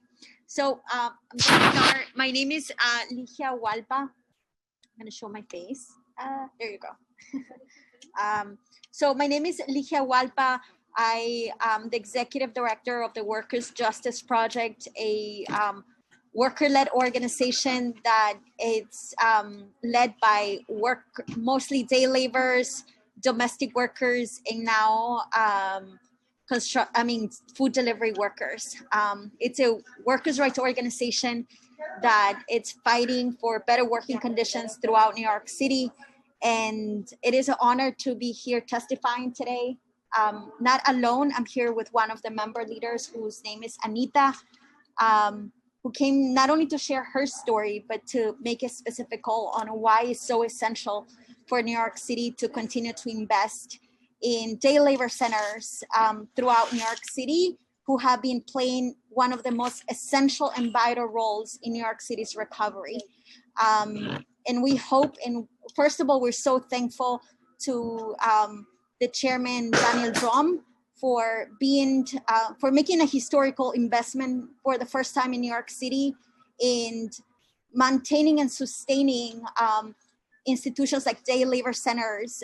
It's like a historic step to making sure we build an economy that works for all. So I'm gonna pass it on the rest of my time to Anita, who's it's one of our member leaders of Workers' Justice Project. Hola, buenas tardes a todos. Mi nombre es Ana Lilia León. Soy una trabajadora esencial, soy miembro del proyecto de justicia laboral y estamos aquí, ¿verdad? Estoy aquí para pedirles que nos ayuden con su apoyo a todos, ya que somos esenciales aquí, trabajadores que hemos estado aquí trabajando en tiempos de pandemia muy duro, la verdad, y la organización fue un apoyo para nosotros en ese tiempo, ya que nosotros, en mi historia personal, yo y mi esposo nos quedamos sin trabajo por 6 meses. Estuvimos aquí y como miembro del proyecto de justicia laboral nos ayudó con comida. Veníamos a ayudar también a entregarles comida a otras personas de la comunidad, y otro grupo de mujeres de limpieza estuvimos haciendo mascarillas, aprendiendo a hacer mascarillas y ayudando a otras personas que lo necesitaban, porque en ese tiempo no había mascarillas, estaban muy escasas. El grupo de mujeres y yo y la organización nos buscamos unas máquinas, y la organización también nos mandó a pedir unas máquinas, y estuvimos cosiendo más de 5,000 mascarillas para los jornaleros de las calles. Y pues fue un apoyo muy grande, económico, moralmente, para nosotros, y por eso es que yo estoy aquí pidiéndoles a todos ustedes que por favor nos den su ayuda para todos los centros, porque en realidad sí es una gran ayuda para nosotros los jornaleros, ya que nosotros somos esenciales, trabajamos aquí para ayudar a la economía del país. Y pues estamos aquí, ¿verdad? Le pido yo al señor Daniel Dron, buenas tardes. Tuve el gusto de conocerlo en la caída, la marcha caída por las personas de los COVID. Muchas gracias, fue un placer conocerlo, ¿verdad? Y pues estamos aquí pidiendo la ayuda para nuestros centros, porque es una ayuda, y económicamente una ayuda, moralmente también, porque somos trabajadores esenciales, trabajamos muy duro, aportamos mucho a la economía, pagamos renta, compramos comida, y aquí gastamos el mismo dinero. Aquí lo invertimos pagando rentas, las rentas en este tiempo. Time expired. Usted puede continuar. En este tiempo, ¿verdad? Las rentas están muy caras. En el tiempo de la pandemia, los centros, todos los centros de las comunidades, de los jornaleros, estuvieron apoyándonos. Este centro apoyó a muchos trabajadores. Yo puedo dar testimonio porque fui una persona de las que me he beneficiado mucho, ya que me quedé sin trabajo, y otras compañeras de limpieza. Hicimos un grupo de mujeres, estuvimos cosiendo más de 5,000 mascarillas para entregar a los jornaleros en la calle. Otras personas nos donaban comida caliente. Íbamos todos los días, los miércoles y los días, a dejarle comida. En tiempo de pandemia, nosotros y el centro no paramos. Estuvimos ahí trabajando con ellos. Todo el mundo estaba con miedo y todo, y aún así salíamos a dejar comida aquí al frente. No es nos daba miedo, porque aquí al frente está una funeraria, y veíamos cómo las personas bajaban, difuntos y difuntos, y nosotros aquí, ¿verdad? Está la oficina, hay puros cristales. Entonces veíamos cómo bajaban las personas en bolsas, y para nosotros no era fácil porque nos daba miedo, pero queríamos seguir adelante. Y hay días que no queríamos ni salir, pero pues la organización a veces hasta nos decía, no, pues vénganse, y nos daba apoyo. Y yo fui una que un día me tuve que regresar a mi casa porque no quería agarrar el tren. Eso era un shock terrible eso, pero gracias a todas las compañeras y a las personas que estuvieron aquí, nos dieron mucho apoyo. Y también mentalmente eso fue una ayuda, porque nos metíamos a coser mascarillas y estábamos ahí todo el día cosiendo, y salíamos a las calles a entregar comida. Y yo pienso que sí, somos unos trabajadores que sí necesitamos que nos ayuden y que tengamos un centro donde venir y donde tener un apoyo. Gracias, señora, para su testimonio. Es algo muy importante. Yo fui muy contento para estar con ustedes algunas semanas pasadas marchando para los derechos de los deliveristas y también de los trabajadores y los jornaleros. Desde el primer año que yo fui un miembro del Consejo Municipal, yo fui al centro de Ligia para ver lo que ustedes están haciendo para la comunidad y yo fui muy impresionado por el trabajo que ustedes están haciendo. Y yo creo que es muy importante que nosotros apoyamos todo el trabajo que ustedes están haciendo para los deliveristas y para los trabajadores esenciales, porque como usted ha dicho, ellos fueron en el front line de la pandemia y nosotros queremos apoyarse y ustedes merecen el apoyo del Consejo Municipal. Muchas gracias por su ayuda y por su cooperación. Les estoy muy agradecidos a todos de parte de todos los jornaleros y las jornaleras.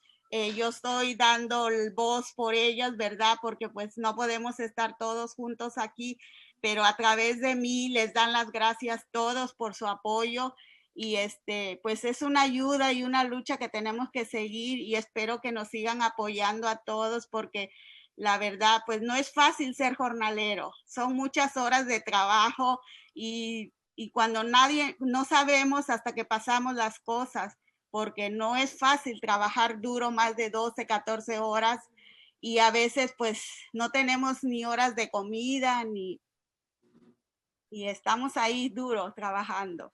Sí, Muchas yo sé. gracias a todos.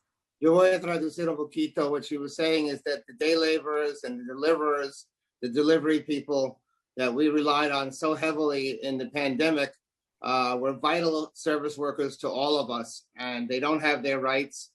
We participated in a march about 2 or 3 weeks ago here in Elmhurst, in my district, supporting the rights of delivery workers. And one of them had just been killed in an accident, hit by a car. And we were there. They had a coffin and to shine a light on the plight of the day laborers. She's a member of the Day Laborer Center with Ligia Guapa in Brooklyn. And Ligia has done tremendous work with the day laborers there. And the day laborers deserve dignity and respect. And they want the support of the city council moving forward as well for the work that they're doing with the day laborers and with the delivery people and all of the essential workers that we learned were essential during the pandemic. So thank you for your testimony. Ligia está con usted. Sí, ahora. Thank you. Ligia, ¿quiere decir algo? I just want to say thank you to all the city council members, to you, Danny, and I feel like you guys are leaving not only a legacy, but powerful spaces that are going to transform the entire city of New York. And that's what day labor centers are doing in every corner of our city. And we're so proud to be building institutions that are led by workers, for workers, so we can keep on creating economy that works for all. Thank you so much. And we continue to counting with your support for the next fiscal year. Yeah, and Ligia, you're absolutely right. I mean, I said also from day one when I was first elected in my first year in the city council, I went to visit your center out in Coney Island there and saw how the day laborers buy into the program and invest in bettering themselves and building their own organization. And it's run by them. It's led by them. And that's a really wonderful model that you've established out there. So, and as you know, I have day laborers here in Jackson Heights as well, who I try to support as much as I possibly can. And you're doing tremendous work. So thank you, Ligia, for everything that you've done. And you do it for pennies, for hardly anything. You deserve more money. Thank you, Danny. And, we're so proud, to be a model for other worker centers. And our model, we're so proud that, WJP's model has expanded to Queens, Staten Island, Brooklyn, and you can see it now all over the place, led by also amazing organizations that will be testifying today. Thank you, Danny. We love you.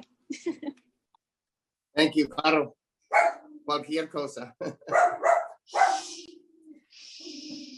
We'll now hear Council, you want to call? Yes, Chair. We will now hear from Diana Moreno, followed by Yesina Mata. Starting time.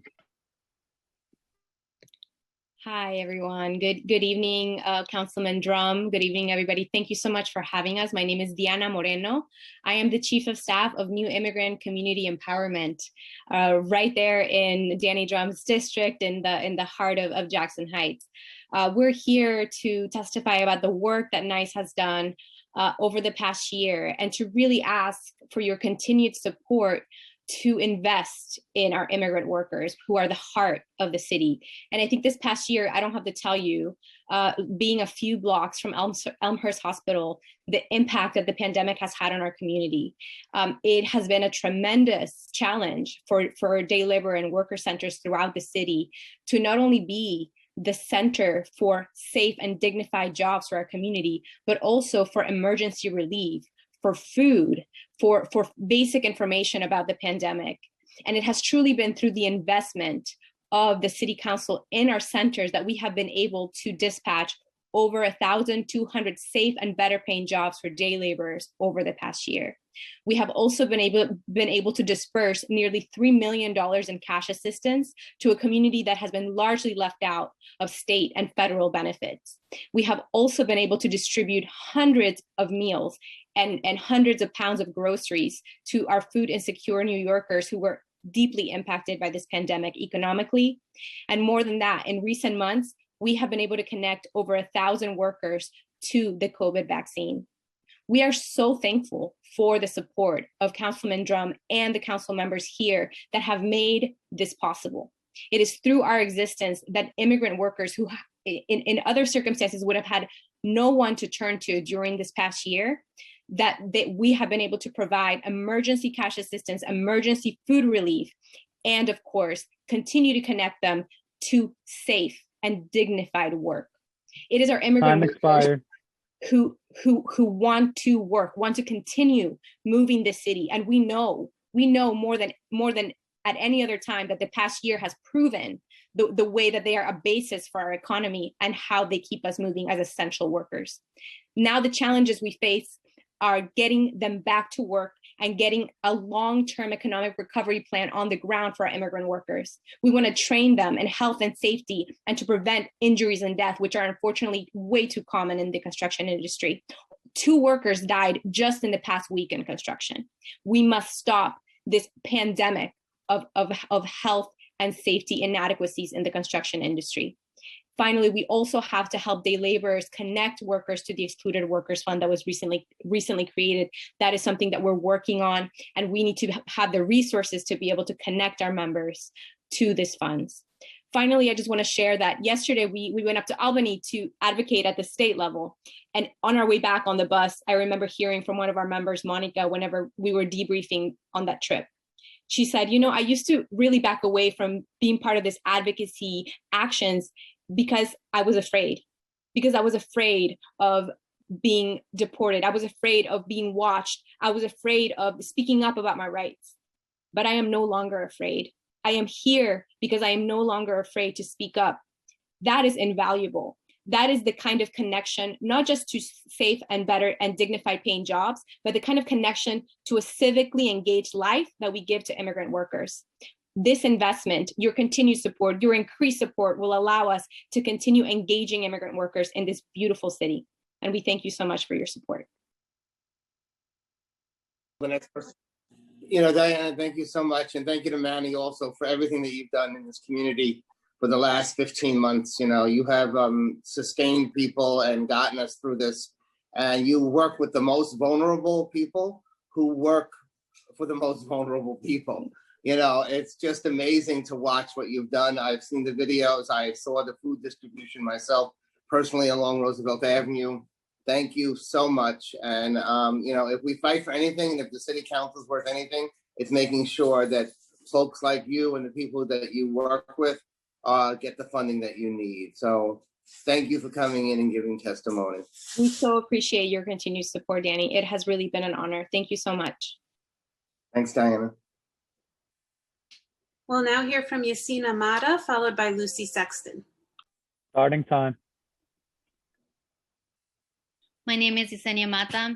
I am the Executive Director of La Colmena, the only immigrant rights and day labor organization that kept its doors open on Staten Island during the entire pandemic. Thank you, Chair Drum and Immigration Committee Chair Carlos Menchaca for supporting us. La Colmena is also part of the Day Labor Coalition.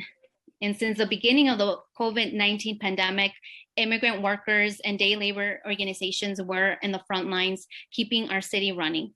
Our center served as a critical tool in the city's response. For example, La Colmena delivered food and emergency cash assistance to immigrant families were provided, trained workers in site safety trainings and emergency preparedness, and helped immigrant workers achieve job security through dispatching.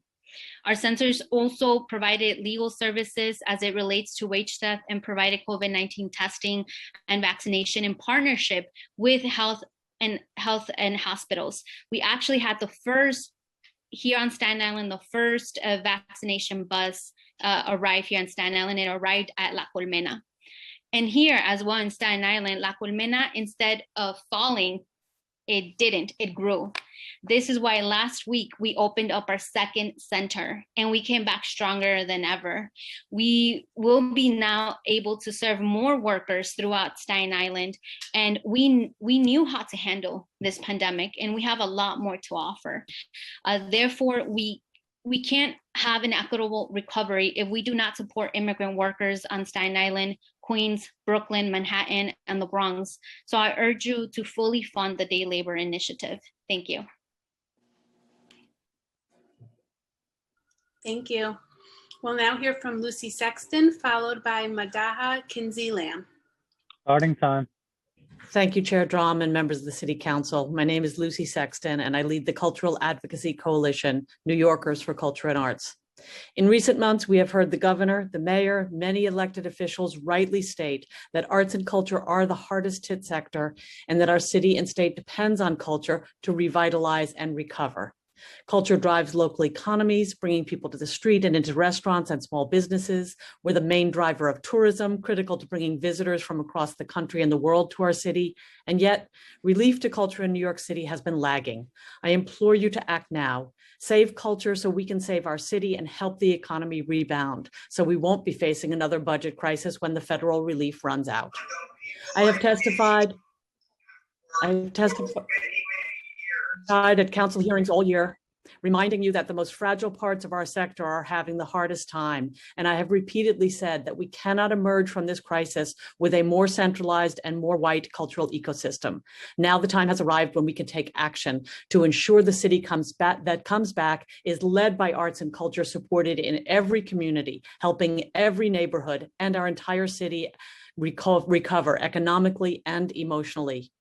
The Cultural Plan for Recovery provides direct relief to the most hurt parts of our sector, to communities hardest hit by COVID, where families are in dire need of the healing that arts can bring, to the performing arts, which would need immediate relief as we ramp up over the next year. It calls for a cultural equity fund, centering organizations of color and beginning to build a more equitable, more stable, more anti-racist arts and culture ecosystem.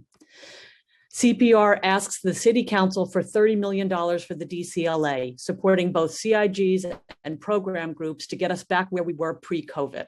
It asks you to restore invaluable initiatives like the Immigrant Cultural Initiative, and asks that we at long last baseline support for the Coalition of Theaters of Color.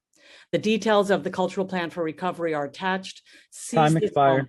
Support the heart, soul, and economic engine of our city with this bold and groundbreaking plan so New York City can set the standard for the world on how to heal, recover, and thrive with arts and culture for every citizen. Thank you for all your work, Chair Drum. Your care and attention in hearing after hearing is deeply appreciated. We will really miss you as Finance Chair. Thank you. We will now hear from Madaha Kinsey-Lamb, followed by Sophia Harrison. Starting time. I am Madaha Kinsey-Lamb, Executive Director and founder of Mind Builders Creative Arts Center.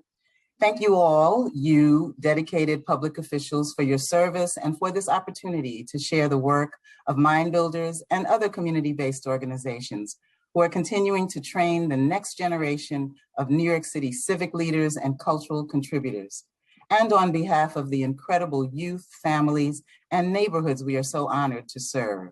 Since 1978, Mind Builders has been located in the underserved Northeast Bronx.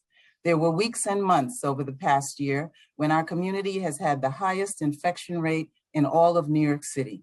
In March 2020, we transferred all of our music, dance, theater, and community folk culture research classes over to online platforms, still serving hundreds of young people and families every week, reopening with our pre-K program in September, and launching additional hybrid classes on site last month. Our students come from every zip code in the Bronx and beyond. Currently, we have summer applications available on our website for more than 200 classes, including free spaces for teens to participate in visual arts, dance, spoken word, and writing offered remotely and in person, including young people from African American, Caribbean, Latinx, African, Middle Eastern, and many immigrant families. Much needed professional counseling by a certified therapist is also provided for youth and families. We employ 52 dedicated staff coming from the 5 boroughs, instructors, support, and admin staff. Our work is woven into the fabric of our neighborhood, and our staff continue to make transformation in the lives of our young people possible. Mind Builders Creative Arts Center is also one of 42 grateful recipients of funding through CTC, the Coalition of Theaters of Color. Artistic productions and cultural organizations like ours are vital engines in our community. Without the arts, there is no recovery. Thank you.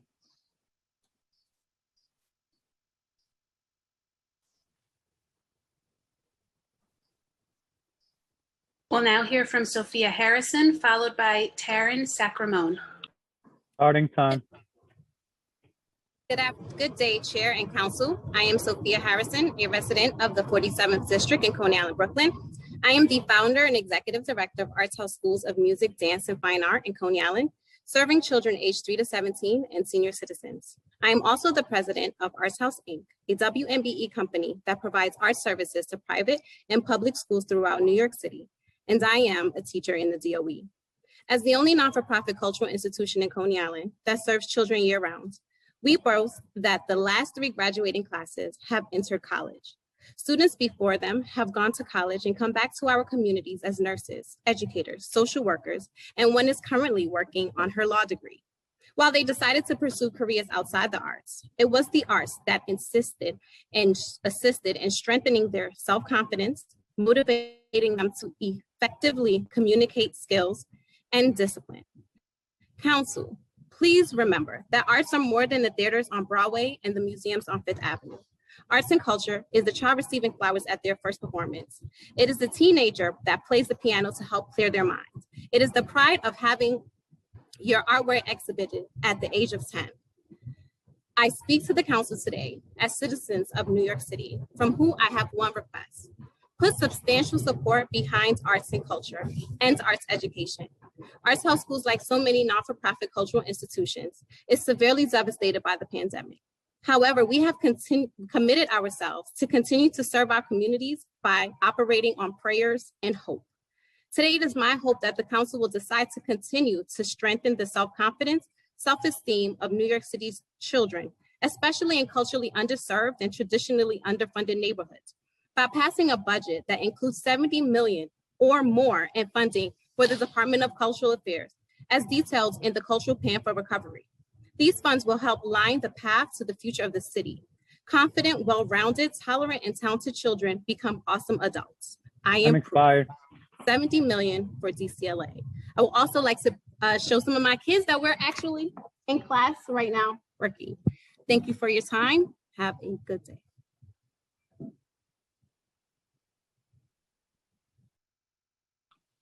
We'll now hear from Taryn Sacramone, followed by Fran Garber-Cohen. Starting time. Thank you. I'm Taryn Sacramone, Executive Director of Queens Theater and Chair of the Cultural Institutions Group.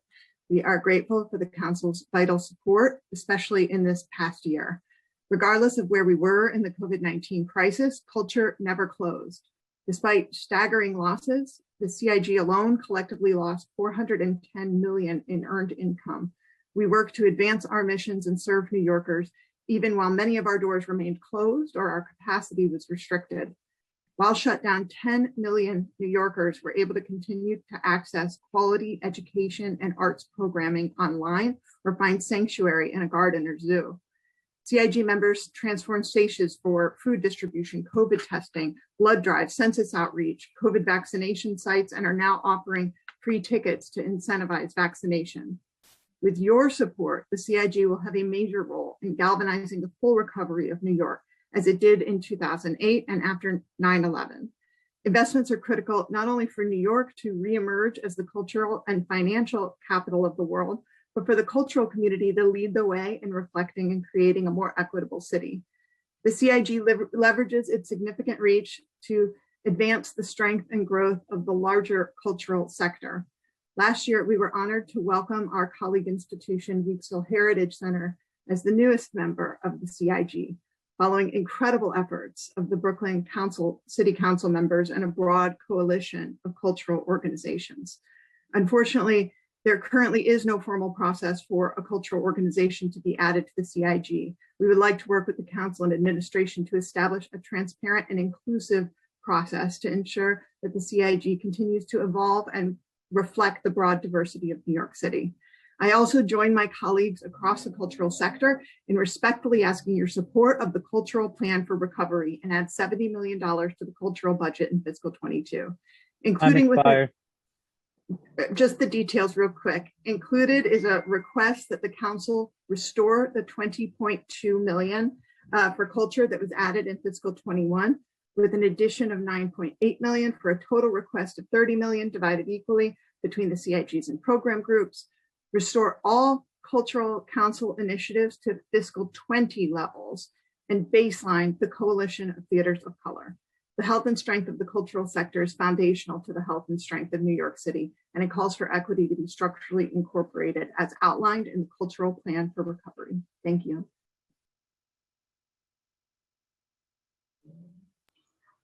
We'll now hear from Fran Garber-Cohen, followed by Dominic Cuevas. Starting time.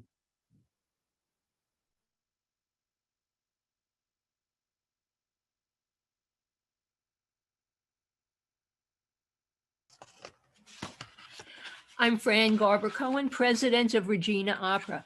For 51 years, each year Regina Opera has offered fully staged operas with a full orchestra and ticketed concerts. We provide affordable entertainment in accessible venues for audience members who might not otherwise attend live performances, especially for senior citizens who make up at least 65% of our audience. We perform 3 full operas each season, each featuring 4 ticketed and 1 totally free opera performance, and many free concerts in parks, libraries, and festivals, and ticketed concerts in our theater in Sunset Park, an underserved and low-income community. All these bring foot traffic to local restaurants and shops, assisting them financially. Due to COVID-19, Regina Opera lost the ticket income and private sponsorship from 16 months of live productions. As we pivoted to posting archived operas and new recorded concerts on our YouTube page, Regina Opera, as well as huge number of arts and cultural organizations, have relied upon Department of Cultural Affairs and City Council members' funding, such as that of Council members Menchaca and Brannan, to stay afloat, paying for rent, insurance, phone answering services, and other necessities. We at Regina Opera make the following requests that will help to ensure that all arts and culture can reopen in the fall. $30 million to be allocated to the Department of Cultural Affairs to go to the arts groups, funding for initiatives such as CASA and SUCASA be restored, baselining for funding Coalition of Theaters of Color, and the support of the Cultural Plan for Recovery, which asks for $40 million to support New York City culture as we try to recover from this pandemic. Thank you. Thank you for your testimony. We will now hear from Dominic Cuevas, followed by Chantal Fernandez. Starting time.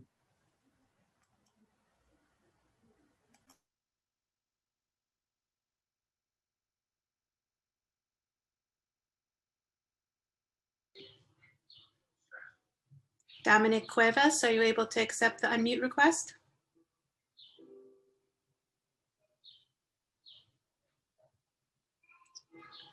Okay, we'll move to Chantal Fernandez, followed by Holly Smeltzer. Starting time. Good afternoon to all. My name is Chantal Fernandez, and as many, I'm here trying to ensure funding for Fair Futures. I'm one of the fortunate foster care children that has a coach to guide me through life's toughest obstacles. I can list so many examples where Fair Futures has been there supporting me, but I really want to share this strong, meaningful moment that happened a few days ago. In the moment, I was broken down and upset. I was crying uncontrollably and mourning past events, and Holly, Fair Futures program director, sent me a message and drew a wild smile across my face. Yes, one message made a huge difference. With that one message that she sent, she gave me the motivation to get up and keep moving forward.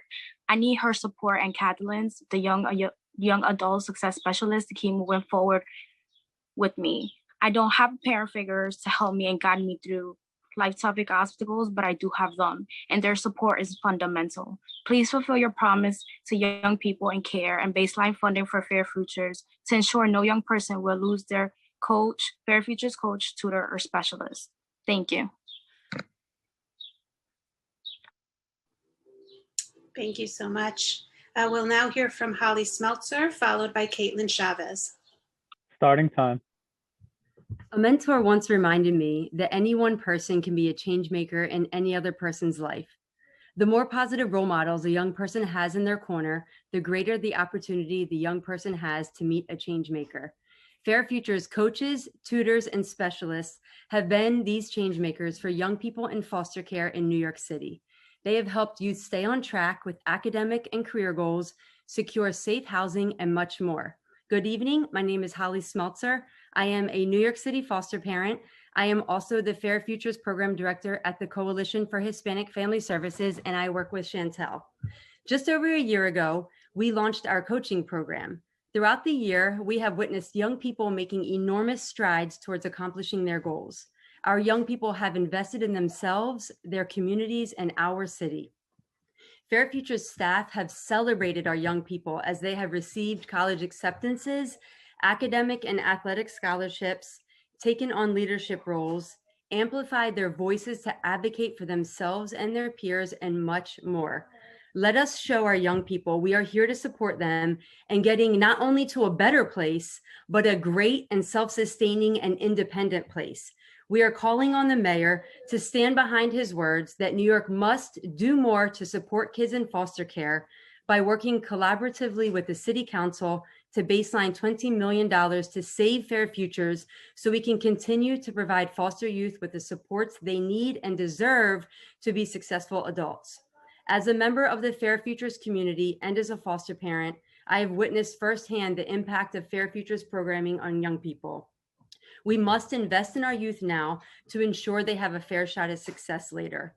We must allow Fair Futures coaches, tutors, and support staff to continue being the change makers in the lives of our young people so they themselves can become change makers for the next generation. Thank you so much to the committee and Chair Drum for the opportunity to speak, and have a great night.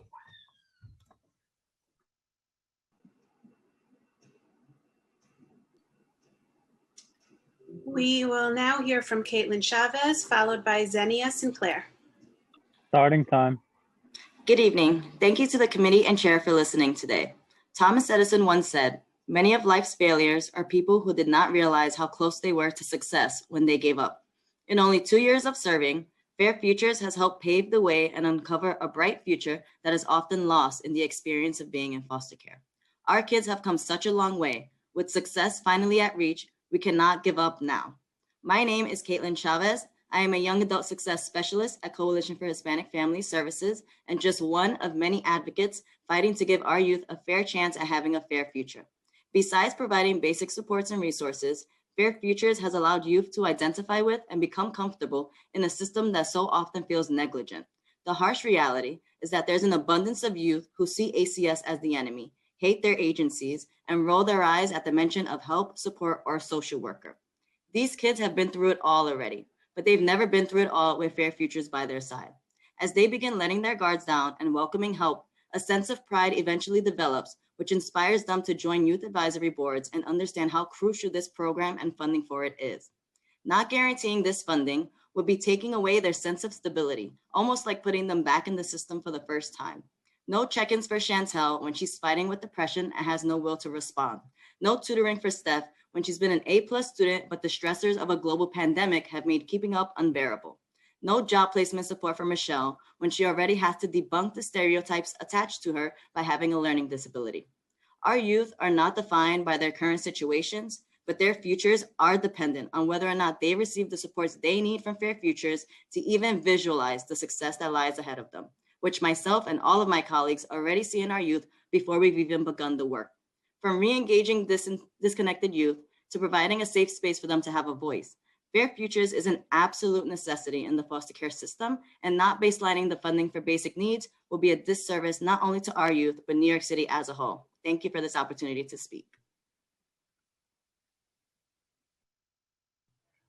Thank you. We will now hear from Xenia Sinclair, followed by Destiny Kelly. Starting time. Thank you, Honorable Council, staff, and esteemed guests. My name is Xenia Sinclair, and I'm the Educational Supervisor of Youth Development at Forrestal. It's a youth family services agency headquartered in Queens. I'm asking for your support of the Fair Futures Initiative, as well as many other people here are, which I'm excited about. The people that we're serving are young people in foster care who are given the foundation they need to succeed, and Fair Futures continues to be a phenomenal success. The initiative helps thousands of New York City young people find jobs, advance in school, obtain stable housing, and develop healthy relationships as they prepare to exit care. We are asking that you allocate at least $20 million for the coming year to ensure that these vital services are not cut. Right now, I'm thinking of a young woman I will call Raina. She came into care not knowing what the future would hold for her, and she grew up in an environment where she witnessed ongoing violence and drug abuse.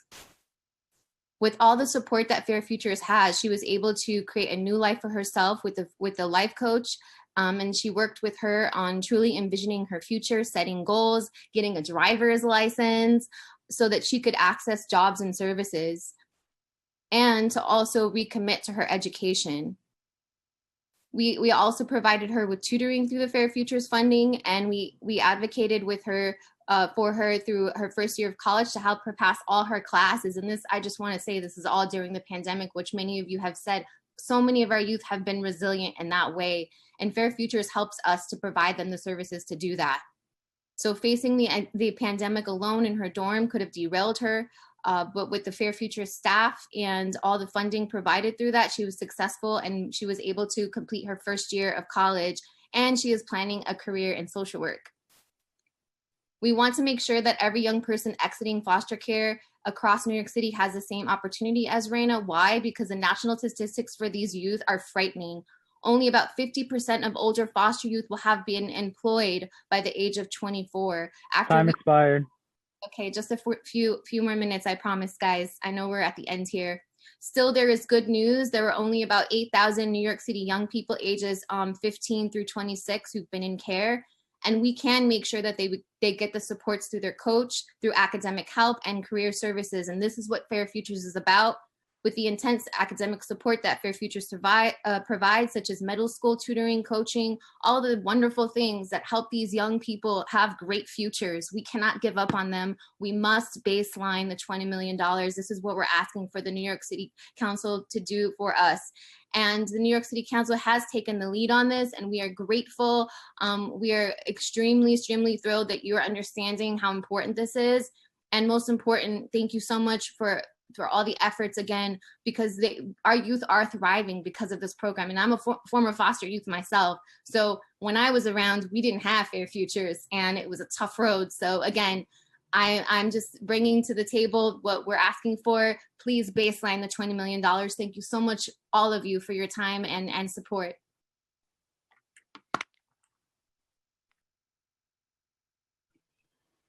Thank you so much.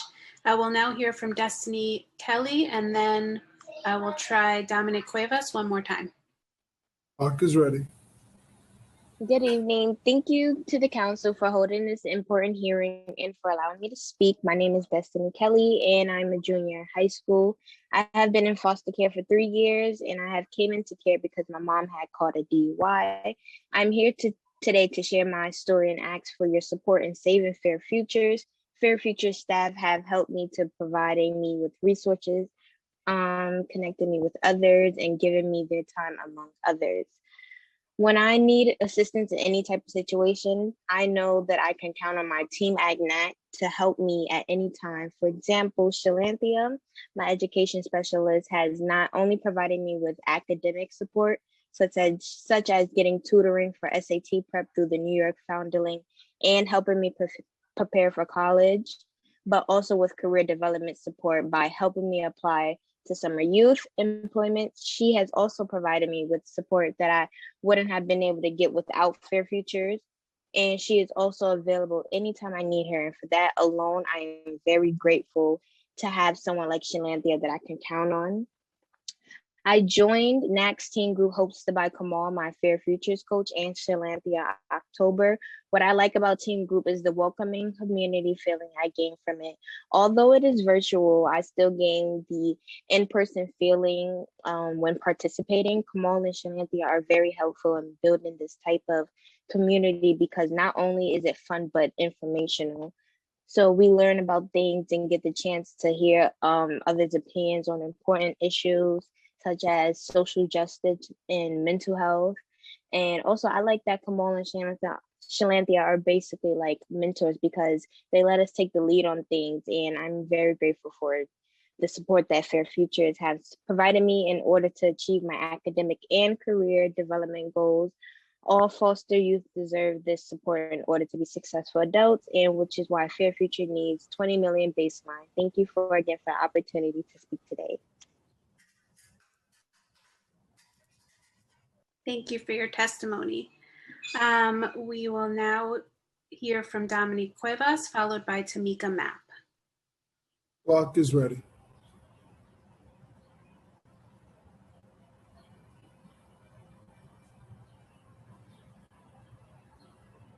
Okay, we'll move on to Tamika Mapp, followed by Paula Jordan. Time begins. All right. Thank you so much, Chairman Drum and the City Council members for allowing me to testify today. My name is Tamika Mapp, State Committee Woman for the 68th Assembly District and a parent. I'm testifying as a parent, a community activist with AQE in East Harlem in the South Bronx, and elected official for East Harlem.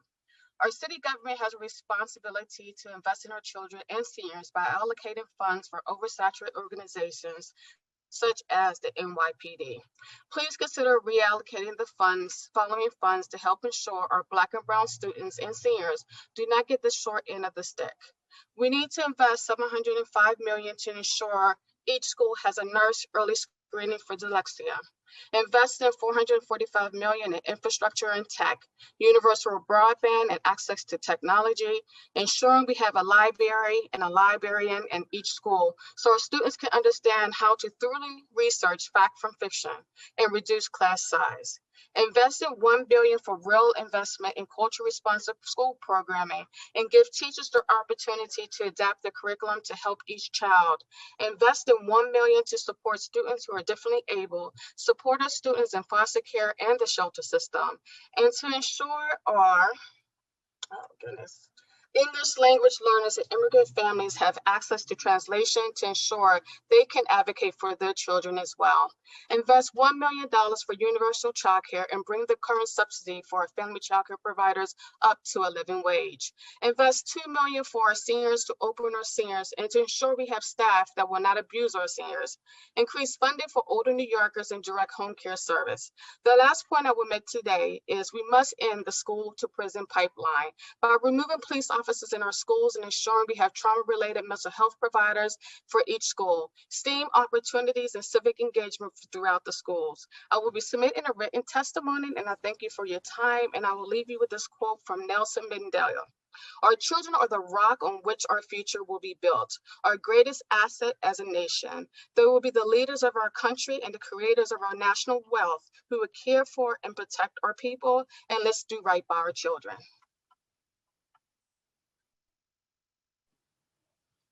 Thank you. We'll now hear from Paola Jordan, followed by Bella Week. Clock is ready.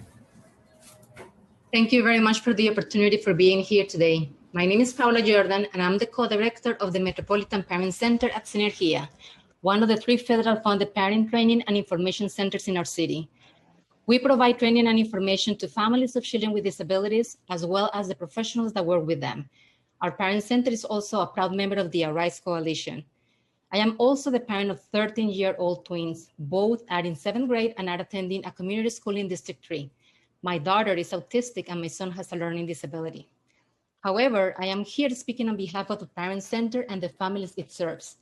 I would like to discuss the need to invest in effective reading curricula and small group reading supports for New York City schools.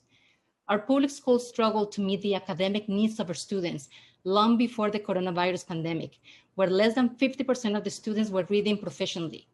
During the last fiscal year, all the families who have contacted our Parent Center looking for guidance include school-age kids who are struggling in school.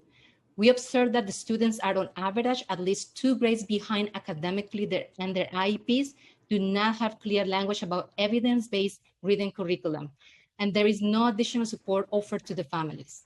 The only option they have to access additional services that will help their kids to close the academic gap is to pursue an impartial hearing, something that is difficult, especially if the family does not speak English or does not have representation.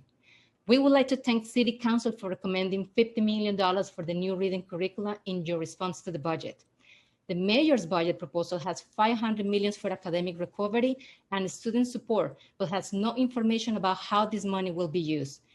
Please make sure that the final budget includes at least $50 million for evidence-based reading curriculum so that the teachers have the materials they need to teach students to read in the first place, and at least $150 million to provide one-on-one small group interventions to students who need more help learning to read from staff who have the training and approaches that work. Thank you very much. I appreciate the opportunity. Thank you for your testimony. We will now hear from Bella Week, followed by Tazeen Azad. Clock is ready.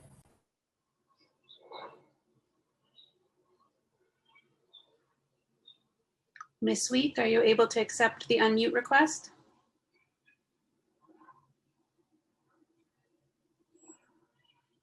Okay, we'll move on to Tazeen Azad, followed by Man Yakyu. Time begins. Thank you so much, Chairman Drum and council members, for this opportunity to share my testimony. My name is Tazeen Azad, and I am a mother of 3 children as well as a selected parent leader.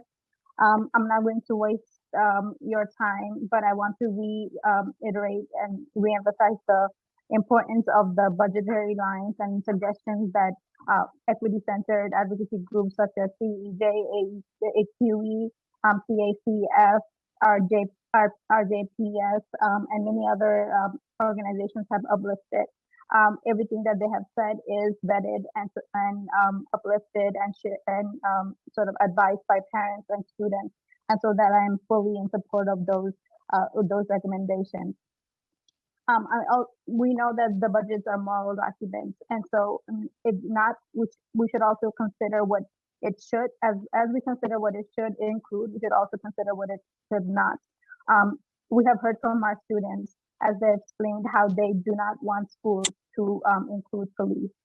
Consider that as an adult New Yorker, we may or may not encounter a person in uniform, but our youngest learners, some as young as 3, will go see police officers at the beginning of their school entrances almost every day, as long as they enter a public school building, and that should really make us sort of reconsider what our moral compass is and where it lies.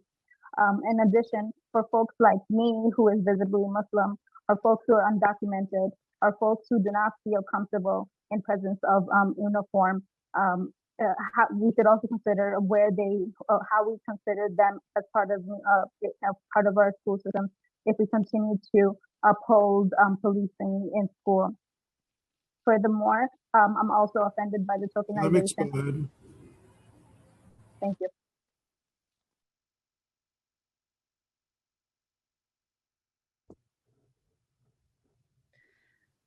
We'll try again with Bella Week, and then we will go to Man Yak Yu. Clock is ready.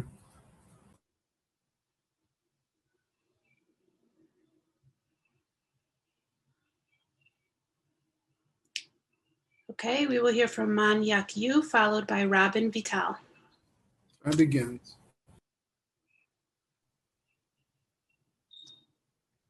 Good afternoon. My name is Manyak Yu, Executive Vice President and Chief of Staff at the Academy of Medical and Public Health Services, or AMPS. Thank you for the opportunity to testify. AMPS is a not-for-profit healthcare organization in Sunset Park that works to bridge a health equity gap among communities of color by providing direct health services like clinical screenings and bilingual mental health therapy, health education, and social services to Latino and Chinese immigrant populations free of cost and regardless of immigration status. We are also a member of the 15% and Growing campaign. Ms. Wong is an ESL student who initially came to us for help with her daughter's behavioral issues. She was undocumented and unemployed, did not speak English, and did not qualify for insurance. Because of a tenuous relationship with her daughter and the isolation experience from being undocumented, she laid in bed every night contemplating ending her life. COVID-19 aggravated the stress. Our team counseled her, helped her get connected to in-language family therapy services in Chinese, as well as NYC Well. Since the beginning of the pandemic, we have provided Ms. Wong's family with weekly food deliveries, and she is one of the 250 families that received cash assistance from the $150,000 that we have distributed to date. She is attending our adult literacy classes weekly, which besides serving as an educational space, has become a space for solidarity and support. And our Chinese-speaking community health worker checks in and offers regular health coaching to her. Today, I would like to urge the City Council to restore and baseline $12 million for the Adult Literacy Initiative, which is cut by 15% in FY21, and advocate for restoring Article 6 funds for the Immigrant Health Initiative, which have also been cut from 20% to 10% and has helped us offer these services for Ms. Wong. I'm also here to request your support for a $4 million investment in the Recovery and Healing for Asian American New York, or citywide initiative, to support social services by Asian American-led and serving community-based organizations to address the rise in anti-Asian hate crimes and the disproportionate impacts of the COVID-19 pandemic, and lay the groundwork for long-term healing for the Asian community. What has been a mental health stressor in the past has now been exacerbated. Later upon fears and anxieties of COVID-19, our Asian community members are now faced with the fear of being attacked, brutalized, and spat on simply because of our race. And hate crimes against Asians have increased 1,900% across the city, with over 3,800 incidents of anti-Asian violence in the past year. And our members are feeling the stress and racism and harassment every day when they ride the subway or walk the streets. And anxieties are increasing. We have a waiting list of nearly 100 individuals seeking support from our free mental health therapy services, which we cannot meet by our current funding levels. We are one of few organizations offering bilingual therapy services, and the need is high. And funding cuts this past year has meant that we were not able to fund 2 of our therapist positions. We also need to institute measures to protect our most vulnerable community members from these recurring attacks. And the Recovery and Healing Initiative will not only provide critical mental health services, but also provide funding to help expand social services for this population, offer bystander intervention self-defense workshops, provide support for services for vulnerable seniors and women who are impacted by the increased violence, and create community business safe haven program to protect communities from attacks. We are here for our communities, and we ask that you be here to make our work possible. And I humbly thank the City Council for supporting organizations like AMPS for making this work possible. And I will provide further testimony to expand upon our request. Thank you. Thank you so much. We'll now hear from Robin Vital, followed by Greg Mihalovich. Clock is ready. Thank you so much. Thank you, Chair Drum and the members of the City Council. I regret that I'm home right now without childcare, so you might hear some baby noises in the background, but greatly appreciate the opportunity to share the support of the American Heart Association for a few of our budget priorities. My colleague Greg Mihaljevic is going to come in behind us and cover the rest of our remaining list. I am the Vice President of Health for the American Heart Association here in New York City. I'm going to spend my time talking about two key priorities, both of which have been key factors in the city's experience with the pandemic, and particularly patient outcomes for New Yorkers that suffer from both hypertension as well as tobacco addiction. On the first issue, we are asking the city to invest an additional $1 million in support of the health department's work to help New Yorkers access necessary resources, particularly as our city has pivoted to a telehealth model for accessing healthcare. We want to make sure that New Yorkers, particularly those that are uninsured or underinsured, are able to access blood pressure cuffs and needed support to help manage their hypertension. And this obviously is a key issue for us. Disparities were obvious and persistent before the pandemic, but became even more obvious during this past year's experience. Secondly, I want to focus on the tobacco control effort. Again, we asked the city to invest an additional $1 million to the Bureau of Tobacco Control. We know that there's been a significant decrease in the Bureau of Tobacco Control's funding over the years. Both the experience that we've heard anecdotally over the last year with many New Yorkers turning to tobacco, as well as e-cigarettes, plus the burden that we knew existed before the pandemic with the implementation of the HUD rule, which created smoke-free housing for our low-income communities, as well as the expectation that further tobacco control measures will be implemented in the months to come. We want to make sure that the Bureau of Tobacco Control is prepared to help low-income communities really access the necessary tobacco cessation services. Thank you so much. Thank you. We'll now hear from Greg Mihaljevic, followed by Laura Jean Hawkins. Time begins. Okay. Thank you, Chair Drum, members of the Council Committee. My name is Greg Mihaljevic. I'm the Community Advocacy Director for the American Heart Association here in New York City. At AHA, we believe that every person deserves the opportunity for a full and healthy life, and that's why we advocate for identifying and removing barriers to good health. And the written testimony is going to go into a little more detail, but I want to touch on a significant barrier, which is food insecurity. Every family should have access to food that helps support a balanced diet and a healthier life. But unfortunately, as many as 1 in 5 New Yorkers are facing food insecurity. So SNAP, the Supplemental Nutrition Assistance Program, helps reduce that food insecurity. But when SNAP recipients are given incentives to buy more fruit and vegetables, they actually spend more of their benefits on healthy foods and increase the quality of their diet. Families buy the healthier options, and it helps establish lifelong habits that support overall health and wellness. And it's important because higher intake of fruit and vegetables have been associated with lower mortality rates. So we were very excited to hear that the city was matching a $5.5 million federal grant for a total $11 million investment in New York City SNAP incentive programs, namely Health Bucks and Get the Good Stuff. But that's only a small step in meeting the overall need. To put it in perspective, $11 million would just be an additional $5 a month for 185,000 SNAP recipients. Additionally, there's a New York City program called Get the Good Stuff, which offers, Pharmacy to Farm, which offers $30 in Health Bucks each month to SNAP recipients who fill a prescription for high blood pressure medication at select pharmacies. So not only are you getting your blood pressure meds, but you're also being prescribed healthy food to increase the quality of your diet to treat your hypertension. So our ask is the city actually double its match. So we're getting $5.5 million from the federal government. We're asking New York City to put in $11 million of city money for a total $16.5 million investment in these programs. Let's expand the reach and the effectiveness of Health Bucks and Get the Good Stuff, and let's keep Pharmacy to Farm rolling so New Yorkers who need it can get the food they need to live longer and healthier lives. Thanks for your time. Have a great evening. Thank you so much. We'll now hear from Laura Jean Hawkins, followed by Chris Hartman. Good evening, Chair Drum and members of the committee. My name is Laura Jean Hawkins, and I serve as Advisory Board Chair of Astoria Clean Sharing and Caring, known to many of you as Sharing and Caring. It's been a long day, and I know you have more people that will follow me. So thank you all for staying the course. I'm here today to urge the council to increase funding to the council's Cancer Services Initiative and to support Sharing and Caring's FY22 funding request of $250,000.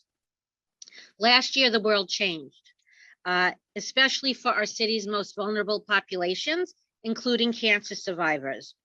At Sharing and Caring, we have experienced an increased demand for our services, over 25% from 2019, specifically for counseling and support and for emergent needs assistance.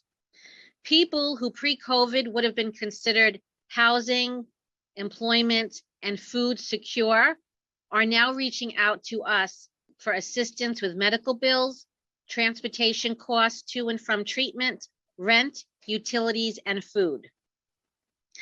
This increased demand for our services continues to this day.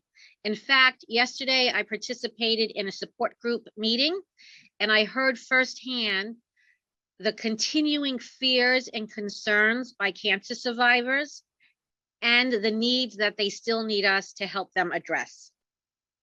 Increased funding from the council in FY2 for Sharing and Caring and other community-based cancer support organizations will enable groups like us to continue to serve our city's most vulnerable populations. On behalf of our board, staff, and those we serve, I thank you.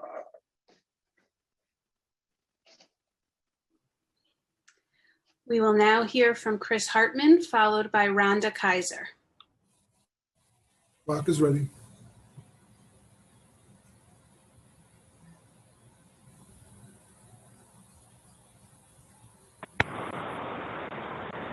Hi, good evening. My name is Chris Hartman. I'm co-chair of the board of directors of Sure We Can, which is located in Hazen. Today, I am asking that you, Chairperson Drum, and committee members, that you ask Speaker Corey Johnson to pursue economic development exemption at OMB Sure We Can's capital application. As you are aware, there are many members of the council that do support Sure We Can's capital application, but the economic development exemption stands out. For those of you who are not familiar with CAN, it is the only organization that works in care, production, recycling, and individual economic empowerment across the country. We advocate on behalf of an estimated 10,000 canners. These are people who pick up cans and bottles by with us 5 cents at a time. Sure We Can buy canners and continues to buy canners at all levels of the organization. Also pick up to me, Sure We Can is much more than a bottle reduction center. It generates green jobs. It hosts educational, business, K-12 college students, as well as all volunteers. Community space, also safe space. As you know, canners, there are several cases last couple of weeks. Canners being harassed, being beaten. So Sure We Can is a safe space where canners can do their work. Really, it's just a wonderful community. Over the last year, Sure We Can has been instrumental in helping canners survive throughout the pandemic. We have distributed over 100,000 face masks to community members. We have set up a testing and vaccine site team, and we've also distributed multilingual education materials to canners. For these reasons and many, many more, I ask that you please support Sure We Can's request for capital funding, and also that you send Speaker Corey Johnson a special message to pursue economic development exemption at OMB so that Sure We Can receive the capital application, capital fund, so that we can purchase the lot in Bushwick where we have been for more than 10 years. I thank you very much for your time.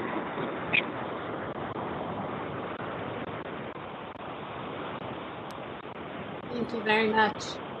We will now hear from Rhonda Kaiser, followed by Ryan Castalia. Clock is ready.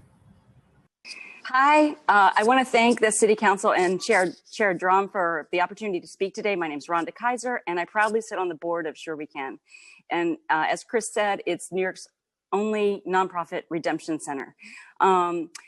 We're asking the council today to stand up on behalf of our often excluded waste management workers. Our unique organization has applied for a $2.3 million in capital funds to purchase our lot and to avoid eviction and protect our physical site from gentrification. If Sure We Can isn't able to continue its work, New York City will lose an integral partner in waste diversion and in community outreach with a proven record of success As a fundraiser. in both areas. No. So Sure We Can needs an economic development exemption from OMB to the capital funding requirement of 3 consecutive years of $50,000 or more in city contracts. There are currently no existing city contracts for community-based management of metal, glass, plastic waste in New York City. This red tape and capital funding process is currently locking Sure We Can out of receiving city funding. As an organization who, in our 10 plus years of existence, has clearly demonstrated proof of concept, as Chair Drum has said in the past, we not only provide a fair and safe redemption center for people who redeem bottles and cans, but our low-income entrepreneurs also contribute robustly to a 70% return rate for these materials. Surely the closest and longest working diversion rate of any materials in the city the city comes to, and its stated goal of sending zero waste to landfills by 2030. And if we're not able to raise the capital to purchase our lot because of these bureaucratic technicalities, we'll be forced to close our doors. So the board of Sure We Can is made up of 50% canners, and we're committed to self-determination as a key to empowering our most marginalized in our community. I'm sure that this capital funding process is not meant to undermine a grassroots organization like Sure We Can, who work on the ground every day, providing community and civic connection for our often marginalized members. Our members, just so you know, we just want to thank Chairman Drum for your support, your letter of support to OMB, asking them to honor our capital funding request. And we also want to thank the co-signers of your letter, Council members Reynoso, Rivera, Van Bramer, Riley, Ayala, Rosenthal, and Levine. More co-signers are coming in every day. As the most progressive New York City Council, we ask you to please help our remarkable organization to continue our proven grassroots waste diversion, community outreach, and economic self-empowerment, and allow us to continue to do this work with our community. Thank you very much today for listening for such a long time. Thank you. We'll now hear from Ryan Castalia, followed by Lee Goff. Clock is ready. Should I make rice? You guys want rice? Thank you so much to the council, to Chair Drum, and to all who are here for the opportunity to testify today. My name is Ryan Castalia. I serve as the executive director of Sure We Can, which you've already heard a lot about, which operates New York City's only nonprofit redemption center, serving canners, those who collect bottles and cans to earn income, who are freelance, community-level recyclers, pioneers in the circular economy and climate change resiliency, whose indefatigable work makes our lives measurably better. Canning reduces street litter by over 70%. It results in the diversion of over 200,000 tons of recyclables annually across the state at no cost to taxpayers. And in the case of our organization, supports the livelihoods of 950 low-income families through the distribution of over $700,000 annually into the community. Despite these undeniable contributions, New York City seems to prefer that canners work in the shadows. Canners represent an intersection of many severely underserved demographics, undocumented immigrants, non-English speakers, people of color, as well as those experiencing physical or mental disabilities or homelessness. Many are elderly, and everyone in New York City knows what the canners do. Most recognize the canners that work in their neighborhood. And yet these same canners we know to be integral to our communities work in the face of constant stigma, including racism and fear of assault, lack of basic labor protections, including unemployment insurance or access to pandemic relief, and indifference to their humanity, dignity, and agency through the faceless advance of gentrification that pushes them even further toward the margins. Today, that force takes the form of our community living under the threat of eviction from the space we've called home for over a decade. I'm here today to ask from the bottom of my heart that the city recognize the value of the canner community by supporting our request for $2.3 million in capital funding to purchase our property and protect our community from dispersal and destruction. We've heard that our application cannot continue because we lack 3 consecutive years of direct city contracts of over $50,000. And this despite the fact that no such contracts exist for the work that canners and Sure We Can perform. This logic, even as many in the city government proclaim the need to invest in communities, in the marginalized, in sustainability and the circular economy, is self-defeating and absurd. We want to believe our leaders are serious about transforming the status quo and building a more supportive and sustainable city for all New Yorkers. I want to thank Chair Drum. I want to thank the Sanitation Chair, Antonio Reynoso, our local council member, for their support, and all the council members who have signed on to the letter that's currently circulating. In that spirit, we call upon the Speaker and the rest of the council to do the right thing and aggressively push for an economic development exemption for Sure We Can to the city contracting requirement for capital funding. Please help us secure our future and the future of this very, very important work. And thank you so much for your time today. We'll now hear from Lee Goff, followed by Oliver Wright. Clock is ready. Hi, I am Lee Goff, and I am here today speaking personally as a member of 350 Brooklyn. And I just want to note that 350 is a grassroots, all volunteer organization that works locally to address the climate crisis. And our organization has submitted written testimony as an organization. I just want to note that. This is my personal testimony as a member of 350.org because I live in the neighborhood of Sure We Can. And I am today urging Speaker Johnson and the council to aggressively advocate for the Office of Management and Budget to grant an economic development exemption for the application of Sure We Can to purchase their headquarters site on 219 McKibben Street in Brooklyn. Because Sure We Can's landlord has given them an ultimatum to purchase or vacate, and because without the capital to purchase and no current avenue to raise capital under city regulations, the only way they could currently overcome this obstacle to their existence is for City Council to waive the 3-year city contract condition requisite to their ability to raise capital and continue to thrive. So I just want to say about Sure We Can that they are a visionary organization of canners, and they do extraordinarily valuable and almost unspeakably unrecognized environmental work. And they do this work at manifest occupational risk to themselves all throughout the pandemic. You hear canners every morning when you wake up. A lot of them are from Sure We Can. These are brave workers performing vital green services for our community, indeed filling in where our city services fail us. They are essential workers diverting tens of millions of containers annually and distributing a most dignified income for hundreds of people who may not have other ways to live and thrive with dignity. Right now, this is a free, low carbon service to the city, and they do not get paid salaries except for the worth of containers. They are the most vulnerable of the vulnerable, and I am asking you to waive the 3-year city contract condition for Sure We Can. And not only that, but consider subsidizing this essential work. It should be subsidized, and the humans that perform it should be recognized. Thank you very much. We will now hear from Oliver Wright, followed by Sean Basinski. Time starts now. Good afternoon, and thank you for the opportunity to testify. My name is Oliver Wright, and I'm the chair of the Brooklyn Solid Waste Advisory Board, and our testimony relates principally to the budget for the Department of Sanitation. We welcome the financial commitment to improving waste management, and we do support the intent behind the initiatives outlined in the recent budget. However, we believe that as presented, the budget does little to establish the initiatives in a manner that's equitable and financially sustainable.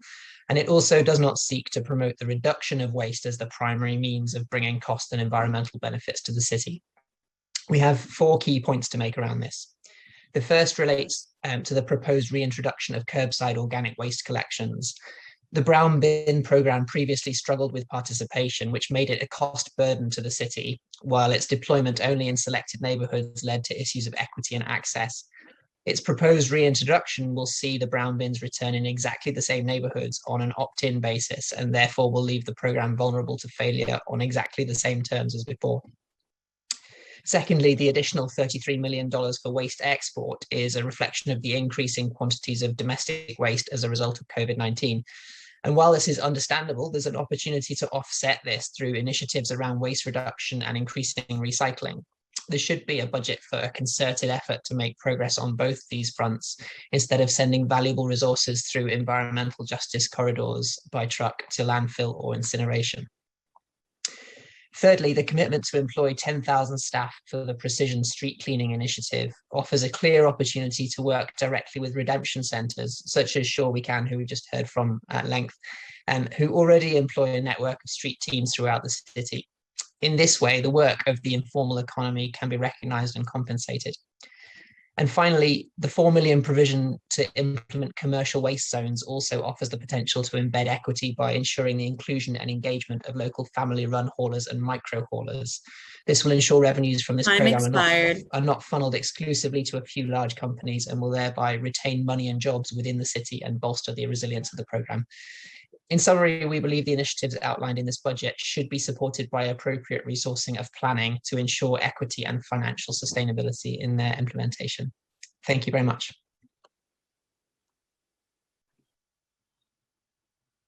We'll now hear from Sean Basinski, followed by Shane Correa. Thank you. Can Time you hear starts me? now. Thank you. Can you hear me? Yes. Great. So thank you. Thank you, Chair Drum and other council members. My name is Sean Basinski. I'm also on the board at Sure We Can, who some other folks have discussed here today. And I'll send over some written testimony that I have. What I wanted to focus on is a little bit on this community of people that we see out there every day, picking up bottles and cans on our streets, and who so often go unrecognized. And they've never, this community of 5 or maybe 10,000 people in New York City, we're not sure, has never really been organized and has never made a request, certainly to City Council for legislation or for funding. There's never been any ask. This population has never asked for a thing. In fact, they survive as best they can, eking out a livelihood, right, 5 cents at a time, by virtue of the state bottle bill that enables them to make a livelihood. Now, some people say, well, why do they need a home? Why do they need a place to go and redeem their cans? Why can't they just go to the supermarkets where they have the machines? And the answer is there are limits that are imposed at those supermarkets, such that if you're just doing it a few bottles or cans, you're fine. But if you're doing it as a livelihood, you need a place to go. And so Sure We Can is that place to go, the only nonprofit center where this happens in the city.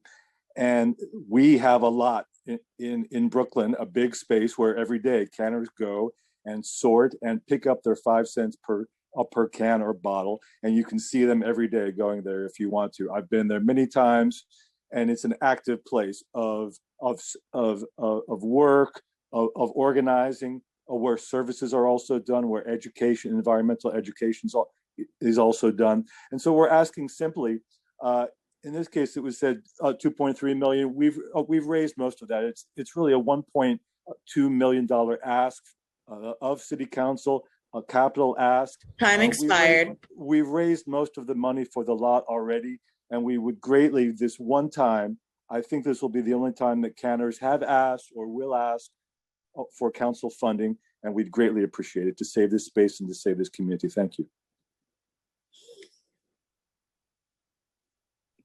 Thank you. We'll now hear from Shane Correa, followed by Felicia Smith. Good evening. Thank you, members of the New York City Council, for allowing me to testify today. My name is Shane Correa, and I'm the Deputy Director of Government Partnerships at the Center for Court Innovation. I want to focus this testimony on the most time-sensitive issues impacting our programming and cuts in funding that were made during the pandemic. During the fiscal year 21 budget, our funding under the Innovative Criminal Justice Initiative was halved. This funding permits us to flexibly respond to the immediate needs we see in our communities, pilot solutions, and evaluate their impact. Due to COVID, we focused on housing stability, mental health responses, and domestic violence programming. For example, in the Midtown area, the available funding supported our Community First model, where credible messengers do outreach to individuals experiencing street homelessness. We eventually build up the trust with them so that they can connect with the social worker back at the Midtown Community Court. If any of these individuals end up arrested for low-level crimes, their mandates are tied to their social service needs and the same social service team that we built a relationship with them through. This kind of integration between social services and justice involvement is something we want to explore in more of the sites throughout New York City on other pressing issues. But because of the cuts we experienced last year, we had to make hard choices. Specifically, there was a reduction in support for anti-gun violence programming, child trauma support, and DWI screenings and assessments, while traffic safety deaths reached some of the highest levels since the start of Vision Zero. We asked Council to support a return to pre-pandemic levels, or more so that we can continue to pilot solutions, evaluate their impact, and inform public safety policy with evidence of what works. Separately, the future of Project Reset remains uncertain. Briefly, Project Reset is a program that takes low-level arrest out of the court process if a person completes voluntary programming before their arraignment. Due to the pandemic, funding was cut by the administration, with services stopping in Brooklyn, Queens, and Staten Island. While there is a short-term plan to leverage funding from the points of agreement, which is intended for a broader array of diversion, we're still uncertain whether Reset will relaunch at the start of the new fiscal year or, due to delays, much later, which would impact what we publish at Council when we report back next March. Very quickly, we've already had to let staff go at multiple sites once during the pandemic, and the lack of clarity will impact access to this diversion for New Yorkers as we wait to find out when we can restart the process of rebuilding back in that program infrastructure. Thank you so much for the time.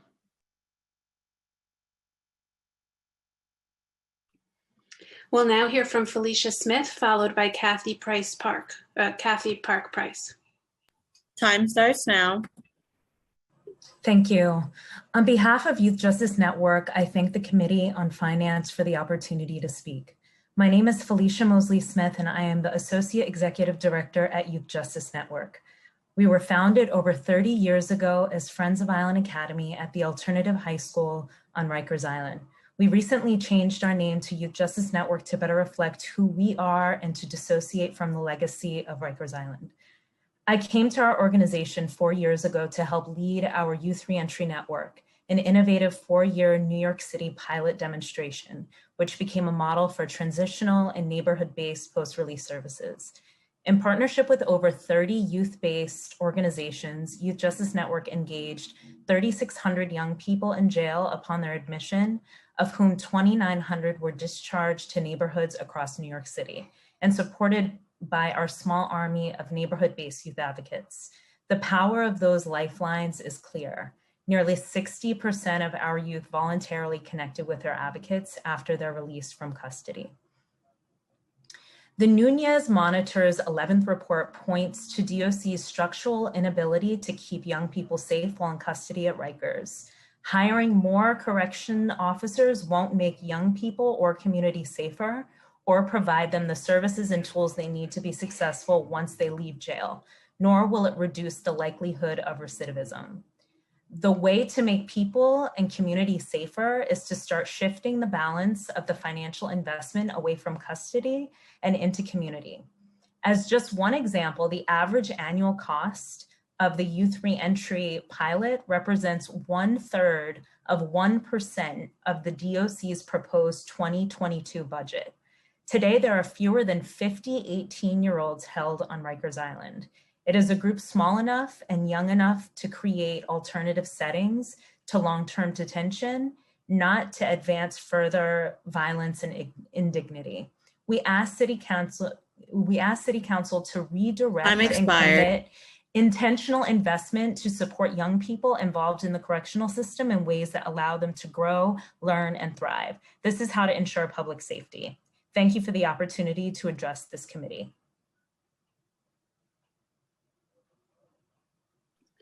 We'll now hear from Kathy Park Price, followed by Gabby Torres. Time starts now. Thank you, Chair Drum, the Finance Committee, and extra credit for anyone who's been on the call since it began 9 hours ago. My name is Kathy Park Price, and I'm a public schools advocate as a member of the Panel for Educational Policy, but I'm here today as the founder and administrator of Garden Train, the Public School Gardens Consortium, and a member of the Playfair Coalition. One of the reasons I'm testifying is to advocate for the full funding of our parks, and it serves our students too.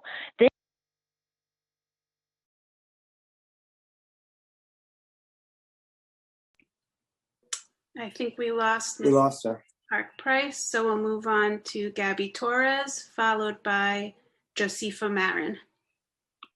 Time starts now. Hello, hola, my name is Gabby Torres. I've worked at Sure We Can for almost a year and a half now. Over this past year during the pandemic, I have personally led weekly mass distributions in our neighborhood, taking community members to go get tested for COVID and taking community members to go get the vaccine. I've seen our community really survive this pandemic. And working at the desk at Sure We Can every day, I've seen people who have found themselves out of work turn to canning and turn to recycling as a way to put food on the table.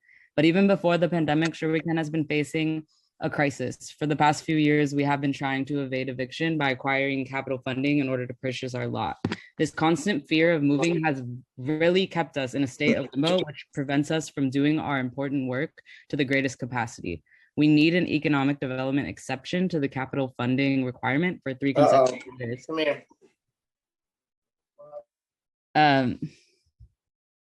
Informal waste picking is leading currently a global movement to reorganize and redesign waste management systems around the world, because waste management systems around the world, as the one in this city, are failing at an astronomical pace.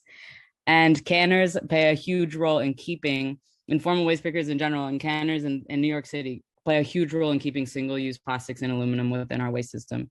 As a city, we need to be exploring how we can improve our waste management systems. And canners have been exploring this for decades now. If our mission resonates to you, if the work that we are doing here at Sure We Can to support, represent, and empower canners, informal workers, recycling, and recyclers to be at the center of this conversation of redesigning the way our city deals with our waste, please use your voice and your position of power to speak up and grant us this much needed exception. I hope it goes without saying, but I feel obliged to mention that in 2021, we are experiencing a global climate crisis currently, and this is only the beginning. The actions we take this year have impact on this climate crisis, every action, and we must take actions with prioritized environmental justice movements and spaces, and Sure We Can is environmental justice. Thank you. Thank you very much. We will now hear from Josefa Marin, followed by Camila Silvano. Time starts now. Hola, buenas tardes. Mi nombre es Josefa Marín. Soy miembro de la Junta Directiva. Lo siento, parece que mi audio no está sirviendo muy bien. No sé.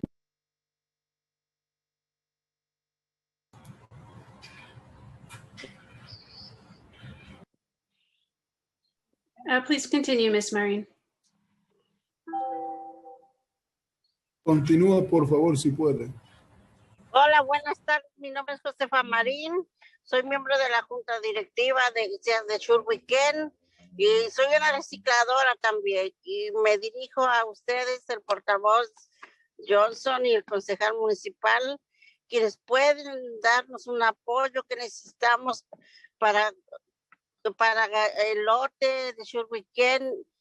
Sure We Can es un lugar único, especial para nuestra comunidad aquí en Brooklyn, en Bushwick.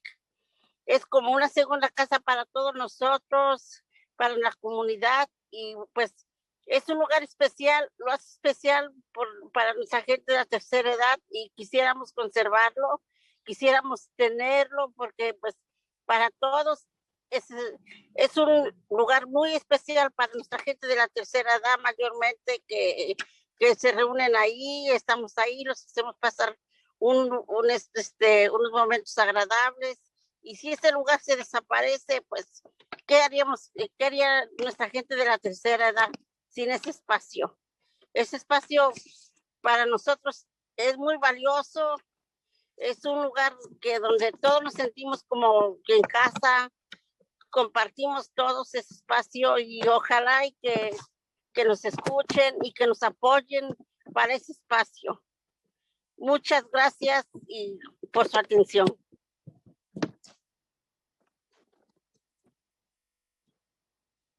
Let me say that Josefa is a member of Sure We Can. She was here today to advocate on behalf of the canners. She would like us to make sure that we work with them to be able to secure the space in Brooklyn. And she is very much in support of that. And she hopes that the city council will be able to support the request for the canners at Sure We Can.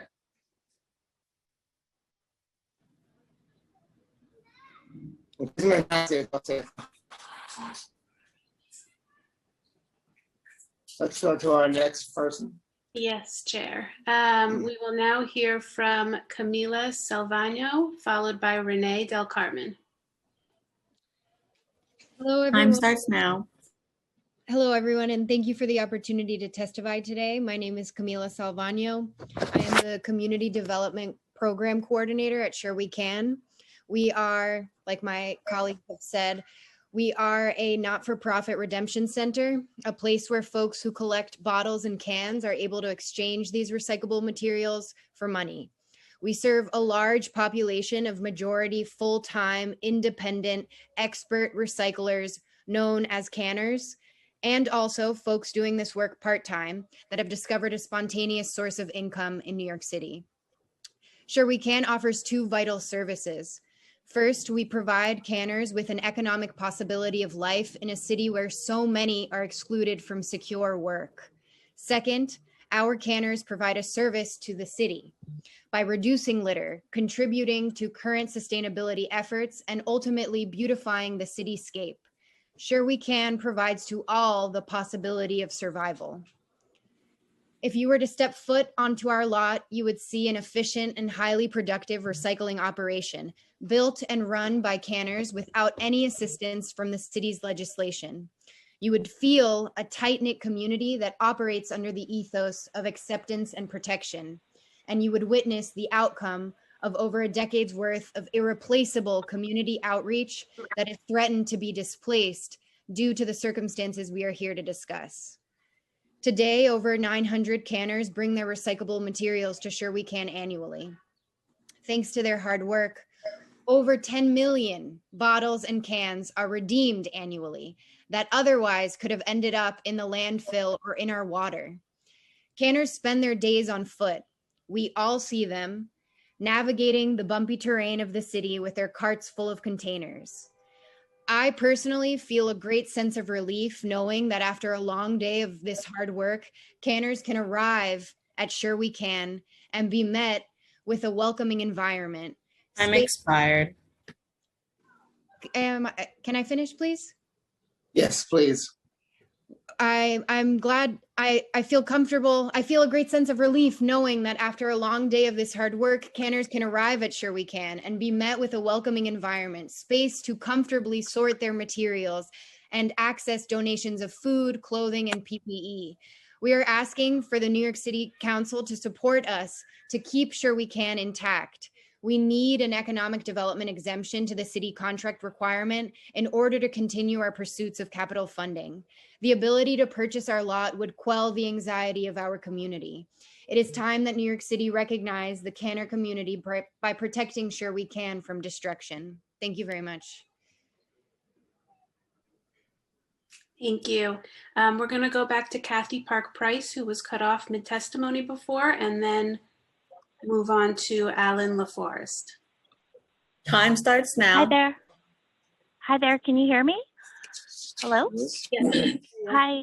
Oh, okay. Sorry, I was cut off earlier. I moved today and I don't have Wi-Fi, but I really wanted to participate in today's hearing. Thank you again so much, Chair Drum and the Finance Committee members. I was saying earlier that I'm a public schools advocate as a PET member, but I'm here as the founder and administrator of Garden Train, the Public School Gardens Consortium. This year, Garden Train advocated for the implementation of outdoor learning for our students to provide a healthier environment because as we learned, it was healthier to be outside. It was a successful initiative that involved several agencies, including the DOE, the NYPD, DOT, parks.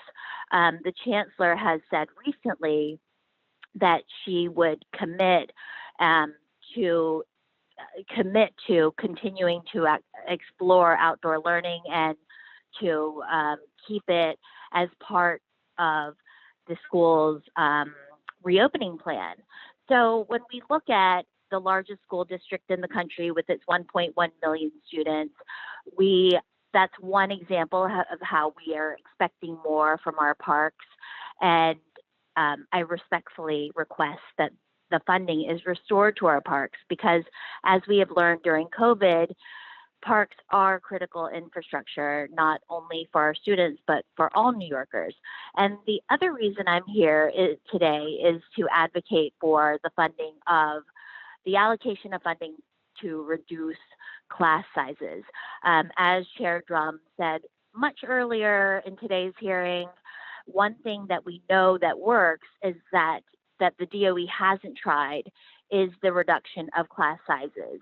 I would add that we have yet to have a meaningful conversation about this, a serious conversation. And when we talk about important and ambitious programs, we find the funding, we find the space. And that is one of the initiatives where now is the time to address. You know, even in normal times, the research shows that smaller class sizes lead to better outcomes for all kids. So I thank you for your attention on these matters, and that's my testimony. Thank you. Thank you so much, Kathy. And I can't believe that you got to give testimony on the day of your moving. That's very dedicated. Thank you so much. I'm committed. Thank you. You are Chair Drum. committed. Thank you, Kathy. Okay. Okay. Thank you. Actually, we're going to go back now to Renee Del Carmen, who I called before and then inadvertently missed, before continuing on with Alan LaForest. Time starts now. Consejo, I speak in Spanish. Consejo Municipal, expreso mis más sinceros saludos. Mi nombre es René del Carmen. Hace más de 7 años que trabajo en Short Weekend como representante del centro de canje. Antes de este rol yo era un reciclador por muchos años trabajando en Manhattan. Paso a lo siguiente: como ser humano, la vida que tengo en New York me ha hecho conocer las muchas necesidades de nuestra comunidad neoyorquina. Conozco las calles y a diferentes personas, todos buscando cómo sobrevivir. Recuerdo casi más de una década nació Short Weekend, el único centro de canjeo sin ánimos de lucro en la ciudad de Nueva York. Además de ser un centro de canje, ofrecemos actividades de jardinería, compost y proyectos para estudiantes que impulsan el desarrollo comunitario. Asimismo, ayudamos a más de 900 personas a vender sus materiales reciclados, desarrollando una economía para ellos para que puedan cumplir sus gastos de vivencia. Y claro, desviamos el plástico del mar y los ríos, que por último ayuda a aliviar la crisis medioambiental. También con esta manera, reciclar estamos ahorrando el gasto de un tanto por ciento en barriles de petróleo. Soy testigos de poder de nuestros líderes. Hoy estoy aquí para que todos ustedes puedan escucharme. Yo no soy poderoso ni de corbata, pero sí un ciudadano como muchos de mis compañeros. Hemos visto miles de toneladas de plástico y vidrio, aluminio, todo reciclado. Miramos la enorme fuerza hecha por Short Weekend para ayudar al medio ambiente, así como me apoyan a la comunidad de Brooklyn. Muchos de nosotros, como muchos en la vida, tenemos problemas que ningún doctor podría curar. Por el hecho de reciclar en las calles, se ha vuelto como una terapia psicológica. Se siente uno más útil para nuestra sociedad. Nosotros no fabricamos dinero ni oro, pero el trabajo que hacemos, sin embargo, es muy importante. Ayudamos a mantener la ciudad limpia y a reducir la contaminación. Hoy estoy aquí. Time. Ok, pues gracias por su fina atención y muchas gracias. Muchísimas gracias por venir, René. Oír su historia. Renee said that he is a candidate also, that he's come to the city council to give his greetings and to ask for support for the canners in Brooklyn. Not only do the canners make a living out of collecting the bottles and the plastic and helping to recycle it, but it also helps to keep New York City clean. And he's come today to basically ask us for support for the organization and for the work that they do. They're not rich, they don't wear suits, they don't wear ties, but they're important people and they deserve the opportunity to have this organization and to support the canners, and sure we can. Gracias, Renee. Thanks so much for everything. Thanks for help. We'll now hear from Alan LaForest, followed by Lauren Bradley. Time starts now. Thank you, Speaker, Chairperson Drum, and the Finance Committee members for the opportunity to speak with you today. My name is Alan LaForest, and I'm a Master of Science in Library and Information Science candidate at Pratt Institute. Prior to Pratt, I received my Bachelor of Arts in English Language and Literature from Brown University.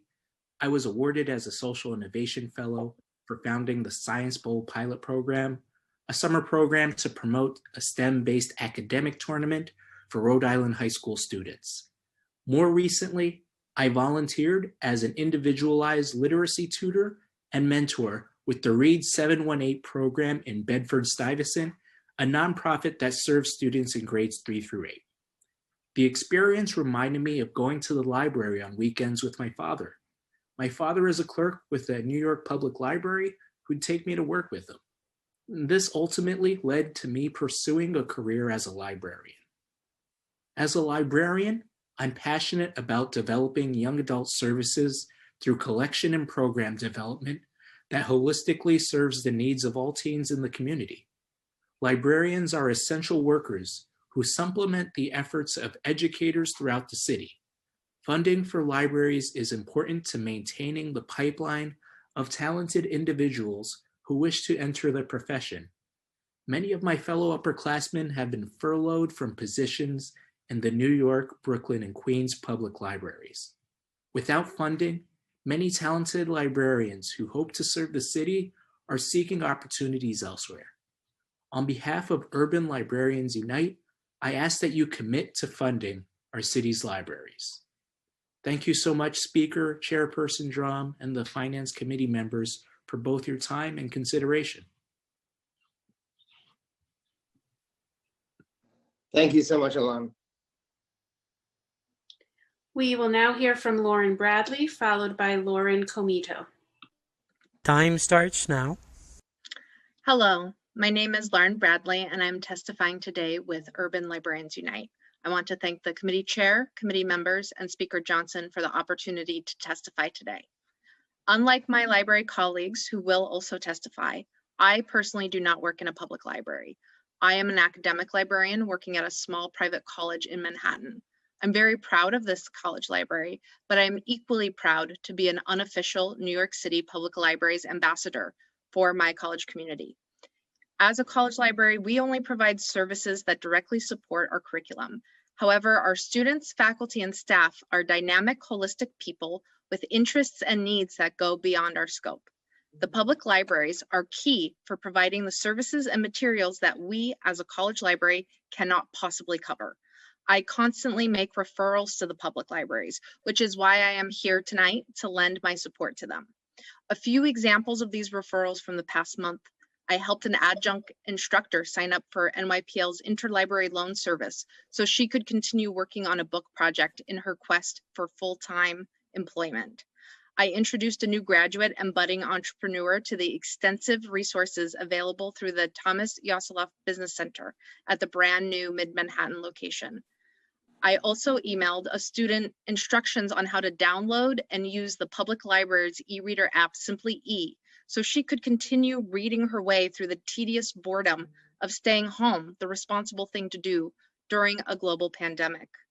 These are the types of services that make our public libraries incredible world-class institutions of learning and access available to everyone in New York City. I urge this committee to continue to invest in our public libraries. Thank you for your time. Thank you very much. And we're big believers in libraries, so thank you. We will now hear from Lauren Comito, followed by Jazz Rita. Time starts now. Thank you. Hi, my name is Lauren Comito. I'm the board chair of Urban Librarians Unite, a nonprofit dedicated to supporting and advocating for library workers in urban areas and libraries in urban areas.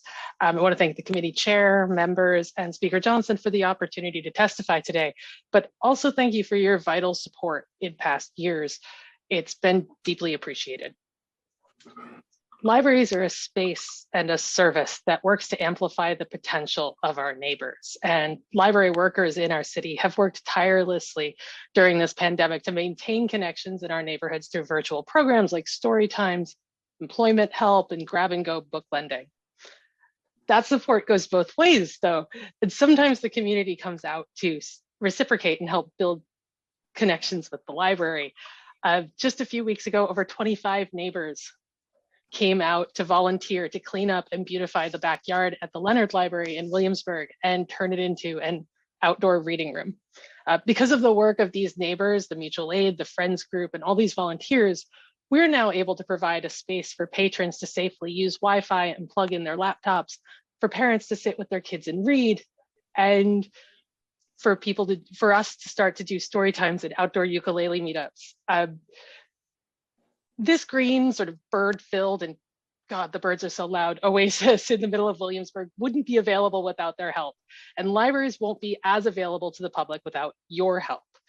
Providing library service in a pandemic is hard work, but we are up to it. And by pushing back on the mayor's budget cuts, you can help us continue to create these oases in our communities. And I hope you will. Please invest in our neighborhoods, in our neighbors, in our communities by investing in the heart of those communities, our libraries. Thank you. We'll now hear from Jazz Zulita, followed by Juana Flores. Time starts now. That background didn't work out for me. Thank you to everyone for allowing me to speak today. My name is Jazz Frederick Zulita. I'm a transgender librarian at the Brooklyn Public Library. And I'm also a member of the Urban Librarians Unite board. I, in my daily work and throughout the pandemic, have fought to bring resume and career help services to our library patrons. Normally, we would travel to them in various neighborhood locations to help folks create a new resume, to apply to jobs, to find other training opportunities to help advance their careers. During the pandemic, we had to pivot to virtual.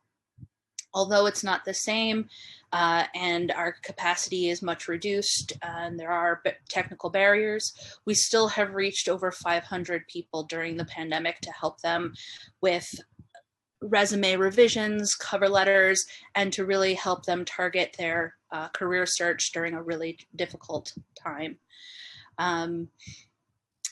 We also are doing a lot of work right now to make sure our libraries are truly welcoming, open, and valid and safe places for transgender people. And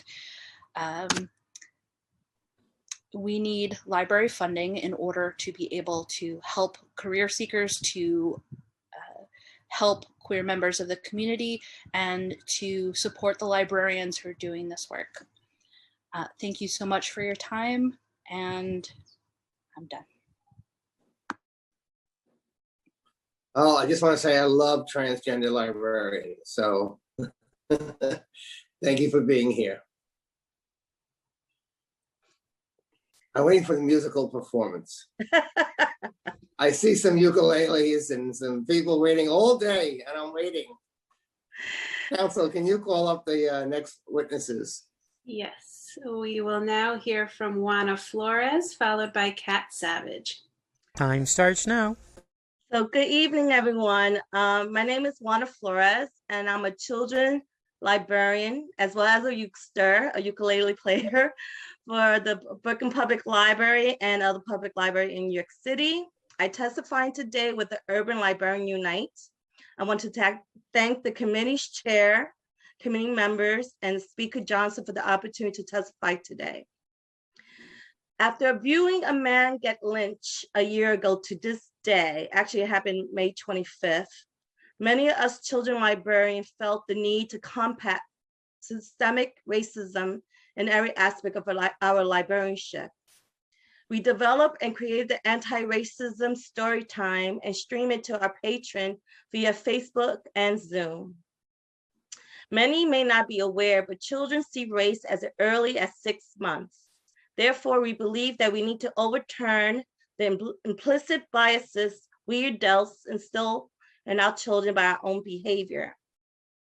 Therefore, our story time focuses on social equity and justice, teaching about empathy, self-actualization, and that each person matters regardless of gender preference, body types, ethnicity, or race. Librarians across New York City are using their skills to help build a better community, and you can help us by providing the funding that allows us to do that. Also taking the time to learn an instrument while we was quarantined, and I'm gonna leave you with this song.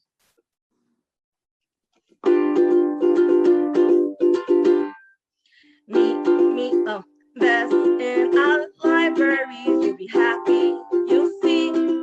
Best in our libraries for the entire community. Best in our libraries, you'll be happy, you'll see. Best in our libraries for the entire community. And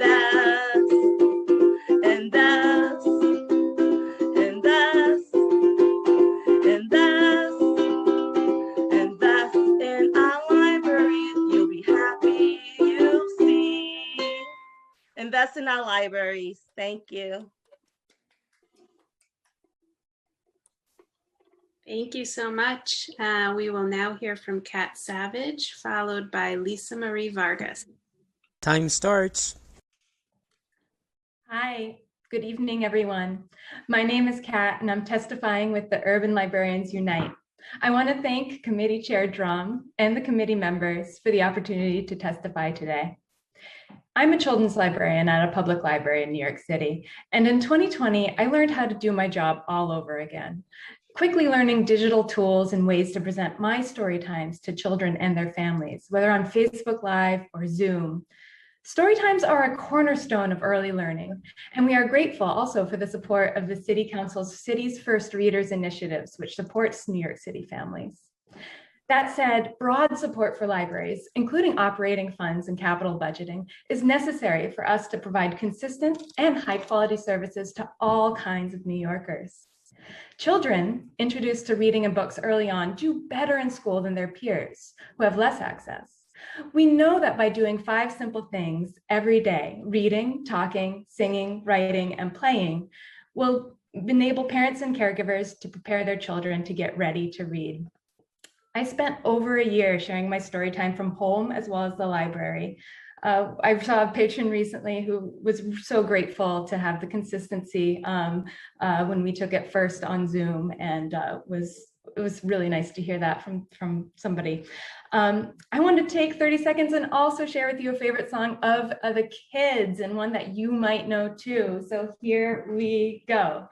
If you're happy and you know it, clap your hands, clap them. If you're happy and you know it, clap your hands, I see ya. If you're happy and you know it, and you really want to show it. If you're happy and you know it, clap your hands, and that's library. I yield the rest of my time with tremendous gratitude. Thank you. Well, you have really livened up this hearing. I got to tell you, what time is it now? 7:43. I wish I could keep you for another hour. But yes, you have made an impression that it's a lasting impression and one that I'll remember. Thank you so much. Both of you, those are both ukuleles? Yes, sir. Oh boy, we're gonna have ukulele library time, and in Jackson. Yes, it is a ukulele, and we doing a pandemic. Librarians, we got very creative, and we all decided to learn how to play a ukulele as well. And in our own time, we volunteer our own time on Sunday, and we meet up to practice various children's songs. So, yeah. Well, you know, one of my favorite singers is Bette Midler, and she plays the ukulele too. So you got to my heart, believe me. So since you say that, I'm gonna play The Rose. I think she's the Rose, the song, right? She sings. Oh yeah, yep. Thank you so much. I really appreciate it. Thank you for coming in. Okay, thank you. We will now hear from Lisa Marie Vargas, followed by Cheyenne Deperso. Time starts. Hello, good evening, everyone. That's definitely a hard act to follow. That music was excellent. My name is Lisa Marie Vargas. I'm the Director of Family Foster Care at Lutheran Social Services of New York, and I'm here today to advocate for the Fair Futures program, which we've heard much of throughout the day. As this council is aware, we are calling on the city to baseline 20 million to save Fair Futures and to continue to provide foster youth with the supports that they need to be successful adults. Out of the approximately 125 children and youth that are placed with Lutheran Social Services, the average length of time in foster care is 3.25 years, with 18 of our children being placed in foster care for 5 or more years, and 4 that have been in foster care for over 10 years. Of the 18 youth that have been in foster care for 5 or more years, 8 of those youth have a goal of what we call independent living. Those 8 children have spent most of their life in foster care. So the idea of aging out often brings anxiety and fear over the sudden lack of consistent support. Having a coach who will work with them to ensure their successful transition to adulthood would have lasting benefits for these young adults. In recent communication with former foster youth, our agency has identified several key areas where youth struggle once they leave foster care. This includes financial literacy and budgeting, housing support, and educational and vocational achievement. Youth with these struggles would benefit from the assistance of a coach who can provide emotional support, guidance, and direction both before and after their 21st birthday or that aging out date. One young adult the agency spoke to said that since leaving foster care, her life has gone off course. Another said that she's felt lost since leaving our residential program because there was nobody to help her navigate adulthood. Many young adults have expressed an interest in working with a coach to help them circumvent the challenges they have faced since leaving foster care. In 2019, Lutheran launched the Dreamers program, a Fair Futures funded program named by the young adults currently in our program. A young adult also designed our program logo that we are proud to prominently display on all of our flyers and letterhead.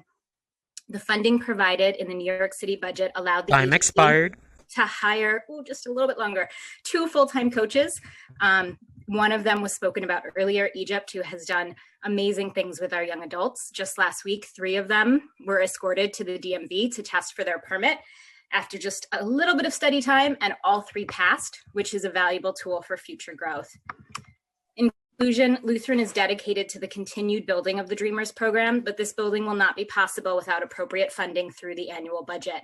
Young adults have been an integral part of the structure, design, and implementation process, and their voice must be heard. Lutheran is committed to this model and has seen the clear effects on young adults who receive coaching and other services through the Fair Futures program. The program provides opportunities for youth to practice skills and gain valuable life experience. With active participation of young adults and the straightforward inclusion of their thoughts, opinions, and feedback, Fair Futures aims to create healthy, independent, and confident young adults who meet their educational and vocational goals, both while in foster care and long after leaving placement. This should be the ultimate goal of all social service activities and the goal of this council, to better the lives of the most vulnerable young adults in New York City. Fully funding the Fair Futures program is a significant and important step in achieving that goal. Again, we are calling on the city to baseline 20 million to save Fair Futures and continue to provide foster youth with the support that they need to be successful young adults. Show them that they matter, because they do. Thank you. Thank you so much. We will now hear from Cheyenne DeParceau, followed by Demetrius Napolitano. Time starts now. Thank you, Chair Drum. Thank you for listening to us today. I sat on this call since 10 a.m., so I know exactly how you feel. I've been here since 10 a.m. with you, right here with you. I just wanted to say that I have been in the system for since I was 15 years old. Right now I'm 19 years old. I go to John Jay. I'm a freshman there. And when I first came into the system, I could tell you the horror stories of my whole entire life. I could tell you about my past. I could tell you that my mom died when I was 2 years old, that my dad abused me physically, mentally, emotionally, whatever, you name it, until I was 15 years old. I went into the foster care system at 15, and I think it was one of the best decisions I've ever made, because when I got into there, I got a Fair Futures coach, and she definitely was there for me as that mother figure. She showed me how to do everything from like my first period to schoolwork to sobbing to her crying at 12 a.m. about my boy problems. And this is not the first instance that this has happened. I feel truly blessed that I have a Fair Futures coach to this day. And I feel like that I wouldn't know what to do without my Fair Futures coach. I think that this organization and me just sitting here since 10 a.m., willingly, I didn't even go to work today. I didn't go to work today because I wanted to come and share with you how important this organization and this is for all the other thousands of youth in foster care in New York, how important this is to us. I know that I could definitely not have survived this pandemic in a foster home without my coach. Even though everything is virtual, she still means the world to me. And I know that she's one of those people that's going to be there through thick and thin, because I haven't had that, motherly support. I haven't had that family figure. I haven't had anything to, say that this is mine and this person is here to truly help me. And I don't want other kids to go without a coach or have to say that they never have had one. And the last thing I wanted to say was that please help other youth in foster care, because this organization, this is really important to me and other youth in the system. And I know that baselining this will help every single youth in the system, and it'll make a big difference. And investing in us will show you. Thank you, Cheyenne. It's people like you who give me hope for the world and for the future. And the fact that you've been here since 10 o'clock in the morning is just amazing. And I don't know, I didn't think anybody could beat the ukuleles, but your testimony certainly has put a smile on my face and hope in my heart. And I just thank you for staying, all this time, because hearing your story, it'll make us very hard not to do what you asked us to do. Thank you so much. And I know Councilmember Adams is here, and she wants to say a few words also to you. Thank you, Cheyenne. Definitely. Time starts now. Hello, my love. How are you?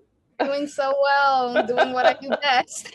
Cheyenne, I just can't tell you how proud I am of you, to know you. And like I said to you on our one-on-one on Instagram a couple of weeks ago, we got to hang out because you are mine. And a daughter of Richmond Hill, you and I are going to hang out very, very soon. I got to get your information though, so that we can get together. And I mean that. I want you to come to my house. I want a lot of stuff for you and me. So I already told you this. You are mine and I am yours. And I just wanted to make sure to reinforce that. I am going to be fighting with everything in me. You already know that, to baseline Fair Futures, one of the best organization for our youth out there. So keep on looking up, my darling, and we're going to do everything that we can to make sure that you're taken care of, that your colleagues are taking care of your coaches, because you so deserve it.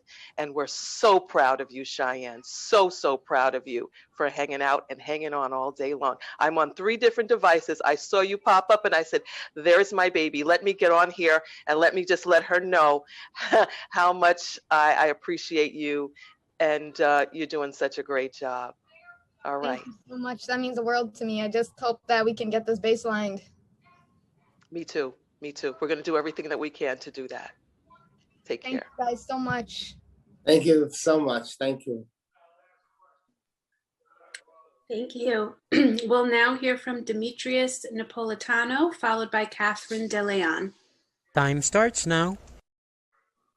Hi, just real fast, I'm going to read my testimony, and then Angel, his last name is Villamir, I believe.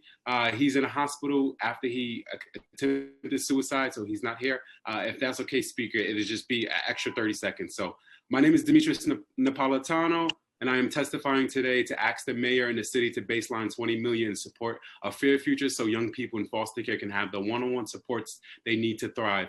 When I was 2 months old, I was placed into the New York City's foster care system, where I spent the next 21 years of my life. I lived in nearly 30 different homes, experienced a failed adoption, experienced all forms of trauma and abuse, and then aged out of the system. However, the system did give me one support that forever changed my life's trajectory. Someone who believed in me, someone who never gave up on me.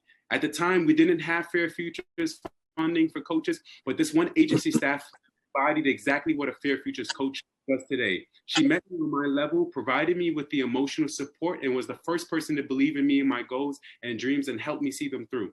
Today, because of that one-on-one support I received from my coaches and mentors over the years, and because of my innate resilience and potential that myself and other foster youth have, I am proud to say that I represent the 20% of foster youth with a high school degree and 3% with a bachelor's degree. I received my BA from NYU and have been a professional speaker, mentor, and advocate for over 10 years, including on Capitol Hill. I recently launched my own nonprofit called Fostering Meditation and traveled to India to receive deep training and certification in yoga, meditation, and mindfulness, and have brought the work to the New York City's foster care system. I currently give meditation classes to nearly 400 Fair Futures staff each month through the Fair Futures system-wide learning communities. I have met nearly 150 coaches across all 26 agencies, seen their faces and felt their authenticity and their dedication to supporting the young people they coach in foster care. My story is not unique in that hundreds of young people with Fair Futures coaches have been able to change their life trajectories. I'm here today to serve as the voice for the 3,000 young people that Fair Futures serves. I'm here today to also ask the city to not tear away the Time. 30 more seconds, please. I'm here today to ask the city to not tear away from the Fair Futures coaches and staff from these young people. These staff work so hard to build trusting relationships with the young people, and they are deeply trained on how to help them with their goals and dreams. Please do not be the cause of more trauma and disruption in their lives. In my work with Fair Futures staff, I can honestly say that this is the most authentic, impactful program that foster care has ever seen. And that is because it is truly a community and family. And just another 25 more seconds, please. If I can read Angel's, like I said, he recently attempted suicide because he was having his own mental challenges. But before he did so, he did send me this, his speech for today. So he goes, I have had my fair shares of negative experiences with the law. I was young, reckless, and misguided until I came across great coaches, mentors, and genuine human beings who helped change my perspective on a possible success. It takes a village to raise a boy into a man. It is safe to say that my mentors have helped enlighten me from the dark places I was in. At a point in time, I was homeless. However, I was able to secure housing through the assistance of one of my coaches who continues to provide unconditional support to my well-being. I don't have a close bond with my parents as your typical 19-year-old would, namely because of the lack of trust between them and I. Honestly, I feel more comfortable sharing confidential things and certain ideas with my mentor rather than family, given I don't feel judged by him. I'm personally asking for more funding for Fair Futures so youth like myself can prosper out of the dark abyss we're often placed within. Thanks to my mentors, I have graduated high school and have 6 amazing jobs on my resume already. I'm blessed to be in a position I'm in today. More importantly, however, are my brothers and sisters still within the system who need the same guidance I was given and am still receiving by my coaches. No one can do it alone. For surely Bill Gates, nor did Martin Luther King Jr. make it without a strong support system. Please don't underappreciate our heroes who don't wear a cape, but help us elevate mentally every day. Thank you so much, Speaker. And like the young lady before me, I was on here as well since 10 a.m. just because this is extremely important to myself and all of my brothers and sisters in the foster care system. Thank you once again, Speaker. I appreciate it. Thank you so much, Demetrius. You brought to mind a song. I don't know if you've heard of it, but it's called If My Friends Could See Me Now.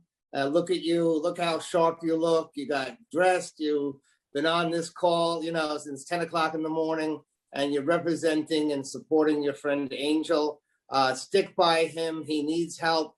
And you're probably someone who's brought a lot of stability to his life as well. And don't worry about taking the burden. I'm not saying, carry his burden, but they'd be there for him for support because he needs you and we need you. We need you to keep advocating for Fair Futures as we fight. But just say, look at me now. Look at me now.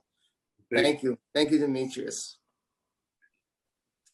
We will now hear from Catherine DeLeon, followed by Cal Hedigan. Time starts now. Thank you. My name is Catherine DeLeon. I am a member of the Legal Services team at Make the Road New York. I will highlight programs funded by the council that play a key role in supporting immigrant New Yorkers. We respectfully request that the council restore and baseline the $12 million, invest $10.5 million in the adult literacy pilot project that the NYC Coalition for Adult Literacy have proposed, and ensure that every adult has the necessary hardware and free internet to be able to learn online. To enable us to continue to provide Know Your Rights and other trainings for our communities, we request that the council restore funding for the Consortium for Worker Education and its network. We request renewed and expanded funding for the low-wage worker support services in the amount of $500,000 in legal services funding through the Low-Wage Worker Initiative and $300,000 in outreach and organizing funding under the Low-Wage Worker Support Initiative. We strongly urge this delegation to baseline $4 million for the Low-Wage Worker Initiative and $1 million for the Low-Wage Worker Support Initiative.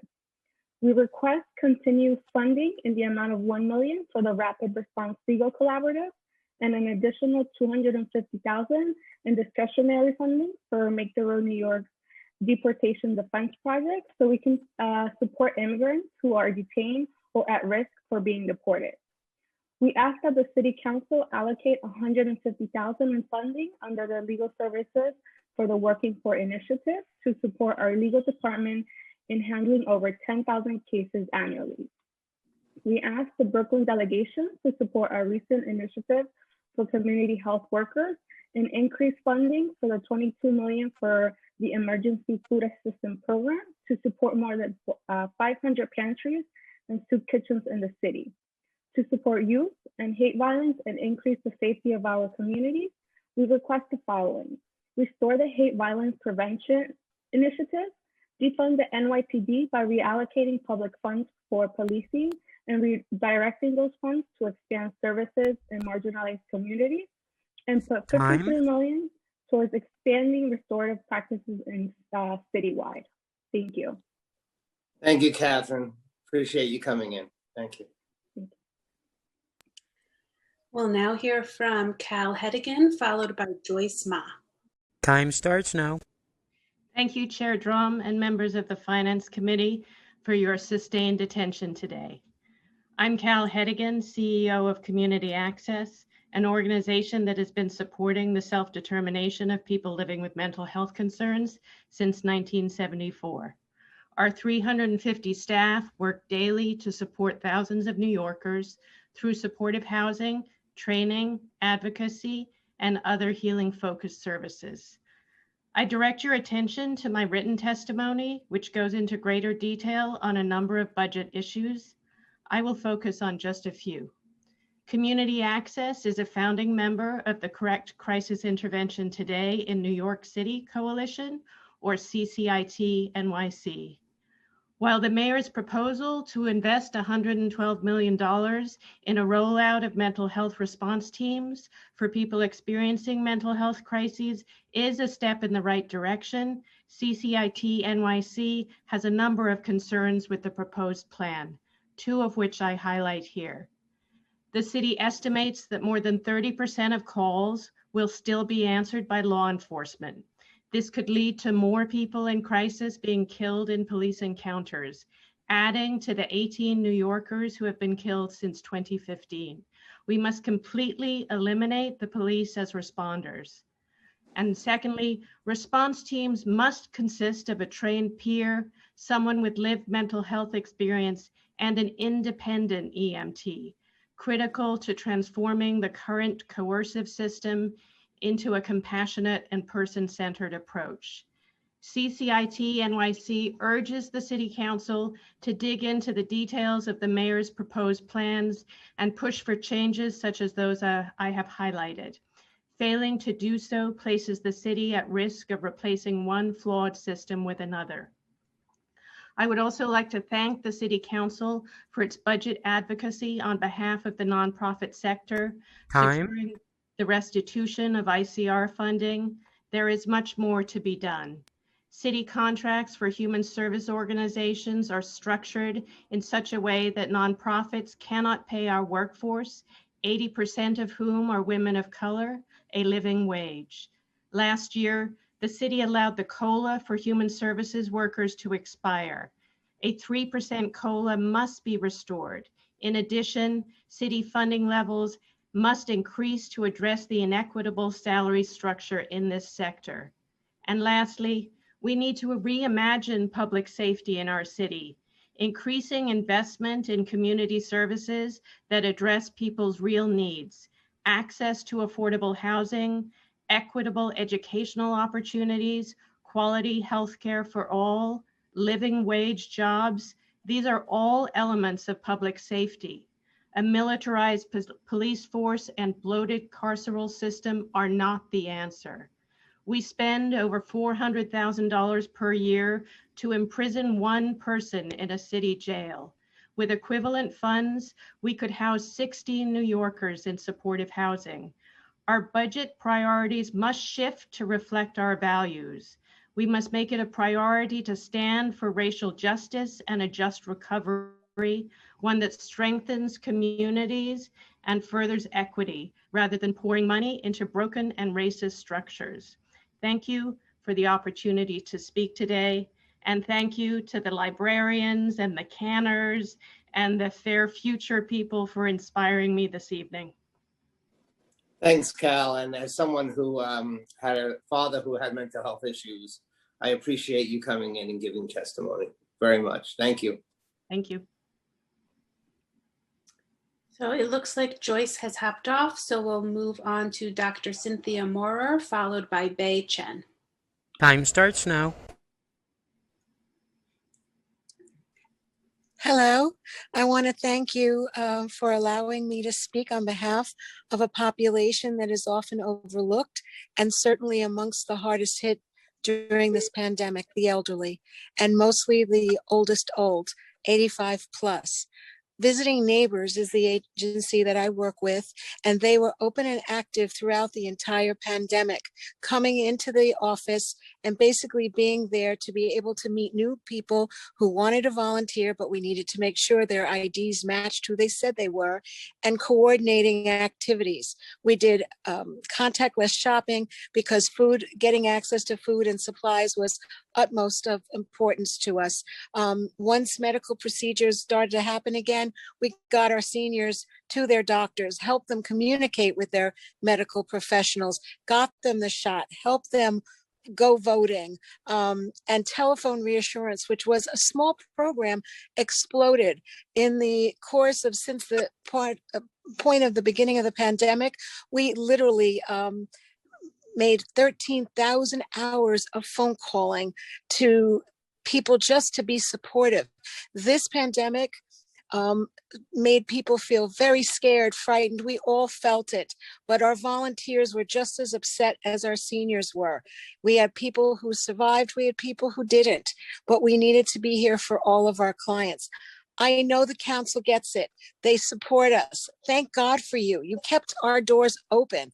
We help people outside of our own area that we served. We took every phone call. We listened to every story. We were there, and we were there because of the city council. We were there because you support us. Please continue to support the initiatives. Please continue to help each of the council members have their discretionary funds.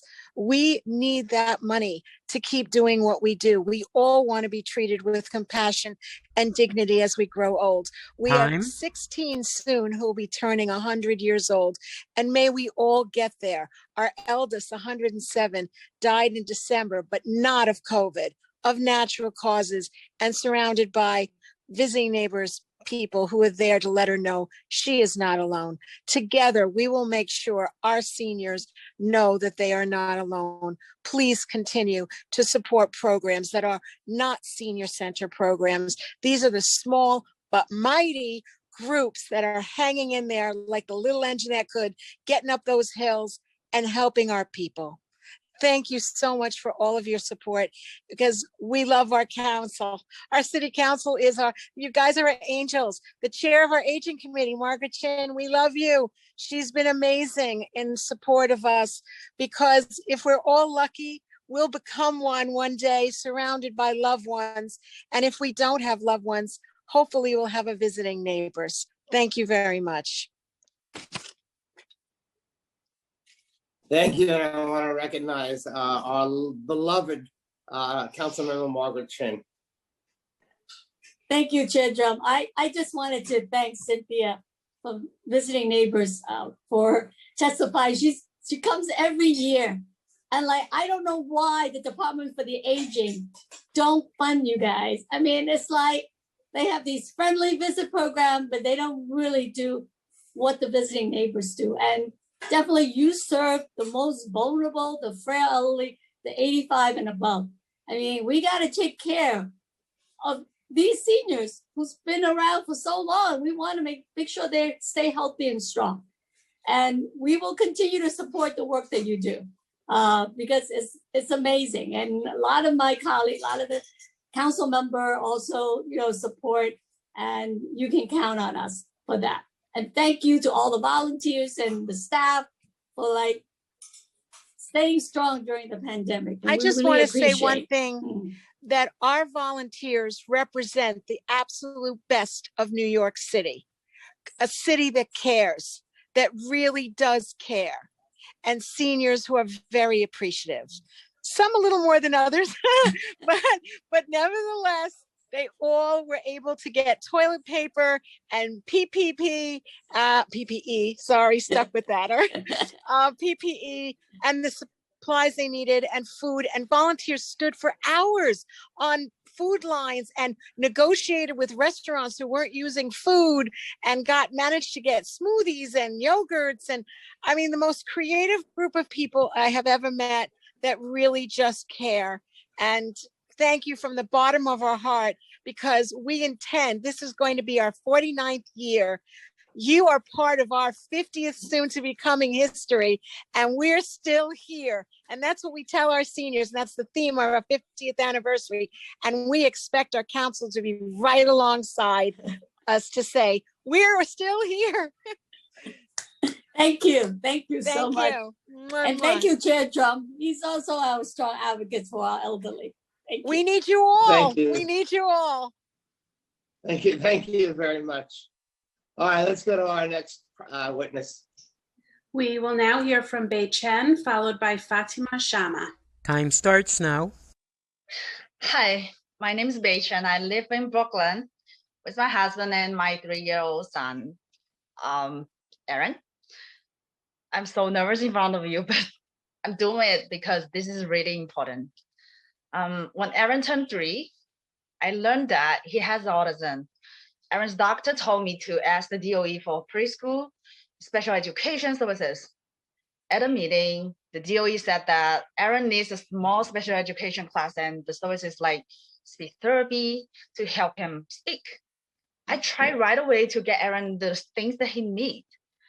The DOE did not have a seat for Aaron in a small class with speech. So I had to place Aaron in a preschool class that does not have speech therapy. I'm glad that I found a class for Aaron because I know how important it is for children with autism to get services when they are young. Aaron feels happy in the school and is learning so much from his teacher, Miss Angelina. I know many families still do not have a preschool special education class for their children since the city does not have enough seats. And they are very scared.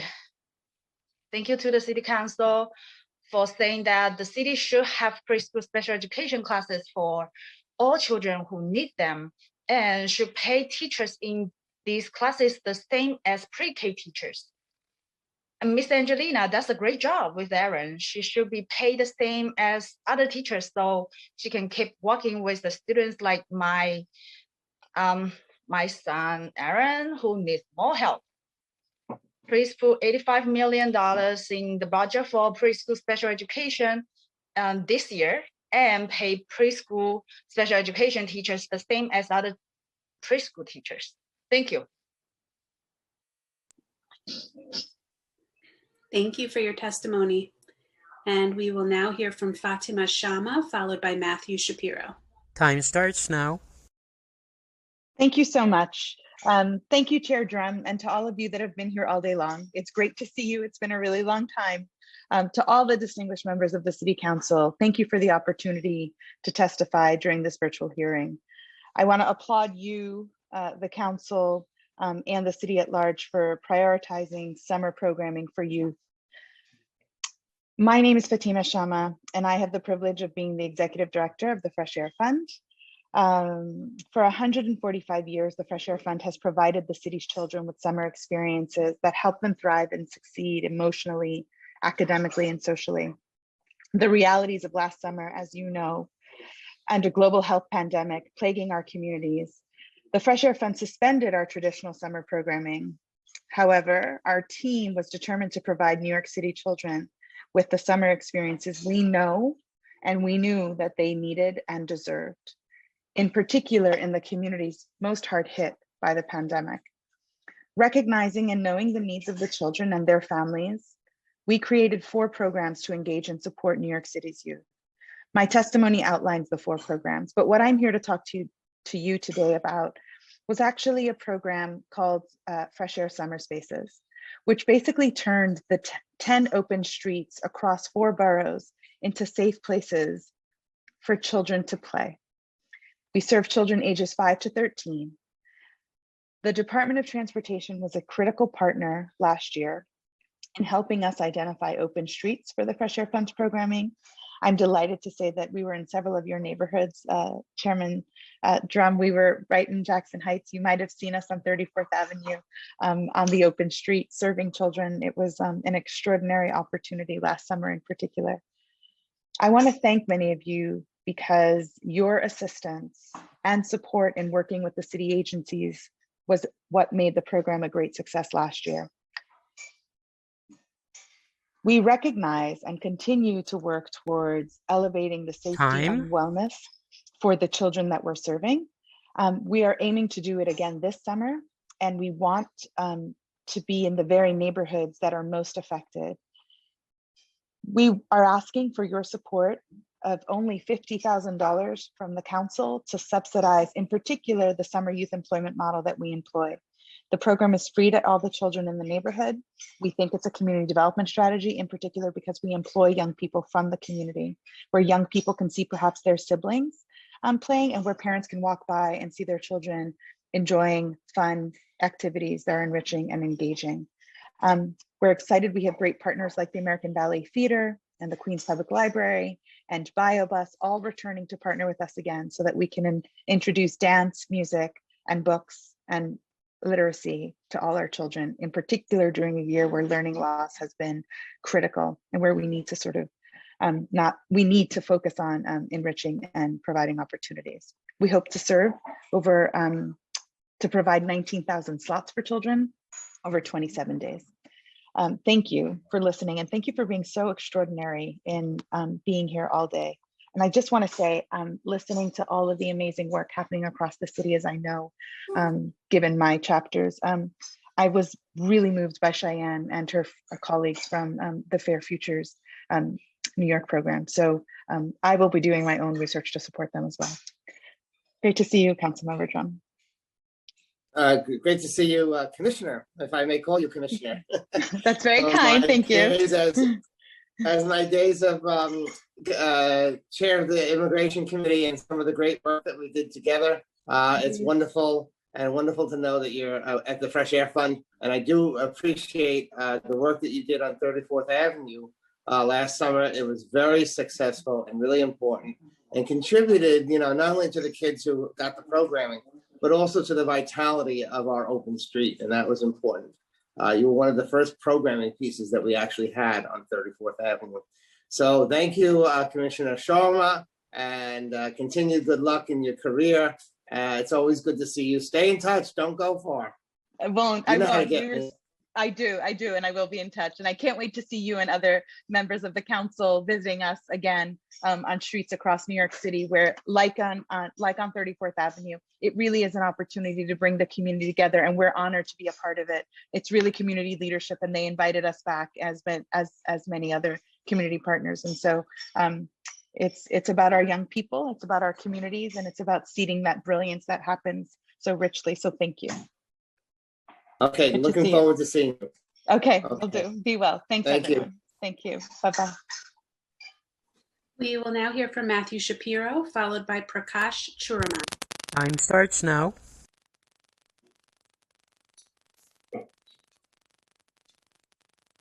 Mr. Shapiro, we can't hear you.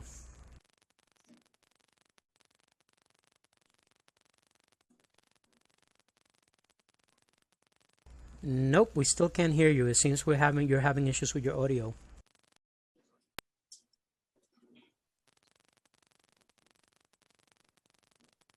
So we'll move on to the next person and then we'll circle back with you. Perhaps it's something with your headphones.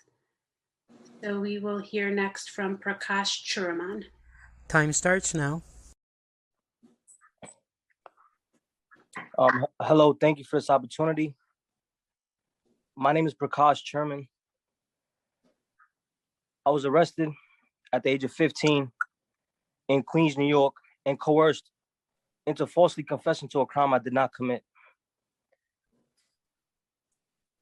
I was thrown in jail on Rikers Island for nearly 4 years before I was afforded my first trial. I was given my first trial, and my first trial was unfair.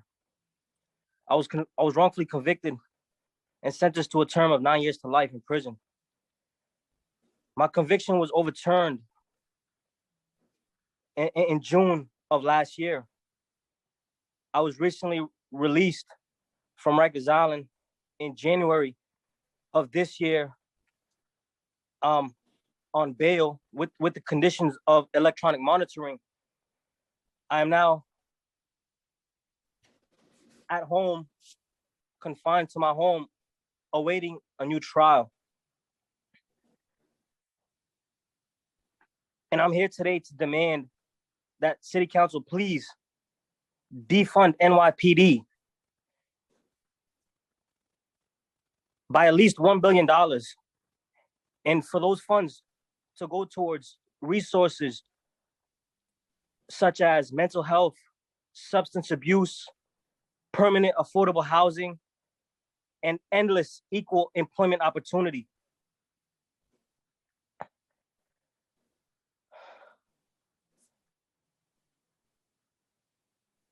And I ask that you please contribute to anything that will fix this miscarriage of justice. Once again, my name is Prakash Churaman, and as of right now, I'm fighting for my life from my home in Queens, New York. And I'm demanding that Queens DA drop these charges.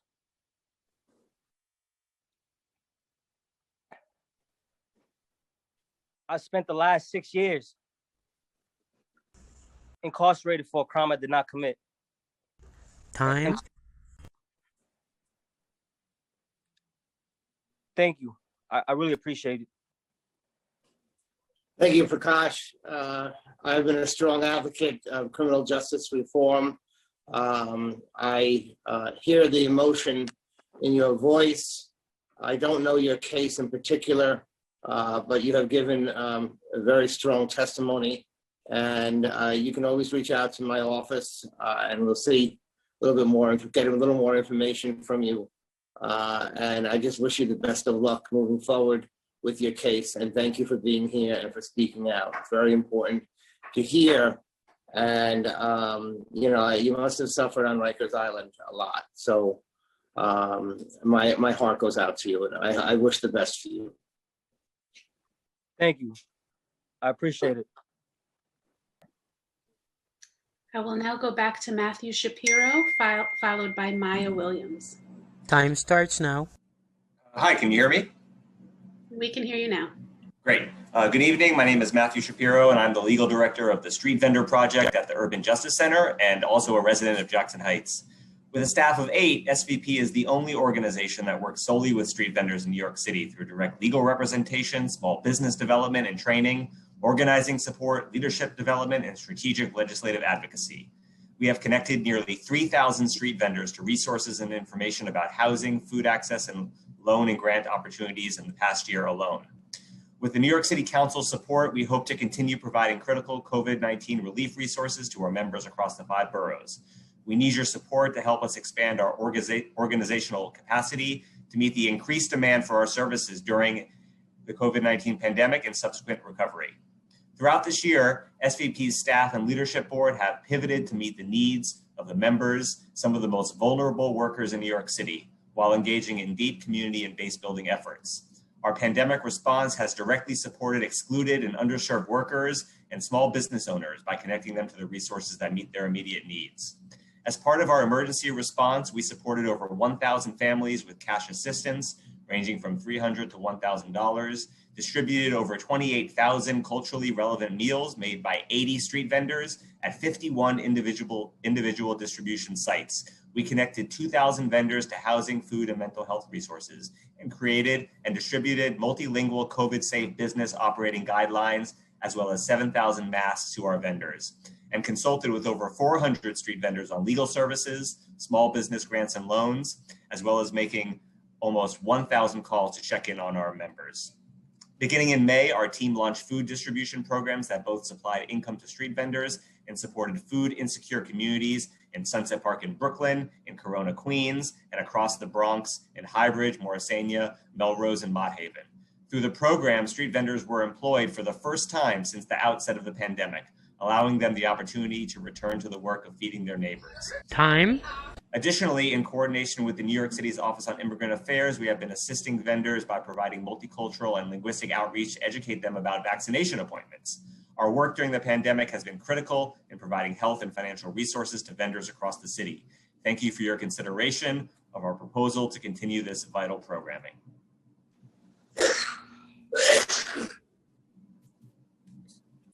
We will now hear from Maya Williams, followed by Christine Henson. Time starts now. Good evening. My name is Maya Williams, and I am testifying on behalf of Communities United for Police Reform, a multi-sector campaign working to end discriminatory and abusive policing and practices in New York. Thank you, Chair Drum, for hosting this hearing today. I'm a Black mother raised in Bedford-Stuyvesant and currently residing in East New York, some of the most over-policed and burdened neighborhoods in our city. I'm here to speak to the critical changes that need to be made in budget priorities for the livelihood of Black, Latinx, and other communities of color. Although the mayor has claimed his proposed executive budget for fiscal year 22 is a recovery budget that makes massive investments in working families, when looking at the actual numbers, it's clear the mayor is out of touch with what it will take for communities of color to recover from COVID-19.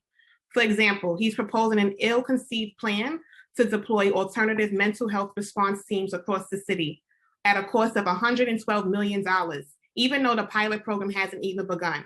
While we think it is positive to consider alternative mental health response, the Be Heard program design does little to pre or post-crisis mental health care and does not make significant investments in the community-based mental health care services that are desperately needed in our communities.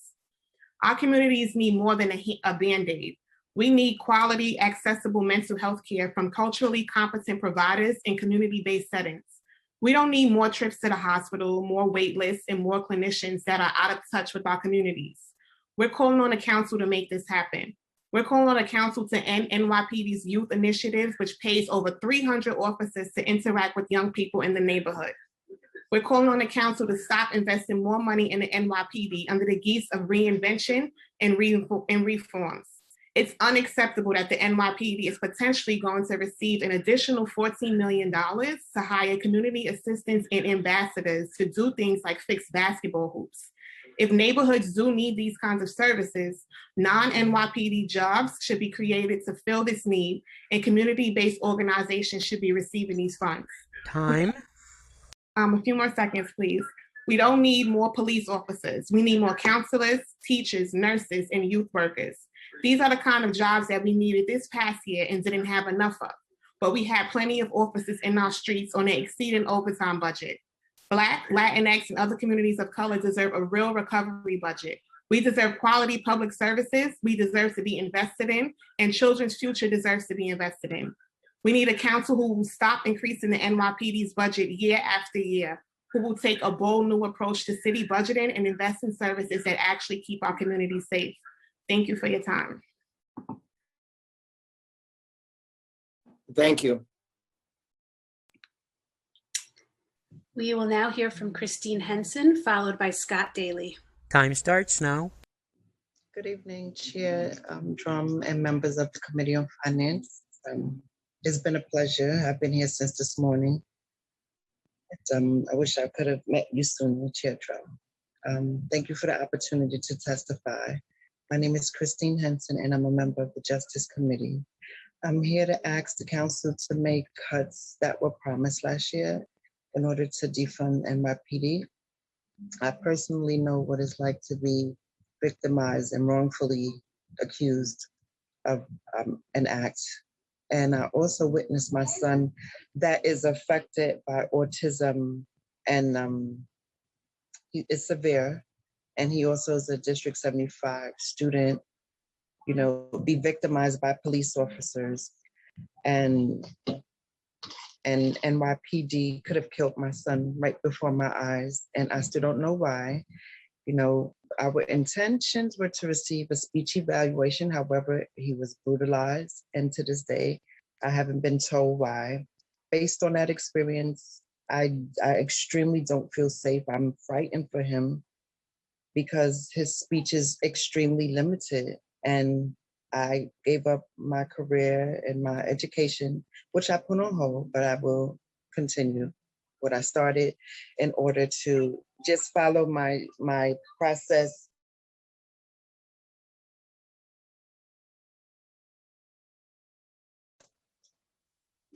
Sorry, my connection.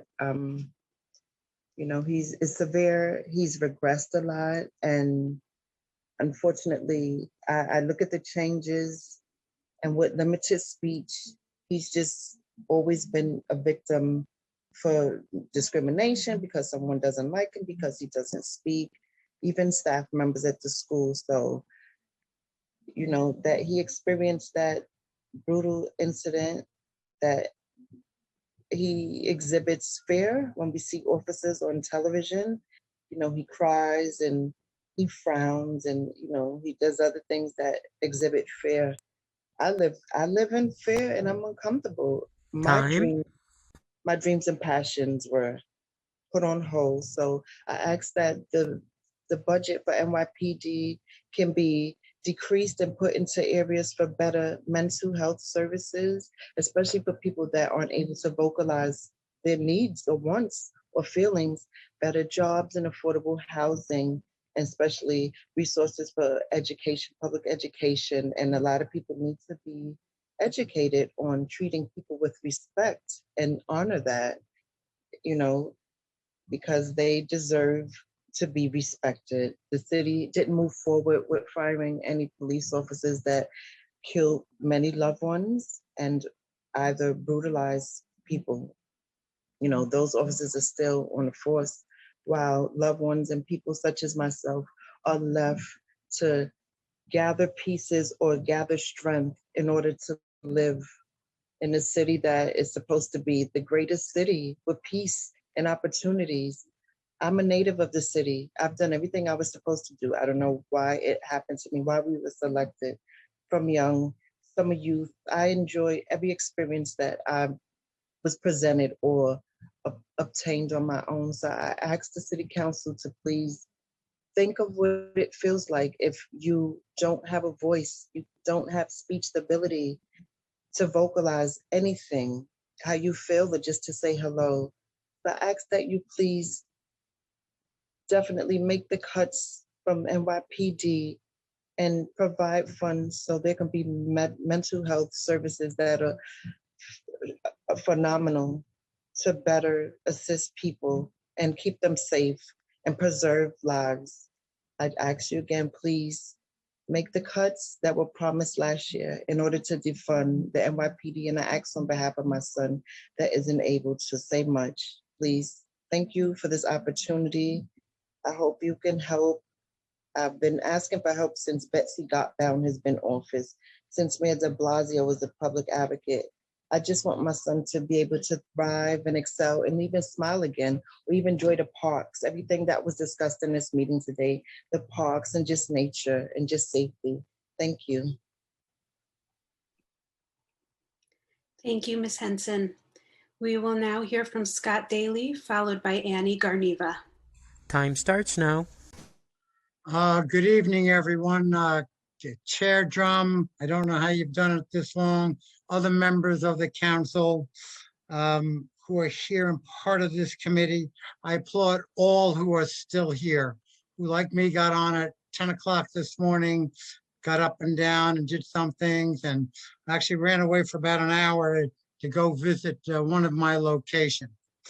Let me tell you what we do. NYJTL, we provide free tennis to all kids throughout the entire city of New York, all 5 boroughs. And we're able to do this because of the council funding. That's where we get this opportunity to do it. We bring tennis to each and every council member's district throughout the year.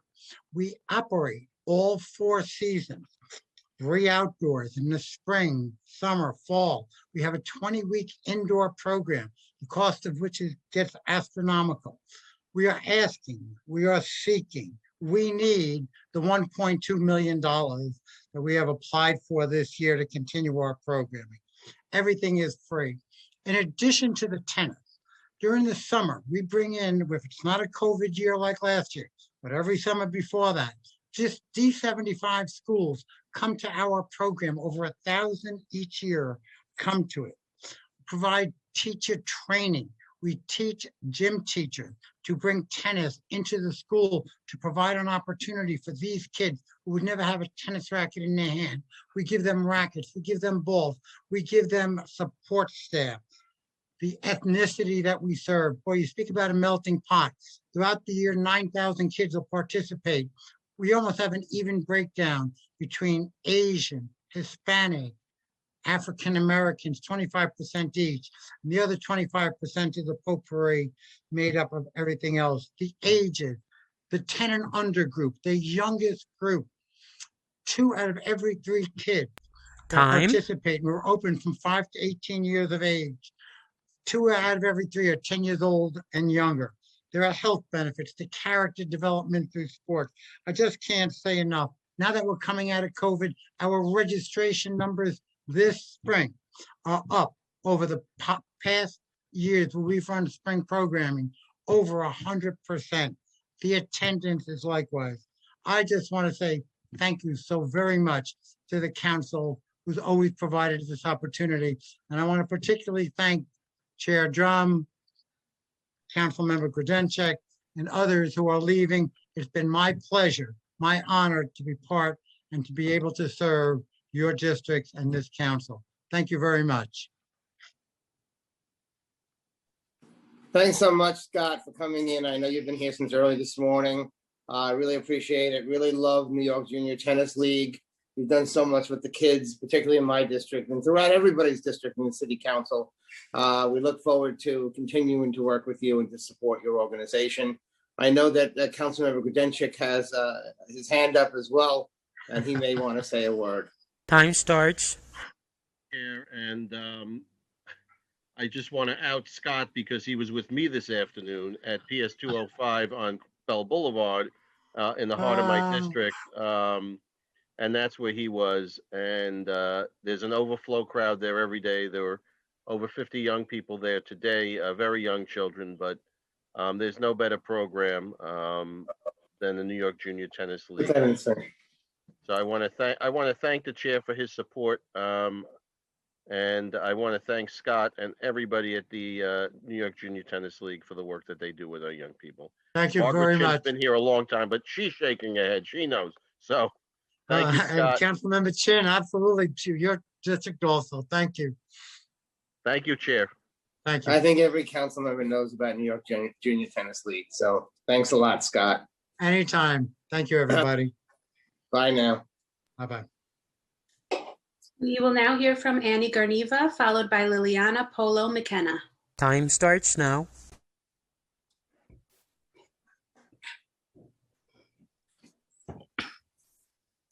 Hello. You caught me a little off guard, so give me 1 second.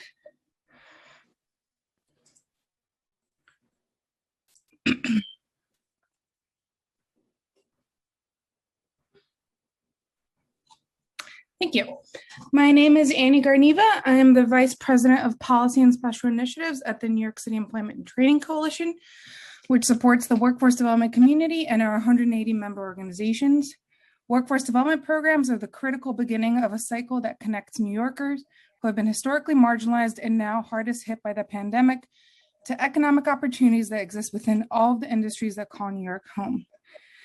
In order to ensure an equitable and inclusive economic recovery, city leadership needs to fundamentally shift and align systems, investments, and decision-making processes that fuel our economy towards a talent-centric economic development model that recognizes human capital as the primary pillar and source of prosperity and growth within our communities. Within the proposed budget, this means bringing back workforce programs that were severely cut last year. I'll cover 3 initiatives today, but of course, there's a wide number of them that we would love to be brought back. So the first is Bridge Program for Workforce Development, which was funded as a pilot program at $850,000 through a council initiative with limited contribution from the administration. Bridge programs provide New Yorkers with basic skill deficits or barriers to employment, the education and training required to skill up to enter an industry training program and begin a career.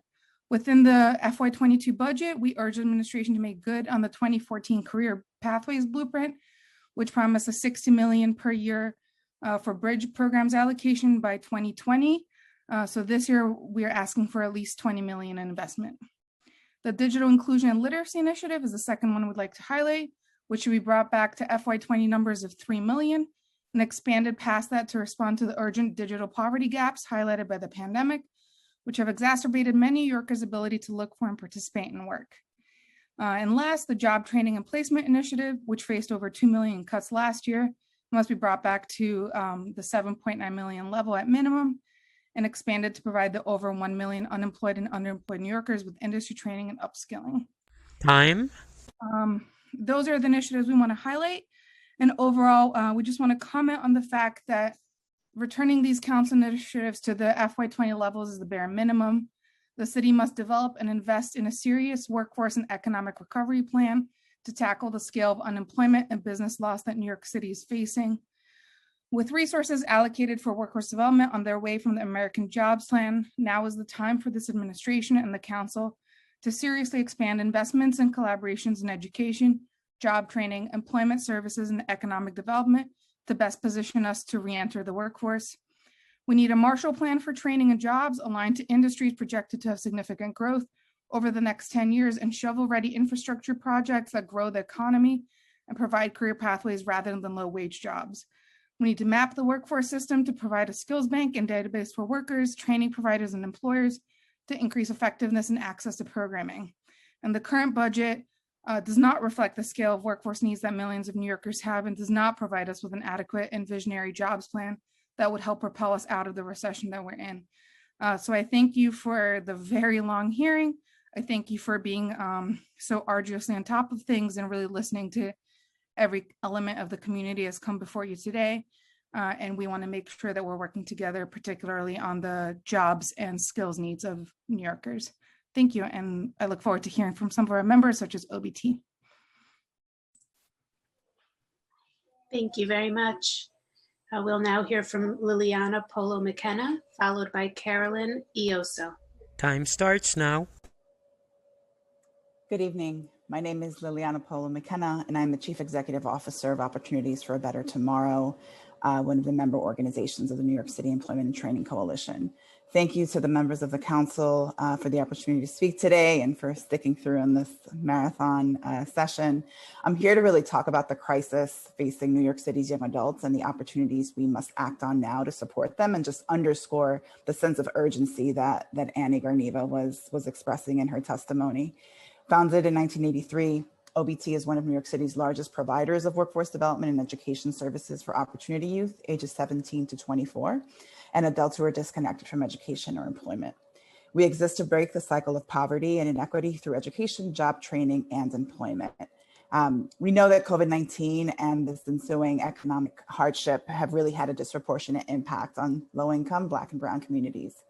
As we have been rooted in these communities for decades, we know that our services would be more critical than ever. There was no lapse in OBT's programming as we shifted to remote programming literally overnight.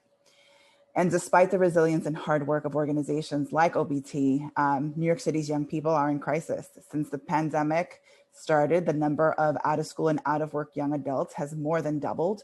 The most recent research estimates that there are now between 257,000 and 310,000 young adults that fit this criteria, compared to 110,000 in 2019. So we must support young people now There's a real sense of urgency to ensure that they can flourish and that our economy can recover. In the short term, we must increase funding for what works. So expanding training programs in high growth sectors like technology, healthcare, and the green economy. We know where the opportunities are and will be, and we need the funding to innovate training programs alongside employer partners that can upskill New Yorkers into those opportunities now. Expand bridge programming so that advanced training programs in those high growth sectors are accessible to New Yorkers who are seeking to enter those careers. This includes contextualized high school equivalency programming and a focus on digital literacy. It also includes baselining the $12 million for adult literacy that we've heard over the course of the day today. It also means supporting work-based learning opportunities. We know that the research shows, and we know, and we've seen it, internships and apprenticeships help young people to build those technical skills, but also learn the essential skills of how to navigate the workplace. And finally, ensuring that all programming includes wraparound supports, which is needed now more than ever. And I can't underscore this enough. None of these programs work if our participants don't have the support for food stipends, childcare vouchers, transportations, mental health services that not only keep our students engaged, but makes it possible for people to participate and to effectively transition into whether it's higher education, employment, or further advanced training. In the long term, we have to look at some of the system-wide opportunities that were referenced in earlier testimonies. The solutions have to be sustainable, and the time to start those is now. We can't wait 2-3 years down the line as we see the economic development opportunities that are emerging in different parts of the city. Now's the time to start the training. Now's the time to fund and support partnerships to ensure that every New Yorker can have an access to living wage jobs. Thank you.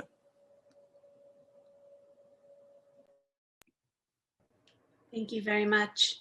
We'll now hear from Carolyn Ioso, followed by Michael Pope. Time starts now.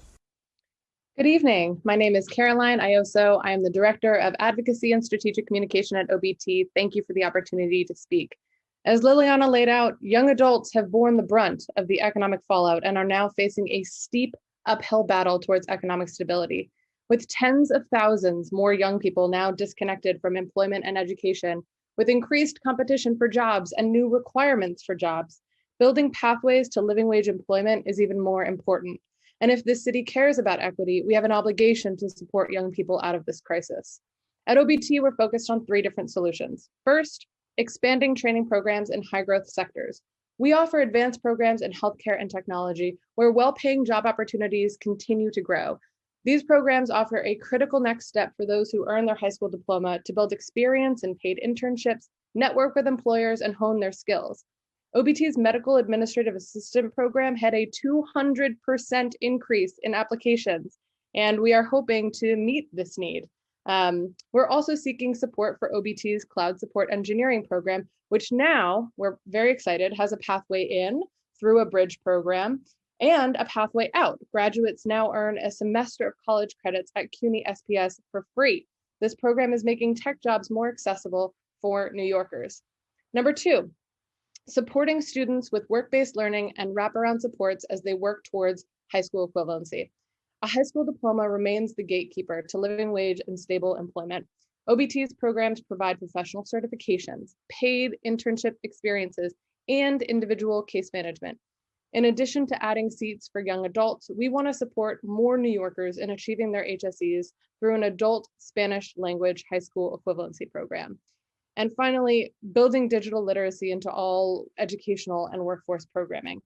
Basic technological skills are essential for all workers. We know that so clearly now, and we must address the digital divide through ensuring that all ESOL and high school equivalency classes include digital literacy. Time. OBT and other workforce organizations need your support in this budget so that we can help young people thrive. Thank you.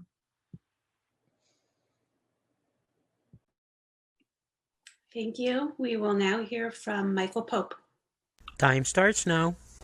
Thank you for the opportunity to testify. Also, just want to uplift OBT, Opportunities for Better Tomorrow, an amazing organization. Excited to see you all here. My name is Michael Pope. I'm the Executive Director of Youth Represent. We are a legal nonprofit in New York City dedicated to improving the lives and futures of young people impacted by the criminal legal system. We deeply appreciate the support that the council has given us so far. Just to highlight, we're requesting a restoration of the $75,000 that we received through the Criminal Justice Initiative, and also an enhancement of $10,000 to be allocated directly into our emergency fund. I want to take this opportunity to say, you know, I've highlighted and talked about the impact that we've had through the criminal justice work, but I want to talk for just a second about this emergency fund because it is an enhancement. Essentially what it is it's a pass-through. It's 100% of the $10,000 request increase goes into Youth Represent and goes out to solve the emergency needs that our clients have through our emergency client fund. What we found when COVID hit was that, you know, sometimes there's problems that need to be solved by innovative policy and collaboration and work, and sometimes there's problems that can be solved by cash. And we want to solve those cash problems for our clients. So this is everything from, we had a client who was pregnant and who didn't want to get on the subway because she was afraid during COVID, and we paid for the cabs, right? And emergency cash food that wasn't coming through, we gave the funds to get the food back into that house. And so we've used $15,000, supported about 42 youth over the past year, and our fund is out. So that is the little bit of context about the expansion of the request that we have, or rather enhancement. Lastly, Councilmember Chen, I had a really good joke about how you can see your district in the background. The sun has set. You cannot see your district anymore, so you'll just have to trust me that the joke was pretty good. I apologize that the sun has set, and thank you everybody so much for your time. Which council member are you talking about? Michael? I can't hear you. There we go. It's so you can. It's Councilmember Chin's district is very far in the background, but you cannot see. Unfortunately, the sun has set, but it is there. Is that my district you're talking about? District 1? Yes, very, very far in the distance. It is there. I promise you. Thank you, Michael. Thank you. So I believe we've heard from everybody who has signed into the Zoom, but just to be sure, if there is anyone who has not had the opportunity to testify who would like to do so, please use the Zoom raise hand function and we can call on you. Seeing none, Chair Drum, we'll turn it back to you. Well, thank you so much. This has been an amazing day of testimony, so many stories, so many important causes. It's just been very moving to me, very emotional to know the needs and wants of our New York City folks. You know, so we have a lot of work to do. I want to thank Margaret Chin, though. She hangs in there with us throughout every budget hearing.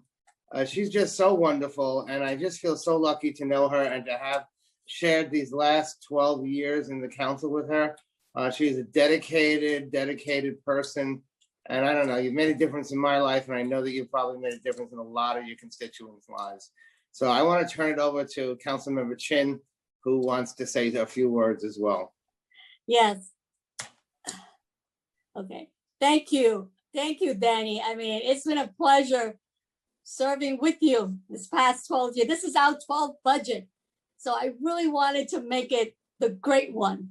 And I always enjoy really listening to all the stories and all the testimony. I couldn't be here in the morning because I had a groundbreaking ceremony in my district. Where senior housing, affordable housing, and community center is going to be built in the Lower East Side. So, but I wanted to come back and I wanted to stay till the end because some of these stories, especially the student who testified on Fair Future, it just really touched, I think, our heart that we really have to fight hard in this budget to make sure that that funding is baseline. Because especially for the kids in foster care, I mean, all that they went through and the mentoring program and the coaches that they have, I mean, it's just wonderful. And I think that for the public, I always urge people to come and testify because by you telling us your needs and your story, it really helps us advocate. And there's been so many programs that we have started, right, Danny? Initiatives and funding because we heard from you. We heard from the public. And I'm just so proud that we're in this council that we're able to do that. And Danny, it's such a pleasure working with you. But we're gonna stay in touch because you and I are gonna live the good life after this year, right, Danny? We could be advisors, right? Thank you. Absolutely, Councilmember Chin. You And know, thank you're you to right. the finance staff. I mean, like, you guys are great with all the reports and all the information that we get. But in the next couple of weeks, Danny, it's gonna be really tough, right? We gotta have Oh. to fight on everything. You're not kidding. We have a real fight ahead of us. I hear you on your getting it over 0.5% of the budget for our seniors, you know. We gotta make that your legacy here, Margaret, you know. Yeah, we gotta make that Make happen. sure that happens, yep. And you're right. I wanna also just start off by thanking Robin Forst, who is my Yes, Robin. finance director. Yeah, she's been great. She's hung in there with us this whole time. Of course, Rebecca Chasen has been here with us today. Thank you so much, Rebecca, and Stephanie Ruiz, who has also been with us here today. All of the sergeants who I try to make a point as I begin the hearings to say thank you to the sergeants as well. You got a lot of stamina, and I'm very grateful to all of you. Let me read this closing here, and then we'll take it from there. Thank you to everyone who testified today. Before we conclude the hearing, I'd like to take a moment to give a well-deserved public thank you to the entire finance division of the City Council. As in every other year, they have worked incredibly hard to ensure that the executive budget hearings have been informative, thoughtful, and comprehensive. And it has been a pleasure to work with you all, both past and current council finance staff, throughout my tenure as chair. I am so honored to have been able to have been the finance chair and to work with such a group of highly professional, competent, thorough individuals. You made me look good. You know, you've informed me. I was not on the finance committee, but you know, I am most grateful to each and every one of you.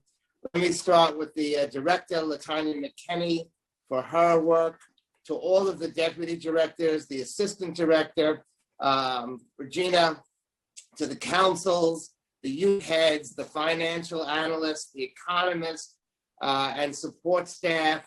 Thank you, thank you, thank you. Today, I would also like to give a special thank you to Monica People, who will be leaving the finance division after 2.5 years covering Mock J, the district attorneys, and the Office to End Gender-Based Violence, as well as several very important council initiatives.